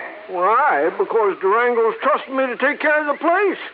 And if he does turn up, God willing, I'll be here to have him get in touch with you. Okay, now let's get this tire fixed. No, wait. Look. Huh? See that fancy convertible coming up the road? I not only saw the convertible, but more important, who was in it, who pulled up alongside the fence and stepped out. She was 23 or 4, a tall, slim brunette wearing a neatly tailored skirt, a tight-fitting silk blouse. Neat, trim. She looked like she'd just stepped out of Charles of the Ritz. Well, how the dog-breasted Johnny! Carol, how are you? You couldn't resist my fatal charms. I couldn't stay away. Well, just with that. Oh, now, wait a minute. What's the matter with you? You don't like that? Oh, no, come here, gal. Now, Johnny, Yeah? Carol? Oh, Johnny. Gee, I've missed you. Oh, you shut up, Sidewinder. Johnny. By coming, by gory, Durango could see this. Durango. Oh, yeah. Carol, listen to me. You going to propose, Johnny? Where's Durango? Have you heard anything from him since he left here 6 weeks ago? He went to Hartford. But he hasn't arrived there. Oh, now don't you start worrying none about old Uncle Durango or anything. You sure, Johnny? I'm sure. That crazy old goot setting out across the country with over $50,000 in money in his pants. He ought to know better than to... Oh, Johnny, do you think something's happened to him? Yes, me. I think somebody's killed him for that money. Oh, no. You haven't heard from him since he left? Only a postcard from Chicago where he stayed overnight at some fancy hotel. And, Johnny, that wasn't like him. What do you mean? Oh, it was before he went straight to Hartford. That real estate man was from Chicago, Carol. What real estate man? Oh, he used to come out here looking for people with oil money. Tried to get Durango to invest in real estate, Florida, New England. Well, what did his postcard say? Nothing, really. Just that he was staying overnight. And before he come back, he was going to look at Ong's hat. Who is Ong? Oh, he was always writing silly stuff like that. I don't know. Ong. Oh, Johnny, what'll we do? Where's the nearest phone? Back in Enid. Then come on, that's where we're going.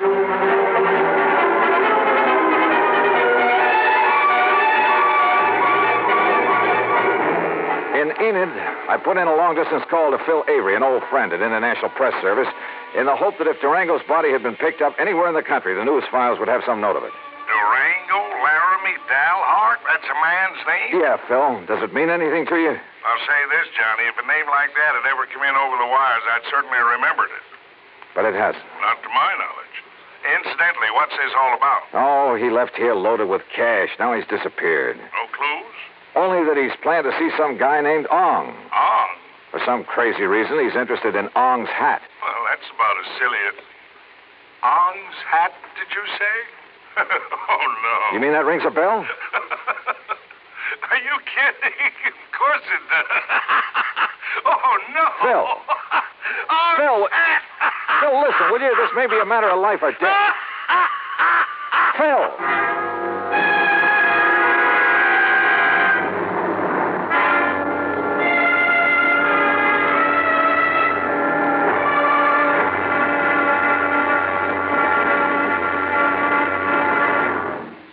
Act 3 of yours truly, Johnny Dollar, in a moment. And now for another episode in the life of Sergeant Donald Bellwether, my husband.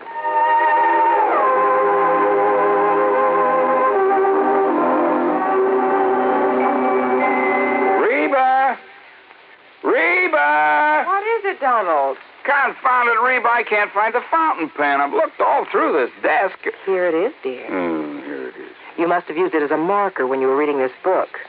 Let's see, this great literary classic, Six Gun Showdown at Powder River Gulch. All right, never mind about my reading habits. Just look at the coverage we're going to get with this new auto accident policy. Let's see. We have collision. $50 deductible.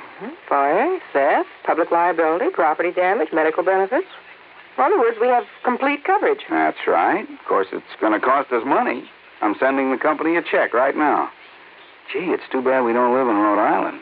Rhode Island? Why? Oh, because then our rates would be lower. Rhode Island has less accidents per capita than any other state. Oh. Well, which state has the highest? Let me see. Here it is, Nevada. No, by golly, Nevada's second highest. Alaska has the most. Really? I didn't know that. Mm-hmm. You know, it's just too bad we can't eliminate traffic accidents completely. Not only would it save life and limb, but it'd be a lot less strain on the pocketbook. Yeah, that's for sure. These automobile accident policies get more expensive every year just because there's so many costly accidents. Well, I'm glad we've got some good insurance coverage, Donald, but just remember one thing. Oh, what's that, honey? Well, some auto accidents ruin a fender, and some ruin a family. Yeah, that's true. Very true. Well, as far as I'm concerned, I don't want any of your old insurance money. I want you here at home, safe and sound. You'll always drive carefully, won't you? Yes, I will, dear. Oh, that's my Donald. That's my doll.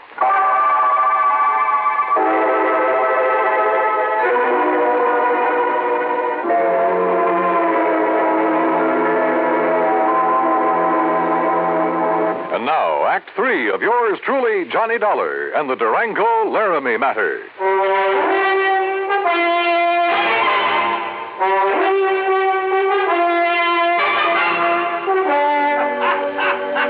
Phil, will you stop that howling and make some sense? This could be a matter of life or death.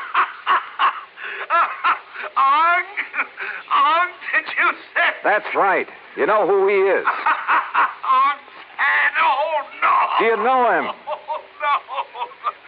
No, I don't know Leon, but I know what it is. Huh? Ong San, New Jersey. What? Sure. down in the pine and cranberry bog country. Down near Mount Holly, south of Trenton. Are you serious? Of course I'm serious. Johnny. Okay, Phil. Well, that's where the big Okay, Phil, thanks. Johnny, I found the car to that real estate promoter from Chicago. Good. We'll take the first flight we can get out of Tulsa. Wait. Come on, Carol, we're on our way. Expense account item 4, $164.80, plane fare and incidentals. In Chicago, we stopped over long enough to pay a brief, unpleasant visit with one J. Harry Cramlin, real estate promoter, at his office just off the loop. So, what if I did sell this Dal Hart character some land over in New Jersey? What's it to you? You trying to cut in on a good thing? How much did you sell him, Mr. Cramlin? Oh, a little over $35,000 worth. But now if you... What was it, a lot of worthless swampland? He didn't seem to think so, after the glowing report I gave him. But why did he buy it? Because the old fool thinks there's oil on it. Cramlin, if you've taken Durango... Now, ain't that a name? Durango Laramie Dal Hart. If he's been chipped in this deal, well, you better duck the next time you see me coming. You threatening me? About a cash, perfectly legal deal? Oh, I'm sure it was legal. But oil in South Jersey. Cramlin, my warning still goes. The next leg of our flight took us to Philadelphia. There I rented another car. That's $50 deposit, item 5. We drove across the Delaware River and picked up Route 537 to Mount Holly. There we stopped for a sandwich and a Coke. That's item 6. And there a passing glance at a newspaper headline stopped me in my tracks.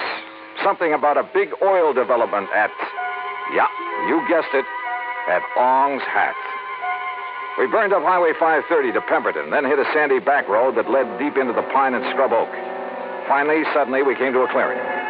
And there, well, there must have been 100 cars, expensive ones, some of them chauffeured limousines, and people milling about, haranguing each other, shouting each other down.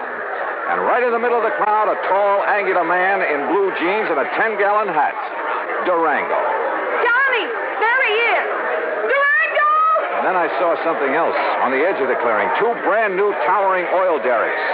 Come on, Johnny, let's get him away from that mob. Not only was he cheated by that shyster real estate operator into thinking he was buying oil land, but he's thrown more money away building those derricks. Oh, Johnny. Oh, that mob is probably trying to sell him enough rigging and pumps and equipment to fleece him royally. 10 to 1, somebody in that crowd's offered him the Brooklyn Bridge to boot. But then we gotta stop him. If only I'd run the shooting Hey, on. Durango's seen us.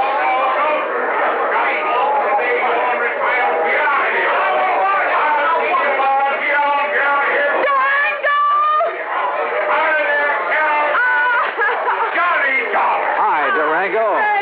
Well, what's the dog blasted turn corporation ever rung you out for this godforsaken country, huh? Oh, Durango, you old skunk, you're all okay. Why, sure I am. Come on in this shack here so we can get away from this blasted crowd. Come on.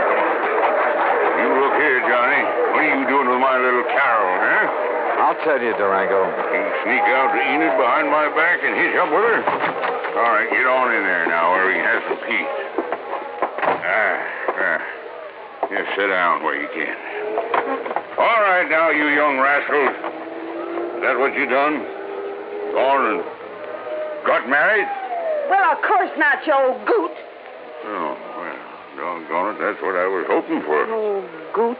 Well, don't you give me that, gal. I know how you was talking ever since Johnny come out to Bumspung last year. Durango, you What'd shut you up. say?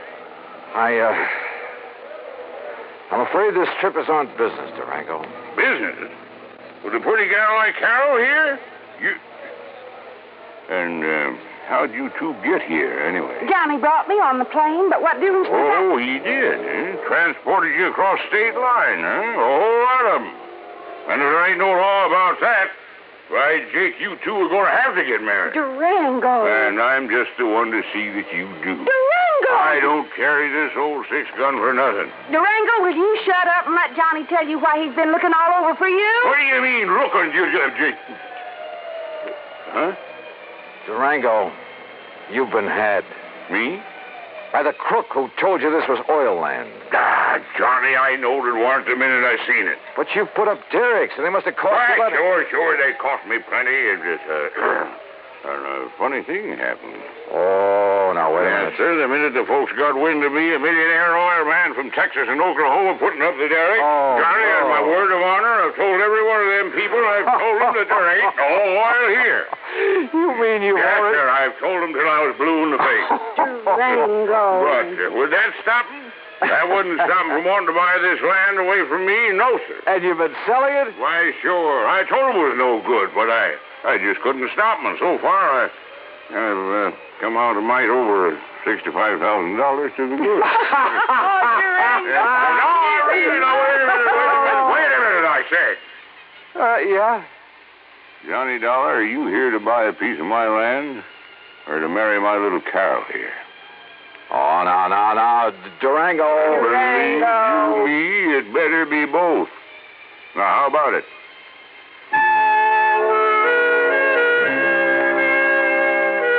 Expense account item 7, $1,000 even. The company now owns a small hunk of land in Ong's Hat, New Jersey. As for Carol, that ever-loving doll, well, someday, maybe someday. Expense account total, including incidentals and transportation back to Hartford, $1,416 even.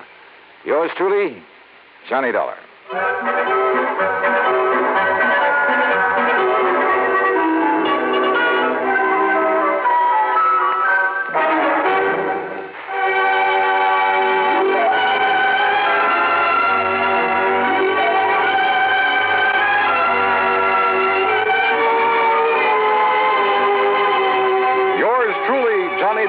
Starring Bob Bailey, originates in Hollywood and is produced and directed by Jack Johnstone, who also wrote today's story. Heard in our cast were Virginia Gregg, G. Stanley Jones, Junius Matthews, Alan Reed, Frank Nelson, and John McIntyre. Be sure to join us next week, same time and station, for another exciting story of yours truly, Johnny Dollar. This is Dan Cubberly speaking.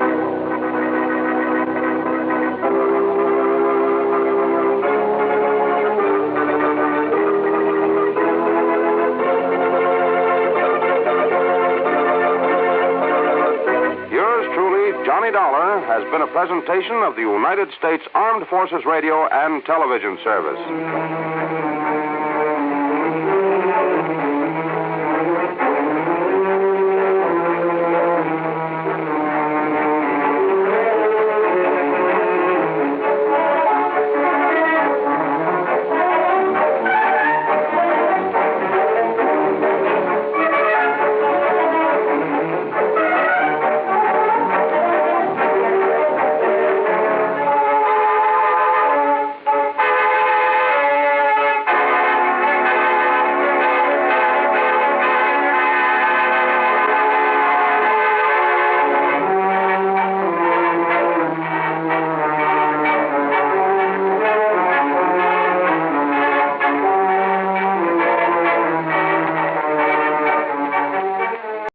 Hollywood, it's time now for... Johnny Dollar. This is Bill Chadwick, Northwest Surety Company. Howdy, Bill. How are things in Seattle? Oh, not bad, Johnny, not bad. You tell me, have you ever fallen for the spell of the Yukon? What are you trying to do? Sell me some mining stock? No, but there's a mine I'd like to have you take a look at. Up in the Yukon? Well, actually, it's across the border in Alaska. It's a gold mine, a big one, sitting on top of a rich vein. And why don't you fly on out here and let me tell you about it? Why not? Shall I bring my own pick and shovel? No, Johnny. Huh? Just be sure you bring your gun.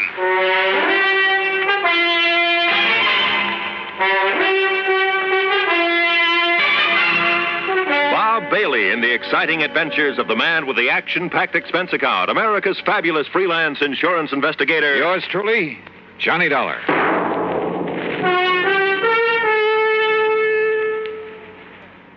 And now, Act One of yours truly, Johnny Dollar.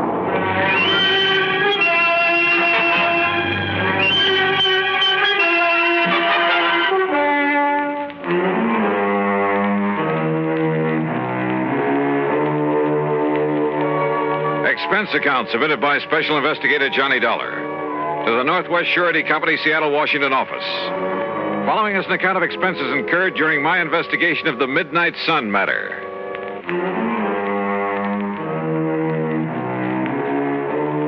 Item 1, $164.35, transportation to New York, then a main liner through Chicago to Seattle. The pilot gave us a beautiful view of Mount Rainier and Puget Sound before we set down, and at 4 p.m. I was in Bill Chadwick's office at 2nd Avenue and Yesler Way. I'm glad to see you, Johnny. It's been a long time. Yeah, hiya, Bill. Yeah, sit down. Okay. Now, what was that crack over the phone about bringing along a gun? Well, the men who moil for gold are a pretty tough bunch, Johnny. And sometimes it even goes for the management of a big mining operation. Like what, for instance? Like Universal Consolidated Mining Corporation. Where's that? It's north and east of Fairbanks. Alaska? Yes, even north of Fort Yukon. That means above the Arctic Circle. And what's happened up there? The whole thing sits at the foot of a big glacier. Oh? No problem until recently. Now, through some freak of nature, that glacier is changing its course. No kidding. And from the look of things, maybe a couple of months, maybe a couple of years, or even 10 years. Anyhow, they seem to think that glacier is going to sweep down over the mines, the town, everything. I see. In which case, our company would have to pay for the whole loss. An all-coverage policy, huh? Yeah. And it's occurred to me, Johnny, suppose they've suddenly run out of that rich vein they found up there. You mean that somehow they deliberately caused that glacier to destroy the whole operation? It's a possibility, isn't it? Well, a pretty far-fetched one, if you ask me. Change the course of a glacier? A few sticks of dynamite carefully placed. Oh, come off it, Bill. Did you ever see a glacier? Well, why should one that's been following the same path for thousands of years suddenly decide to head for a few $1 million worth of well-insured property? Look, go up there and take a look, will you? Okay, how do I get there? One of the company's planes is taking off from here tomorrow morning. They have their own airplanes? Oh, sure, a lot of them. Big 2-engine speedcraft transports. How else do you think they'd get men and supplies up there? Anyway, you can go along with him. Okay? Okay, why not? Who knows? Maybe I'll strike it rich, come back loaded with nuggets.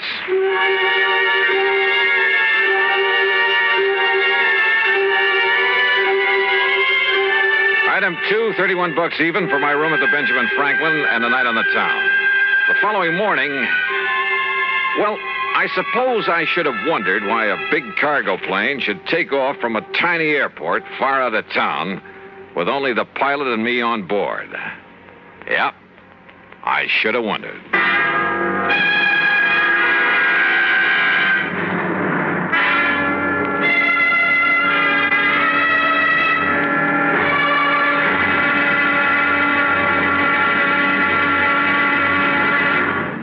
Act Two of yours truly, Johnny Dollar, in a moment.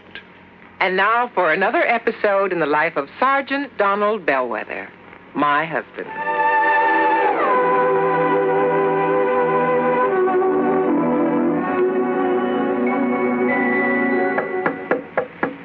Good morning, Mrs. Bellwether. Would my lady prefer to have her breakfast in bed this morning? Oh, what a perfect husband. Thank you, darling. Here's the tray with the coffee, the toast, and the orange. Oh, Oh, fine. I forgot the orange juice. Hold the tray, honey. I'll be right back. Oh, darling, what happened? I stubbed my toe in the corner of the dresser. The National Safety Council was right. The what? Last night I read something in a National Safety Council pamphlet. Oh, Reba, how can you sit there talking about a pamphlet when I'm dying a slow, tortuous death? Oh, come over here, darling. I'm sorry. All right. Now, what's this about the National Safety Council? Did they predict I would stub my toe this morning? No, silly. It's just a coincidence. Only last night I read the statistics that prove that more home accidents occur in the bedroom of all places. Yeah? Not the bathroom or the kitchen or the home workshop. The bedroom. Okay. From now on, when I walk around the bedroom, I'm going to wear my combat boots instead of these open-toed huaraches. Well, that might help, dear. But what everyone should be most careful of is taking medicine in the dark. Okay, my living safety encyclopedia. I will now fetch your orange. Oh, you're sweet. And it's just too bad that you nice men are so prone to accidents in the home. And the reason is because you brave men usually tackle the hazardous jobs around the house. Hey, I'll remember those kind words as I slowly limp back to the kitchen. One thing in your favor, though, Sarge. Married men stand a better chance of avoiding fatal accidents in the home. Is that a fact? Mm-hmm. You know, in one state, 75% of the men involved in home mishaps were unmarried. Well, I'm sure glad I'm married. Because the accident odds are better? No, because I like my wife. Even when she first wakes up in the morning. That's my Donald. That's my doll.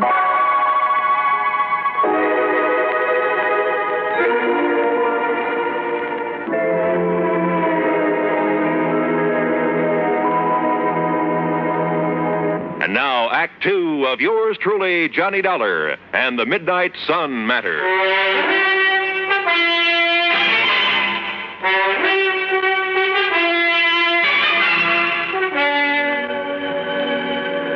Within a few minutes after I met him at the airport far east of town the next morning, Cliff Murray had the big twin-engine Speedcraft airborne, and we were heading north to Alaska. And in case you're interested, Dollar, you're the co-pilot on this run. Oh, are you kidding? The only things I've steered around the sky since the war have been Piper Cubs small jobs. You know something? When you get onto them, these babies are not only just as easy to fly, but a whole lot safer. Want to take over for a while? Well, maybe later. Hey, how come you didn't take this big ship off at the Seattle-Tacoma International Airport? Because of the cargo we have on board. Also, it was quicker and easier to get clearance. We're trying to make time on this trip. The boys up at the mine are a pretty worried bunch these days. Oh, why? There's a big glacier on one side of the property. Oh. It flows down to make the Kanakai River. When it gets warm enough, a couple of months in the year to melt. That's so? But there have been a couple of big ice quakes this spring. Just like earthquakes, only it's ice. And now that glacier's heading for the property. No kidding. Yeah, it's going to wipe out the airport and everything. Unless they can do something about it. Like what?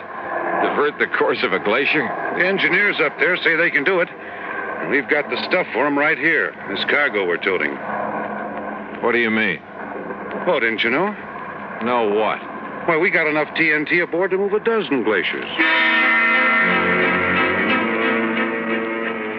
Speaking of sitting on a powder keg, and this one had wings. But then after the first shock of realization wore off, well, I even took up Cliffy on his offer to handle the controls for a while. And he was right. The big plane behaved like a doll. By the time we reached Anchorage to pick up mail and food, where I was all set to make the landing myself. However, with a cargo of TNT aboard, I was perfectly content to let Cliff set her down, which he did beautifully. Then within the hour, we headed north again over some of the wildest country I've ever seen. Beautiful, though, Johnny. Its own way. Yeah, I never realized there were so many lakes and streams up in this country, Cliff. Most of them are loaded with fish, too. Oh? Yes, sir. Oh, what is it? I said, greatest fishing in this man's world is right down there below us. Oh, what's your language, brother? I'm liable to strap on a chute and leave you to make the rest of the trip alone. A fisherman, huh? Yeah, you aren't kidding. Yeah, one of my favorite spots, right? Hey, what's the matter? Nothing. Just a little twitch in my side, my belly. Doc said it was appendicitis last time, but he didn't want to operate unless... Holy... Baby, that was a sharp one. Cliff, anything I can do? No, it's going now. Sure hope so. Sure. Just came on kind of sudden, is all. Hey, it's time to call the lads at the mine to be ready for us. How big is the airport up there? 11,000-foot runway. Really? Sure. It's the only way to get stuff in for mines 100 miles around. Speedcraft 231, calling Consolidated. Go ahead, please. Somebody on duty there at all times? 24 hours. Roger, 231, go ahead.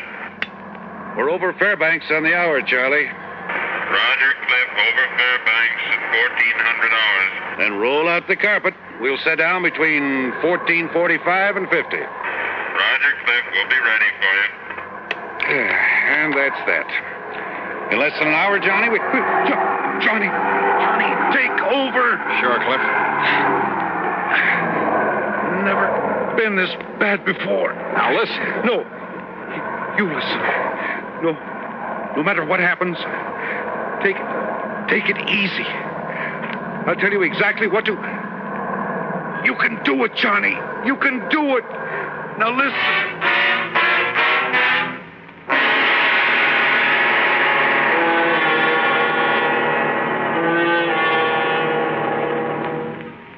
Act 3 of yours truly, Johnny Dollar, in a moment. With your permission, there's something I'd like to talk about for a minute. You know, too many times people try to escape from their responsibilities by having someone else take them over. There was Miles Standish, for example. He was much too busy to ask Priscilla to marry him, so he sent John Alden to pop the question for him. You know what happened. John ended up marrying the girl himself. Of course, if John had had a face like a flat tire instead of being the handsome guy he was, maybe Miles Standish would have married Priscilla instead. Well, actually, I don't know what got me started on this subject, and unless it was my thinking about people who represent somebody else. Take our State Department, for example. Being a representative is one of its biggest jobs. Through the Foreign Service, it helps the Justice and Treasury Departments handle immigration, narcotic, and quarantine problems. And the Secretaries of Agriculture and Commerce look to the Secretary of State to help keep their fingers on the pulse of foreign markets so they can keep the business firms and farmers of America informed on matters of import and exports.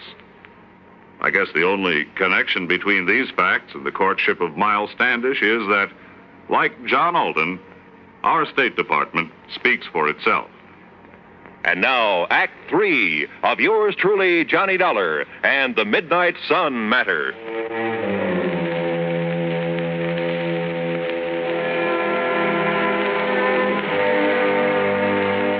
The rest of this report will have to come to you from the records of the airport there at Universal Consolidated Mining Corporation, far above the Arctic Circle.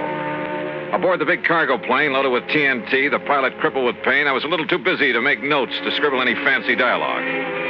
Here, then, is the story as recorded at the tower of the airport. The time is 2:35.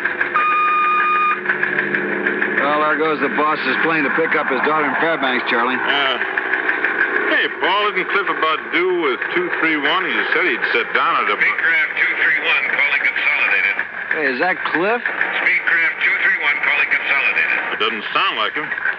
Hello, Cliff. No, this is Johnny Dollar. Dollar? Yeah, it's his passenger. Go ahead, Johnny. Cliff is... Well, look, I've had to take over for him. He's sick. Cliff will give me whatever instructions I need. You sure you can make it, Johnny?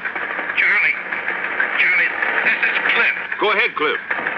Johnny can make it. Well, what about that cargo, that TNT? Can you dump it? I can't move to dump it, and Johnny can't leave the controls. Okay, then, Johnny, we'll give you all the help we can from here. Thanks, Charlie. Have you passed the Snake River marker? In about 2 minutes, I think. Okay, now just remember your letdown is on a heading of 035 degrees from that marker. 035 degrees from the Snake River marker, roger. And, well, now just take it easy, Johnny, and we'll get you down here okay. Thanks, Charlie. Paul, looks like we may have a problem on our hands. Listen, if Cliff says Dollar can bring it down, he can. Just you take it easy when you talk with him.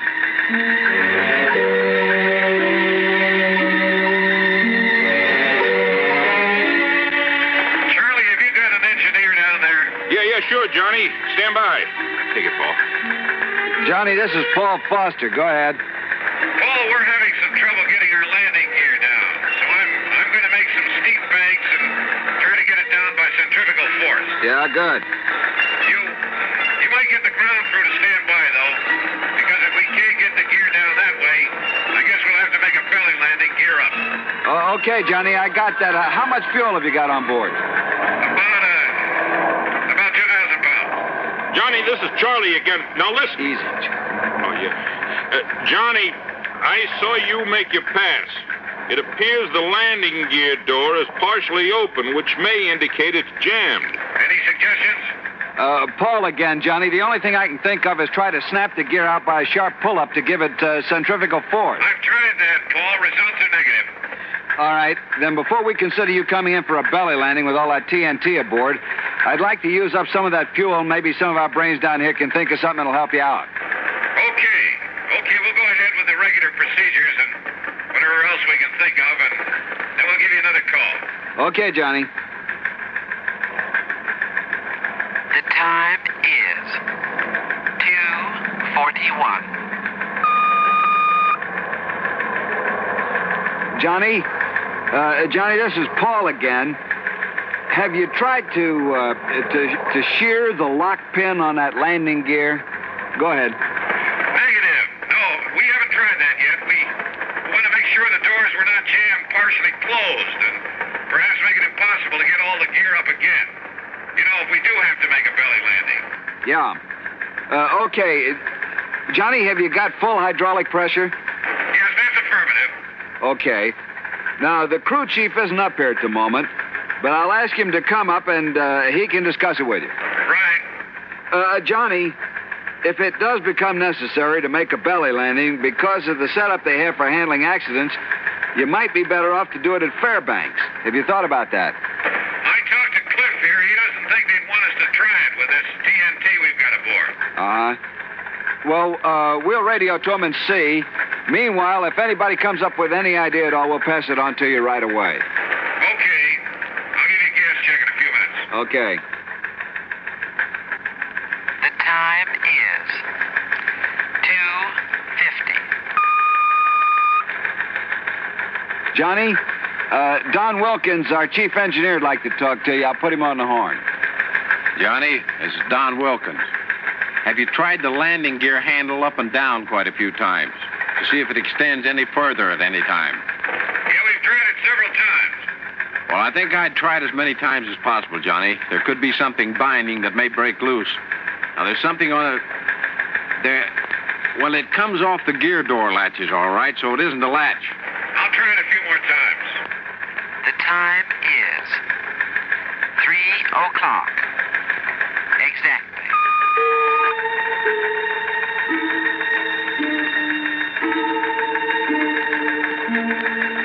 Johnny, this is Paul. How's your fuel situation stacking up now? We have about 950, about 960 pounds. Well, for your information, Fairbanks have advised that they can't take your airplane there because they're jammed up and couldn't clear the field in time. Well, yes, okay. It doesn't look like we'd have enough gas to go over there anyway.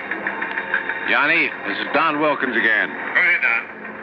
If you feather the number 2 engine, and then just as you unfeather it, slam the gear handle down, well, maybe the additional torsion that you get may free the gear. Okay, Don, we've already tried that and we came up negative. I think we're stuck with that belly landing. Johnny, this is Paul. We'll get everything ready for you. Are you VFR in this vicinity? You know, under visual flight rules? Yes, affirmative. Johnny, there's one more thing we'd like to have you try, and that is completely unload your hydraulic system, and then try free-falling your landing gear. Did you get that? I did that twice, Don. No luck with it. But we'll try it again. All right, Johnny, fine. The time is 3:40.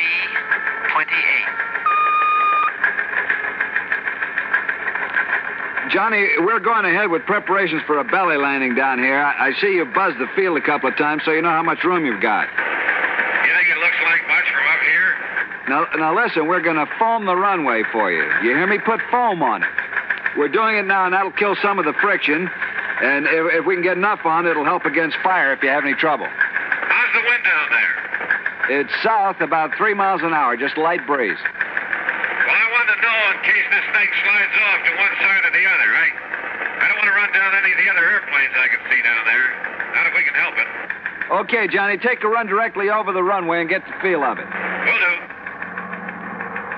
The time is 3:31. Johnny, we don't want to seem in the position here of telling you all your business, but I guess we've got to try everything anyone could think of. Yeah, go ahead. On this gear handle business, up and down, throw it in the up position. But just leave it there for a second, and then slam it down and leave it down for, say 30 seconds after you put it down.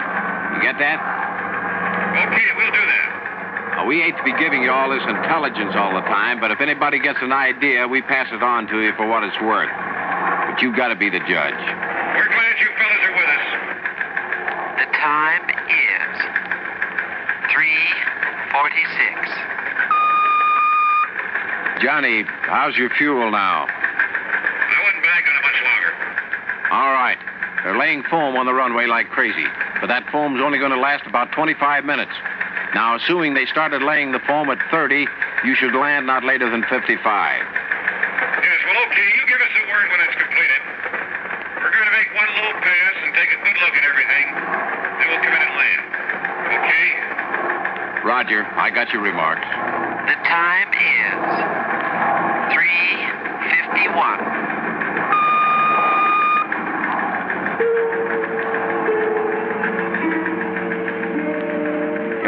Hi, Johnny. I just wondered how you are and how things look to you. Okay. You got a doctor standing by to take care of Cliff? Sure. Everything's ready for you. One comment. Listen. Do not, repeat, do not feather the engines when you sit down. Got it. We'll comply. Okay, Johnny. Okay, we're all set, Don. We're going to make a practice pass over the field prior to the final landing. Okay, Johnny, I won't be talking to you anymore. Paul will take over on your approach and get you down. We're all set for you when you arrive. Good luck. Yeah. Okay. The time is 3:54.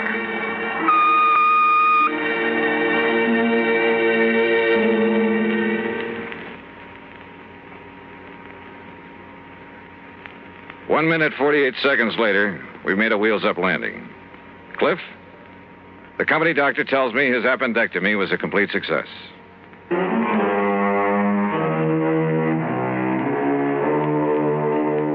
hard-bitten bunch of miners, did you say? Listen, those boys up in that lonely outpost are the salt of the earth. And as for trying to pull something on your insurance company, well, you should have seen how just one good load of TNT put that glacier back on its course. Yes, sir. I hope the vein of gold never runs out for those boys. Expense account total, including gifts for the lads who really brought that plane down, $600 even. Yours truly, Johnny Dollar.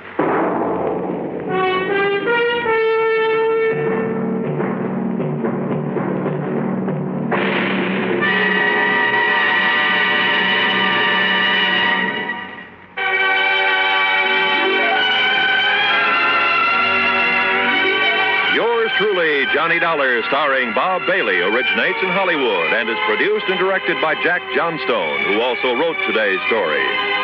Heard in our cast were Gene Tatum, Frank Nelson, Russell Thorson, Barney Phillips, Harry Bartell, and Forrest Lewis. Be sure to join us next week, same time and station, for another exciting story of yours truly, Johnny Dollar. This is Roy Rowan speaking.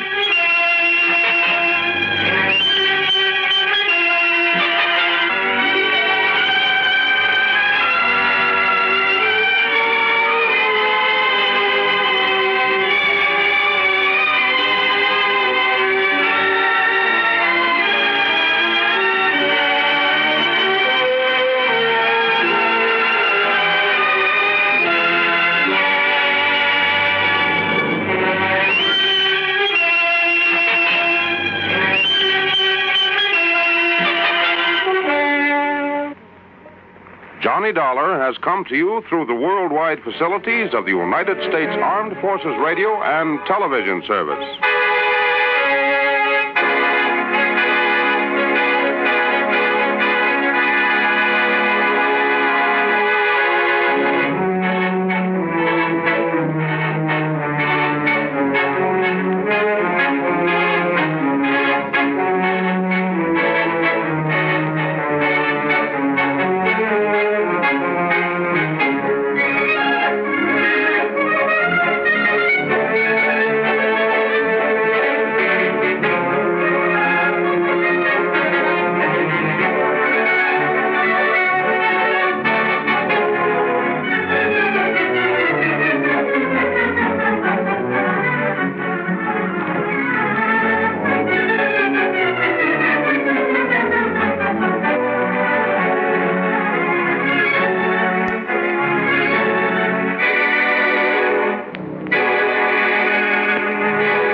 Johnny Dollar. Pat McCracken, Johnny. How's the weather in Palm Springs? A blonde in a bikini just melted past my poolside window. Goodbye now. Oh, don't hang up. Johnny, this job's just a few miles north of where you are. It'll take maybe a day to clear it up. Yeah, you said that last Christmas, Pat, and I got trapped in a blizzard. This season, I soak in the sun. Happy New Year. John, boy, we have a bonus list in this office. Your name could be on it. Near where I am, huh?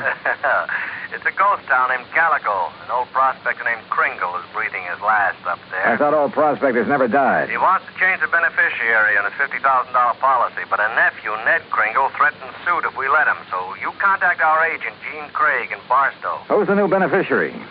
Carmen Kringle. Carmen? A burro. A burro? Yeah. If I don't hear from you, Johnny, Merry Christmas.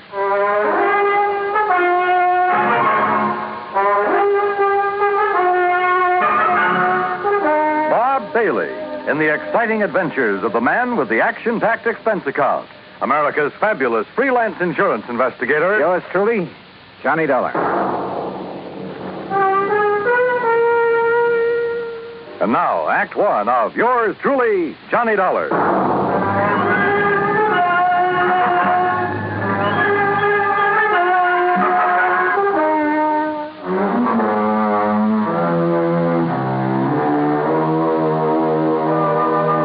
Expense account submitted by Special Investigator Johnny Dollar to the Home Office, Universal Adjustment Bureau, Hartford, Connecticut. Following is an account of expenses incurred during my investigation of the Carmen Kringle matter. Expense account item 1, $1.40. Telegram to Gene Craig in Barstow telling him where and when to meet me. Item 2, $50 even to Al Sterner for his charter plane to the ghost town of Calico. The guidebook says there's something about desert country that's good for the soul. And in spite of the air bumps, I got a panoramic view of the great Mojave that took my breath away. The sun's setting rays hit the weird mineral stratas of the Calico Range and turned them into a patchwork of beauty. Night comes quickly in this country, and I turned to Al when a Christmas tree cluster of blinking lights appeared under our wing. By way of answer, he put the plane into a glide and set us down on the smooth surface of a dry lake bed.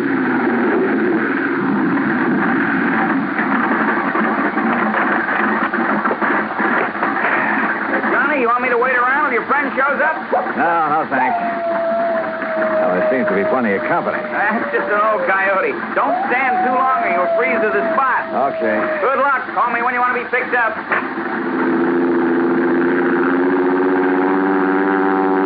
I watched Al's plane until it was swallowed by the darkness. Then suddenly I got that feeling in the hair on the back of my neck that I wasn't alone. The moon was up enough to make out shadows, and silhouetted in a circle around me was a strange collection of figures. One of the pack moved toward me, and for a crazy second, I thought I'd bumped into Santa Claus's reindeer. Then a car without lights came rushing at me. The headlights slammed on, and I got a glimpse of a donkey herd scattering into the night.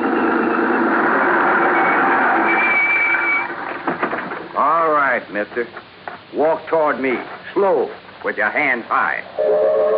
I've learned never to argue with a Winchester 94, so I followed orders. I spotted the weaving headlamps of another car approaching and prayed it was the agent, Gene Craig. Close enough, Sonny. I can pop the rattlers off a sidewind at 60 yards. So don't you make no sudden move. He was maybe 60 with gray sideburns and a frosty goatee. A marshal's badge was pinned to his leather jacket. All right, now, mister. Marshal, that's all right. That's Mr. Dollar. Huh? I was supposed to meet him earlier. I'm awfully sorry, Mr. Dollar. I'm Jean Craig. Huh? I couldn't get here until I drove Doc Spangler up to Chris. He's had another setback, Marshal. Yeah, some darn fool let down a rail on his corral, and Chris Kringle's whole herd got loose. He don't give a chuck for most of them, though, except Carmen. Now he's fretting because she's running wild.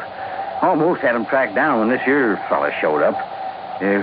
You vouch for him, huh, Gene? You are Johnny Dollar, aren't you? Well, a frozen facsimile. Come on, I'll drive you into Calico. You tell Chris that I'll have his Carmen back in the corral before the moon's full. And, Gene. Yeah, Marshal. Tell the old sourdough to stay alive, will you? We need him around here. Sorry about mistaking you, Mr. Dollar.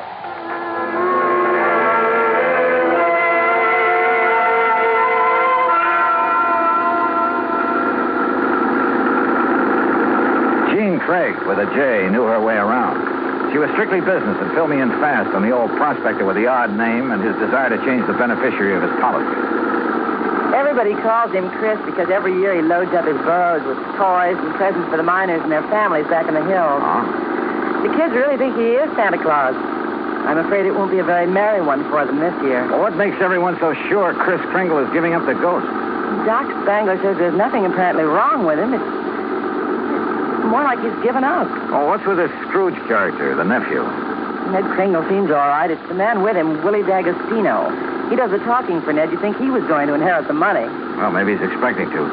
You know, you're making a good case for Carmen. Hannibal will be a beneficiary, Johnny. Chris can leave it to a three-masted schooner if he wants, providing a trust is set up. Could the people of Calico be that trust if they promise to take care of Carmen? Yeah, I guess so. Why? That's the way Chris wants it. That way there'll always be a Christmas in Calico. What happens when Carmen goes to donkey heaven? Or is it burros that never die? There'll always be burros in Calico, Johnny. And one of them could always be named Carmen.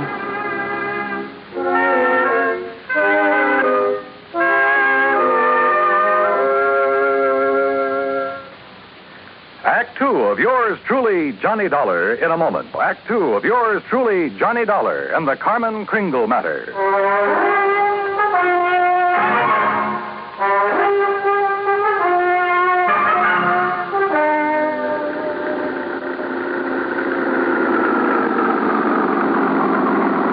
Here we are, Johnny. Calico. Once the richest silver city in the West. It was unbelievable. Like seeing a page from the past. Walter Knott, famed creator of Knott's Berry Farm and Western historian, had bought the old ghost town's battered remnants and restored it to the way it must have appeared in the wild and fevered days of the Silver Lode. I could make out signs nailed to weathered batten boards that told of a flourishing and colorful past. Joe's Saloon, The Last Chance, Hyena House Hotel, Lane's Mercantile, the Calico Prince. High on a hill at the edge of town, people were gathered at the entrance to a cave that was illuminated by hundreds of miners' lamps. Kind of gets you, huh? Almost like it was planned. They're rehearsing for the Christmas Eve pageant. Maybe you can spend Christmas Eve with us, Johnny, if you don't have other plans. I have a day with a steam-heated swimming pool. What? Come on. Let's meet the old man. Expense account item 3, $100 for a quart of perfume or a mink scarf, anything to wipe the hurt look off of Jean Craig's face. She led me up the steps to the rickety porch of Chris Kringle's wooden shack. A tall figure carrying a black bag stepped toward us out of the shadows. Yeah, I'm glad to see you. Will you drive me back to town? Why, certainly, Doc. Oh, this is Mr. Dollar. Hi, son. Hi. Chris, is he still all right? I couldn't say. Been sitting out here waiting for you.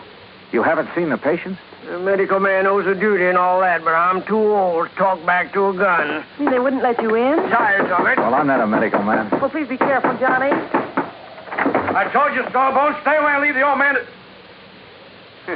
Well, If it ain't little Jeannie, the policy fixer. And who are you, mister? Willie D'Agostino. This is Johnny Dollar. He's from the insurance company to see about changing the policy. Who is it, Wally? Who are you talking Relax, to? will you, Ned? I'm giving some tourist directions back to Barstow. There'll be no policy changing at this late date, mister. Ned Kringle is very bereaved at the imminence of his uncle's demise. Just family admitted at this sad hour, so mosey along, folks. I'll leave the young man to his grave. Your foot is in the door, mister. I don't like your foot, and I don't like you. His hand moved to his shoulder holster, but Gene was standing right beside me. It was Doc who suddenly shouldered past D'Agostino and fled up the stairs that gave him my chance. I kicked the door wide, threw him off balance. I shoved Jeannie aside, and that was a mistake, because a million Christmas tree lights blazed up in my skull.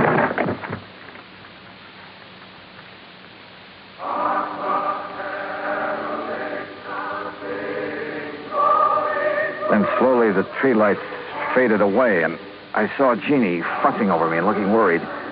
A young, nice-looking fellow was seated next to a marble-top table.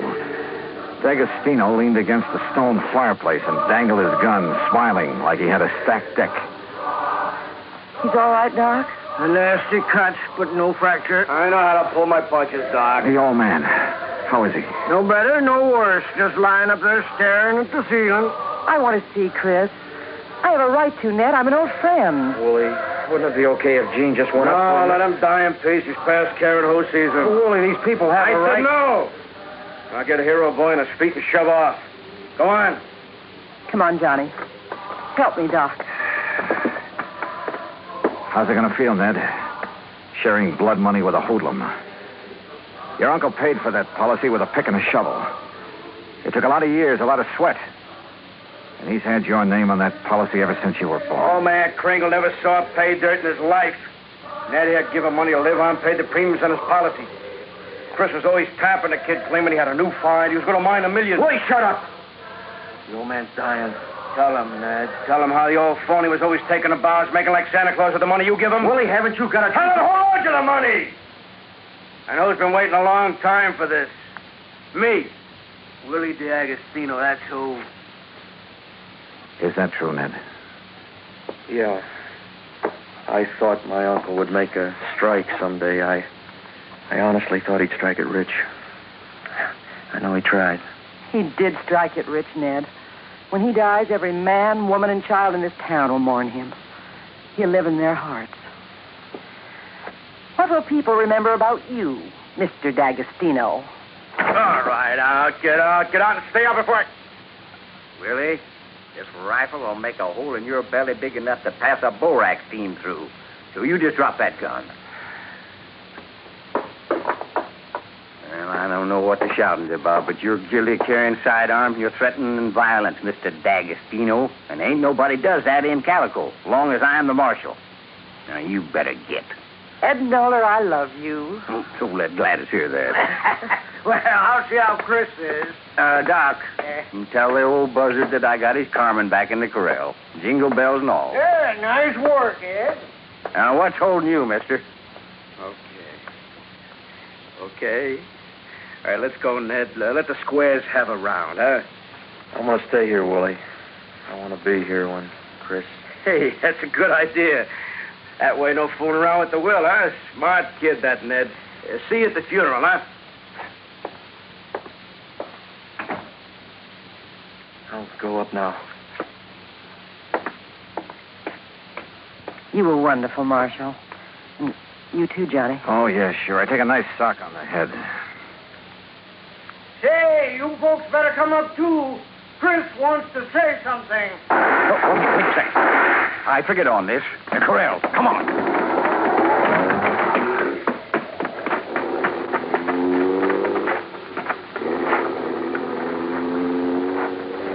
D'Agostino must have had another gun in his car. One of the bullets had found the mark he intended.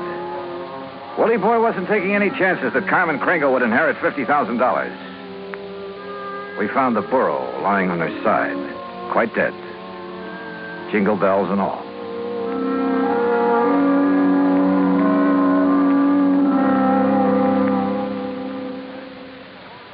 Act Three of yours truly, Johnny Dollar, in a moment. Oh, Act Three of yours truly, Johnny Dollar, and the Carmen Kringle matter.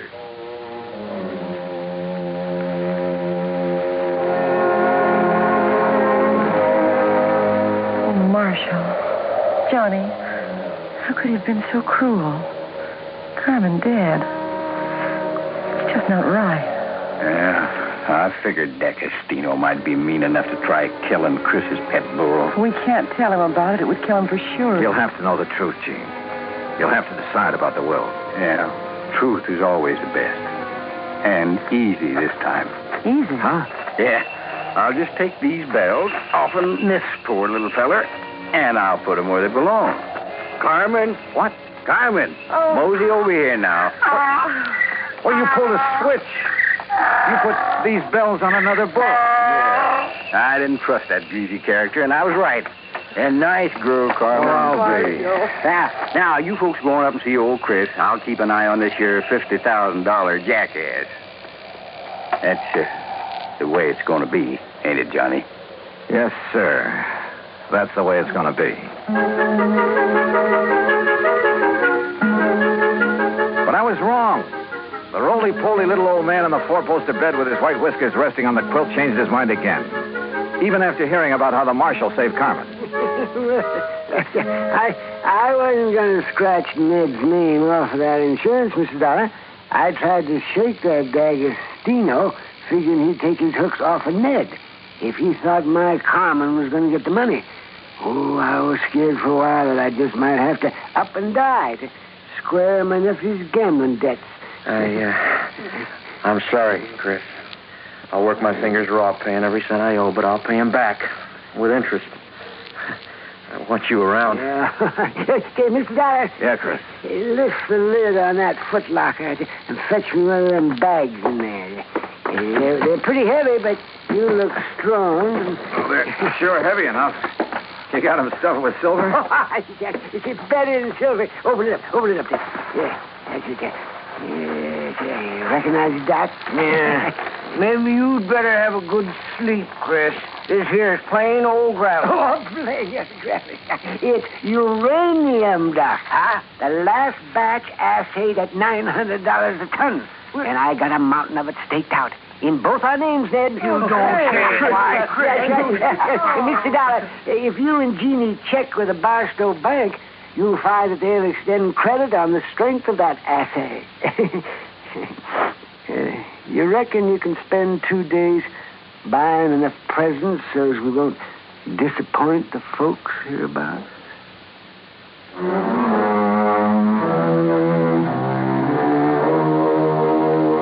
Expense account item 4, $68 even. Telephone calls to 5 principal cities where I thought Willie D'Agostino might be remembered. The police departments had a long list of reasons why they remembered Willie. That was my Christmas present to them. Expense account item 5, another $50. Truck rental to haul the presents we bought for Ned to give away come Christmas morning.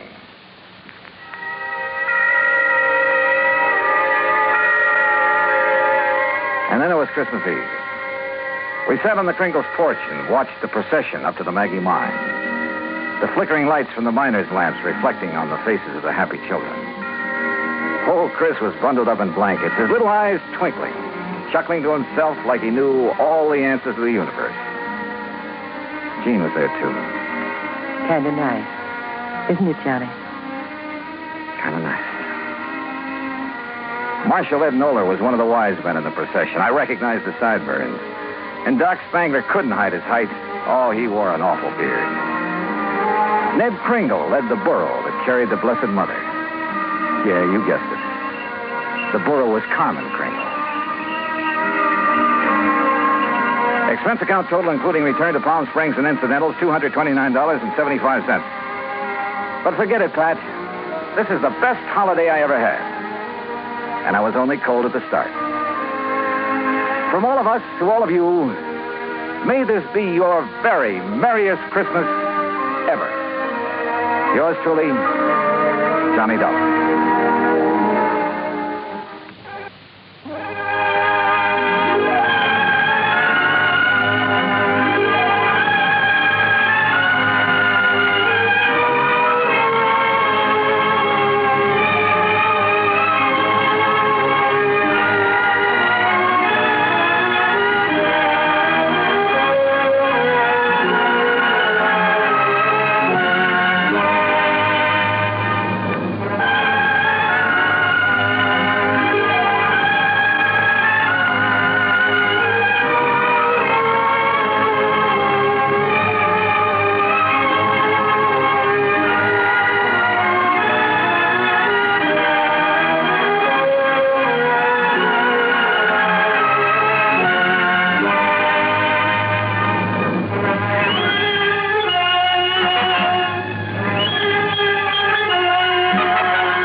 Johnny Dollar.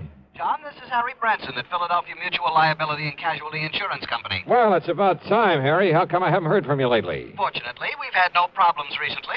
That is, nothing requiring investigation. Until now, huh? Oh, well, yes. So what's the trouble? Arson, mayhem, murder? John, it may be all of them, unless you're able to put a stop to what's going on. Sounds interesting. Who's involved in all this? And don't tell me you've been selling insurance to some gangster. Well, as a matter of fact, he is. What? An ex-gangster. At least he was known to have been mixed up with gangsters for several years. Who? Bertie Larson. Larson, huh? Well, at least the name sounds appropriate. So tell me what he's... Wait a minute. Yes, John? Isn't Bertie Larson the punk they've had before that Special Investigating Committee? Yes. The Committee on Narcotics and Gambling, the one that has the hearings on television now and then? That's the one. Well, then, Harry, if you want my advice, you'll cancel his policy, pay him off with interest, and forget him. I'm afraid that's impossible. What's more, since those hearings began, we've increased the face value of some of his policies. You have what? Yes. But now, in view of the threats he's been receiving, threats on his life, his home, his family, well, John... Baby, you're in trouble. John, do you think you can help us? And get my head blown off by some gunsel? Harry, this kind of stuff I shouldn't touch with a 10-foot pole. But don't you see... In spite of the big fee your company will have to pay me, in addition to my expense John, account. just a minute. At least it'll guarantee me a decent funeral. A funeral? But if that's the way you want it, as long as you're willing to pay through the nose for my services. But, John, I didn't say... John, that is... listen to me, John. Okay, keep your shirt on, Harry. I'll run on down there and see you.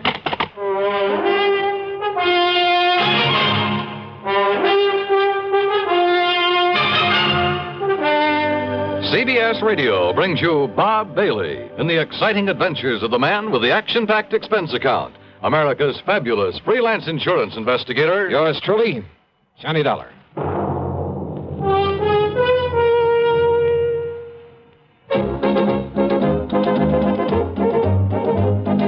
Winston tastes good like a cigarette should. Winston tastes good like a cigarette should. Winston gives you real flavorful, rich tobacco flavor. Winston's easy drawing too. The flavor comes right through to you. Winston tastes good like a cigarette should. A modern filter? Sure, Winston has it. But that's only the beginning of a Winston. Up front, up where it really counts, Winston packs exclusive filter blend. Light, flavorful tobaccos, specially selected and specially processed for filter smoking. Filter blend. That's why it's fun to smoke Winston, America's best-selling filter cigarette. Winston tastes good like a cigarette should. And now, Act One of yours truly, Johnny Dollar.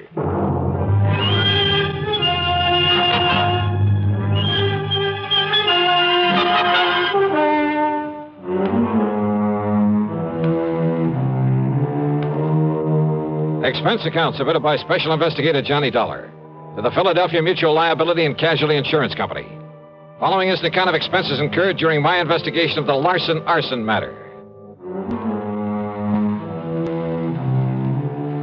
Expense account item 1, 1120 for a train to Philadelphia and a taxi to Philly Mutual's office over on Walnut Street.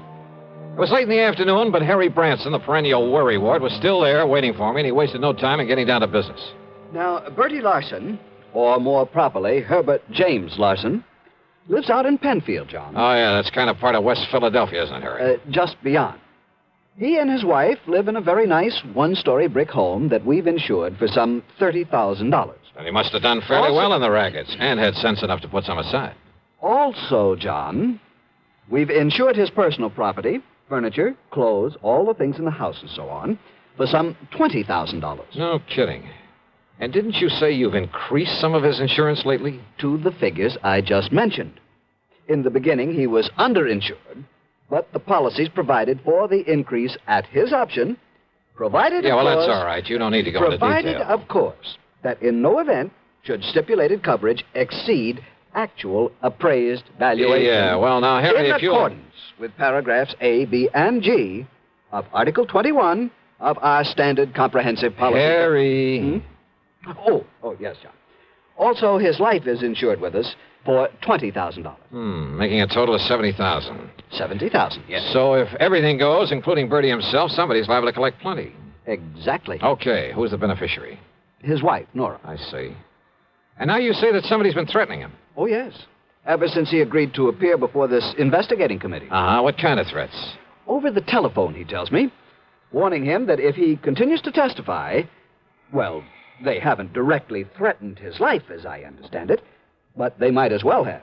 And then last week... Wait a sec, Harry. Haven't the police been in on this? Oh, yes. Yes, they have. And for a while, they kept some men stationed about his place. So, naturally, nothing happened. But last week, John, when he returned from one of the hearings, he phoned me and said that he'd found a can of gasoline standing on his front doorstep. Ah, just a hint, huh, of what might happen if he doesn't clam up. Yeah, that's an old-style gang warning. Yes, a very obvious threat to burn up his home. But he's continued to appear at the hearings? Yes. And if he's killed off by these people, if his home is burned out from under him... By what people, Harry? Has he any idea who might be behind this monkey business? Well, of course. It must be someone who was involved with him in narcotics and illegal gambling at one time or another. But he doesn't know exactly who. Not specifically.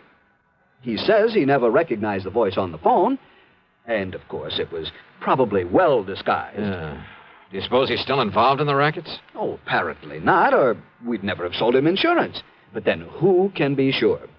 The point is, John, that if anything does happen to him or to that home of his, the company will have to pay out sizable sums of money. Yeah. Naturally, we don't want to do that. No. And if he can be protected properly, well, John, that's why I telephoned to you. Yeah, but Harry, the kind of protection you seem to want for him is something for the police to provide. John, I am convinced that the protection they are giving Bertie Larson is wholly inadequate. You told them so? I most certainly have. But they simply refuse to listen to me. Well, that is why I called you. Oh, I'm sorry, Harry, but it seems to me that... Well, okay. Give me his address. Tell me who the police contact is, and I'll see what I can do for you. I dropped my bags at the Bellevue Stratford. Then, having missed my lunch, I spent item 2, 5 1/4 for a drink and some early dinner. Item 3, $50 deposit on a rental car, and I headed out through West Philadelphia to the address in Penfield. As Harry had said, it was a nice place, not large, but neat and modern, sitting at the end of a new street. Apparently, there was no one home. I looked around to see if there was a patrolman watching over the place. No one. Nothing. And the street itself was deserted. I was just about to swing around and head for police headquarters when I noticed a thin streak of light from one of the rear windows in spite of the drawn shades. Yeah, I suppose I'll learn one of these days not to be so curious. But I walked quietly up the driveway beside the house. And then I heard something. Just a little sound, as though someone had quietly opened or closed a door at the side of the garage in the rear. And I suddenly caught the smell of gas, of raw gasoline. It was coming from the garage. I carefully edged my way on back there, hoping I wouldn't trip over something in the darkness that would give me away. The smell of gasoline was stronger now, much stronger. My next step was into a puddle in front of the garage door. I remember bending over to sniff at it, and it was gasoline, all right. And I remember a flashlight stabbing through the darkness behind me. But as I rose and turned...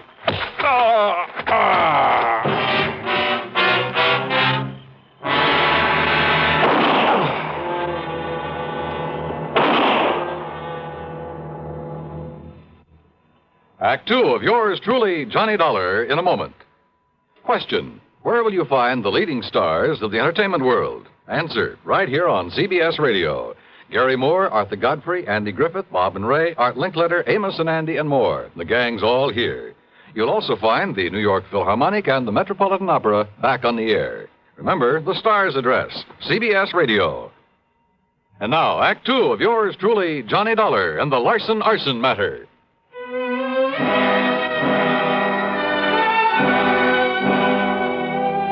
I came to in a hospital room, and I had company. One of them was in a blue uniform with brass buttons with the stripes of a sergeant on his sleeves. So you decided to come back to the land of the living, huh? The other was a man of about 40, big, beefy. And in spite of his rather flashy clothes, he looked as though he hadn't shaved his fat, truculent face for a couple of days. Oh, well, I'm sure glad he's okay, Sergeant. Only, how was I to know he wasn't somebody come to carry out them threats against me?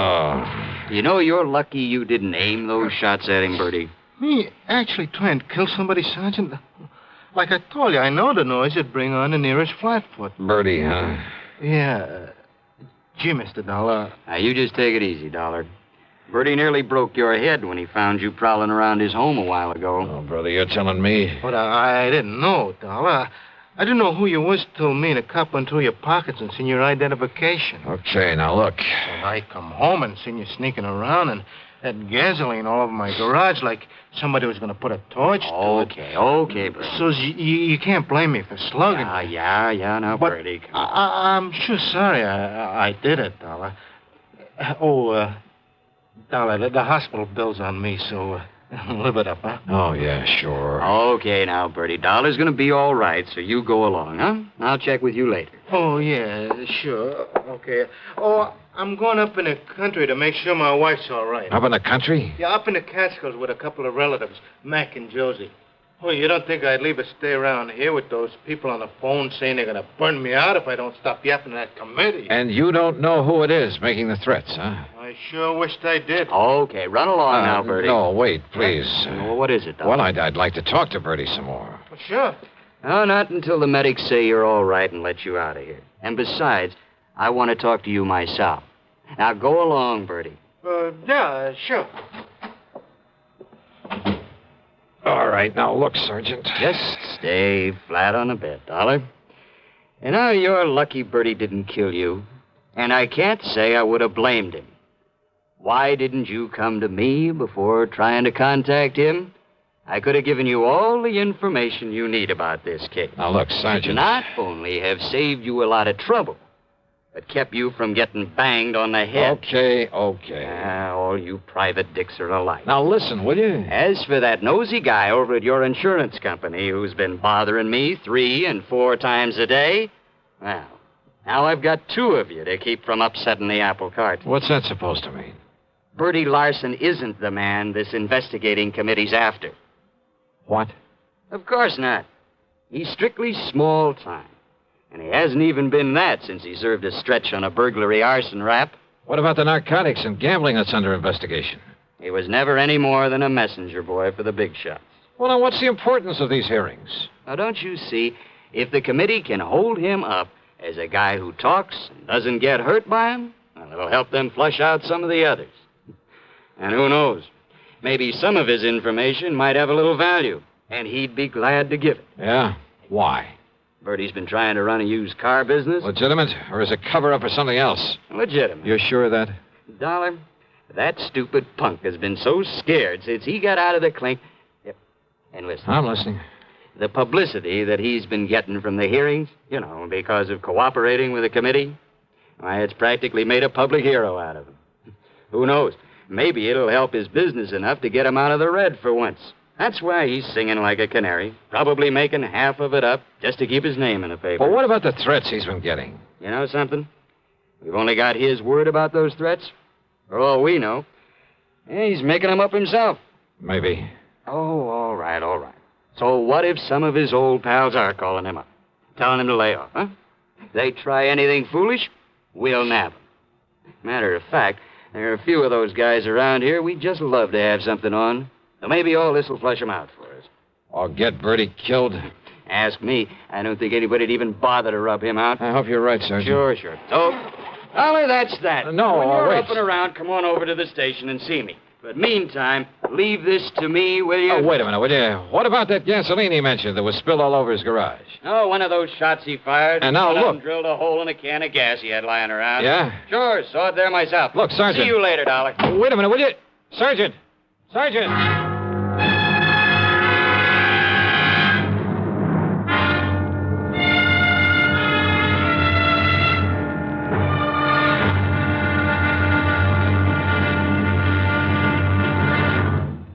Act 3 of yours truly, Johnny Dollar, in a moment. Here's Hollywood star Mona Freeman. Who feels like acting with a miserable cold? I relieve cold distress the fast way with 4-way cold tablets. Yes, tests of all the leading cold tablets proved 4-way fastest acting. Amazing 4-way starts in minutes to relieve muscular pains and headache, reduce fever, calm upset stomach, also overcomes irregularity. When a cold strikes, do what I do. Take 4-way cold tablets. It's the fast way to relieve nasty cold distress and feel better quickly. 4-way, only 29 cents. Now, here's a word about another fine product of Grove Laboratories. Had dandruff for years, now get rid of it in 3 minutes with Fitch Dandruff Remover Shampoo. 3 minutes with Fitch regularly is guaranteed to keep unsightly dandruff away forever. Apply Fitch before wetting hair, rub in 1 minute. Add water, lather 1 minute. Then rinse 1 minute. Every trace of dandruff goes down the drain. 3 minutes with Fitch, embarrassing dandruff's gone. Fitch can also leave hair up to 35% brighter. Get Fitch Dandruff Remover Shampoo today. And now, Act 3 of yours truly, Johnny Dollar.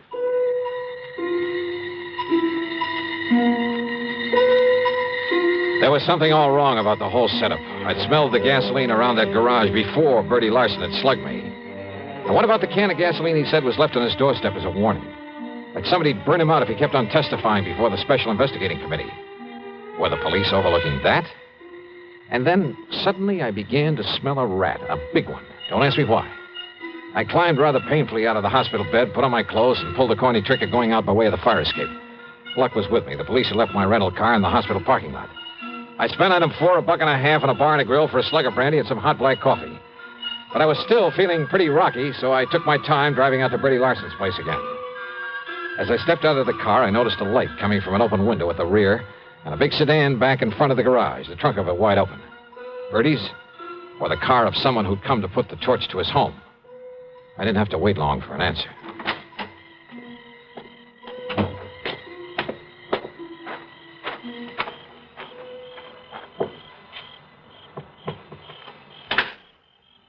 Bertie. Huh? Going up in the country, huh, to see your wife? Oh, Dollar. Yeah, that's right. Oh, say, listen, Dollar. It's lucky you come by here. Is it? Lucky for you or for me? Oh, no, listen, I come by to pick up some things, you know, to haul up to my wife. You know what happens? Yeah? When I pulls up in the driveway, there's some guy running away out back. So I yells him to stop, but he keeps on going, and it's so dark I can't see where to throw a shot. And listen. I'm listening. Then I smell gasoline. It's coming from inside the house. So I unlock the door and go in, and you know what I find in there? Go on, Bertie. Come on inside, Dollar. I'll show you. Oh, it's lucky I come by here. That's all I got to say. Hey, wait a minute. Were you figuring on moving out of here? Huh? What do you mean? Well, now, don't tell me this is all the furniture you keep in this place. Well, of course not. I sent a lot up to Josie and Mac from while my wife is staying with them. What if the place burned down? You wouldn't hesitate to collect insurance on all the furnishings, would you? You're trying to be funny, Dollar. Now, look. Yeah. Look here in my den. You see? You see where somebody dumped gas all over the rug? Laid them celluloid strips and out over the windowsill so he could put a match to it from the outside? Yeah, I see, Bertie. Well, it's a guy I seen running away from you who was going to burn me out. You see how he broke in by forcing the screen on that window? I see where this screen was bashed out from the inside. What'd you say? And I fail to see any footprints in the flower bed below it. No wonder you served a term for arson, among other things. Huh? Oh, listen. I mean the sloppy setup you made here. What are you talking about? You've been losing your shirt in the used car business. So it looked like you might have to take a chance in the rackets again. Are you out of your mind? But then this investigating committee came along. Talking freely before them gave you an excuse to claim you were getting threats. Oh, now, listen. You filled up the insurance on this place to the limit. Then gave out the tale about gasoline left on your doorstep as a warning. Oh, listen. All of it. So that when your house went up in flames, everybody would think it was set by the mythical person who was supposed to be making the threats. You're crazy. Meantime, of course, you've carefully emptied the place of anything valuable. In storage with these pals of yours, Josie and Mac, up in the Catskills, if any such people really exist. Now, listen. This home and the garage would probably be nothing but ashes right now if I hadn't come along earlier. Could have killed you then, Dollar, so Killed maybe me? I better... I think you were just a lousy shot. Yeah? But when all that noise brought the police and you found out who I am, why, sure, you could use me to help build up your case for whenever you decided to fire this place. You thought. But it didn't work, Bertie, because... Oh, no, you don't. Come on, put your hand up. Come on, over your head. Reach, Bertie. Now, listen. Can't even pull a gun quickly, can you? You don't need to, Dollar. Oh, what? Don't move. I'm right in back of you. Drop the gun. Kill him. Yeah, Nora. Kill him. We'll fire the joint and get up in a country where Josie and Mac will swear we've been with him all the time. Yeah, Bertie. Yeah, that's what we'll do. And listen, we'll strip this guy after you knock him off. They'll find his bones after the fire, and they'll think it's me. That's another 20 grand of insurance to collect. No, Bertie. What? I'm leaving both of you here.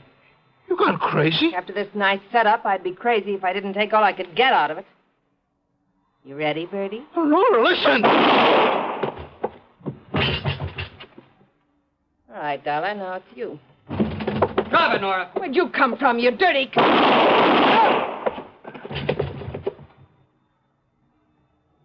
Thanks, Sergeant. Well, that's okay, Dollar. But you can be mighty glad that hospital called me up when they found you'd sneaked out on them. You know something, Sergeant? Yeah? I'm mighty glad.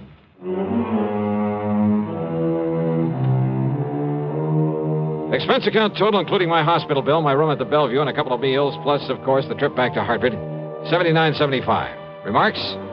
Why bother? From here on in, it's up to the company and the police to straighten things out.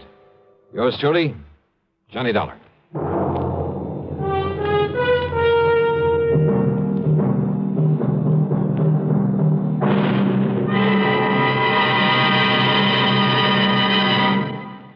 Our star will return in just a moment. Constipation can be a problem for anyone, even doctors. And when constipation occurs, it's interesting to see just what doctors consider important about a laxative they might use or recommend. Well, a majority of the doctors we heard from had this to say. A laxative should be effective, gentle, as close to natural acting as possible, and a medicine that can be used with complete confidence. Now, X-Lax has been popular with many doctors and millions of people over the years because chocolated X-Lax is effective. Overnight, it helps you toward your normal regularity. X-Lax is gentle. Next morning, it gives you the closest thing to natural action. And that's why many doctors and millions of people use X-Lax with complete confidence. X-Lax, the laxative that helps you toward your normal regularity gently, overnight. Is X-Lax in your medicine cabinet? Now, here is our star to tell you about next week's story. Next week, Sarasota, Florida. A body floating in a bayou, and one too many suspects. Join us, won't you? Yours truly, Johnny Dollar.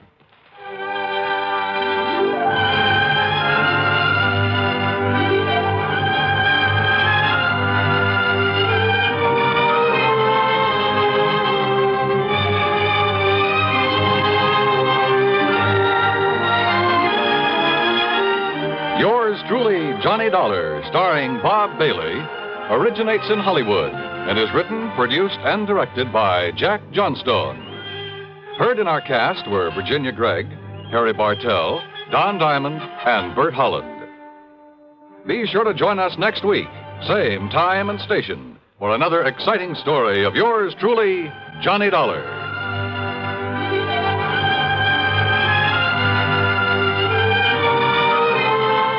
This is Dan Cumberly speaking.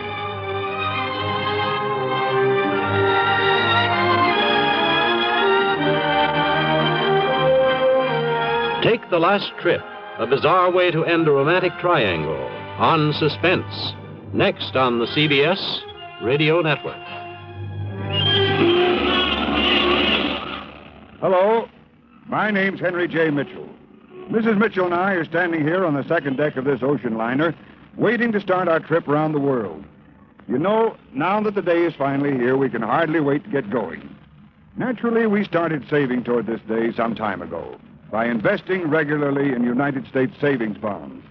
We felt that by saving with Series E bonds, we were making the wisest, safest investment possible. What's more, our dollars were also helping our country. You see, the money that goes into U.S. savings bonds helps to keep America strong. We all know that peace costs money. Money to help keep the peace through industrial and military strength, and money to make it lasting through science and education. We're mighty proud to do our share in securing the future of our country. Are you doing your part? Start today. Invest regularly in United States savings bonds. WROW, Radio 59. From Hollywood, it's time now for Johnny Dollar. George Reed here. Well, hi, George. Haven't heard from you in a long time. Skip the formalities, Johnny. I have a problem. You and everybody else. $25,000 problem, possibly $50,000. Double indemnity clause, huh? Right. Who's insured? Name's Mercedes Crabtree. Crabtree. Elderly woman, lives out in Montana. Uh-huh. And how long has the policy been in effect? Almost 30 years. And you're crying because you have to pay it off? Well, that's it, Johnny. We aren't sure. What? A few days ago, somebody took a shot at her. They missed. But, Yeah? well, last night, she disappeared.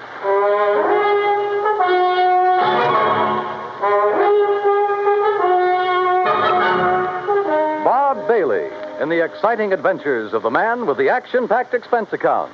America's fabulous freelance insurance investigator. Yours truly, Johnny Dollar. And now, Act One of yours truly, Johnny Dollar.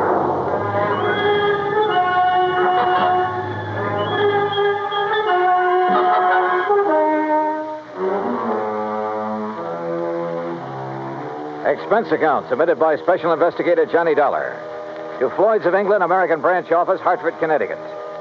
Following is an account of expenses incurred during my investigation of the Silver Bell matter, spelled B-E-L-L-E. Expense account item 185 cents, taxi from my apartment to George Reed's office. He was on his feet waiting for me. His suit looked like he'd slept in it. Close the door, Johnny. Yeah, sure. Johnny, I'm not going to mince words with you. This one's important, not only to me, but to Floyd. Oh, how come? Because Mrs. Crabtree was one of our first American clients, and because Murdoch Morton sold her that policy. Murdoch Morton? Who dat? My goodness, Johnny. Mr. Morton's the president of our company. You should know that by now. Oh, yeah, I suppose I should. Yes. Well, at the time Mr. Morton sold her the policy, he and Mrs. Crabtree became very close friends. And where was Mr. Crabtree while all this was going on? He'd been killed in an accident in his mine 6 months before. Johnny, you have a very suspicious... I know, George. Prettier people than you have told me. Yes. Well, anyway, since that time, Mr. Morton and Mrs. Crabtree have corresponded regularly. And when Mr. Morton heard that someone had taken a shot at her... Now, wait a minute, George. Mr. Morton's in London, right? Yes. Well, just how did he happen to hear about the shooting? Through Mrs. Crabtree? No, Mrs. Henrietta Scott wrote to him. Oh. And just who is Mrs. Henrietta Scott? According to her letter to Mr. Morton, she claims to be Mrs. Crabtree's only friend in Silver Gulch. Silver Gulch? Montana. It's where Mrs. Crabtree's lived for over half a century, and it's where Mr. Morton wants you to go immediately. Oh. When did Mrs. Crabtree disappear? Well, you received a telegram from Mrs. Scott early this morning. She was supposed to have dinner with Mrs. Crabtree last night and got up to her house, but it was empty. She waited until midnight, checked again this morning, then wired us. Who's the beneficiary on that life policy, George? Doesn't mean a thing. No? Why not? Well, only a couple of people know the policy exists. Also, the beneficiary happens to be Mrs. Crabtree's favorite charity. Good luck, Johnny. Oh, thanks, pal. I'm going to need it. Expense account item 2, $178, air transportation to Butte, Montana. Item 3, $14.90, bus fare, Butte to Silver Gulch. Like George had said, it wasn't much of a town. I checked into the Silver Queen Hotel, rented a battered Model T, and drove out to the home of Mrs. Henrietta Scott.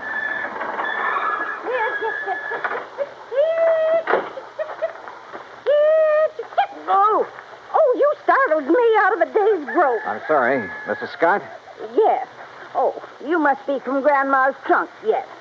Beg your pardon? Grandma's trunk. They sent you, didn't they? Well, come along with me. It's in the house. Mrs. Scott, wait a minute. I'm afraid you've made a mistake. You mean you're not from Grandma's trunk? I don't even know Grandma. It's an antique shop in Butte. They said they'd send a man out to offer me a price for my hand-carved rosewood headboard. You're not him, huh? No.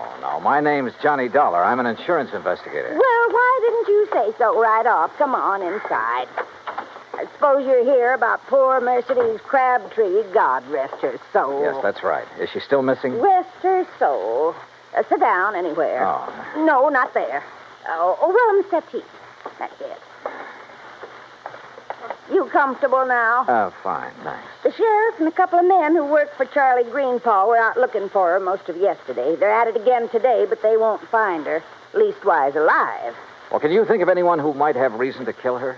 Well, now that's hard to say. Most people in this town right now, they ain't got no use for her. They say she's stopping progress.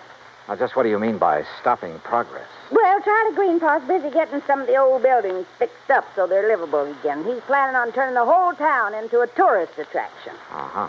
Well, Mercedes, she won't hold still for it. She won't let him set foot on any of her land. Won't sell none of it, neither. Does she own very much of the property around here? A little more than half of Main Street. And the thing that Charlie wants most, the Silver Bell. The Silver Bell? Richest silver mine in Nevada. Leastways, it was once. George Crabtree discovered it. Yes, When well, the now- vein ran out, he's killed trying to find it again. After that, the mine was closed. Mrs. Scott. Of course, the town closed down when the mine did. Mrs. Scott, were you with Mrs. Crabtree the day someone tried to shoot her? No. She was walking up toward her mine alone. Thought it was just a stray bullet. Just where is this mine? Oh, you can see it from the window right behind you. It's about halfway up the hill yonder. Here, you come over here and take... Well, I'll be first cousin to a stink bug. Why, what is it? Up there on that hill going toward the mine. It's Charlie Greenpaw and Slim Richards, the sheriff's deputy. Now, I wonder if they think she's down inside that mine. A few minutes later, I caught up with Greenpaw and Richards. They'd stopped near a large, newly painted no trespassing sign about 20 yards from the mine's entrance. I introduced myself. Mr. Dollar, you see that sign says no trespassing? Yeah? Well, folks around here take the signs Mrs. Crabtree had put up mighty seriously. That right, Slim? Sure is. You mean you're not going in there, Greenpaw? Well, now, we didn't say we weren't going in. We just thought we'd better consider it before we did anything hasty. But she could be dying in there. Providing she's in there. Right, Mr. Greenball? That's right, Slim. Now, Dollar, you want to go on in? Why, there's nothing to stop you. No, sir. Not a thing. I left daylight behind as I followed the narrow tunnel deep into the side of the hill. About 50 yards down, the tunnel branched off in two different directions. I stopped for a moment, then took the one to the right. I hadn't gone 10 feet when it happened. Holy jump.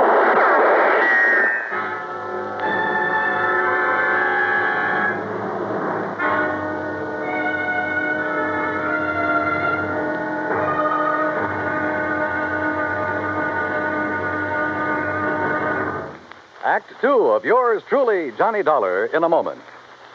It is a rare event when a young man decides to leave civilization behind and hide himself away in the steaming jungle, just so he can help his fellow humans in a remote corner of the world. The late Dr. Tom Dooley did just that when he left the United States to help the sick and starving jungle people in the little kingdom of Laos in Southeast Asia. Dr. Dooley's story is well known to nearly everyone. And all over the world, people talk of his little jungle hospital on stilts. That's where he treated the dread diseases of the jungle and trained native medical technicians so that they might help their own people. Dr. Dooley wrote and lectured to many people so that the work of his medical assistance program, Medico, might go on. It was not easy for someone so young and so talented to give up the bright lights of the city and plant himself down in an unknown jungle just for the purpose of helping unfortunate people he didn't even know. But through Medico, Dr. Tom Dooley wanted to help people. He wanted to help people to help themselves. Today, the work of Medico is going forward in a number of countries besides Laos.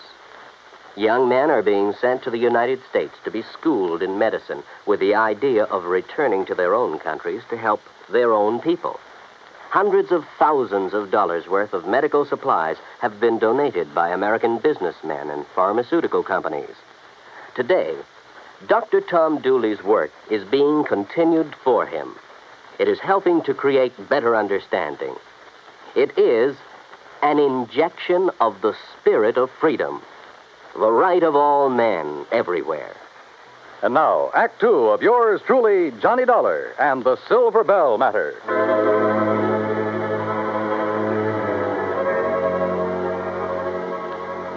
I wasn't alone in the mine, that was for sure. But whoever was in there with me wanted to be alone and resented the intrusion. I wondered if they could hear, so I picked up a rock and tossed it on down the side of the tunnel.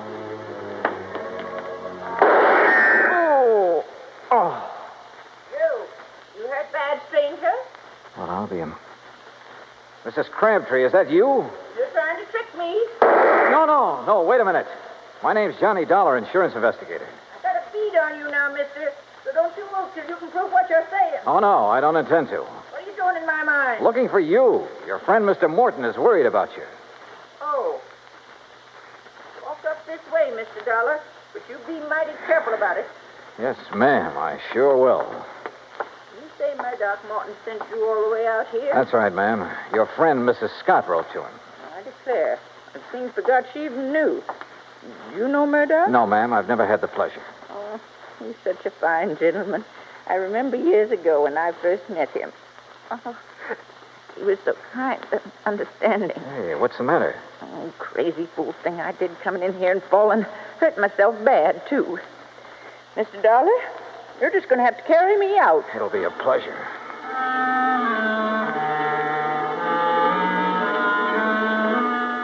She couldn't have weighed more than 80 pounds, 6-shooter and all. I carried her out of the mine and down the hill to her cabin. I had just finished making her as comfortable as I could when Mrs. Scott arrived. Oh, dear. Oh, you poor old dear thing. You ever hear such sick garbage, Mr. Dollar? Woman, stop looking like you buried me yesterday and run and get the doctor to take care of my ankle. Your ankle? Well, what's the matter with it? Well, it's busted. Ooh. Now, why do you think Mr. Dollar had to carry me? Oh, dear. Is there a doctor in Silver Gulch? Doc Weaver, he's pretty old, Oh, but he's he's... doctored me for almost 40 years. Go get him, Henrietta, before I get mad at you for tattling to Miss Morton. Yes, dear, yes. Yes, I'll do it. I'll do it right now. Now then, Mr. Dollar, you come over and sit by me. Keep me company till the doc gets here. Yeah, sure. Hey, you know, you really ought to rest. Why don't you start asking me questions, Mr. Dollar? Came all the way out here to do that, now, didn't you? Well, there are a few things I'm curious about. Like what? Now, for one thing, why you took those shots at me in the mine. Thought you might be one of Charlie Greenpaw's friends. Oh, he's the man who's trying to buy your mine, isn't he? But I ain't going to sell it. No, sir. No matter how much he offers. You believe the mine could be worked again someday? Might be. Somebody could find the vein again. But that ain't why I won't sell. It's because my husband, he's buried in there, Mr. Dollar. Him and the others that were caught in that cave-in. Oh, I see. I've told them all. If they set one foot on my property, I'm going to shoot first and ask questions later. Aren't you afraid someone might shoot back one of these days? Oh, haven't so far. That's not what Mrs. Scott told us. I know what she told you, and she's mistaken. Why, that bullet missed me by a good 2 feet. You don't think it could have been a warning? No, I don't. People in these parts, if they wanted to frighten me, there are better ways of doing it than that. Well, if that's so, I sure hope they don't try any of them.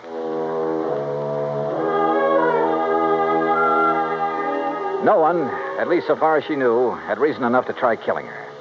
Not even Charlie Greenpaw, although she refused to cooperate with the Silver Gulch Improvement Committee. I waited until Mrs. Scott returned with the doctor, then left and drove back to my hotel. I had finished supper and was heading toward my room when someone called me. Oh, Mr. Dollar. Yeah? Oh, Mr. Greenpaw, I was just thinking about you. That's so? Yeah. I was wondering why you hadn't thought to take a look in the Silver Bell mine when you first heard that Mrs. Crabtree was missing. Well, to tell the truth, I'd left the search up to the sheriff until today. Then this morning, Isabel, that's my wife, she said if something did happen to Mrs. Crabtree, it'd sure look like I did it. Good thing you listened, because she was right. Yes, I know. Say, Dollar, I hear Mrs. Crabtree's taking quite a shine to you. Oh, where'd you hear that? Doc Weaver said that's all she talked about. Hey, look, if you'd like to pick yourself up a few $100s, you sure could do it easy. Oh? How's that? Just get the old lady to sell me her mine and the acreage along next to Mrs. Scott's place. I'd give her full value for both. And that'd come to enough money for her to live on the rest of her life real comfortable. Now, you do that, Dollar, and I'll give you $1,000 cash. You know something, Greenpaw? What's that? I could have been mistaken about you. You want that mine and the land around it real bad, don't you? Sure. I spent a good deal of money fixing up the old buildings here in town. If I can get the Silver Bell and enough land out there to put a dude ranch on, why, this town will be able to make Virginia City look second-rate. Now, what do you say? I don't know. I'll relay your proposition to Mrs. Crabtree. The rest is... What's all the excitement out there? Oh, it sounds like... Miss Greenpaw! What is it, Slim? What's going on? Fire! Miss Crabtree's cabin. It's blazing like fury.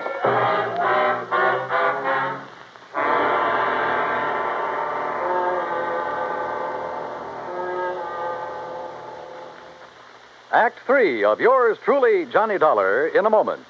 For thousands of years, the oceans of the world have taken their toll of the treasures of the people who live near them or travel over them in calm and in storm.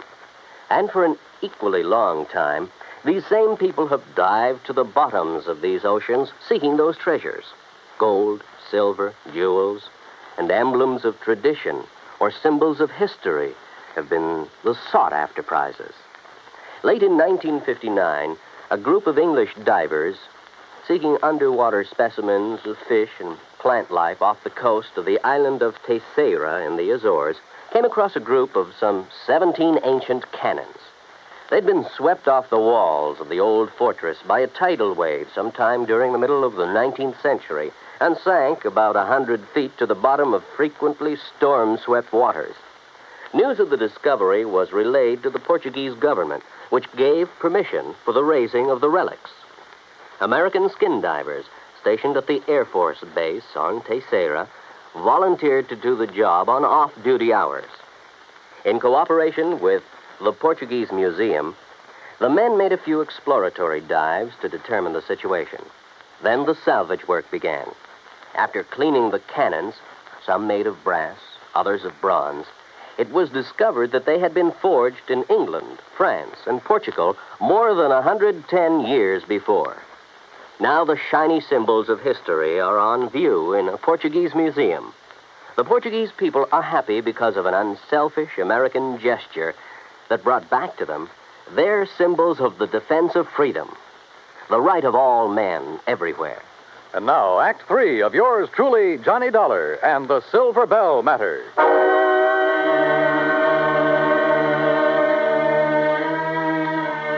By the time we reached the cabin, it was all over.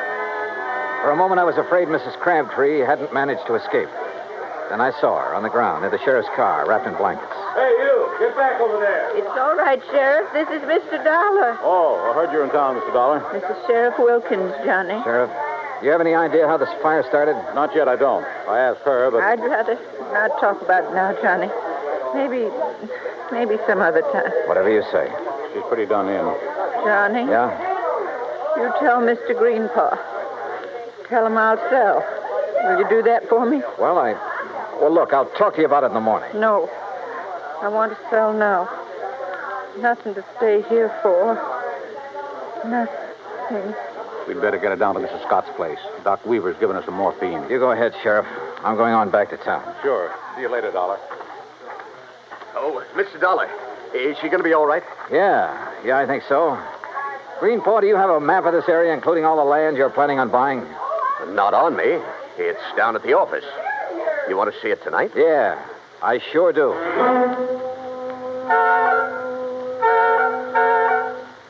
I took a look at the map. Got a little sick at my stomach. Then drove back to Henrietta Scott's. There was a light on in the front room, so I got out of the car and walked up to the door.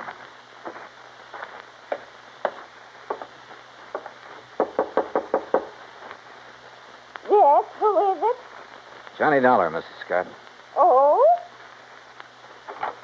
Well, isn't it a little late to come calling, Mr. Dollar? I mean, after all, Mrs. Crabtree is sleeping sound, and I'm all ready for bed. I want to see Mrs. Crabtree. I want you to wake her up. Well, I just couldn't do that. The doctor told me she should have as much sleep as she can get. Yeah, you took his orders a little too literally, Mrs. Scott. Why, whatever do you mean? I mean trying to burn her house down with her still in it. What? Yes, she trusted you. She thought you were the only person she could trust. Then when she found out different, she decided to sell her land and get away from here. Why, that's a pack of the biggest lies I ever did hear. Now, what reason would I have for wanting to hurt the poor old dear? Money. Money? You own most of the land adjoining the Crabtree property, including that around the Silver Bell. Greenpaw wouldn't buy your land unless he could buy Mrs. Crabtree's. When she refused to sell, you decided to see that property changed hands the hard way. If that's so, why would I be so concerned about her? Now, why would I write Mr. Morton telling him she'd been shot at and then wiring when she disappeared? Why? To protect yourself. You purposely missed her that day. You had to set up your alibi. You got no proof. No, you're right. I haven't. But Mrs. Crabtree has. She knows who and what started that fire in the cabin. Now, get out of my way. No. Oh. Mrs. Crabtree, Mrs. Crabtree. What is it? All right, Mr. Dollar. You move away from her. Not until I find Move out. away now, or I'll shoot. Oh, well, when you put it that way, Mrs. Scott, I'll have to. You were right about me missing her on purpose. Anybody's lived up here long as I have, they don't miss with a rifle good as this one. Mr. Dollar? Mr. Dollar, she started the fire. Mercedes, you shut up. You try and make me. Maybe I will, like I should have before. You see that... Oh, no, you don't. No, don't. Give me that rifle, no, Eddie. No! Why? Why did you have to ruin it? Why? Somebody had to. You okay, Mrs. Crabtree? Yes. Did I do good getting her attention? You did just fine.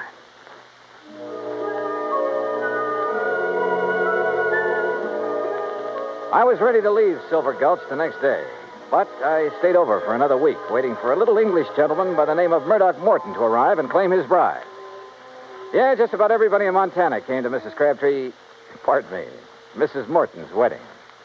Everybody, that is, but her old friend, Mrs. Henrietta Scott. Expense account total, $317.10. Yours truly, Johnny Dollar.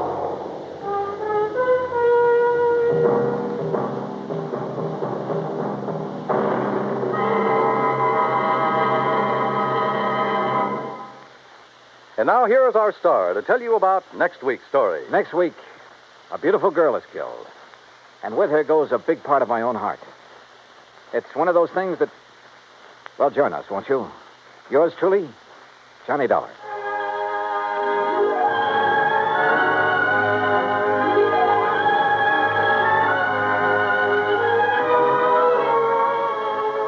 Yours truly, Johnny Dollar, starring Bob Bailey, originates in Hollywood. Written by Charles B. Smith, it is produced and directed by Jack Johnstone. Heard in our cast were Virginia Gregg, D.J. Thompson, G. Stanley Jones, Frank Nelson, Sam Edwards, and Will Wright. Be sure to join us next week, same time and station, for another exciting story of yours truly, Johnny Dollar. This is Dan Coverly speaking.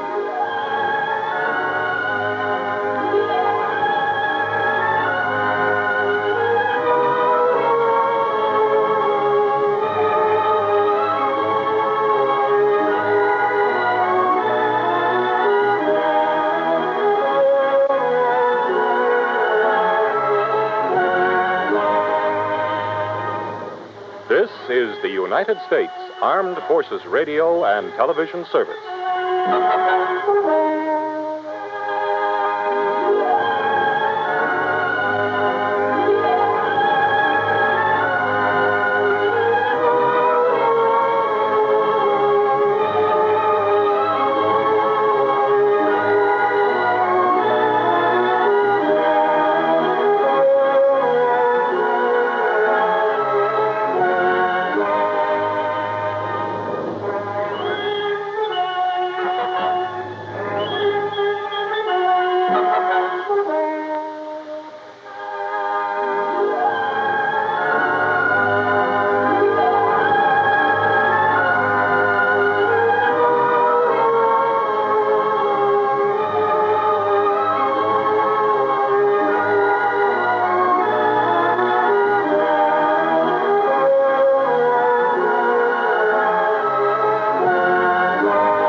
Johnny Dollar. Well, it's about time. Huh? John, where have you been? Oh, I just took a couple of days off to... Hey, now, wait a minute. Who are you? This is Harry Branson at Philadelphia Mutual Liability and Casualty Insurance Company. Harry, where have you been? What? Well, do you know it's been 6 or 7 months since you've called me in on something? No, it's only been a little over 5 months. 5.5 months, I should say. As a matter of fact, it's been 5 months. 12 days. Okay, Harry. So where have you been? Well, as a matter of fact, I've been right here in my office at Philadelphia Mutual, here on Walnut Street, here. John, you're trying to change the subject. Yeah? From what? Why, from the insurance matter that has me concerned at the moment. What insurance matter? The one I'm calling about, of course. Harry. After all, it was you who insisted that we sell him the policy. Oh, it was, huh? Though for the life of me, I still can't believe that that's his legitimate name. Smokey Sullivan. Well, it's as true and legitimate as any... Smokey? Well, what about him? John. Yeah? Well? I told you it was only because of your stubborn insistence that we agreed to insure that underworld character. Okay. So what's happened to him? Has something happened to him, John? Well, has it? I don't know. Well, if you don't know... Harry. Well, will you see what you can do about it? But you haven't told me about what. Good heavens, man, do I have to give you a printed diagram, spell out everything? Okay, Harry. I'll grab a train, maybe a plane. I'll be down there to see you. Well, now, I don't know that that's at all necessary. It is if I'm to get any sense out of you. Why, John. Yeah.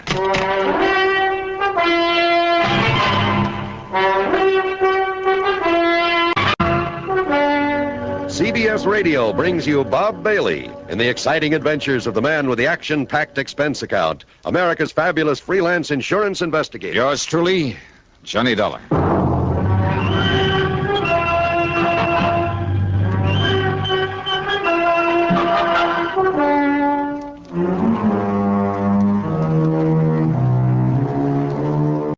Expense account submitted by Special Investigator Johnny Dollar. To the Philadelphia Mutual Liability and Casualty Insurance Company, Home Office, Philadelphia. Investigation of the real ski matter. In spite of the way he sounds, in spite of his being a literal-minded, excitable worrywart, Harry Branson is a good insurance man. Whatever he lacks in, well, imagination, spark, he more than makes up for in methodical attention to every detail of his office operation. Paradoxically, then, except for Harry himself, Philly Mutual's home office ticks along like a smooth running watch. If I was promised an assignment at 9 o'clock of a Monday morning, believe me, it was never a second late. Nor was there ever any question about the size of my fee or expense account, so long as it was justified. Which is one reason I always jumped at the chance to take on a case from Philly Mutual. And now, if my old friend Smokey Sullivan was in trouble, okay then.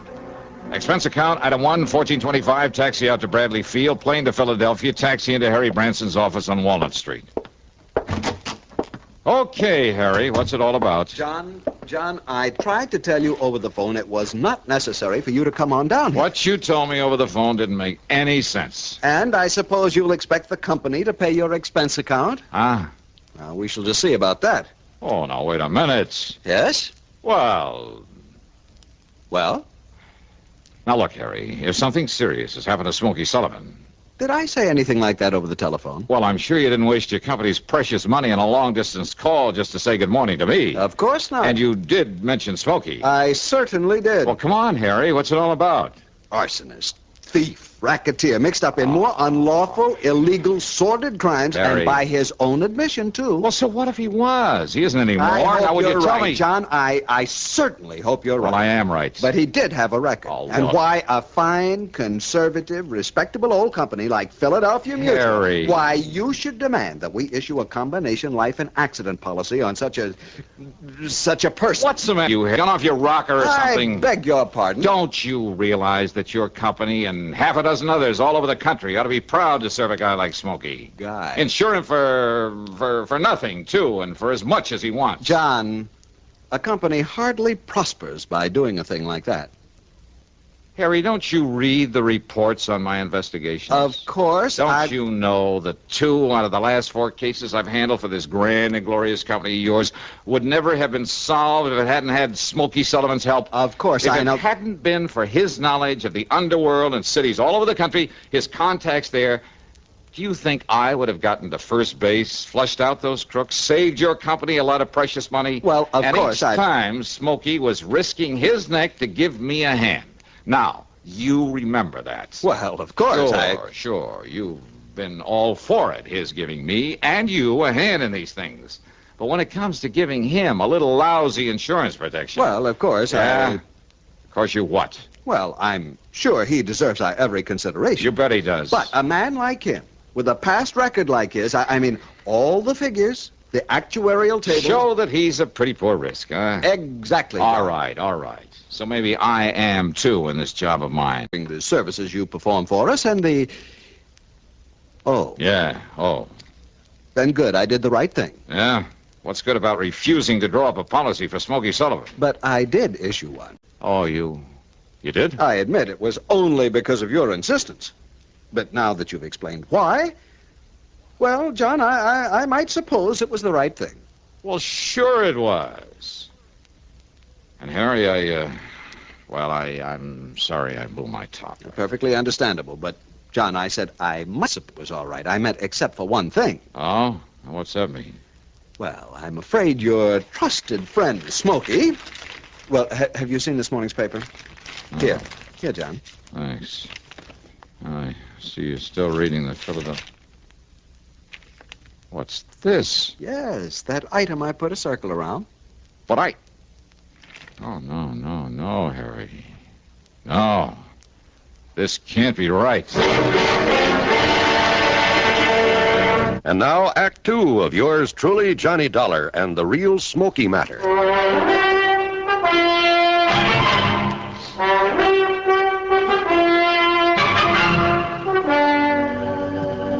Read it, John, the whole news item.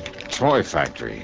Burned to the ground. And I'm afraid your dear trusted friend, Smokey Sullivan... Millersburg Toy Company. Total loss. Certain proof of arson. Yes, John? Captain Oscar Fletcher of the arson squad states that the unusual technique employed indicates beyond the shadow of a doubt it is the work of a man who, although he is not known to have operated in this area since serving a prison term some years ago... True. ...is unquestionably the work of... Oh, no, Harry, this is wrong. I'm afraid not, John. That fire was set by Smokey Sullivan. You mean the arson squad is going to pin this on him because whoever did it happened to use a method that... No, I won't believe it. You didn't read the rest of the item. Why bother if they think I'm going to let him pin it on Smokey just You'd because better read it, John. Why? I mean about the body they found in the ashes. Body? The police are certain that it's Smokey. Oh, no. Oh, yes. All right, look. Maybe Smokey was a torch man. Maybe Smokey was a lot of things before he went straight. And that distinctive ring they found on one hand of the body? So what? The same ring known to have been returned to Sullivan following his term in Dannemora prison. So what? Doesn't mean a thing. Smokey would know more. Here's another recipient going to his way. You work me. Don. You, for one, it's enough to get caught in one of his own fires. Well, now, of course, that's something... Yeah, sure. That's something you would know about, but I would. And I know it's ridiculous. Just as ridiculous as this Captain Fletcher deciding the job was done by Smokey. John Fletcher is considered one of the top men... Fletcher's a jerk. Oh, Harry, what are we arguing about? All we have to do is get hold of Smokey, let him prove he didn't do it. Get hold of him. That's right. That is the trouble, John. What do you mean? You gave us not one, but several addresses for him. Well, sure I did. I told you he moves around a lot, never stays in one place very long. know. That's why he's been so valuable to me, because anywhere in the country, Harry, we tried to wherever I had a him, problem... John, to get his policy to... I mean, wherever he knew he could help me... we couldn't locate him. Yeah, Smokey's always come up. You haven't been able to find him. No. But, Harry, I'm absolutely sure that one of the addresses I gave you... No, John, we've tried for weeks. At every one of them, he has simply disappeared from his usual haunts. And when I told the police this morning before I called you... Sure. They probably said it was because he was hiding out here in Philadelphia, getting ready to pull this job. Exactly. Well, I tell you, they're crazy. I hope you're right, John. I'm sure I am. But unless you can find Smokey Sullivan... Okay, so I'll find him. Good. How? Yeah. How? I took a taxi, that's item 2, 75 cents, over to Central Headquarters. And I make no bones about it, I had a big fat chip on my shoulder for Captain Oscar Fletcher for blabbing out his stupid theory about Smokey Sullivan. I was all prepared with a lot of questions, loaded questions for him, and a few well-chosen remarks about his methods, ability, character, and general intelligence or lack of it. But when I met him, I realized this was a mighty able man. The kind who doesn't go off half-cocked. And when he led me down into the morgue... I know, Dollar. I realized it just as well as you do. That modus operandi could have been used by any one of a dozen known firebugs, present as well as past. Then all right, then, Captain. But I also realized that naming a suspect would put the others off guard. Well, yes. So the minute we decided it was arson, I named Smokey Sullivan. I knew he'd be acceptable as a suspect. So before we even found the body... But now that he's served his time, now that he's trying to make up for the old days, don't you see, Fletcher, he doesn't deserve this sort of treatment. Now that he's on our side? Doesn't he? Well, why hurt him now? Now that he's on the level. Dollar, I brought you down here to look at the body. What's left of it. So you better take a look at it. Oh, yeah, sure, why not? But I know darn well it's... Fletcher. That's right. The same General Bill. The same... I know. I couldn't believe it myself. No, listen, it can't I'd be. spread the word about him for the reason I told you before I saw this. Now, when I did, I couldn't believe it myself. I mean, after all, after what little the fire had left. No, it can't be, Fletcher. There must be hundreds of men like this, thousands of them right here in Philadelphia. Wearing that ring? Yeah, that is Smokey's ring, isn't it? I know. I never saw another one like it. So? Dollar? Well, there's only one way to prove this isn't Smokey Sullivan. By finding him, wherever he is. Now, we tried that. Your insurance company tried it. They tried it for weeks. Then I'll try some more. Huh? What's the use, Dollar? Arson. Smokey's record. What's left of this body that was found in the ruins. And whether it's positively identifiable is beside the because of that ring. Now, whether you like it or not, Dollar, it all adds up. I'm sorry, Fletcher. Yeah, so am I, Dollar. No. I mean, I'm sorry, but I don't believe it.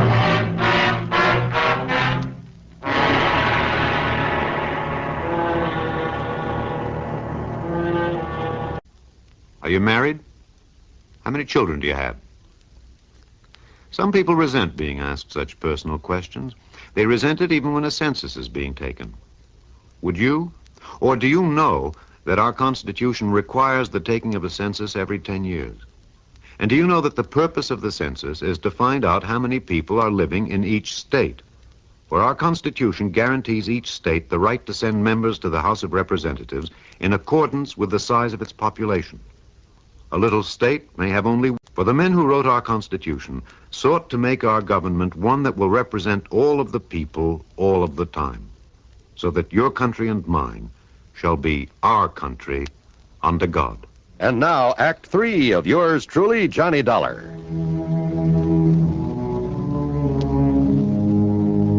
Item 3 over the next 4 days is $81 for room and board. More important, though, during the time is $116 for phone calls and telegrams to friends, newspaper men, police departments all over the country.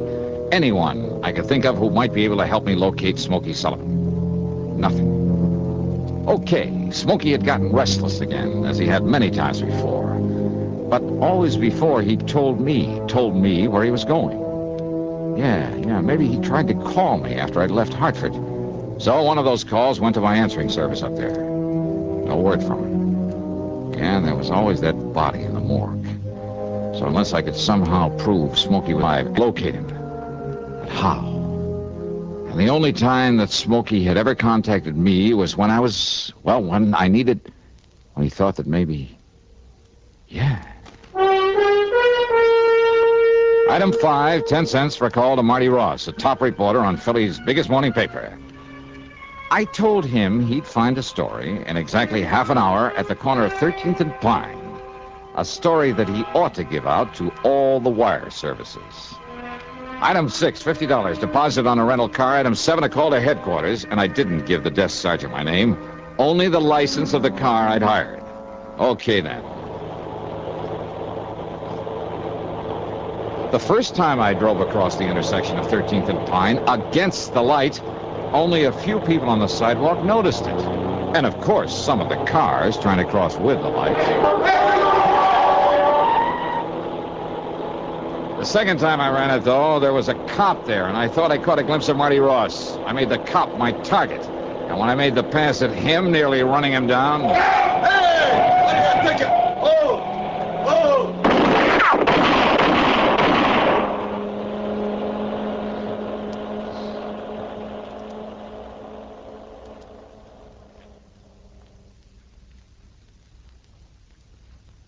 I was a little... It wasn't until the middle of the next morning that he got around to calling on me. Here you are, Captain. Cheers, Conroy. Thanks, I'll quit it.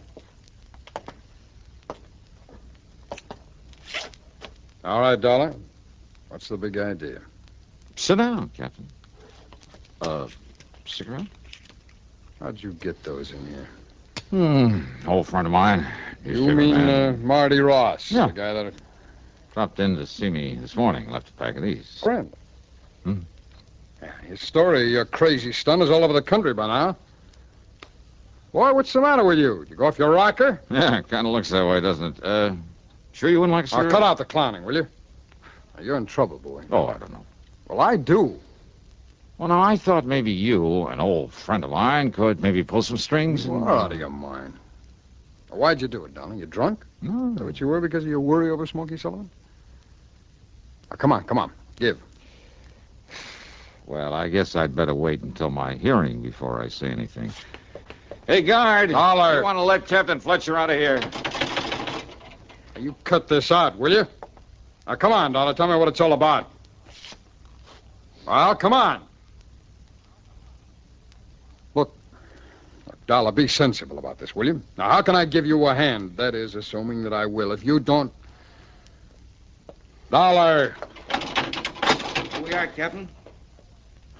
Dollar foot. Come see me again sometime, will you, Fletch?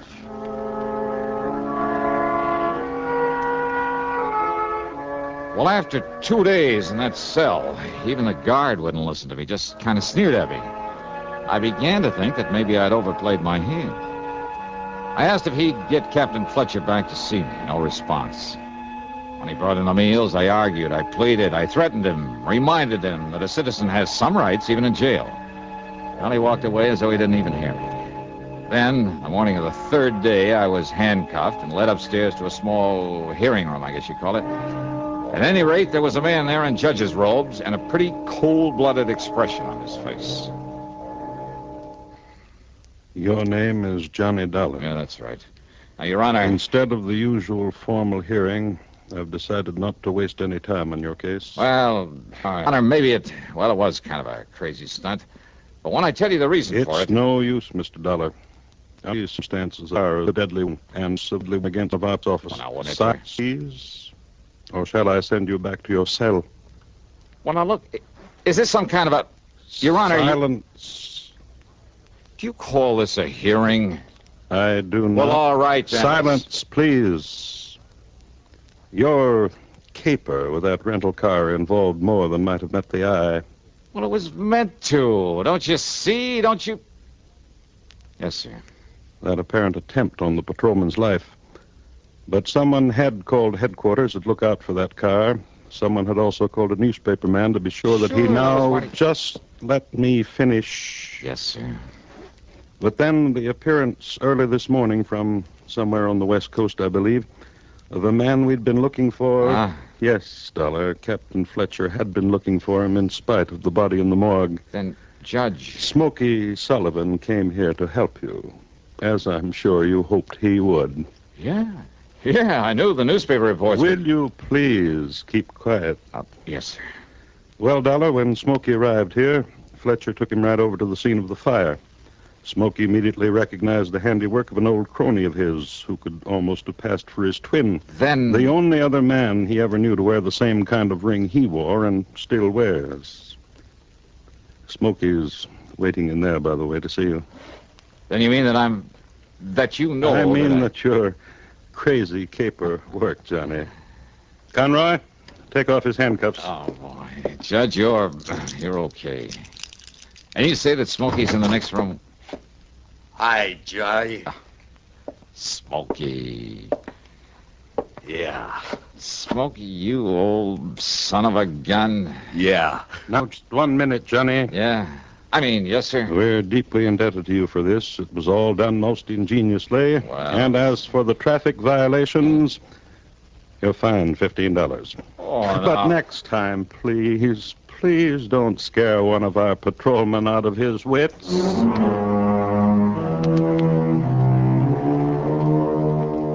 Well, sir, the reunion with Smokey was a dilly, and of course it goes on this expense account, as does a slight gratuity for him, and the cost of his trip from the coast and back. Yeah, he's settled out there now. So the total, including my fine and my own trip back to Hartford, $621 even. Yours truly, Johnny Dollar.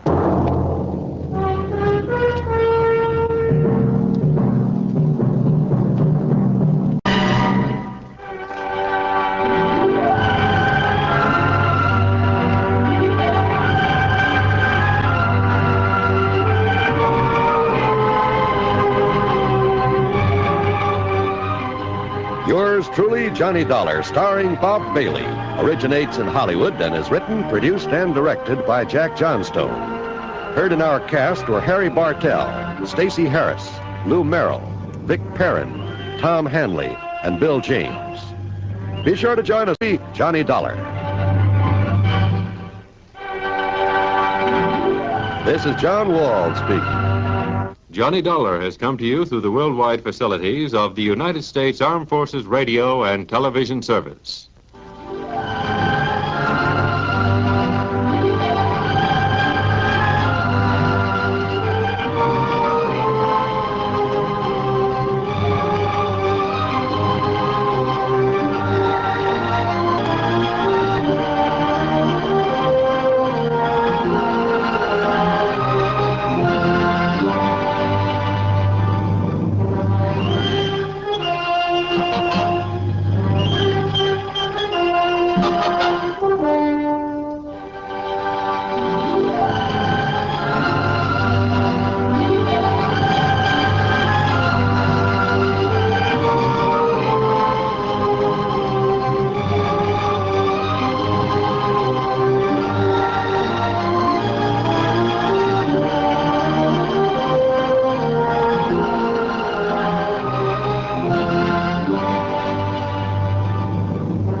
From Hollywood, it's time now for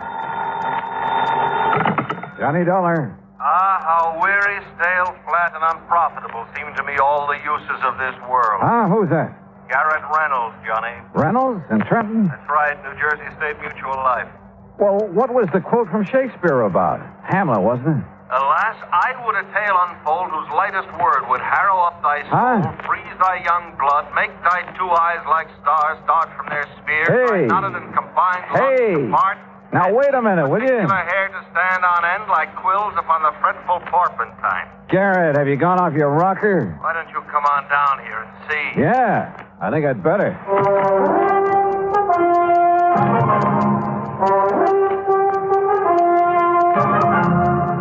Bob Bailey in the exciting adventures of the man with the action-packed expense account. America's fabulous freelance insurance investigator. Yours truly, Johnny Dollar.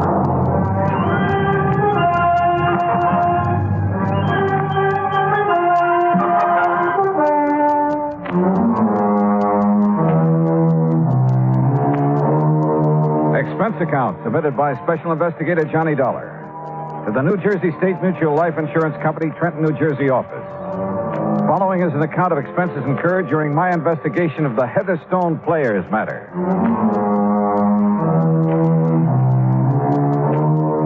Expense account item 1, $9.80. Train fare, lunch, and incidentals on the trip from Hartford to Trenton, New Jersey. Item 2, 70 cents, taxi to Garrett Reynolds' office. Oh, glad you wasted no time, Johnny. Sit down. I'll get right to the point. Big rush, huh? If I read the signs right, yes. Okay. Whom were you expecting to get bumped off this You ever time? hear of the Heatherstone Players? Huh? Sounds like a summer theater or a traveling stock company. It's Cyril Peter St. George Heatherstone. Cyril And he's Peter. just as bad as he sounds. An old Shakespearean actor, a real ham. Oh, friends, Romans, Oh, no, don't do it. what's the matter? It'll be bad enough when he gets here. Any minute now. What do you mean? Every other sentence a quote from the immortal bard. Oh.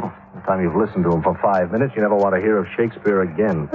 Sounds like he might be fun. Fun? He's poison. And if he gets knocked off, it'll cost the company $10,000. All right, come on, tell me all. He keeps traveling around, conducting classes in Shakespeare and putting on occasional performances with the local talent. After he gets all their dough from them, that is.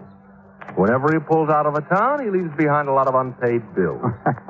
No wonder he keeps traveling around. It's no joke. He also leaves behind a lot of enemies and a lot of broken hearts. He thinks he's Romeo himself or Casanova. Anyhow, he's back here in Trenton. He's putting on a Shakespearean festival over radio station WVGR. Oh, well, hey now, maybe I could join the cast. But soft, what light through yonder window breaks? It is the east, and Juliet is Will the you sun. cut it out? This is serious. So am I. But go on. There is not one of his cast or crew there at the radio station doesn't hate every bone in his body.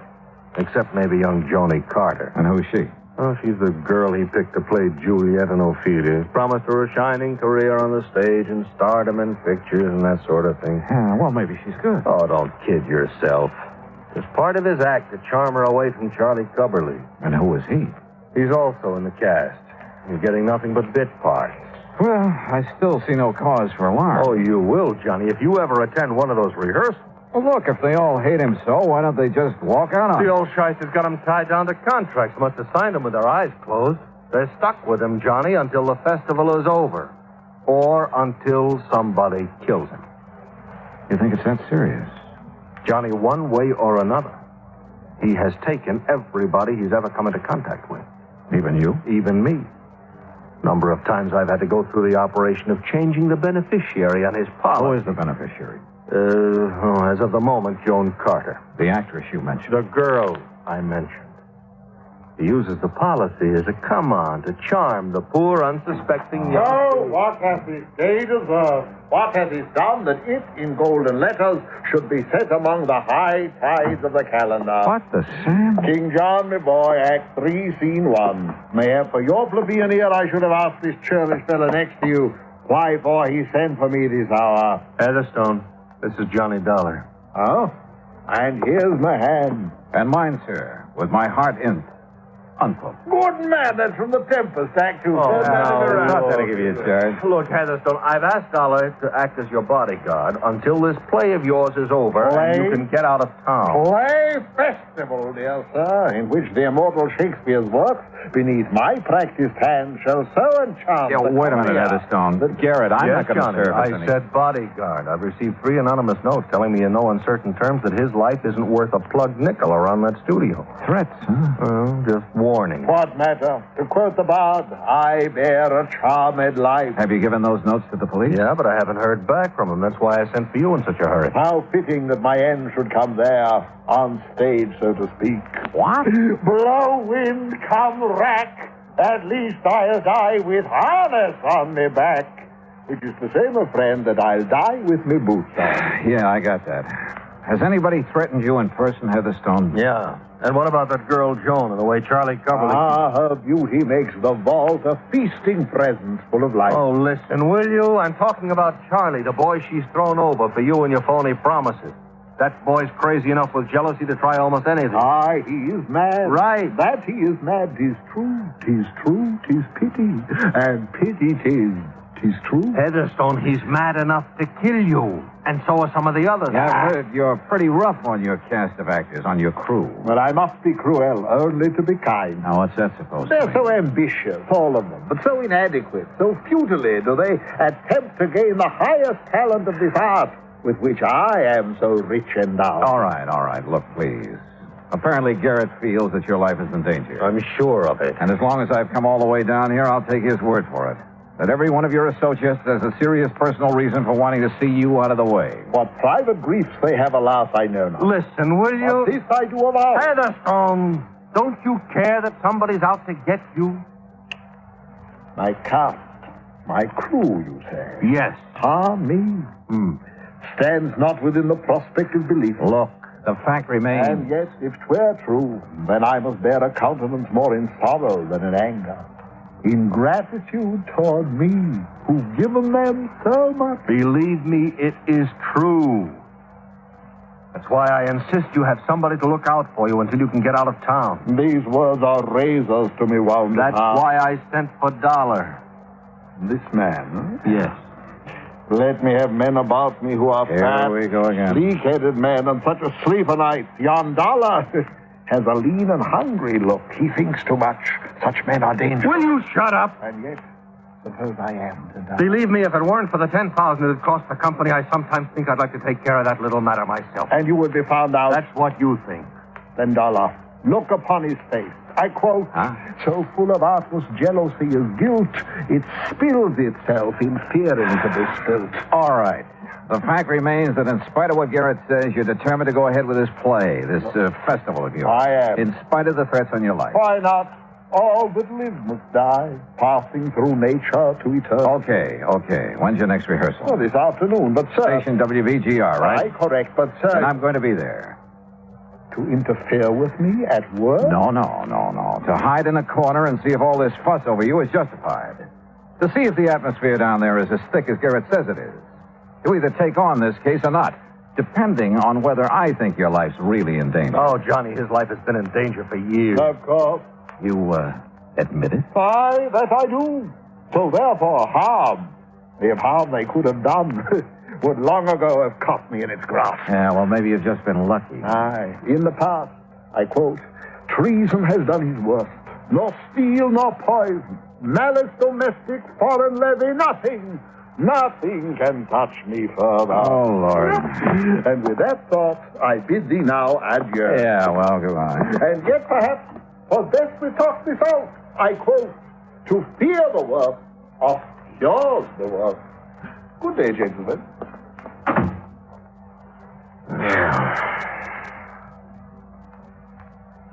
You want a drink? Garrett, that is the craziest clown I've ever met. But I still don't really see what you're worried about. That's because all you've seen is the amusing side of him. But I tell you, Johnny, look, did you mean that about going over to the studio? Yeah, sure. And frankly, more to see how a radio show is put together than anything else. Then I'll arrange for you to sit in the control room with the engineer, the fellow who keeps the voices and sound effects and music and things in balance. Great. I'll have a ball. Yeah? Well, you'll see why I sent for you. Why I'm so sure somebody's going to murder Heatherstone. If I didn't know you so well, Garrett, I'd think you were planning to do it yourself and call me in as a cover-up. You know something, Johnny? Well? I'll call the studio, make arrangements for you.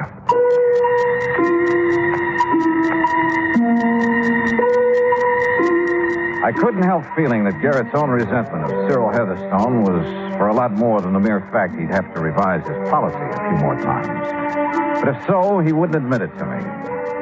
Item 3, $1.25 taxi to the studios at WVGR. There I was escorted backstage, so to speak, to the control room.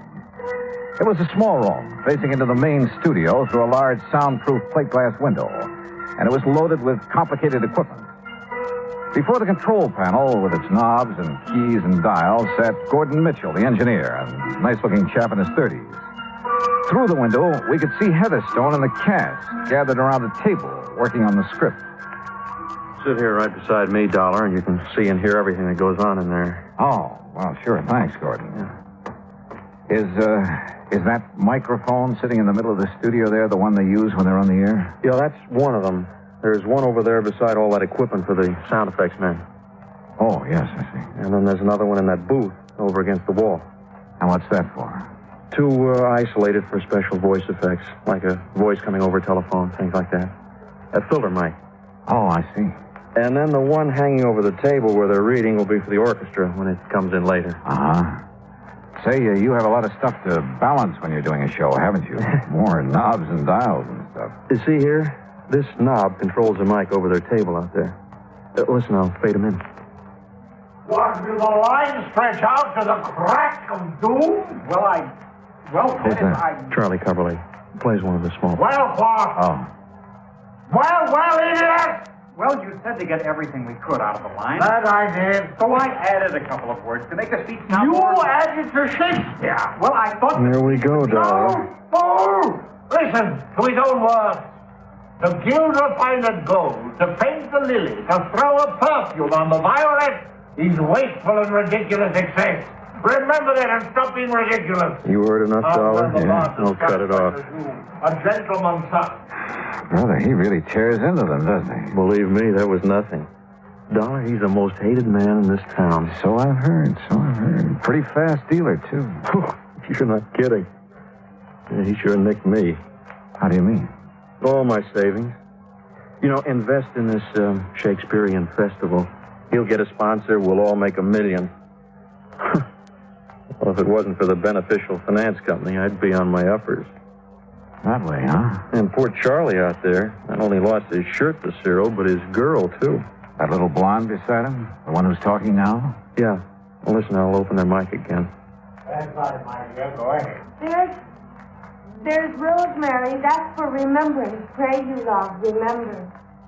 Go on. And there is pansies. That's for thought. There's fennel for you, and here's some for me. We may call it herb grace o' Sunday. Wonderful. You make the role of Ophelia live. Now, oh, boy. If you don't quit pawing her, I'm going to... Silence! Unhand me, sir. I'm silent. Yes, Charles, you mustn't interrupt Cyril. You mustn't. Why, sir? Yes. Where's your humility, Charles, before me, the master? Remember, 'tis common proof that lowliness in young ambition's ladder. Sorry, Dollar. I can't take it. Gordon, that guy is the most egotistical character I've ever seen. He isn't going to live long. Who are you thinking of? Any of that group out there. And the sound crew and the musicians. There isn't one of them hasn't got murder in his eye. I told the insurance... What were you going to say? Well, I sent a couple of notes to Cyril's insurance man. He's an old friend of mine. Oh? I didn't sign them because I didn't want to get involved. But I told him what I'm telling you. Somebody's going to kill that guy out there unless you were... Wait a sec. He wants you. Yeah. Won't sit and gossip in there when there's work to be done. Oh, sorry, Cyril. Mr. Heatherstone? Irresponsible lout. This is a rehearsal. That talkback's too loud. First it's too quiet, now it's too loud. Sounds as though you're shouting at me, and that I will not have. Okay, sorry. Believe me, you will be sorry ere this task is done. Believe me, I am sorry. I ever got mixed up. I shall rehearse my lines as Hamlet's father's ghost, that you may learn how Shakespeare should be read. Is the filter mic in order, Mitchell? Yes, sir. Right in the isolation booth. Very well. Then hearken, all of you, to the great lines from the lips and heart of a great actor. Notice the hair-shaped toe. Really likes himself, doesn't he? Look at those kids. Look at their eyes. See what I meant a minute ago? There's murder in them. Who's that came in the door, the back door of the isolation booth? Oh, it's one of the sound effects men. He takes care of... Hi, boys and girls. How's the old... Silence! Whoops. Now, is this microphone on and working properly? Well, Mitchell? Yeah, it's on, but work a little closer to it, will you, and with a bit less voice?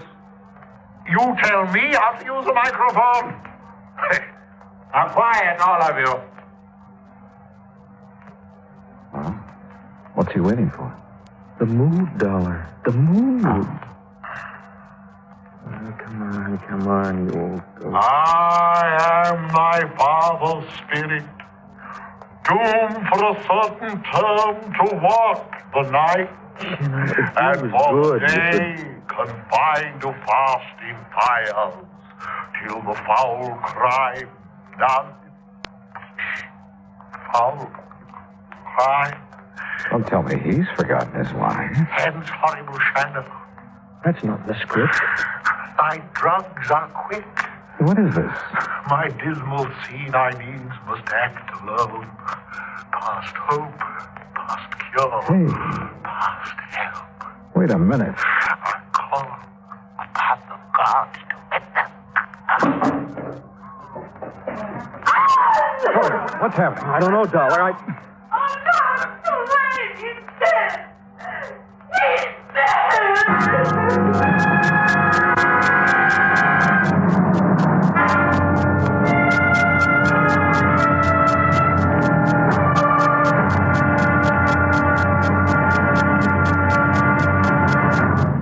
Act two of yours truly, Johnny Dollar, in a moment. Who among us has not hoped for a better life? Who has not had a desire to help stamp out disease and suffering among more unfortunate people throughout the world. Many have wanted to help, and many have done so. That sort of work is going on everywhere. Everywhere there is hope for freedom and a better life. Outstanding in this field of activity is Project Hope, which operates from a converted U.S. Navy hospital ship called, appropriately enough, the Hope. The good ship Hope carries out its mission of mercy in far eastern waters. Wherever doctors, nurses, dentists, sanitation, and public health experts are needed, the Hope steams full speed ahead and gives what help it can. In addition to giving medical aid, the staff of the Hope works with local doctors to acquaint them with the newest of medicines and medical procedures. At the same time, the staff of the Hope learns a great deal about the symptoms and the cures of diseases with which they have had no previous contact. When the Hope was in the United States Navy, it was called the Consolation, and it is certain that the people who now operate her will give both consolation and hope to those who are suffering. Consolation, hope, and a new life. For wherever the hospital ship Hope is anchored, its staff is to make emergency trips to scenes of disasters and epidemics. Their services include a wide variety of skills, from removing a tumor from a child's neck to putting a bandage on an old woman's cut finger. But most importantly, with the Hope comes friendship and understanding. Good medicine for healthy freedom, which is the right of all men everywhere. And now, Act Two of yours truly, Johnny Dollar and the Heatherstone Players Matter. Cyril Peter St. George Heatherstone was dead. There was no doubt about it. And the old Shakespearean actor had died muttering the words of the immortal bard, there at radio station WVGR in Trenton, New Jersey. When he fell in the isolation booth at one side, I immediately rushed into the main studio, checked the dead man's body, his clothes. I searched every nook and cranny of the isolation booth and came up with nothing. He's dead. Cyril is dead. Cyril is Cyril. Is it? Well, I'm glad he's dead. He's had it coming for a long, long time. Oh, stop it, Joan, stop it. But he was going to make me an actress. A great actress. A star. Oh, don't kid yourself, Joni. He was taking you like he took the rest of us. And me, I'm glad to see him lying there. Who are you? Huh? Oh, Don Ringo, sound effects man. I just came in time to... Hey, wait a minute. Who are you? Johnny Dollar, insurance investigator. Investigator? That's right. Gordon. Yeah, Dollar? That phone in the control room, can you call outside on it? Sure. Then call headquarters. Get somebody from homicide over here. Right you are. Don. Yes, sir? I want you to stay right here by this isolation booth. Make sure that nobody... Say, who, by the way, opened the door of this booth? What? I did, Mr. Dollar. Did you touch his body? No. Oh, no. Well, I hope not, because... What's the matter, Mr. Dollar? Plenty. What is it, Mr. Dollar? Well, at least I know what killed him. Yeah? What? Don, you stay here. Okay. The rest of you, back to the rehearsal table. I want to talk to you. It was so faint I wasn't quite sure for a second. But there was no doubt about that odor that came from the isolation booth. Like peach blossoms, only more delicate and more deadly. It was the odor of potassium paetin. And I'm glad the trace of it was faint, because one good whiff at full strength would kill almost instantly. Had killed. I'd left Don Ringo there at the booth to watch him, to see if he made any move toward Heatherstone's body. But Don had been the last one near him before he died. All right, now. Officially, there's nothing I can do until the police get here. You said you know what killed him, Mr. Dollar. Yes. Potassium paetin, Charlie. Ever hear of it? Well, no, of course not. One tiny crystal, if swallowed, kills instantly. Or a single whiff of it when it's heated, vaporized. Same thing. You think maybe he committed suicide, Mr. Dollar? What do you think, John? Well, what do you mean? Doesn't sound like Heatherstone to me, Dollar. Kill himself. All right, so he needed help from someone in this room. And, Don, you were the last one near him. Now, wait a minute. Okay. Charlie? Yes, sir? Can you think of anybody here who might have had a better motive for killing Heatherstone than you? No. No, I can't. Charlie. I wanted to see that phony, egotistical shyster dead more than anything else in the world. But I wouldn't have killed him. Well, I would, Charlie, gladly, and I make no bones about it. Police will be here any minute, Dollar. Good. How about your feelings in the matter, Don? Sure. I'm glad he's been knocked off. But don't accuse me of having done I'm not accusing anybody yet. But this is kind of funny. The only one who admits he would have killed Heatherstone is Gordon here. But he was in the control room with me, not only when it happened, but long before it happened. And potassium Pearson doesn't wait. The rest of you, though, were right here next to Heatherstone. Any one of you could have slipped the stuff to him before he walked into that isolation booth. Yeah, but how would we have made him take it? That's a good question. Did you find any of that potassium, whatever it is, in the booth? No, but I got a good whiff of it. Well, you said it had to be vaporized. For the Pearson gas to do its work, yes. Dollar, could a capsule of it have been tossed into the booth or maybe left in there for him to step on? Then where's the capsule? Gordon and I went over that booth with a fine-tooth comb. Joan, Yes, Mr. Dollar. are you the only one who touched him before I came in from the control room? I didn't touch him. I told But you were the only one who went into the booth, weren't you? Yes. The only one who could have removed any evidence of the means used to get that vaporized Pearson in there. Mr. Dollar, Look here, Dollar. If you're saying that Joni had anything to do with... What's the matter with you? Didn't you know that she was in love with that... All right, Charlie, all right, take it easy. I thought I loved him, Charles. Honey. I guess it took this to bring me to my senses. Joni, oh, Joni. All right, look, we've got a murder on our hands. And unless the police are able to come up with more than I have, well... But they weren't. The doctor who came along with Lieutenant Harper agreed with my conclusion that Heatherstone had died from a hefty whiff of Pearson gas. But neither of them could find any possible source of the gas, even after thorough inspection of the isolation booth, the studio, and every one of us in it. Nothing. Dead end. Finally, after some 4 hours of futile questioning. Well, it was murder, all right, Dollar. No question about it. Any suspects, Lieutenant? Any suspects? All of them, every one of them. Except maybe the guy who was in the control room with you. Lieutenant, that should make him number one in the list. You've been reading too many mystery stories. Oh, look, Lieutenant. How much longer are we going to have to stay around here? You anxious to get away? What's your name, Ringo? Well, I mean it after all, you know. Inspector, would there be any harm in putting my equipment away? What equipment? Oh, mics and mic cables, patch connections on the board in the control room, so on. You see any reason, Dollar? No. Go ahead, Gordon. Thanks. I'm a little tired of just standing around. What about us, Lieutenant? Is it doing any good to keep us here? Look, somebody in this place killed Heatherstone. Yeah, but you're not getting anywhere finding out who it was. Are we all under suspicion? Yeah, excuse me, Dollar. You're standing on this mic cable. Oh, sorry. I asked you a question, Lieutenant. The answer is yes. Yes, you're all under suspicion. But what good is keeping us here? You'd rather be locked up? Excuse me again, Dollar. Now this cable. Oh, sure. Hey, now, wait a minute. That's the cable for the mic in that booth? Yeah, that's right. Excuse me. Yeah, you go ahead and take it away. Gordon. Those mics all stay in the studio? Yes, sir. Oh, if you ever want to inspect them... Inspect them? What for? What? Oh, I didn't know. Maybe I know, Gordon. What? This cable to the booth mic. It's thicker than the other.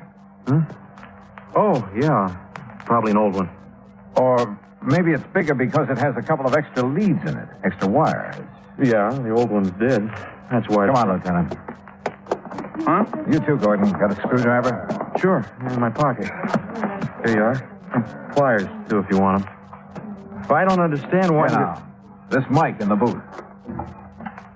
Oh, careful, Mr. Dollar. That's pretty delicate. Then you do it. Take the faceplate off this mic. Sure. But why? Yeah, Dollar. Potassium Pearson. A crystal of potassium Pearson. Vaporized in this booth. Oh, sure, but you going to tell me how? Well, maybe I'm just guessing, but I think so. Go ahead, Gordon. Yes, sir. Well, I still don't... There you are. Well, there's the insides of it. Yeah? And that's all. There's a... Look. This tiny ball of fused metal. Yeah. All that's left of a heating element that was melted away inside this mic. Thanks to the extra wires in that cable. Oh, it's probably just a little piece of stuff. Look at the color. A livid red. Typical of the action of potassium Pearson on fused metal. Huh? On the heating element that was placed in the mic and destroyed by a surge of current through it. Hey, that color, that's right. You're right. Well, then, The one man who didn't hesitate to say how he felt about Heatherstone, who said he would kill him, who warned us, and the one man with an alibi because I was there in the control room with him. I suppose you disconnected the power leads to that cable when you went into the control room to call the police, didn't you, Gordon? Yeah, Mr. Dollar, you guessed right again. But it was a good try, wasn't it? No flight of angels will sing him to his rest.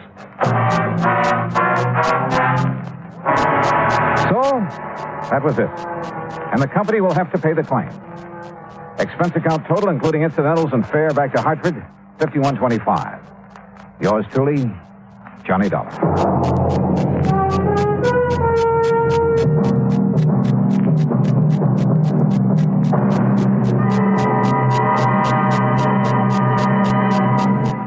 Now, here is our star to tell you about next week's story. Next week, the Yours Truly matter.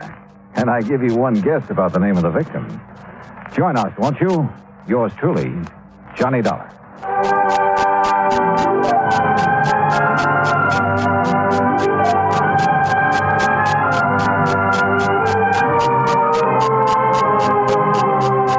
Yours truly, Johnny Dollar, starring Bob Bailey, originates in Hollywood. It is produced and directed by Jack Johnstone, who also wrote tonight's story. Heard in our cast were Virginia Gregg, Lawrence Dobkin, Dick Crenna, Sam Edwards, Frank Gerstle, Herb Bygren, and Hans Conried. Be sure to join us next week, same time and station, for another exciting story of Yours truly, Johnny Dollar.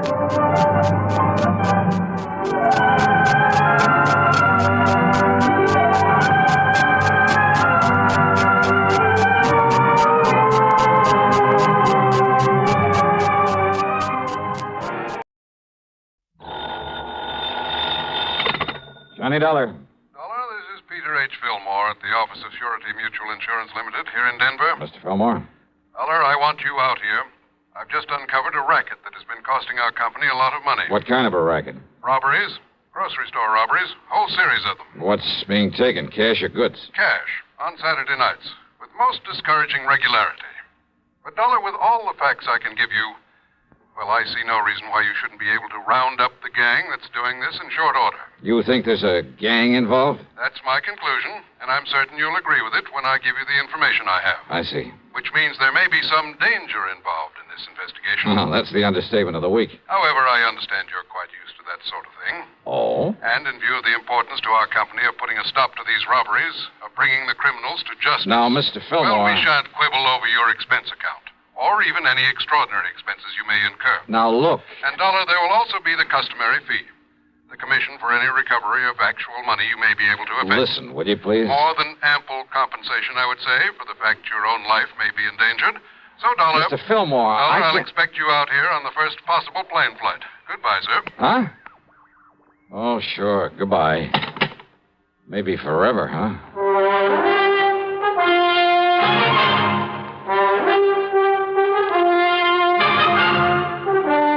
CBS Radio brings you Bob Bailey in the exciting adventures of the man with the action-packed expense account, America's fabulous freelance insurance investigator. Yours truly, Johnny Dollar. Thirsty people everywhere prefer ice-cold Pepsi-Cola. And because it's light, it refreshes without filling. Charlie, be sociable. I am, Kay. Pepsi is a favorite of thirsty people from Maine to Hawaii, from Alaska to Florida. Charlie. It's perfect for parties or picnics, so serve Pepsi to your guests. That's helpful, but... This is the sociable part. Keep plenty of Pepsi ice cold and ready. Remember, it goes fast because everybody likes Pepsi. Singing still sounds more inviting. May I? Be sociable, look smart, keep up to date with Pepsi. Drink light, refreshing Pepsi. Stay young and fair and debonair. Be sociable, have a Pepsi. But singing doesn't say, pick up an extra carton of Pepsi today. Better yet, get a case. You do that. And now, Act One of yours truly, Johnny Dollar.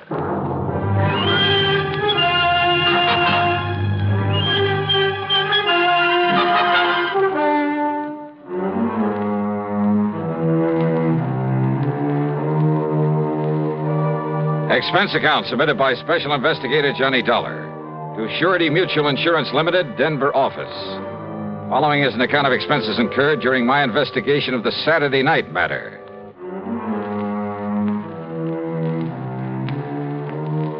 After including an extra box of 38 shells in my luggage, I spent item 1, $77, plane fare, Hartford to Denver, Colorado. Item 2 is $1.95 for a cab to the office of Surety Mutual and Mr. Peter H. Fillmore. Here in Denver? No, Dollar. All over the state. In a regular pattern.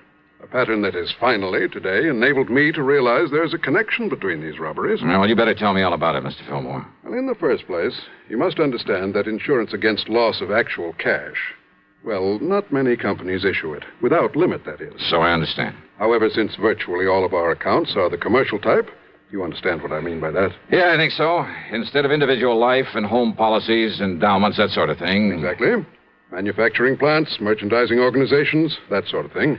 Including a great many stores, both large and small, including 50 or more grocery stores, supermarkets. I see.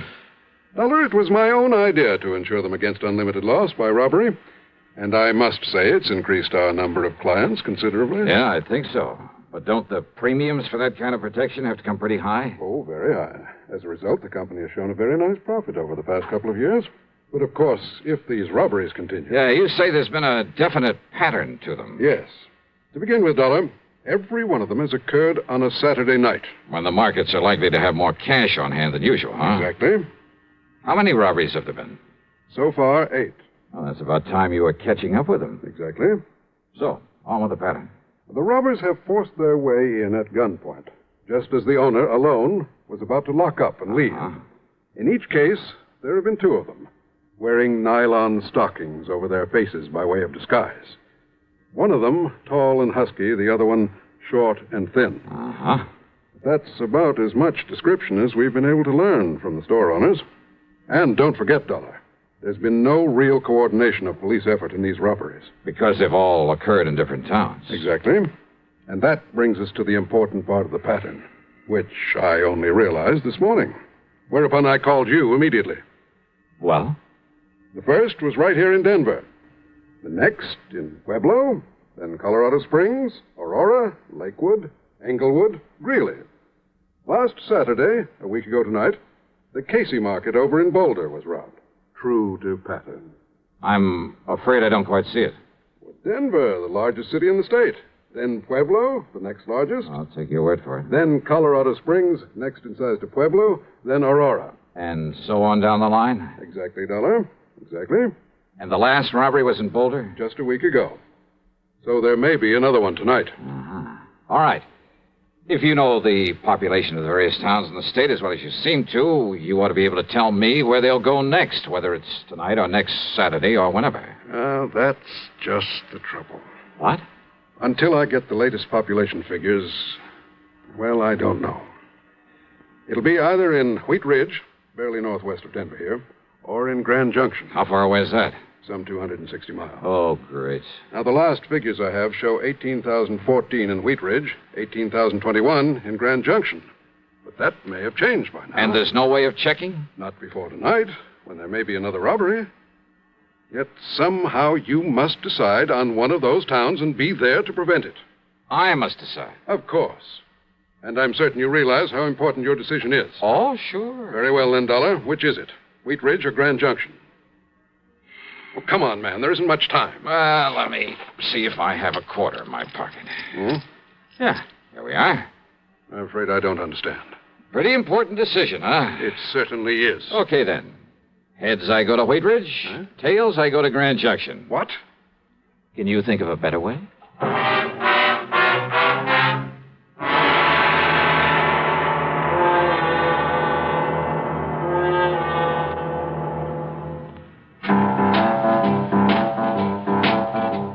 Talk about best-selling records.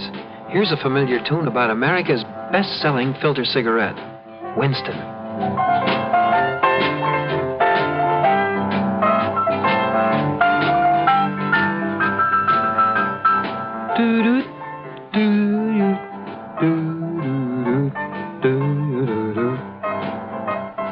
Winston gives you real flavor, full, rich tobacco flavor. And you know, that's because only Winston has filter blend up front. Choice, flavorful tobaccos, specially selected and specially processed for filter smoking. No wonder Winston tastes good. Like a cigarette should. Smoke Winston. And now, Act Two of yours truly, Johnny Dollar, and the Saturday Night Matter.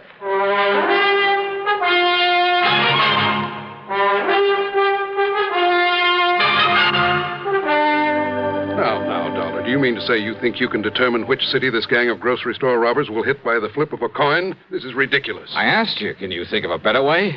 Well? All right, Dollar. Okay, then.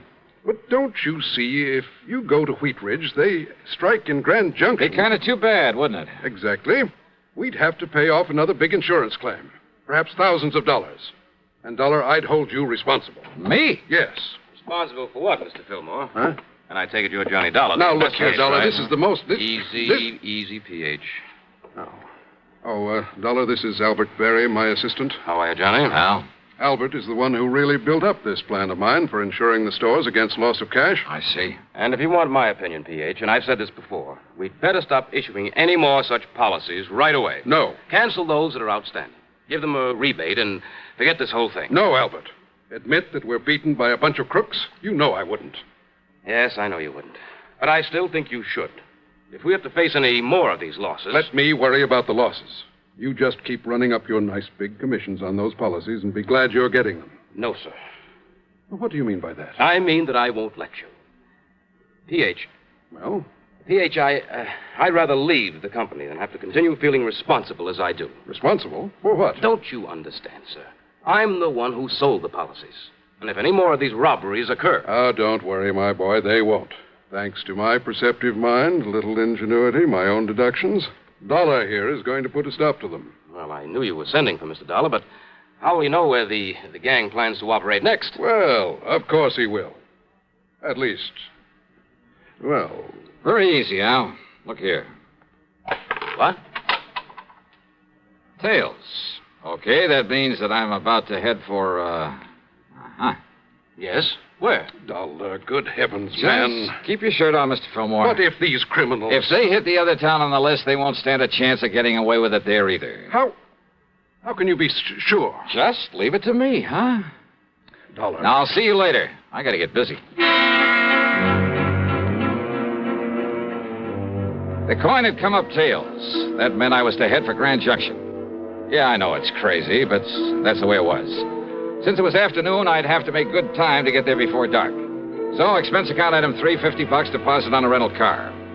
But first I drove to Wheat Ridge, to the police headquarters there. I talked with a Sergeant Keesley. Oh, sure. The supermarket's just a couple of blocks south of here. You must have passed it. Yeah, I did. Well, don't worry, Dollar. If they hit again tonight and that's their target, they won't stand a chance. We'll have that place so well covered. Good. Well, now, wait. What if they pick Grand Junction? You want me to phone the boys in the department over there? No, that won't be necessary. I'm heading on over there right now. Good. That's better than me trying to explain this complicated pattern you've stumbled on. Yeah. Now, your man there in Grand Junction is Lieutenant Dick Speidel. Okay. You tell him you've talked to me, and he'll do anything you want. Good. He's a nice, cooperative guy, and he knows his way around. First, we can't be sure they'll operate again tonight. Maybe they'll skip a week. We'll still be ready for them if they follow their pattern. So will the boys in Grand Junction. Okay. Thanks, Sergeant. I'll be in touch. I picked up Route 6 and headed on west. Fortunately, the traffic was light, and I made good time over the broad winding highway. And I'll say this, it's a mighty beautiful drive through that country. More than once I spotted clear, cold streams where I knew darn well there were plenty of fighting trout to be taken during the season.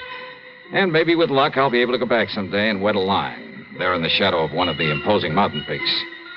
I stopped at Glenwood Springs long enough to gas up and grab a sandwich. That's item 4, 5 1/4. Then drove on, hoping an early sunset wouldn't spoil the view of the scenery. But you know something? Keeping at that scenery was my undoing. Yeah, too much attention to it had caused me to disregard another car on the road following me. And it finally caught up with me at the beginning of a short detour only a few miles from Grand Junction, about where Asbury Creek joins the Colorado River. The highway was wet from the melted snow. It slowed down to cross a narrow temporary wooden bridge when the other car pulled up to me, then swung into my left rear and threw me into a skid. Hey, what the devil?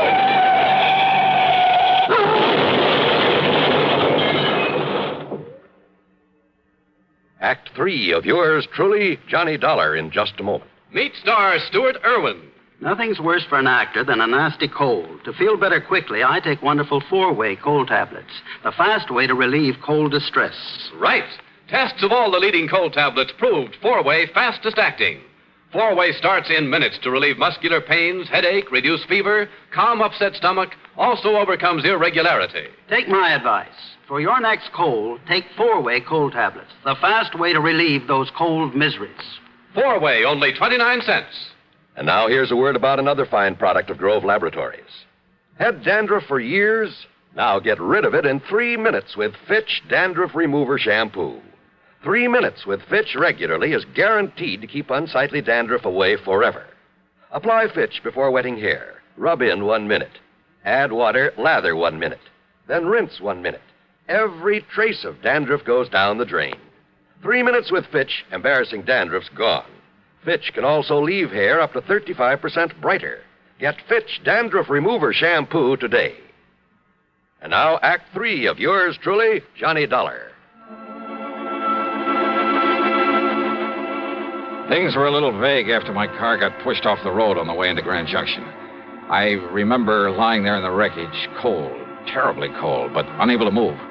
Then the state highway patrolman who came along pulled me out from under the steering post, and I remember passing out again when the warmth inside their car hit me. I remember being wheeled along on a stretcher through a long corridor, the smell of antiseptics, then the sight of a hand with a hypo in it poised above my left arm. Nothing but shock, I'm certain of it. This will help him to sleep, and in a few hours he should After that, a soft, warm, comforting darkness. Oblivion. Then, when I finally came to and there was sunlight streaming in through the hospital window... Just take it easy, Dollar. What? Take it easy and get some rest, and you'll be all okay. I'm Lieutenant Dick Spidle. Oh. Lieutenant. Sergeant Keesley over at Wheat Ridge called about you. Yeah, well, Just look, wanted to make sure everything was all right over here. You're in Grand Junction, you know. Did they nab the gang behind the market robbery last night, was it? No trouble at all over there. Nothing happened. But I sure wish you hadn't skidded off the road before you could get Listen, to me. there was another car. It came up behind me. I know. So far, we haven't been able to get a lead on it. What if they didn't hit the market over there? Yeah, Dollar. It was the Bluebird supermarket right down the street from here. Over $3,000. Yeah? Well? A set of tire marks, same as from the car that ran you off the road, but that's all. Oh. Except for one thing. What's that?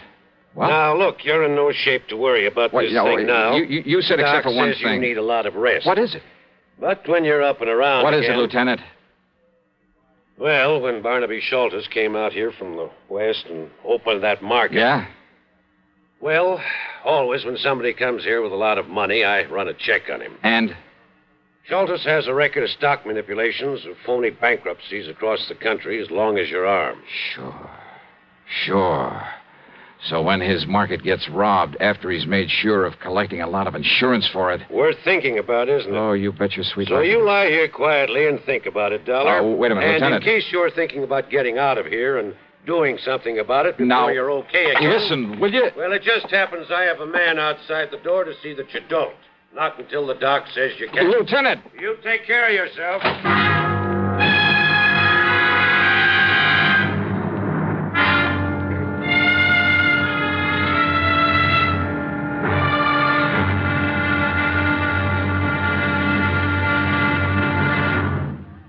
Munch, munch, munch a bunch of Fritos, corn chips. It's not polite to smack your lips, but you can't help it with Fritos, corn chips. Munch, munch, munch a bunch of Fritos, corn chips.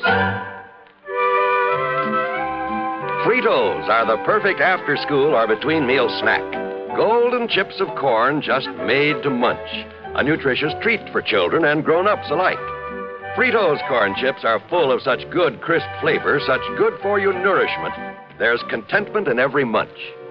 Munch, munch, munch a bunch of Fritos, corn chips. Whenever you want good munching, get Fritos corn chips. Whenever you want to add zip to a lunchbox, to salad, soup, or sandwiches, serve Fritos corn chips. They're America's favorite. Golden chips of corn just made to munch. Fritos, Fritos corn chips. Munch, munch, munch a bunch of Fritos, corn chips. Now, Act 4 of yours truly, Johnny Dollar.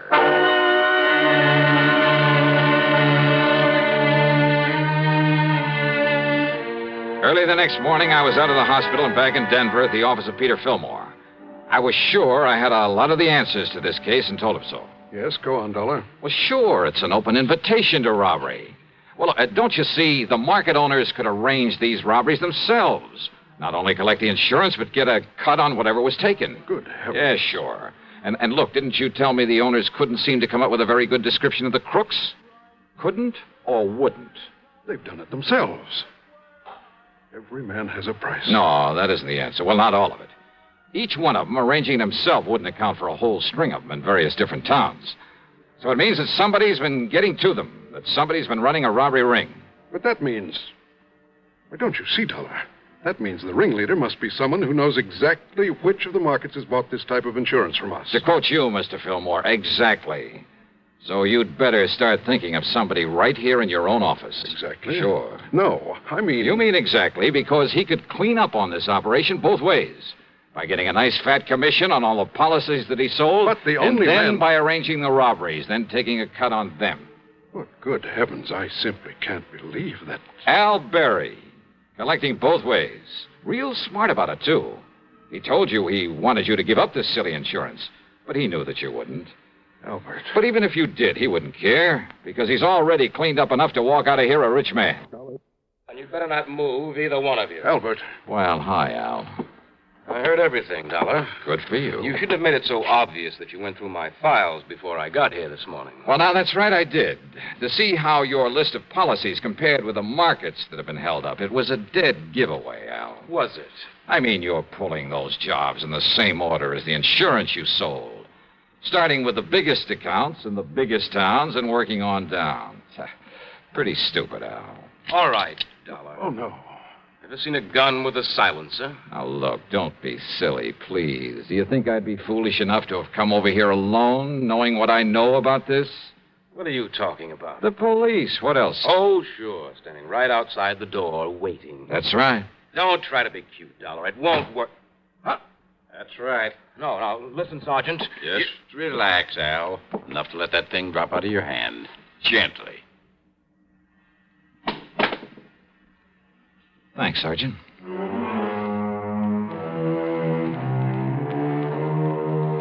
Sure. In the hope it might make things easier for him, Al produced the punks who'd been working with him, who'd actually pulled the jobs. And then he came up with most of the dough from the robberies. But you know something? I doubt if it'll do him any good, nor the store owners who'd played along with him. Expense account total, including hospital bill on the ride back to Hartford, $30101. And I'll leave the car that was wrecked to you. Yours truly, Johnny Dollar.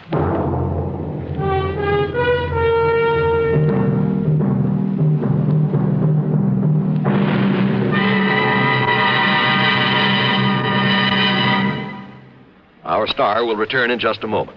Constipation is something people don't talk much about, but it can be a problem for anyone, even doctors. And when constipation occurs, it's interesting to see just what doctors consider important about a laxative they might use or recommend. Now, a majority of the doctors we heard from had this to say. A laxative should be effective, gentle, close to natural acting. A medicine that can be used with complete confidence. Well, pleasant-tasting chocolated X-Lax is effective. Overnight, it helps you toward your normal regularity. X-Lax is so gentle, so close to natural acting, there's no upset. That's why many doctors and millions of people use X-Lax with complete confidence. X-Lax, the laxative that helps you toward your normal regularity gently, overnight. Now, here is our star to tell you about next week's program. Next week, down to Sarasota, Florida, to a case of the almost perfect crime. Join us, won't you? Yours truly, Johnny Dollar.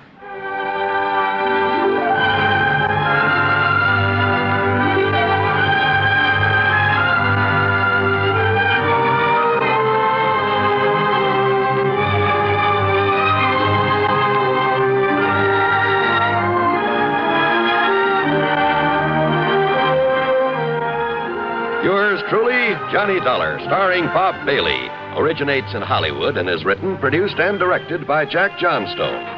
Heard in our cast were Bartlett Robinson, James McCallion, Forrest Lewis, and Russell Thorson. Be sure to join us next week, same time and station, for another exciting story of yours truly, Johnny Dollar.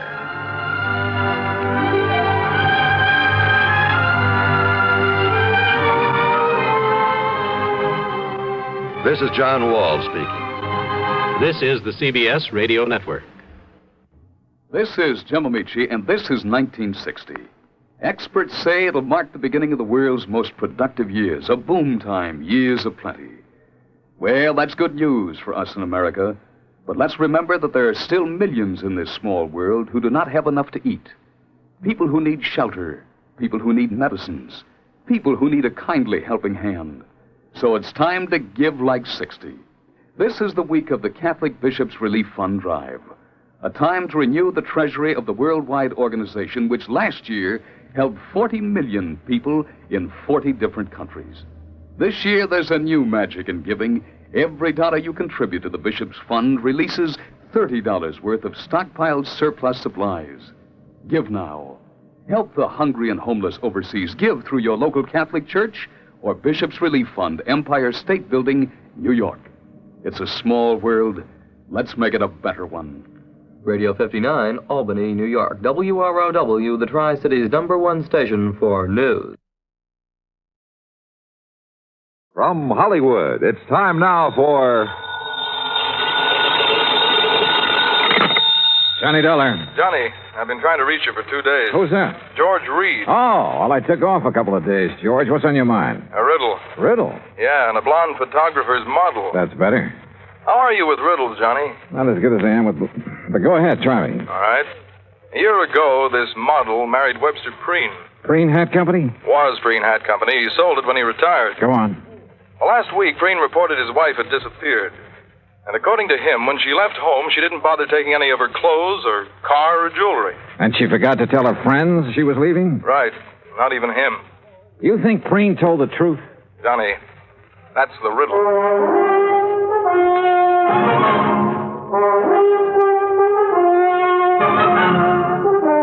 Bob Bailey in the exciting adventures of the man with the action-packed expense account, America's fabulous freelance insurance investigator. Yours truly, Johnny Dollar.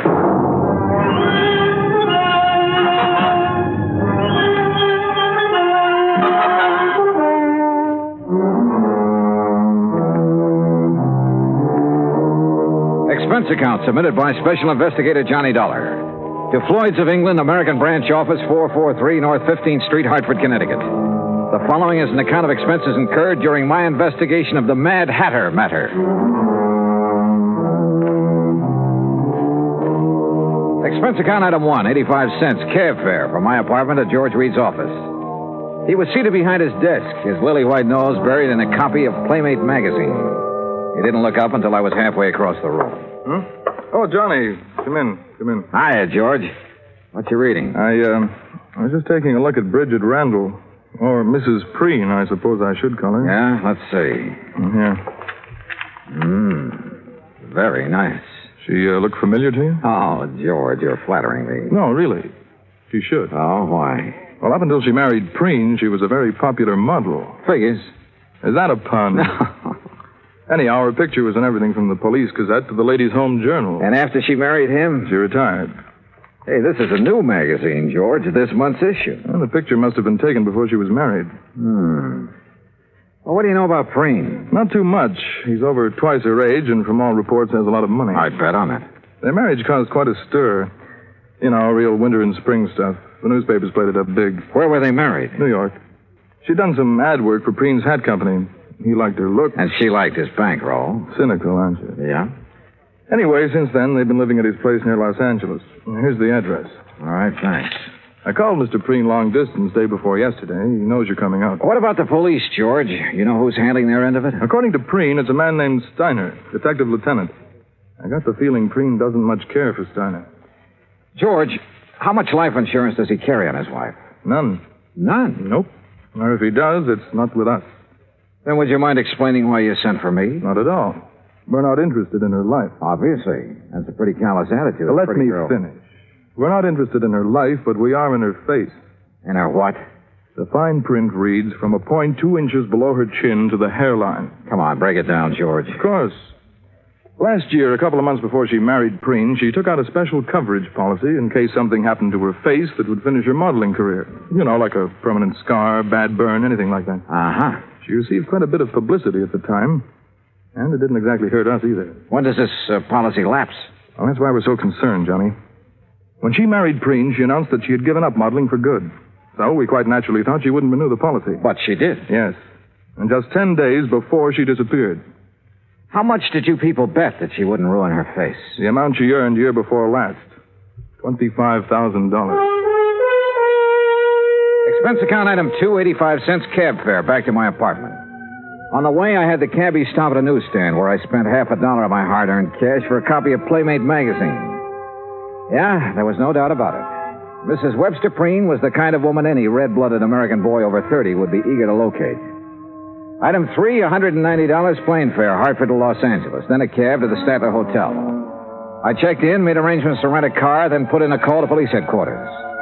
Lieutenant Steiner was out, so I left word for him to call me, had lunch, and then drove out to the San Fernando Valley.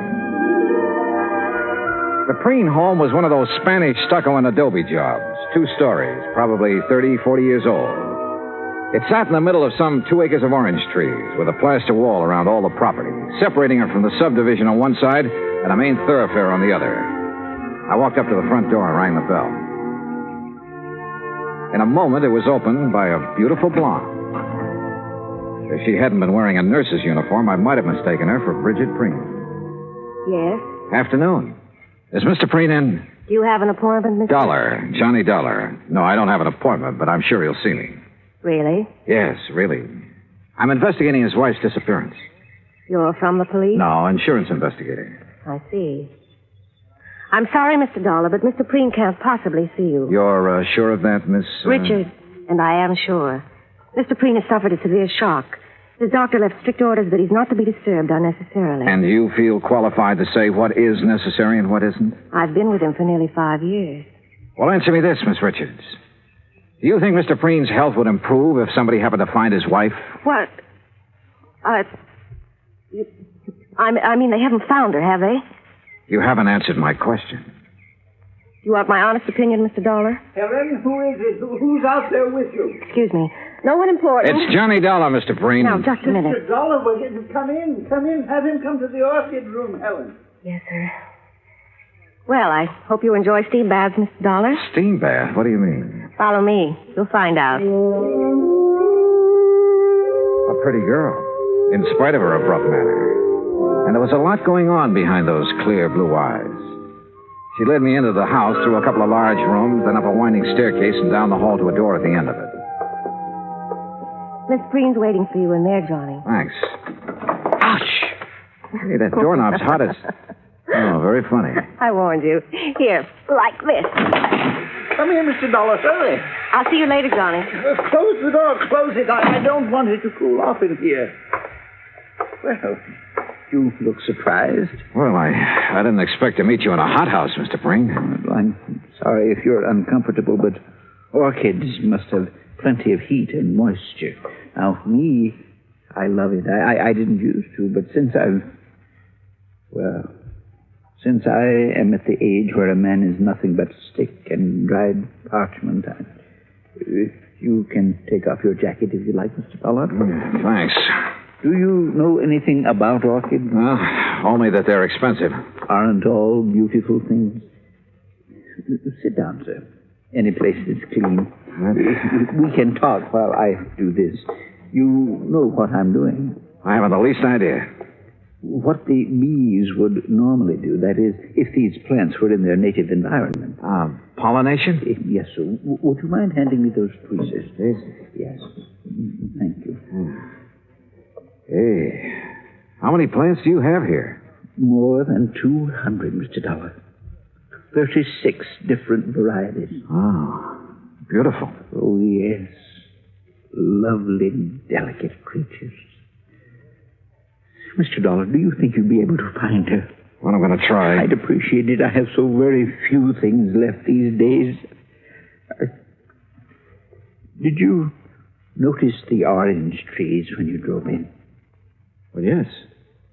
When I bought this house, the land on both sides was nothing but orange groves. Beautiful orange trees. Green, growing things as far as the eye could see. And now it's a housing project. Yes, well, Mr. Preen, I understand you aren't entirely satisfied with the efforts the police are making to find your wife. And you understand correctly. They have done nothing but ask me the same asinine questions over and over again. Have you talked to them? No, sir. I felt that I should see you first, get all the information you have.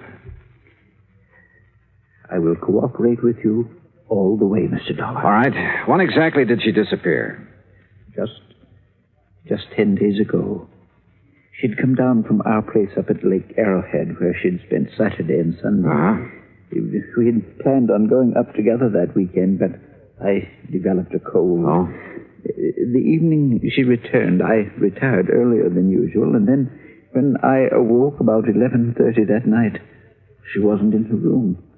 I called to her, searched the grounds, then waited up.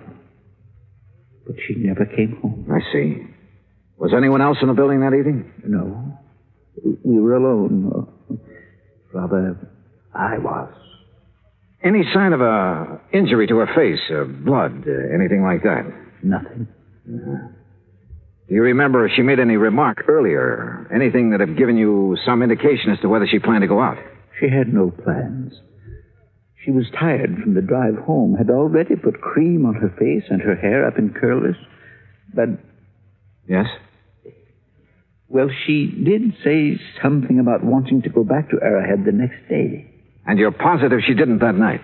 Mr. Dollar, my wife is a very beautiful woman and an extremely vain woman. She would never leave this house with her hair in such a state. Oh? And even if it were brushed, she wouldn't leave on an overnight trip without taking along a complete wardrobe. All right. What do you think has happened to her? I don't know what to think. If I did, I wouldn't have gone to the police. A few minutes later, I left the lonely old man with his orchids and started toward the stairs. I was about halfway down when I suddenly felt as though I'd forgotten something.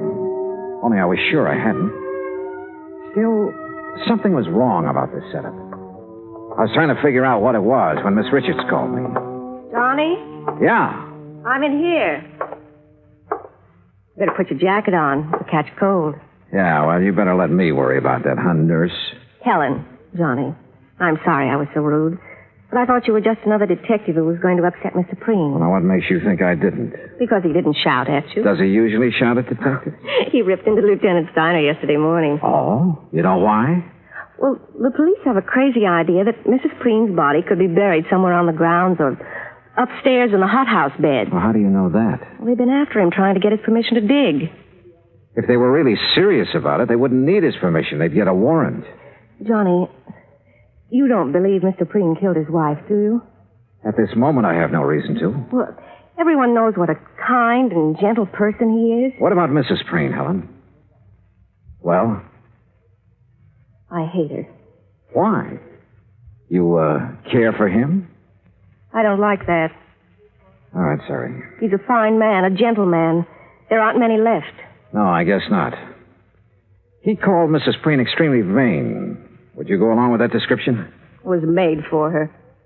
Suppose something had happened to her that night. Suppose, well, something that scarred or burned her face. What do you think she'd do? If she lost her beauty, she'd kill herself. Even if she threw away $25,000 by doing it? I know about that policy, but even if it was doubled, she'd still do it. Why? Because she wouldn't have the nerve to face her friends? Friends. Bridget Preen never had any friends. But that isn't what happened to her. What did? I don't know, but I'm sure she's dead. Why? Why, Helen? Johnny, please. Tell me. Now, come on. I know you have a good reason for saying that. Now, let's have it. All right. Come over here. I put them away in this drawer. See? What are they? Caps. What? Plastic dental caps. Actresses, models wear them over their teeth to give a perfect appearance. Bridget wouldn't leave a bedroom without them. Where did you get them? I found them on the floor of the garage. 2 days after she disappeared.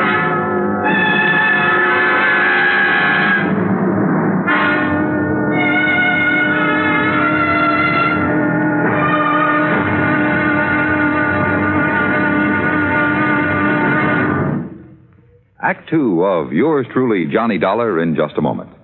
Democracy. What does it mean to the farmer? How can democracy benefit the farmer better than any other form of government? These are easy questions to answer because the facts are there.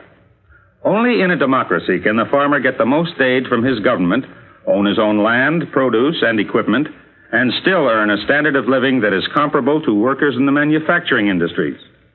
That's because the people in a democracy tell their elected representatives they want it that way.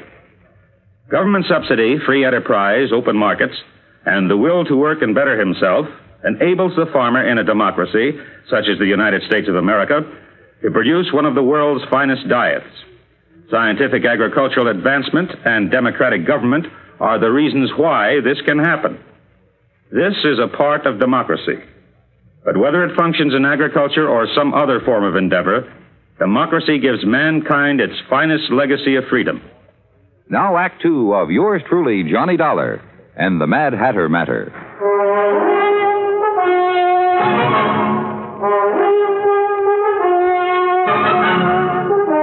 Helen, Mr. Preen's nurse, gave me the set of dental caps that Bridget Preen had used to beautify her teeth.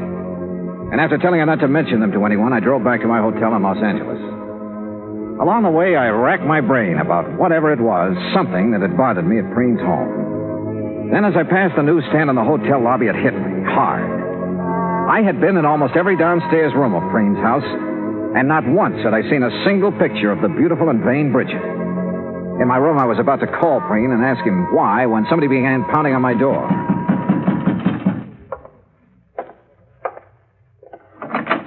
Well, Dollar, we seem to have had a hard time making connections, didn't we? I'm Steiner. Oh, how are you, Lieutenant? Fine, just fine. And I think I've got our little case all sewed up. That's so? Yep. You mind if I rest? No, go right ahead. Thank you. See, we've been checking back on Miss Preen's activities for the past few weeks. Uh-huh. Been making quite a few weekend trips, ain't she? I wouldn't know. We figure she found herself a new man, a young man, and took off for parts unknown. What about her clothes? Why didn't she take them? She didn't want to take what old Preen had given her. She's too proud. A little too proud to be true. She had enough things paid for out of her own money to last a good many years. Oh, now, Dollar, you guys let your imagination run away with you. Now, you look at this realistic. Here's a girl in her 20s married to a man who's content to sit home and wait for the golden chariot. And maybe she's content to sit there with him at first, but it ain't normal she should for long. Yeah? You locate anyone who's seen her out with another man? Nope. Tried to. That's the thing that's still stuck in my craw. Well, I don't think you will. Why not? Because she was smart, a smart woman. If she had had a boyfriend, and I'm not disagreeing with you on that score, she was very discreet about it. Mr. Dollar, I'm not sure you were aware of it, but each time you mentioned Mrs. Preen, you referred to her in the past tense. Why? Oh, no. Don't tell me I fell for the oldest trick in the business. Come on, Dollar. Stop playing games and answer me. Oh, you should talk about playing games, Steiner. Sorry, but I wanted to throw you off guard. Oh, you did, pal. You did. What did you learn bird-dogging around today, Dollar? Nothing, Steiner. Nothing. Look, really. You either let me have all the information you've received today, or tonight you'll be on your way back to Hartford. Now, which is it? Okay. Preen's nurse, Miss Richards, found these on the floor of the garage 2 days after Mrs. Preen disappeared. You know what they are, I suppose. They don't have to be Mrs. Preen's. Take a look at this chart, Dollar. We got it from her dentist last week. Now look at the caps. Okay. What are you going to do? What do you think? Arrest Webster Preen for the murder of his wife.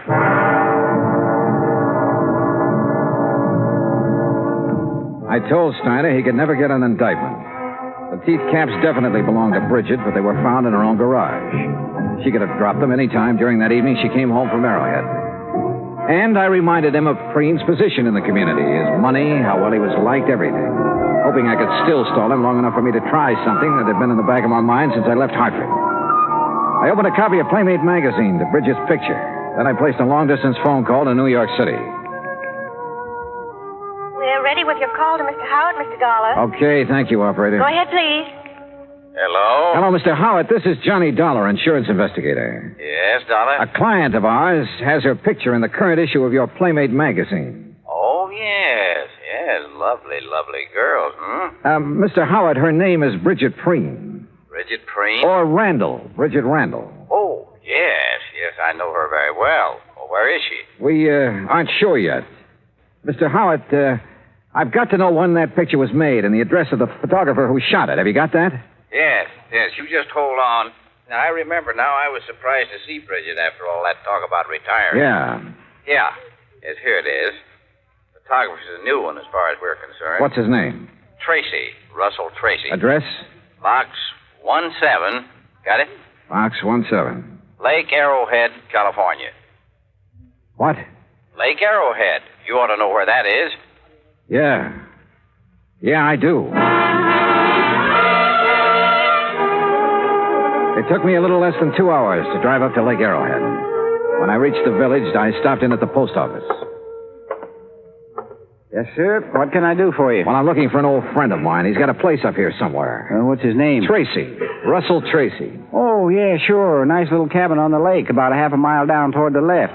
You just follow the road. Okay, thanks. The cabin just before you get to Russell's has a big mailbox out in front with the name Preen on it. Got it? Preen? Yeah, I sure have.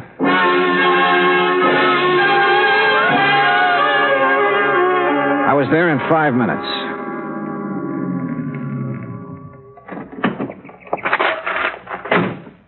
It was small, 2 rooms at the most.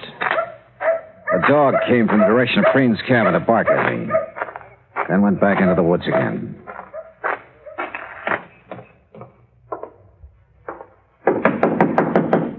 Yeah. Russell Tracy? Yeah.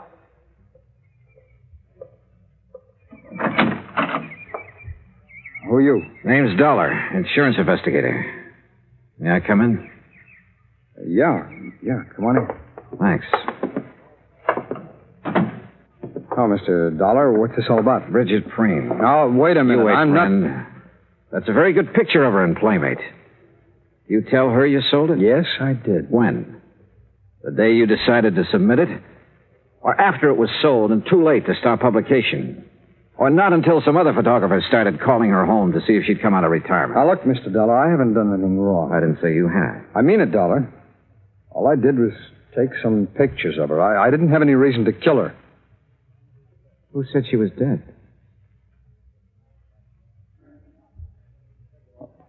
All right, Dollar, sit down. I'll give you the whole story, at least all I know of it. Okay, go ahead. Bridget liked modeling. She liked it better than anything else, I guess. And when she found out I was a photographer, well, she was over here most of the time. What about the day she disappeared? I'm getting to it. I'd needed some money a few weeks before that. I needed it bad. I had a run-in with the law in Texas a couple of years back. I haven't been able to hold on to a good job since. Go on. Well, I had this one shot of her, and I knew it was right, so I sent it in without her knowing about it. When did she find out? Well, like you said, photographers called her house. Her husband answered one of them. You ever meet her husband? Yeah, a couple of times when he was up here. He knew you were a photographer? He's been trying hard to get back at me for taking that shot of his wife. How do you mean? There's a dry well out in the back, about 20 yards from the fence line. After he killed Bridget. He killed her? Yeah. Yeah, because the next morning I was out with my dog and we found her face down in the well. I guess he figured the sheriff would find her before I did, and figure I did it. How do I know you didn't? If I had, I wouldn't have dropped her in my own well, would I? Besides, why? All right, she's still there. No, I took her out that same morning, and it's a good thing I did, too. The sheriff and some detectives from L.A. were up here nosing around the next day. Why would Preen want to kill her, Tracy? All right, now, don't ask why, but Bridget was in love with me. The night she went back to L.A., she was going to tell him. I guess that, on top of the picture, was just too much for him to take. Dollar, you believe me, don't you? Why didn't you report this to the sheriff? I've got a record, Dollar, and Preen's got more money than he knows what to do with. Besides, there's no proof of what I've just said. It'd be his word against mine, and well, you know who'd come out on top. Where's her body now? I'll take it. You want? Yeah. Bring your camera. My camera? And plenty of film. Don't ask me why I trusted him. I couldn't answer. Except like he said, he didn't have any reason for killing Bridget. He led me deep into the woods, into a clearing. And there, well, he'd done his best to make her comfortable. We removed the rocks, and Bridget she was very dead. Expense account item 4, $5.20. Assorted phone calls, Arrowhead Springs to Los Angeles. I've been hoping you'd call. Is Mr. Preen there? Yes, right now he's up with his orchid. Have you seen Steiner? Oh, yes, he was here this afternoon. He took Mr. Preen away with him. But in about an hour, Mr. Preen came Now, look, home. Helen, you stay there, but keep out of his way. Do you understand? Oh, Johnny, really, you're talking like he's a criminal. Helen, do just as I say. I'll be there as soon as I can.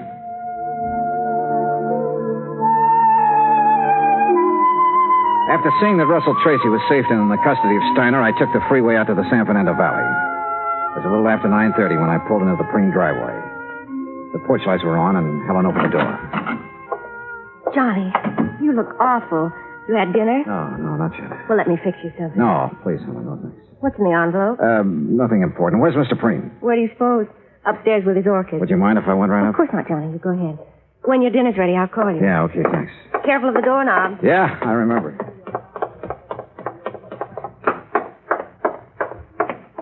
Well, Mr. Dollar, I didn't expect to see you back so soon. Hello, Mr. Preen. Didn't dress for it again, I see.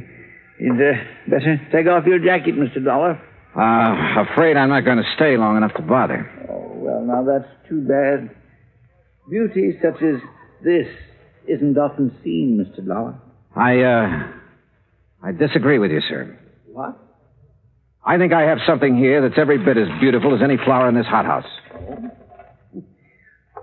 Well, now, you have aroused my sporting instincts, son, and also my curiosity. What have you... Here. Oh, no. Oh, no. She was Please, beautiful, no. wasn't she, Mr. Preen? Here, she's very beautiful. But here... Oh, no. Look at this picture. Taken just a couple of hours ago. Yeah, what about this one? What about it, Mr. Preen? What do you think of your handiwork? Proud of what you've done, Mr. Preen? No. No, please. No more, please. Why did you do it? I had to. I had to. She was going to leave me. Like everybody else had done. Everything does. She was going, and I couldn't let her. I just couldn't let her go. The hunch had been right. After he'd killed Bridget, Preen had not been able to face the many photographs of her about the house, or any pictures of Bridget, as we learned. One photograph had caused her death. The others we took later put Bridget's husband away for the few remaining years of his life. Expense account total, including car rental, hotel incidentals, and transportation back to Hartford, $870.40. Yours truly, Johnny Dollar.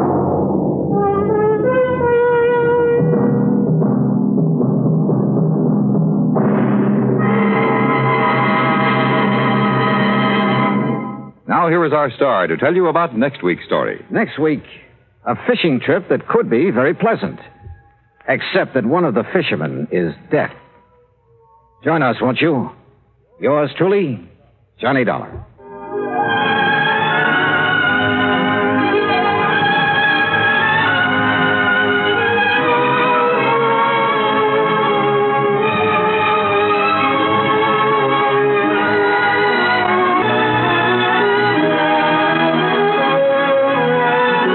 Johnny Dollar has come to you through the worldwide facilities of the United States Armed Forces Radio and Television Service.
From Hollywood, it's time now for Johnny Dollar. Pat McCracken, Johnny, Universal Adjustment Bureau. Oh, hi, Pat. Johnny, you've handled a lot of difficult cases for the companies we represent. You've done a magnificent job. Saved some of them a lot of money. Huh? Sometimes nipped things in the bud even before they've happened. Pat. And there have been times when you've given up personal plans to take them on at a moment's notice and without question. Listen, that bush you're beating around is getting pretty big. All right, then I'll get to the point. Johnny, why don't you take yourself a holiday at company expense? What? Lake Mojave Resort, maybe, where I understand you love to fish. At company expense, huh? That's right. Okay, Pat, I'll grab the first plane. Good boy. But, brother, just wait till you see the expense account I pile up for you. Why, Johnny? Because if I ever smelled a rat, believe me, it's now.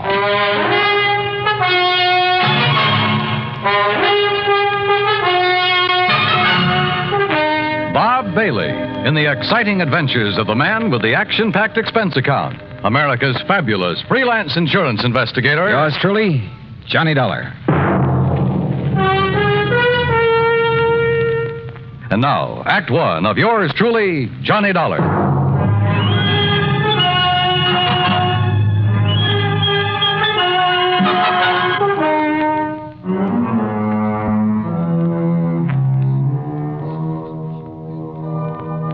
Expense account submitted by Special Investigator Johnny Dollar to the Universal Adjustment Bureau, Home Office, Hartford, Connecticut.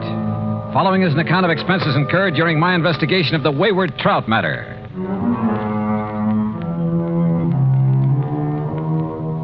Expense account item 1, $174.50, plane fare, Hartford to Los Angeles and Los Angeles to Las Vegas. Item 2, $50, deposit on a rental car. I headed south on Route 95. The Mojave Desert. Thousands of square miles of sand, sun-bleached gravel and rock, of cactus, sage, and Joshua trees. High flat mesas, towering crags. Countless trails leading off from the highway. Long abandoned roads leading up into the harsh, bleak mountains, with their promise of infinite wealth to the prospectors who scratched away in their hungry search for silver and gold. And who knows, perhaps some of these were trails of the pioneers who beat a tortuous path westward to the great Pacific. Who, with their oxen and heavy wagons, were lucky if they made 6 miles a day. Yet here I was, cruising along at an easy 60 miles an hour. And above me, a jet plane, lazily tearing off 600 miles an hour. Yeah, it made me think about the men who lived and struggled here, the men who died of hunger and thirst following the same path I was taking, never knowing that only a few miles away beyond the mountains was the mighty Colorado.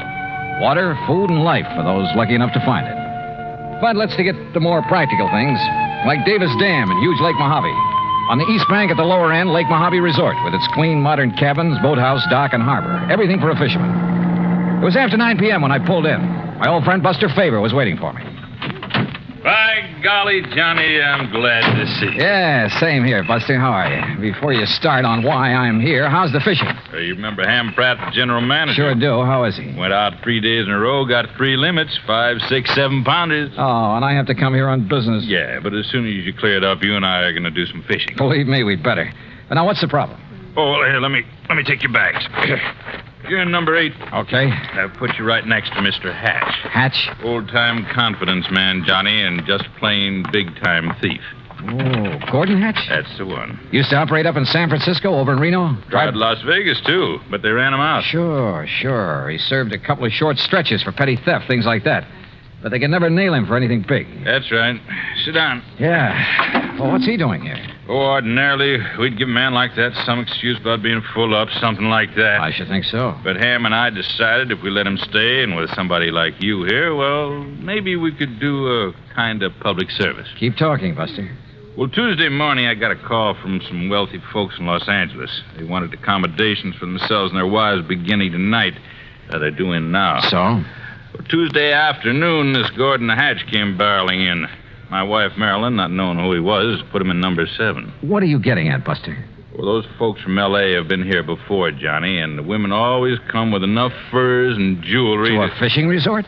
Well, you see, every night they drive up to Vegas to gamble and take in the fancy night spots. Ah, but what makes you think Hatch would come here just because of them? One of them's a lawyer that got him sent up for embezzlement once, and Hatch always swore that someday he'd get even. Oh, well, now, Buster... I don't think he'd try any rough stuff, anything like that. He isn't the type, but...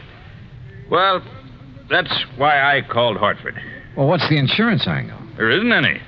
Unless a lot of heavily insured jewelry suddenly disappears from around here. And your man in Hartford was willing to play along with that. Yeah, I see. Well, so do I. I see we have another guest buster. How do you do? My name is Gordon Hatch. Mr. Hatch, this is Johnny Dollar. He's come for a few days fishing, same as you. Excellent. We must go out together, Mr. Dollar. I found a couple of wonderful spots. Yeah, I understand you had pretty good luck, sir. Oh, didn't Ham Pratt tell you about the big one I got over near Sculpture Rock? Nearly 10 pounds. I'm keeping him in a live box so I can take him back to Los Angeles and have him stuffed. Live box? Yes. It's a big sort of box made of heavy screen, Johnny. You leave it in the water, it'll keep the fish alive for days. That's right. Well, aren't you afraid somebody will walk off with them? Oh, the nice people who come to this nice place? Of course not. And as a fisherman, I'm sure you know that even the worst crook in the world wouldn't touch another man's catch. Yeah. Look, excuse me, I hear some cars coming down the road. Must be the folks I'm expecting. Why, of course, Buster. I'll see you later. Right. Any plans for the evening, Mr. Dollar? Oh, not particularly. I'm a little tired. Well, then come along into my cabin next door. Have some excellent scotch and plenty of soda. Oh, well, I've had a pretty long day. Now, look, we can relax and regale each other with tall tales about the big fish we've caught here and there. After all, there isn't anything else to do out here of an evening. Oh, I kind of thought I'd wander down to the dock and see if Ham Pratt is about. Oh, save that for tomorrow.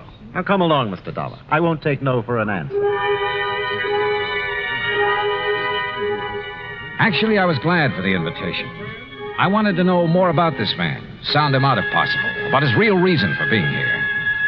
As it turned out, we spent a very pleasant evening talking entirely about fishing. Only once, in answer to a pretty direct question, did he speak about what I wanted him to. That is all water over the dam, Mr. Dollar. If it's possible to make amends for some of the, shall we say, questionable things I may have done in the past, well, I can only assure you that I'm sincerely trying to make such amends. Please don't embarrass me this way again. Yeah, sorry. Now, tomorrow we'll go fishing.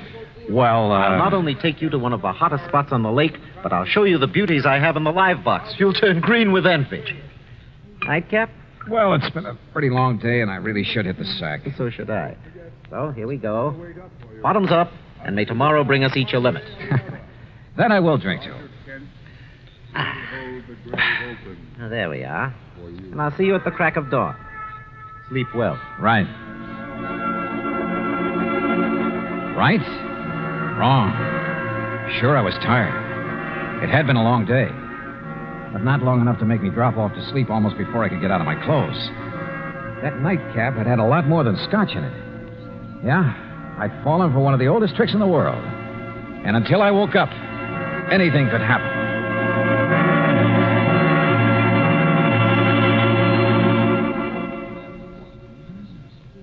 Act 2 of yours truly, Johnny Dollar, in a moment. And now for another episode in the life of Sergeant Donald Bellwether, my husband.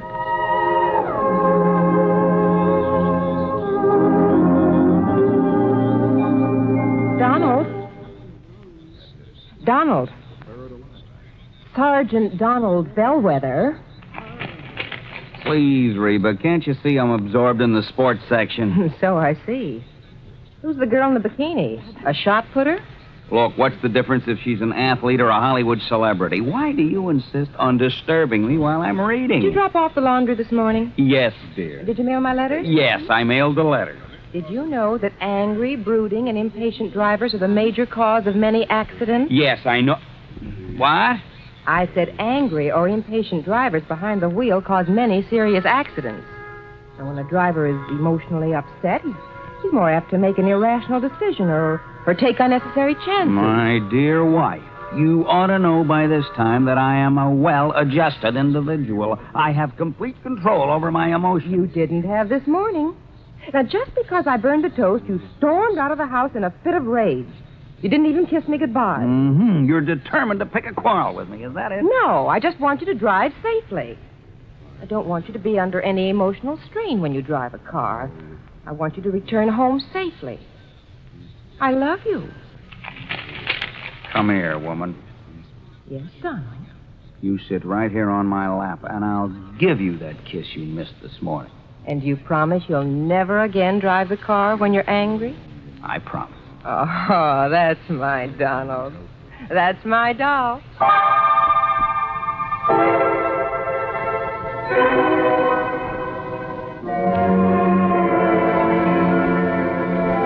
And now, Act Two of yours truly, Johnny Dollar and the Wayward Trout Matter.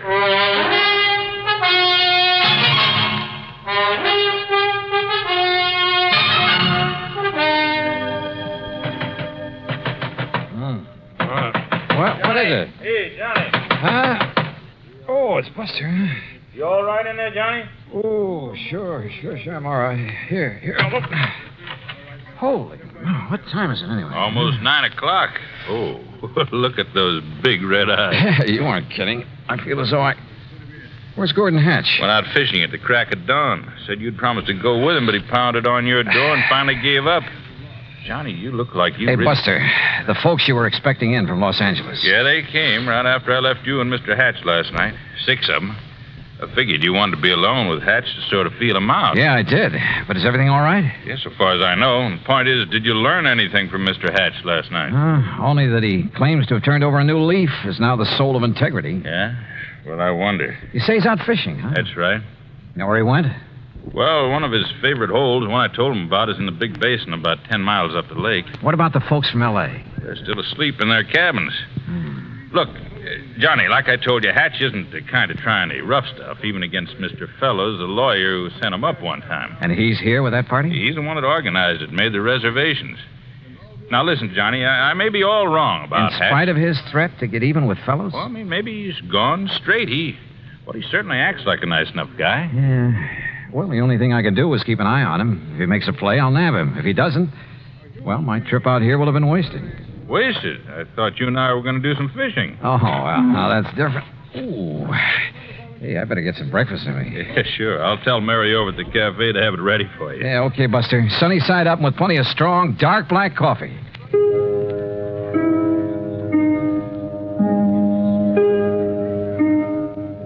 My head felt like it might split open any second, and I was more sure than ever that Hatch had poured me a Mickey last night. Yet he had expected me to go out on the lake with him this morning. Must have been nearly 10 a.m. by the time I'd showered, shaved, dressed, and joined Buster at the little cafe. Already, half a dozen early morning anglers had come back to boast about their catches, and the big ones had got away. Now, don't you tell us all, Buster, but that big one, Buster, he must have been 8.5 pounds. Yeah, I'm sure it was, Mr. Hector. Well, the place I lost him was in the second cove this side of the dam by the big square rock. Second cove this side of the dam, did you say? That's right next to the big square rock. Hey, Jim, I know a great spot for us to try this afternoon. Yeah, I heard that, too. Now, don't you tell us all about that spot, Buster. Cross my heart, Mr. Hector. Good. Say, Henry, I want to tell you about a place I found this morning. Feeling any better, Johnny? Yeah, much. Now, listen. If Gordon Hatch is up here after the money and jewelry of Mr. Fellows and his party, or for any reason at all connected with them, I think you and I had better hop into a boat and get... Mr. Favor. Oh, yes, Miss Fellows. Good morning. Please come outside quickly. Come on, Johnny. Right. Miss Fellows, this is Johnny Dollar, friend of mine, special investigator. Oh, thank goodness you're here, Mr. Dollar. Buster, we'd been robbed. What? When, Mrs. Fellows? Sometime during the night. All our jewelry, Mrs. Harkins and Mrs. Peterson's and mine. Why, it must be hundreds of thousands of dollars worth. My diamond brooch alone is worth... I see you found him, Martha. Yes, Ralph. Oh, this is Mr. Dollar, and he's some kind of an investigator. Good. I've heard of you, Dollar. I've told them, Ralph, about the jewelry. Yeah, well, whoever did it got our money, too. With all we brought along to gamble in Vegas, must be over $20,000. And how he managed to sneak into our cabins... And without waking us, too. Of course, we were pretty tired last night. Well, good morning. Oh, Mr. Pratt. Oh, what seems to be the... Johnny, glad to see you. How are you, Ham? I got some bad news for you. Yeah, Ham, it looks like he's done it. Oh? Gordon Hatch? Yeah. Better make a thorough search of his cabin. Gordon Hatch? Oh, no. I'm afraid so. Great Scott. So, Ham, look in his luggage, under the mattresses, anywhere else you can think of. Right, Johnny. Mr. Dollar, do you mean to say that Gordon Hatch is here at this point? Better look in his car, too, Ham. Under the car and the upholstery. Look here now, Mr. Dollar. Sorry, Mr. Fellows. I'll have to talk to you later. Come on, Buster. You and I are going for a boat ride.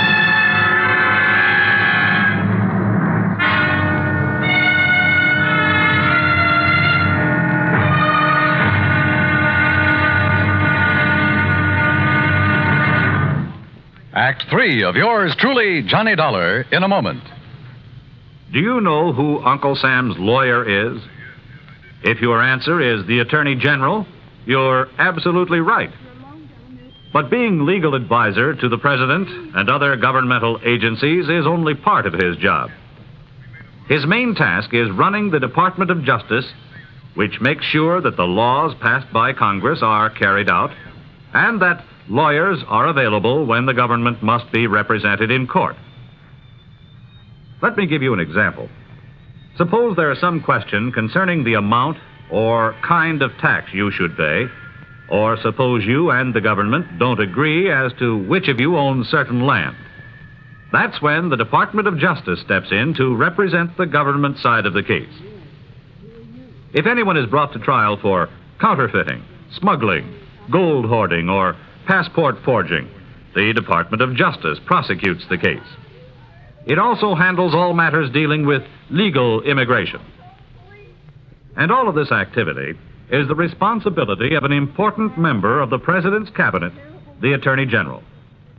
Just as it is the duty of the United States government to protect each and every one of you, it is the duty of the Attorney General to protect the government of the United States. And now, Act 3 of yours truly, Johnny Dollar and the Wayward Trout Matter.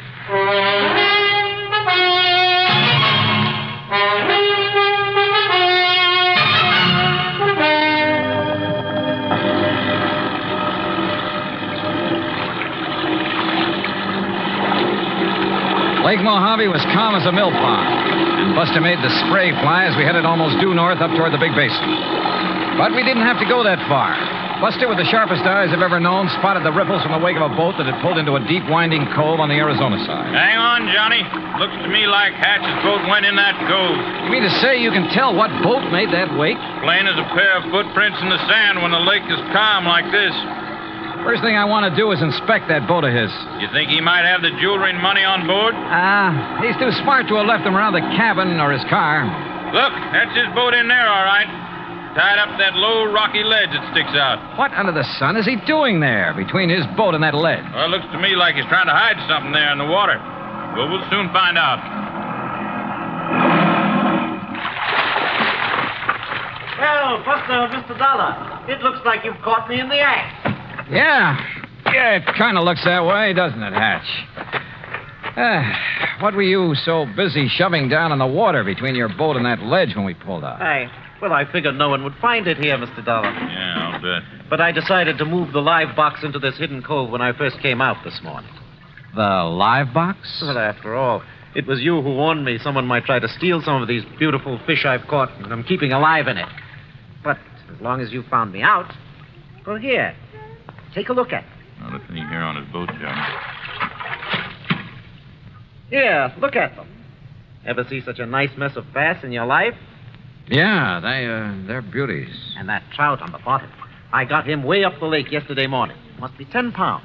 That's the one you plan to have stuffed? That's the one. Well, you better have it done pretty soon. He looks dead to me. Yes, he was this way when I came out this morning.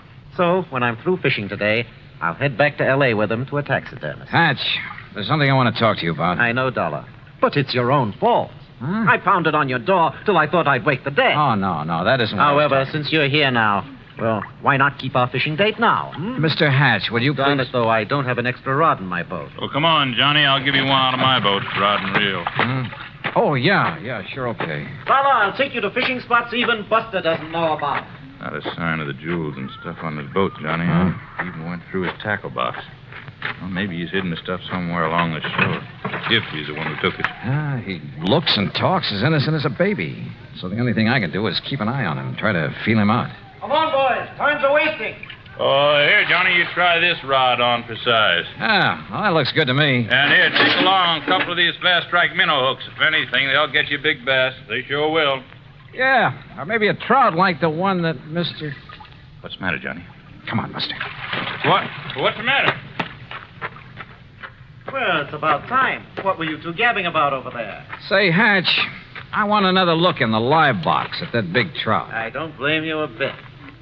Step into the boat, and I'll raise the top so you can really see it. No, I think I'll pull the whole contraption up here on the ledge. That'll take the fish out of the water. Well, you said that trout was dead early this morning. Well, that's right. Then why is he on the bottom of this thing? Why isn't he floating belly up?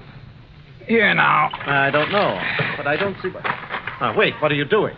Oh, those beautiful fish in there will die like the trout. Oh, I just want a real close look at that trout. Oh, just a minute. These live ones will hold still long enough for me to... Dollar, put them back in the water. Here we are. Ooh, 10 pounds? Look here now. Why, this fish weighs 20 pounds if he weighs an ounce. $1? And no wonder the way you've got him stuffed full of... Well, how about this? A beautiful diamond brooch. No wonder you decided to get back to L.A. And not to stuff this trout, but to unstuff him. And how about this bracelet? Emeralds, aren't they? And look at these nice new $100 bills. A bit wet, perhaps? You're holding more than money and jewels in your hand, Dollar. Oh, now, put that thing away. I'm talking about your life. And I won't hesitate to pull this trigger unless you toss that money and those jewels into this boat. While I toss this over at you, Mr. Hatch? Put it down, Buster, or I'll shoot you, too. Toss me the jewels, Dollar. Toss them.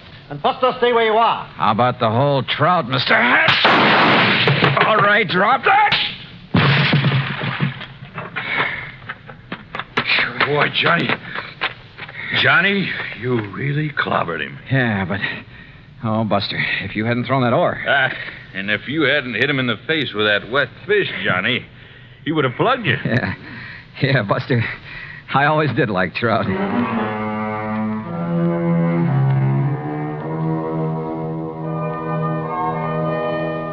Expense account total, including boat and bait for 5 days of really great fishing, cabin rental and meals, and trip back to Hartford, $815 even.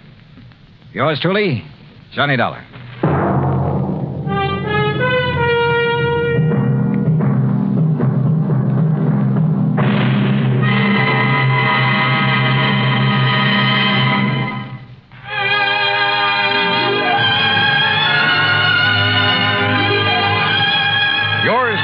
Johnny Dollar, starring Bob Bailey, originates in Hollywood and is produced and directed by Jack Johnstone, who also wrote today's story. Heard in our cast were Eleanor Audley, Larry Dobkin, Barney Phillips, Edgar Barrier, Junius Matthews, Russell Thorson, and Alan Reed. Be sure to join us next week, same time and station, for another exciting story of yours truly, Johnny Dollar. This is Dan Cubberly speaking.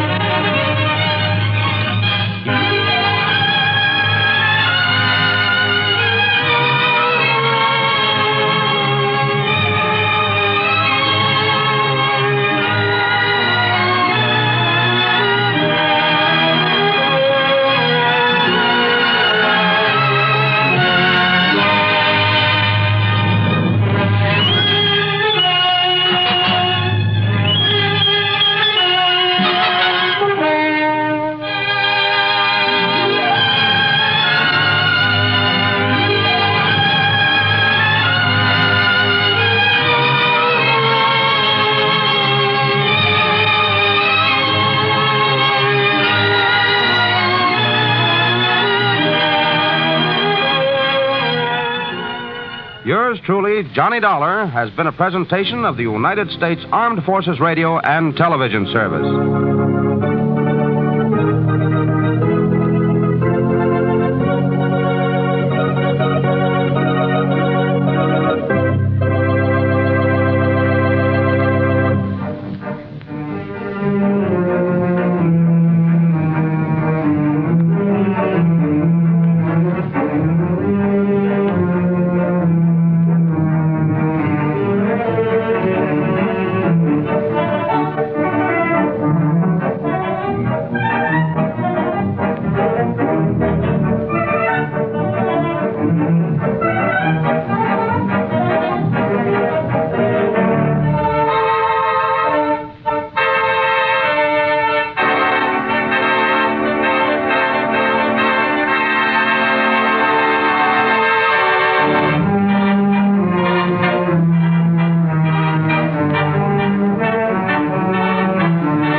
From Hollywood, it's time now for...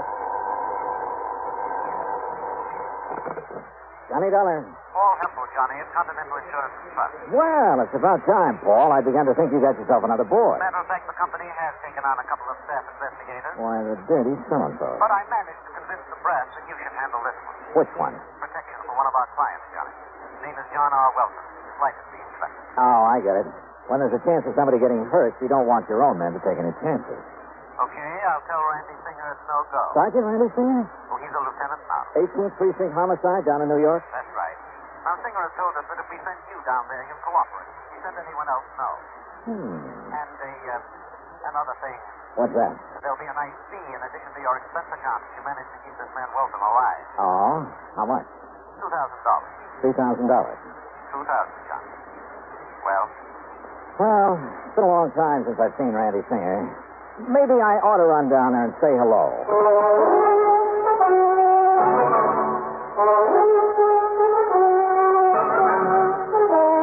Bob Bailey in the exciting adventures of the man with the action-packed expense account, America's fabulous freelance insurance investigator. Yours truly, Johnny Dollar.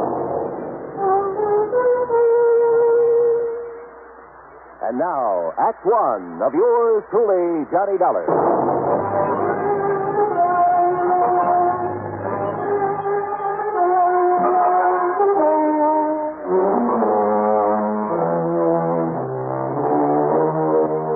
Expense account submitted by Special Investigator Johnny Dollar to the Continental Insurance and Trust Company, Home Office, Hartford, Connecticut. Following is an account of expenses incurred during my investigation of the Wayward killer matter.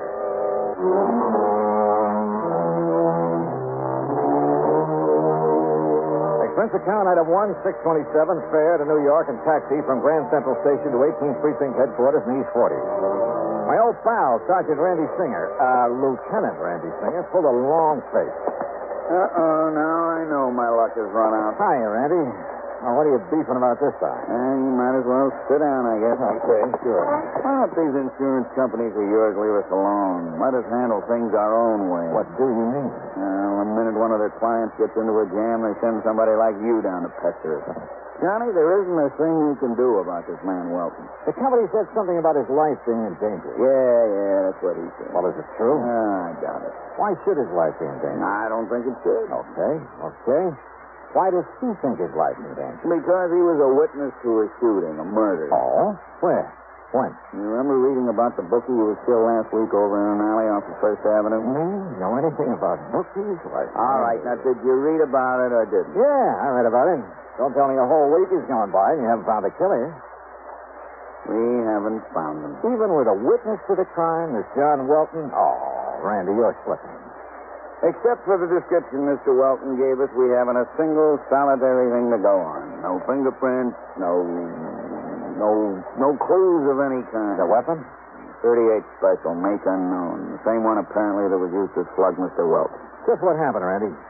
Well, it was Tuesday night, Steve. Last week, that is. Yeah? Late, about 2 a.m. Welton was taking his dog for a walk before going to bed. And he passed this particular alley, saw these two men struggling. Heard a shot, so did his dog. Pooch let out a yelp, galloped around in circles, tied up his legs in a leash, and down he went. The dog or Welton? Welton, and don't be funny. Okay, go on. Then the killer came running out of the alley and stumbled over Welton. Welton got a good look at him in the streetlight. The dog pulled the hunk out of the killer's pants. The killer smashed Welton on the head and took off. The dog kept yowling until a patrolman came around, found him there, and found the bookie in the alley, dead. And? All I want to know is what you think you can do about it. No clues, huh? Except Welton's description. You give him a look at the mug book? Yeah, he came up with nothing. You find a gun? No, ballistics said it was a 38 that did the job. Tried looking in the storm drains around there. Not yet. Look, why does Welton feel he's in danger? Because some fool reporter wrote it up in Sunday's paper that Welton not only saw the killer, you see, he'd been trying to keep that quiet, but that he could positively identify him. And when Welton tied that up with the fact that the victim was a bookie... Yeah, I see. That means the possibility of a connection with a syndicate. Or if he didn't play ball with the syndicate, they decided to knock him off.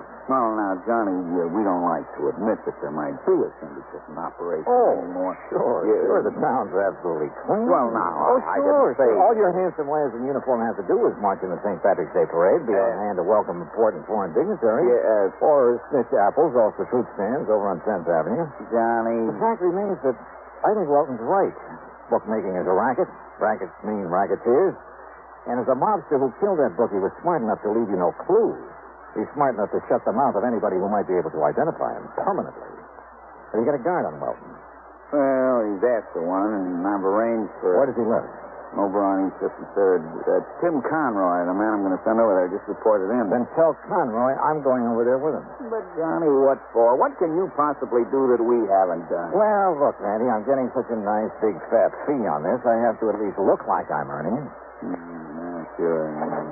All set to go, Oh, Conroy, come in. Who knows, Randy? Maybe I'll even solve a murder. Conroy, get this wise guy out of here, will you? Mr. Dollar, nice to see you again. Hi, Conroy. Yeah, you do, old pal Johnny Dollar. Now, take him with you. Take him anywhere, but get him out of here. Yes, sir. You'll be sorry you're being nasty to me, Randy. Johnny, so help me.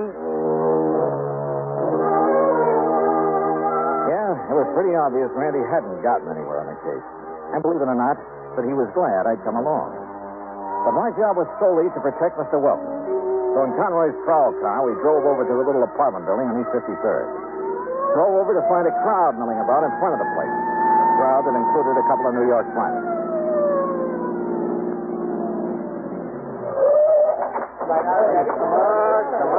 Come on, Johnny. Something's happened to you. Yeah. I started to think what it might be.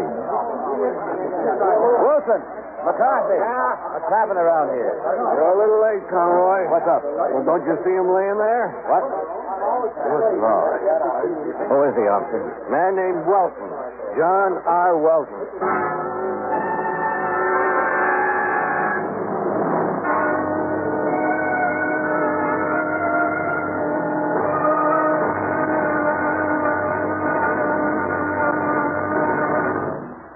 Act two of yours truly, Johnny Dollar, in a moment. Here is a message from the National Heart Institute of the Public Health Service. It looks like an electronic control board panel banked with meters and switches. It is knee-high and 6 feet in length, surmounted by what appears to be a cylindrical coil. Its price is comparable to the cost of a new 3-bedroom home. But in human lives saved and repaired, its value is limitless. This is the heart-lung machine. Its development has opened new latitudes in heart surgery. In closed heart surgery, with a finger or an instrument inside the beating heart, the surgeon must go by feel alone. This closed method has been in use for many years, and for some conditions it is still the method of choice. However, a great many heart conditions cannot be corrected by closed heart surgery. Only with the development of the heart-lung machine has correction of many of these conditions become possible. Today, the surgeon can open up the heart, empty it entirely of blood, and under direct vision make unhurried repairs of valves or other defects inside the heart. Exactly what does the heart-lung machine do? Its purpose is to function temporarily as a heart pump and to oxygenate the blood and rid it of gaseous waste. In surgery, after the heart has been exposed, plastic tubes from the heart-lung machine are inserted into the 2 great veins that normally carry blood to the heart from the upper and lower parts of the body. Once the hookup is complete, blood destined for the lungs is then cycled into the machine where it is refreshed and returned to the system through another tube inserted into the femoral artery in the groin. Know Your Heart was written and produced by the National Heart Institute, one of the National Institutes of Health of the Public Health Service, United States Department of Health, Education, and Welfare, Washington, D.C. And now, Act Two of yours truly, Johnny Dollar, and the Wayward Killer Matter.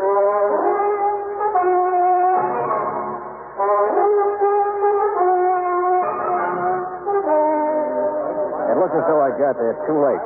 The man for whom I was supposed to act as bodyguard lay sprawled awkwardly on the sidewalk in front of his apartment. Yeah, that's Mr. Wilson, all right. Johnny, looks like you and your insurance company just lost a client. Hey, get this crowd back. He's still breathing. Come on, get him back. All right. Hey, get him there now. Get back, all of you. Get back in the tent. Has anybody sent for a doctor? We got one on the way, Mr. Dollar. How did it happen, McCarthy? Do you know? Well, some kids were playing out here on the sidewalk, a couple of mothers with them.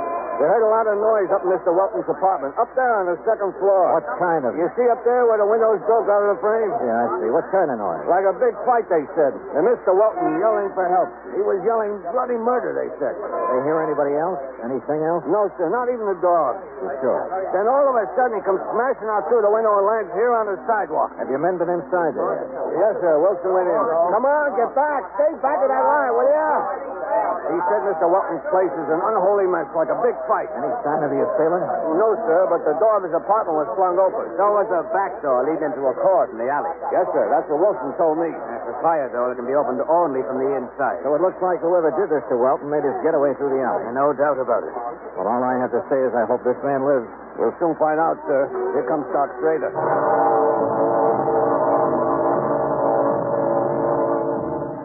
Doc Schrader made a quick inspection, then had us take Welton up to his apartment on the second floor. Fortunately, he wasn't hurt badly. No bones were broken. All right, boy. All right. Your match is going to be okay. Just lay yourself down in your pillow now. Well, quite frankly, Mr. Dollar, I think that it's shock more than anything else. After all, thrown out of a window, even if he did suffer only a few bruises and contusions. Yeah, Doctor, I see what you mean. Down, boy. Down. How long before I'll be able to talk to him? Well, the sedation I've given him should keep him asleep until, say, mid-afternoon. After that, you and your chief can question all you want. My chief? Aren't you working under Lieutenant Singer? Yeah. Maybe I am.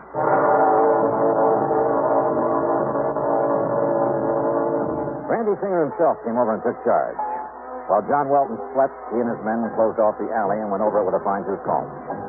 Meanwhile, since Welton had all the police protection he could possibly need, and then some, I went out and grabbed a bite of lunch. That's item 2, $1.75. Then I took a cab, item 3, $1 even, to the alley off First Avenue where Welton had witnessed the murder the week before.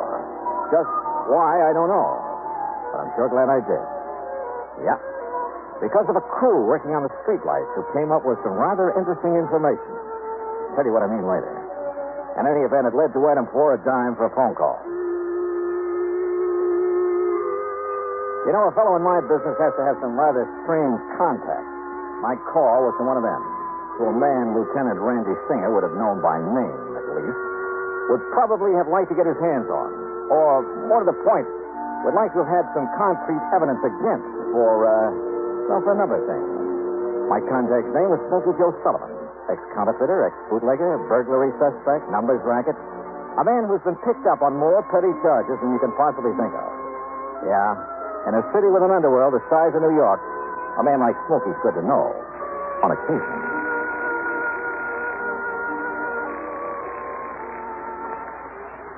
Yeah? Smokey? Yeah? This is Johnny Dollar. Yeah? How would you like to pick up a fast $100? Depends. Johnny Dollar, huh? That's right. How I know? I'll be standing in the lobby of the Hotel Lexington. Come on over and see for yourself. Well? Maybe I will, maybe I won't. There's any coppers around me. Oh, come on, Smokey. You know me better than that. Yeah? I'll see you in the lobby of the Lexington. Maybe. Item 5, $1.10 for a taxi over to the Lexington, where I waited. An hour, 2 hours. No sign of Smokey. Then suddenly I realized why.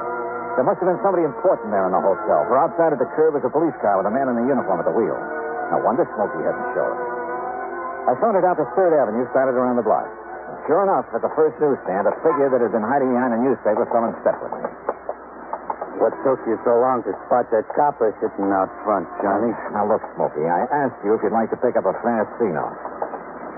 Depends, Johnny. I need some information. What kind of information, Johnny? You been taking any bets on the horses lately? Guy has to make an honest buck now and then. Have you been working through the syndicate? Now, Johnny, you know you don't ask questions like that. But if the information I want is in the books of the syndicate... You don't want me to play stoolie. You know me better than that.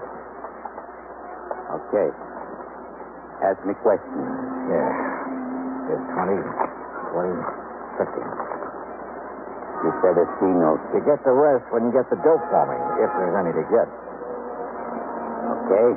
Go ahead. Ask me. All right. I want to know how much money, if any. I may be playing the wrong.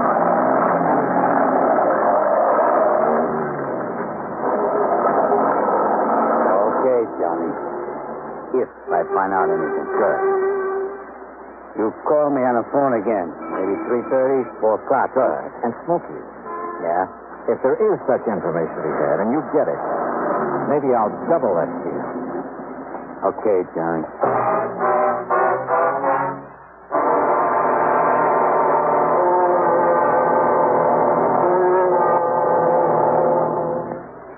Act 3 of yours truly, Johnny Dollar, in a moment. Times have changed, and so has the man. Thaddeus Lowe, in the year 1861, organized what has been considered the first airborne reconnaissance unit of the United States Army. His craft? A balloon, which was in constant use during the Battle of Richmond, making observations every 15 minutes. But because of the balloon's limited maneuverability and extreme vulnerability, military thinking and interest soon switched to the heavier-than-aircraft experiments being conducted by the Wright brothers at Kitty Hawk, North Carolina. Finally, in 1909, the Army accepted the Wright brothers' 42.5-mile-per-hour aircraft. Contrast this with the faster-than-sound aircraft, the supersonic speeds of our modern planes. Contrast the skill, the technological know-how of the modern airman with that of the pioneers. You'll agree, I'm sure, that times have changed, and so has the man. And now, Act 3 of yours truly, Johnny Dollar, and the Wayward Killer Matter.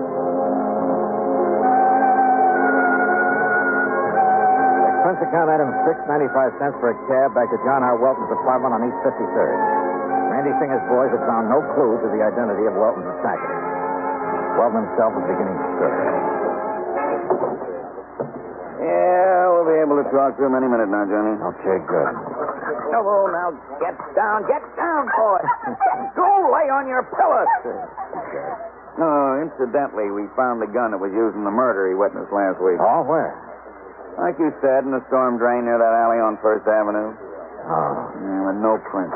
No print. Randy, I didn't think there would be. What time is it?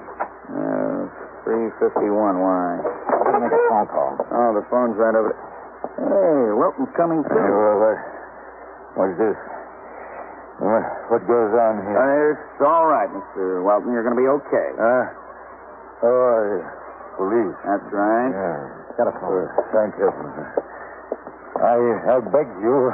Yeah, I'm afraid we got here a little too late, but you're going to be okay. The doc says so. That man, the man who attacked me. The same one you talked to at the murder? Yes. Yes. Smokey, this is Johnny Dollar. Johnny Dollar? Yeah? What? 23,400. 23? Yeah, I got it. Good boy.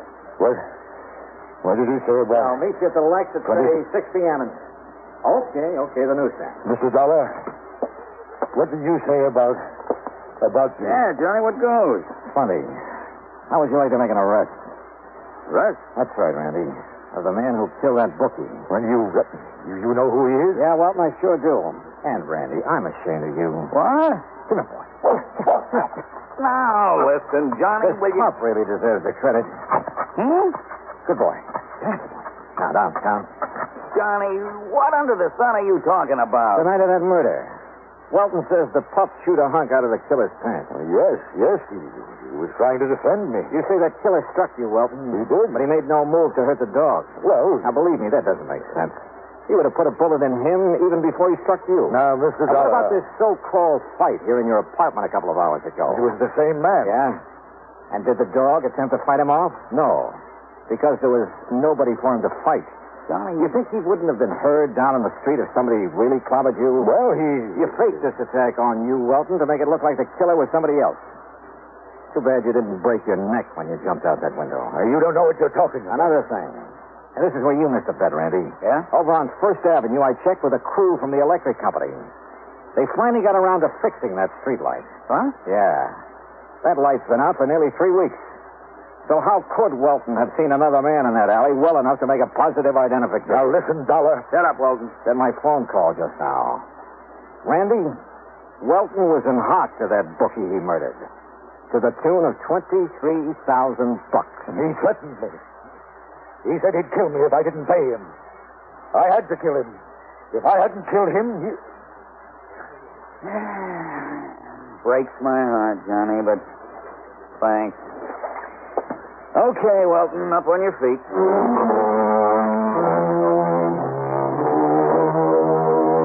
Item 7, $65 even for a night on the town. Randy needed some relaxation. Item 8, $200 to Smoky Joe Sullivan. Expense account total, including the trip back to Hartford, $315.17. And don't forget that $2,000 you promised me. After all, Welton's still alive. For a while, at least. Yours truly, Johnny Dollar.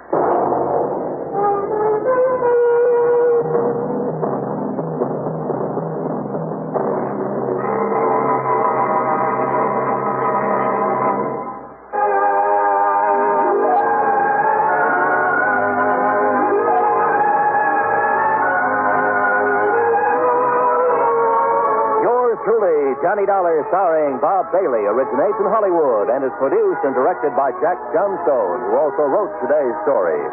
Heard in our cast were Edgar Barrier, Herb Vigran, James McCallion, Paul Dubov, Lawrence Dobkin, John Boehner, Bill James, and Vic Perrin. Be sure to join us next week, same time and station, for another exciting story of yours truly, Johnny Dollar.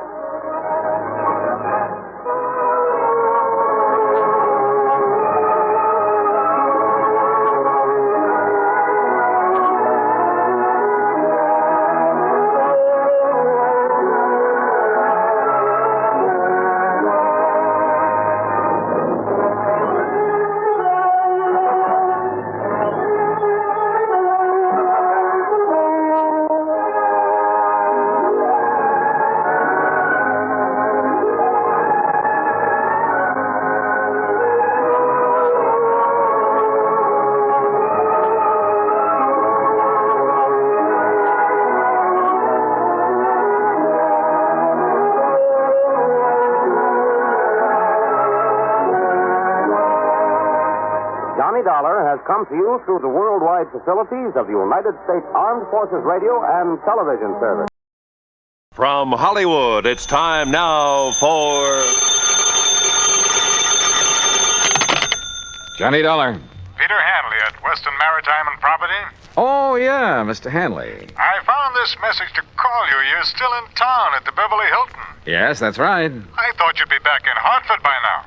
When I can enjoy a spot like this on expense account? What? This California weather, the swimming pool here at the hotel? Wait, no, wait. You say on expense account? Why, sure. Dollar, you cleared up that matter for us. You proved conclusively that Randolph Merrill did not lose his yacht, that the explosion and the sinking were fake. That's right. And incidentally, as you anticipated, the yacht was found in a small Mexican seaport, all ready to be rebuilt and repainted to thoroughly disguise it. Good. Now, Mr. Hanley. Oh, by the way, in spite of his earlier vindictiveness, Merrill has decided to plead guilty and throw himself on the mercy of the court. Has he signed a confession? Well, no. Then I'll bet he changes his tune by the time he goes to trial. Oh? Sure, that's an old trick to slow things up, gain time. Are you having Mrs. Merrill held as an accessory? The Merrill has made and signed a statement completely clearing her, so to hold her now would only complicate matters. Hanley, either you haven't yet read my expense account report, or I forgot to tell you what tipped me off that bear was trying to pull something on us. Oh? What was it, Mr. Dollar? Her jewels that you'd insured for $100,000. Oh, no. Oh, yes, Hanley. That jewelry Mrs. Merrill showed us was fake. Paste. Heavens, Dollar? You still think I ought to go back to Hartford? No, not until you found out where the real jewels are. Can you come down to the office, Mr. Dollar, right away? Sure, if you like. No. I'll drive out there to your hotel. Whatever you say. Yes, I'll drive out there. I'll be there right away. Scotch and soda be all right? Yeah, what? You suddenly sound as though you could use a drink.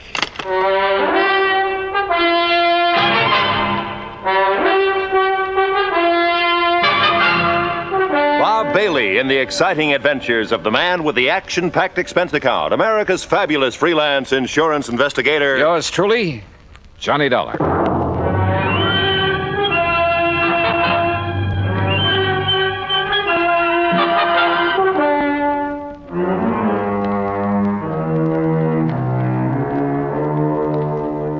Expense account submitted by Special Investigator Johnny Dollar to the Western Maritime and Property Insurance Company, Los Angeles, California.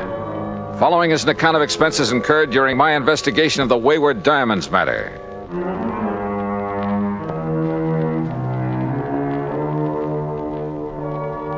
Expense account item 1, $2.25 for drinks in my room at the Beverly Hilton.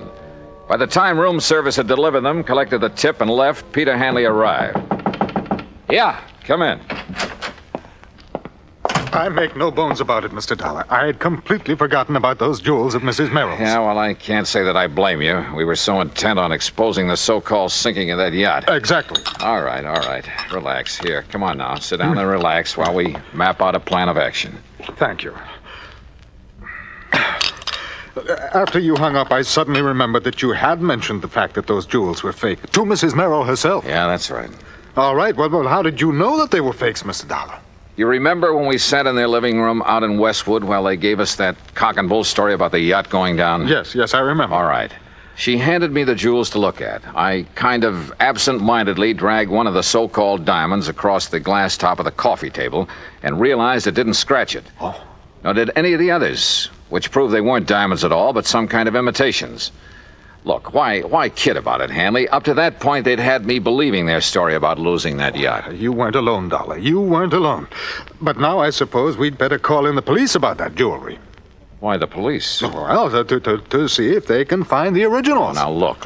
The Merrills are a clever pair. They proved that when they almost got away with a $150,000 claim against you for a boat that didn't sink after all. Very true, Dollar. Very true. So you can be pretty sure they didn't take the diamonds out of that jewelry and just hand them over to some fence around here. Yes, you're right.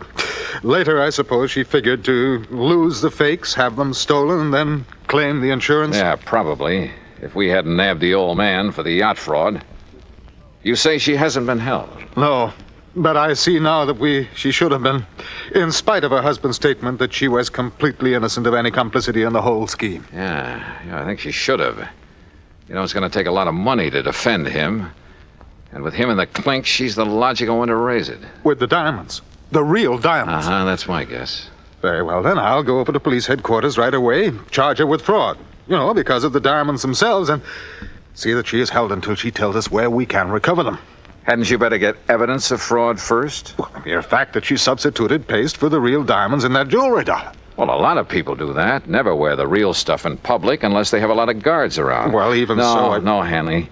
You've got to prove that she's actually got rid of the real ones. Or tries to. You see, I don't think she's had a chance to yet. Why not? No, listen.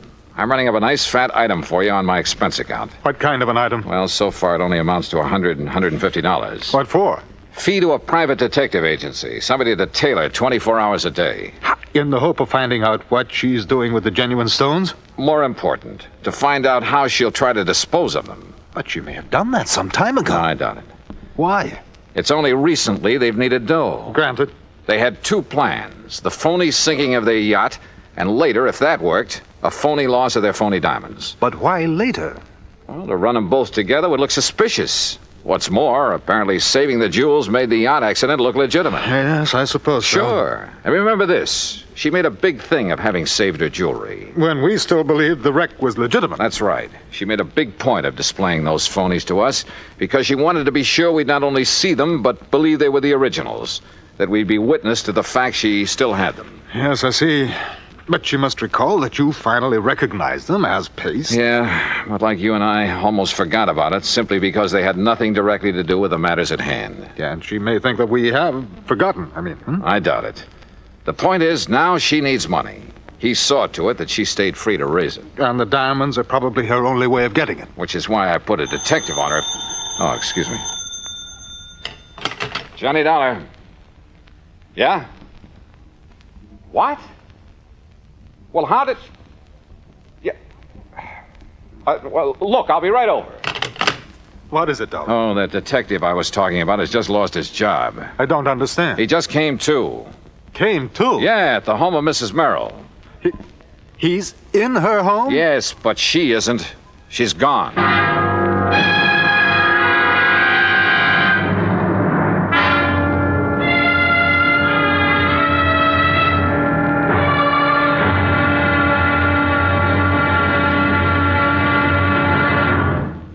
Act two of yours truly, Johnny Dollar, in a moment. Although most men by nature don't feel in a combat mood much of the time, there are some who just can't get enough of a good fight, particularly if there's a good, sound reason for it. In July 1900, when American fighting men were protecting the rights and liberty of their fellow countrymen during the Boxer Uprising, the battle was a furiously fought affair. Army Private Robert H. von Schlick, serving with Company C of the 9th United States Infantry Division, was in the thick of the fracas. Although he had been wounded previously while carrying a wounded comrade to a place of safety, he rejoined his command, which partly occupied an exposed position on a dike. Private von Schlick remained there after his company had been withdrawn and, in spite of the hail of bullets around him, single-handedly continued to fire into the enemy ranks. Oblivious to the fact that he was a conspicuous target, he refused to leave the fight until he was literally shot off his position by the enemy. Private Robert von Schlick earned the Medal of Honor for valiant devotion to duty and added heroic background to the code of conduct of American fighting men. And now, Act two of yours truly, Johnny Dollar, and the Wayward Diamonds matter.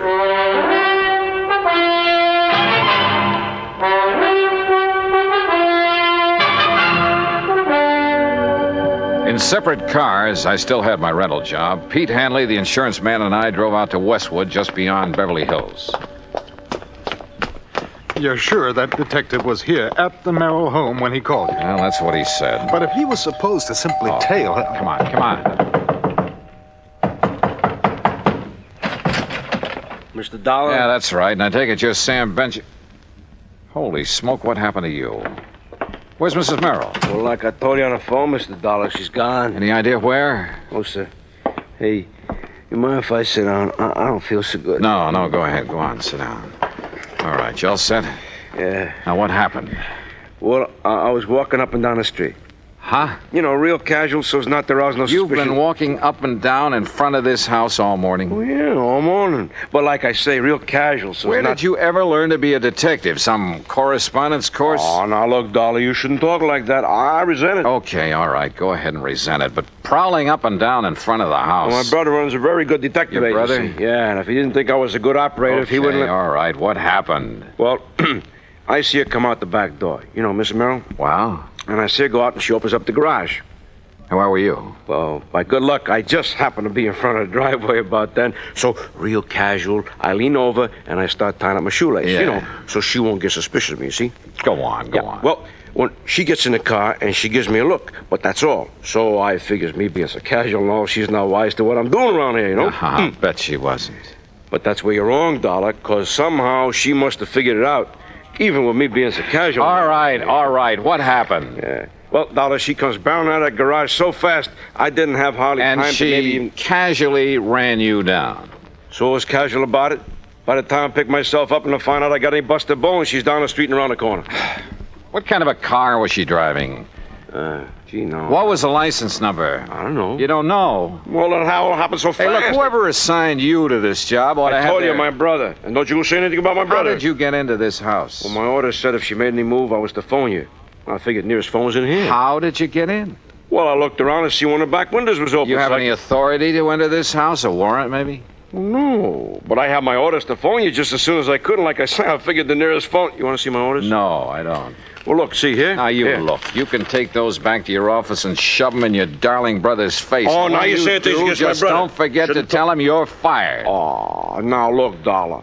Anybody can make one little mistake. You asked me, you made them all. Now go on, get out of that chair and get out of here. Oh, no, listen. Oh, and I suppose that car that's parked right across the street, I suppose that's yours. Oh, sure. Oh, no. So if she made a move, I could follow without wasting no time. Real casual, huh? Sure. So she wouldn't know you were following her. Of course. All right, go on, get out. Oh, now look, you wasn't really serious about what you being said fired? You bet I was. And you can tell your brother he and his agency are...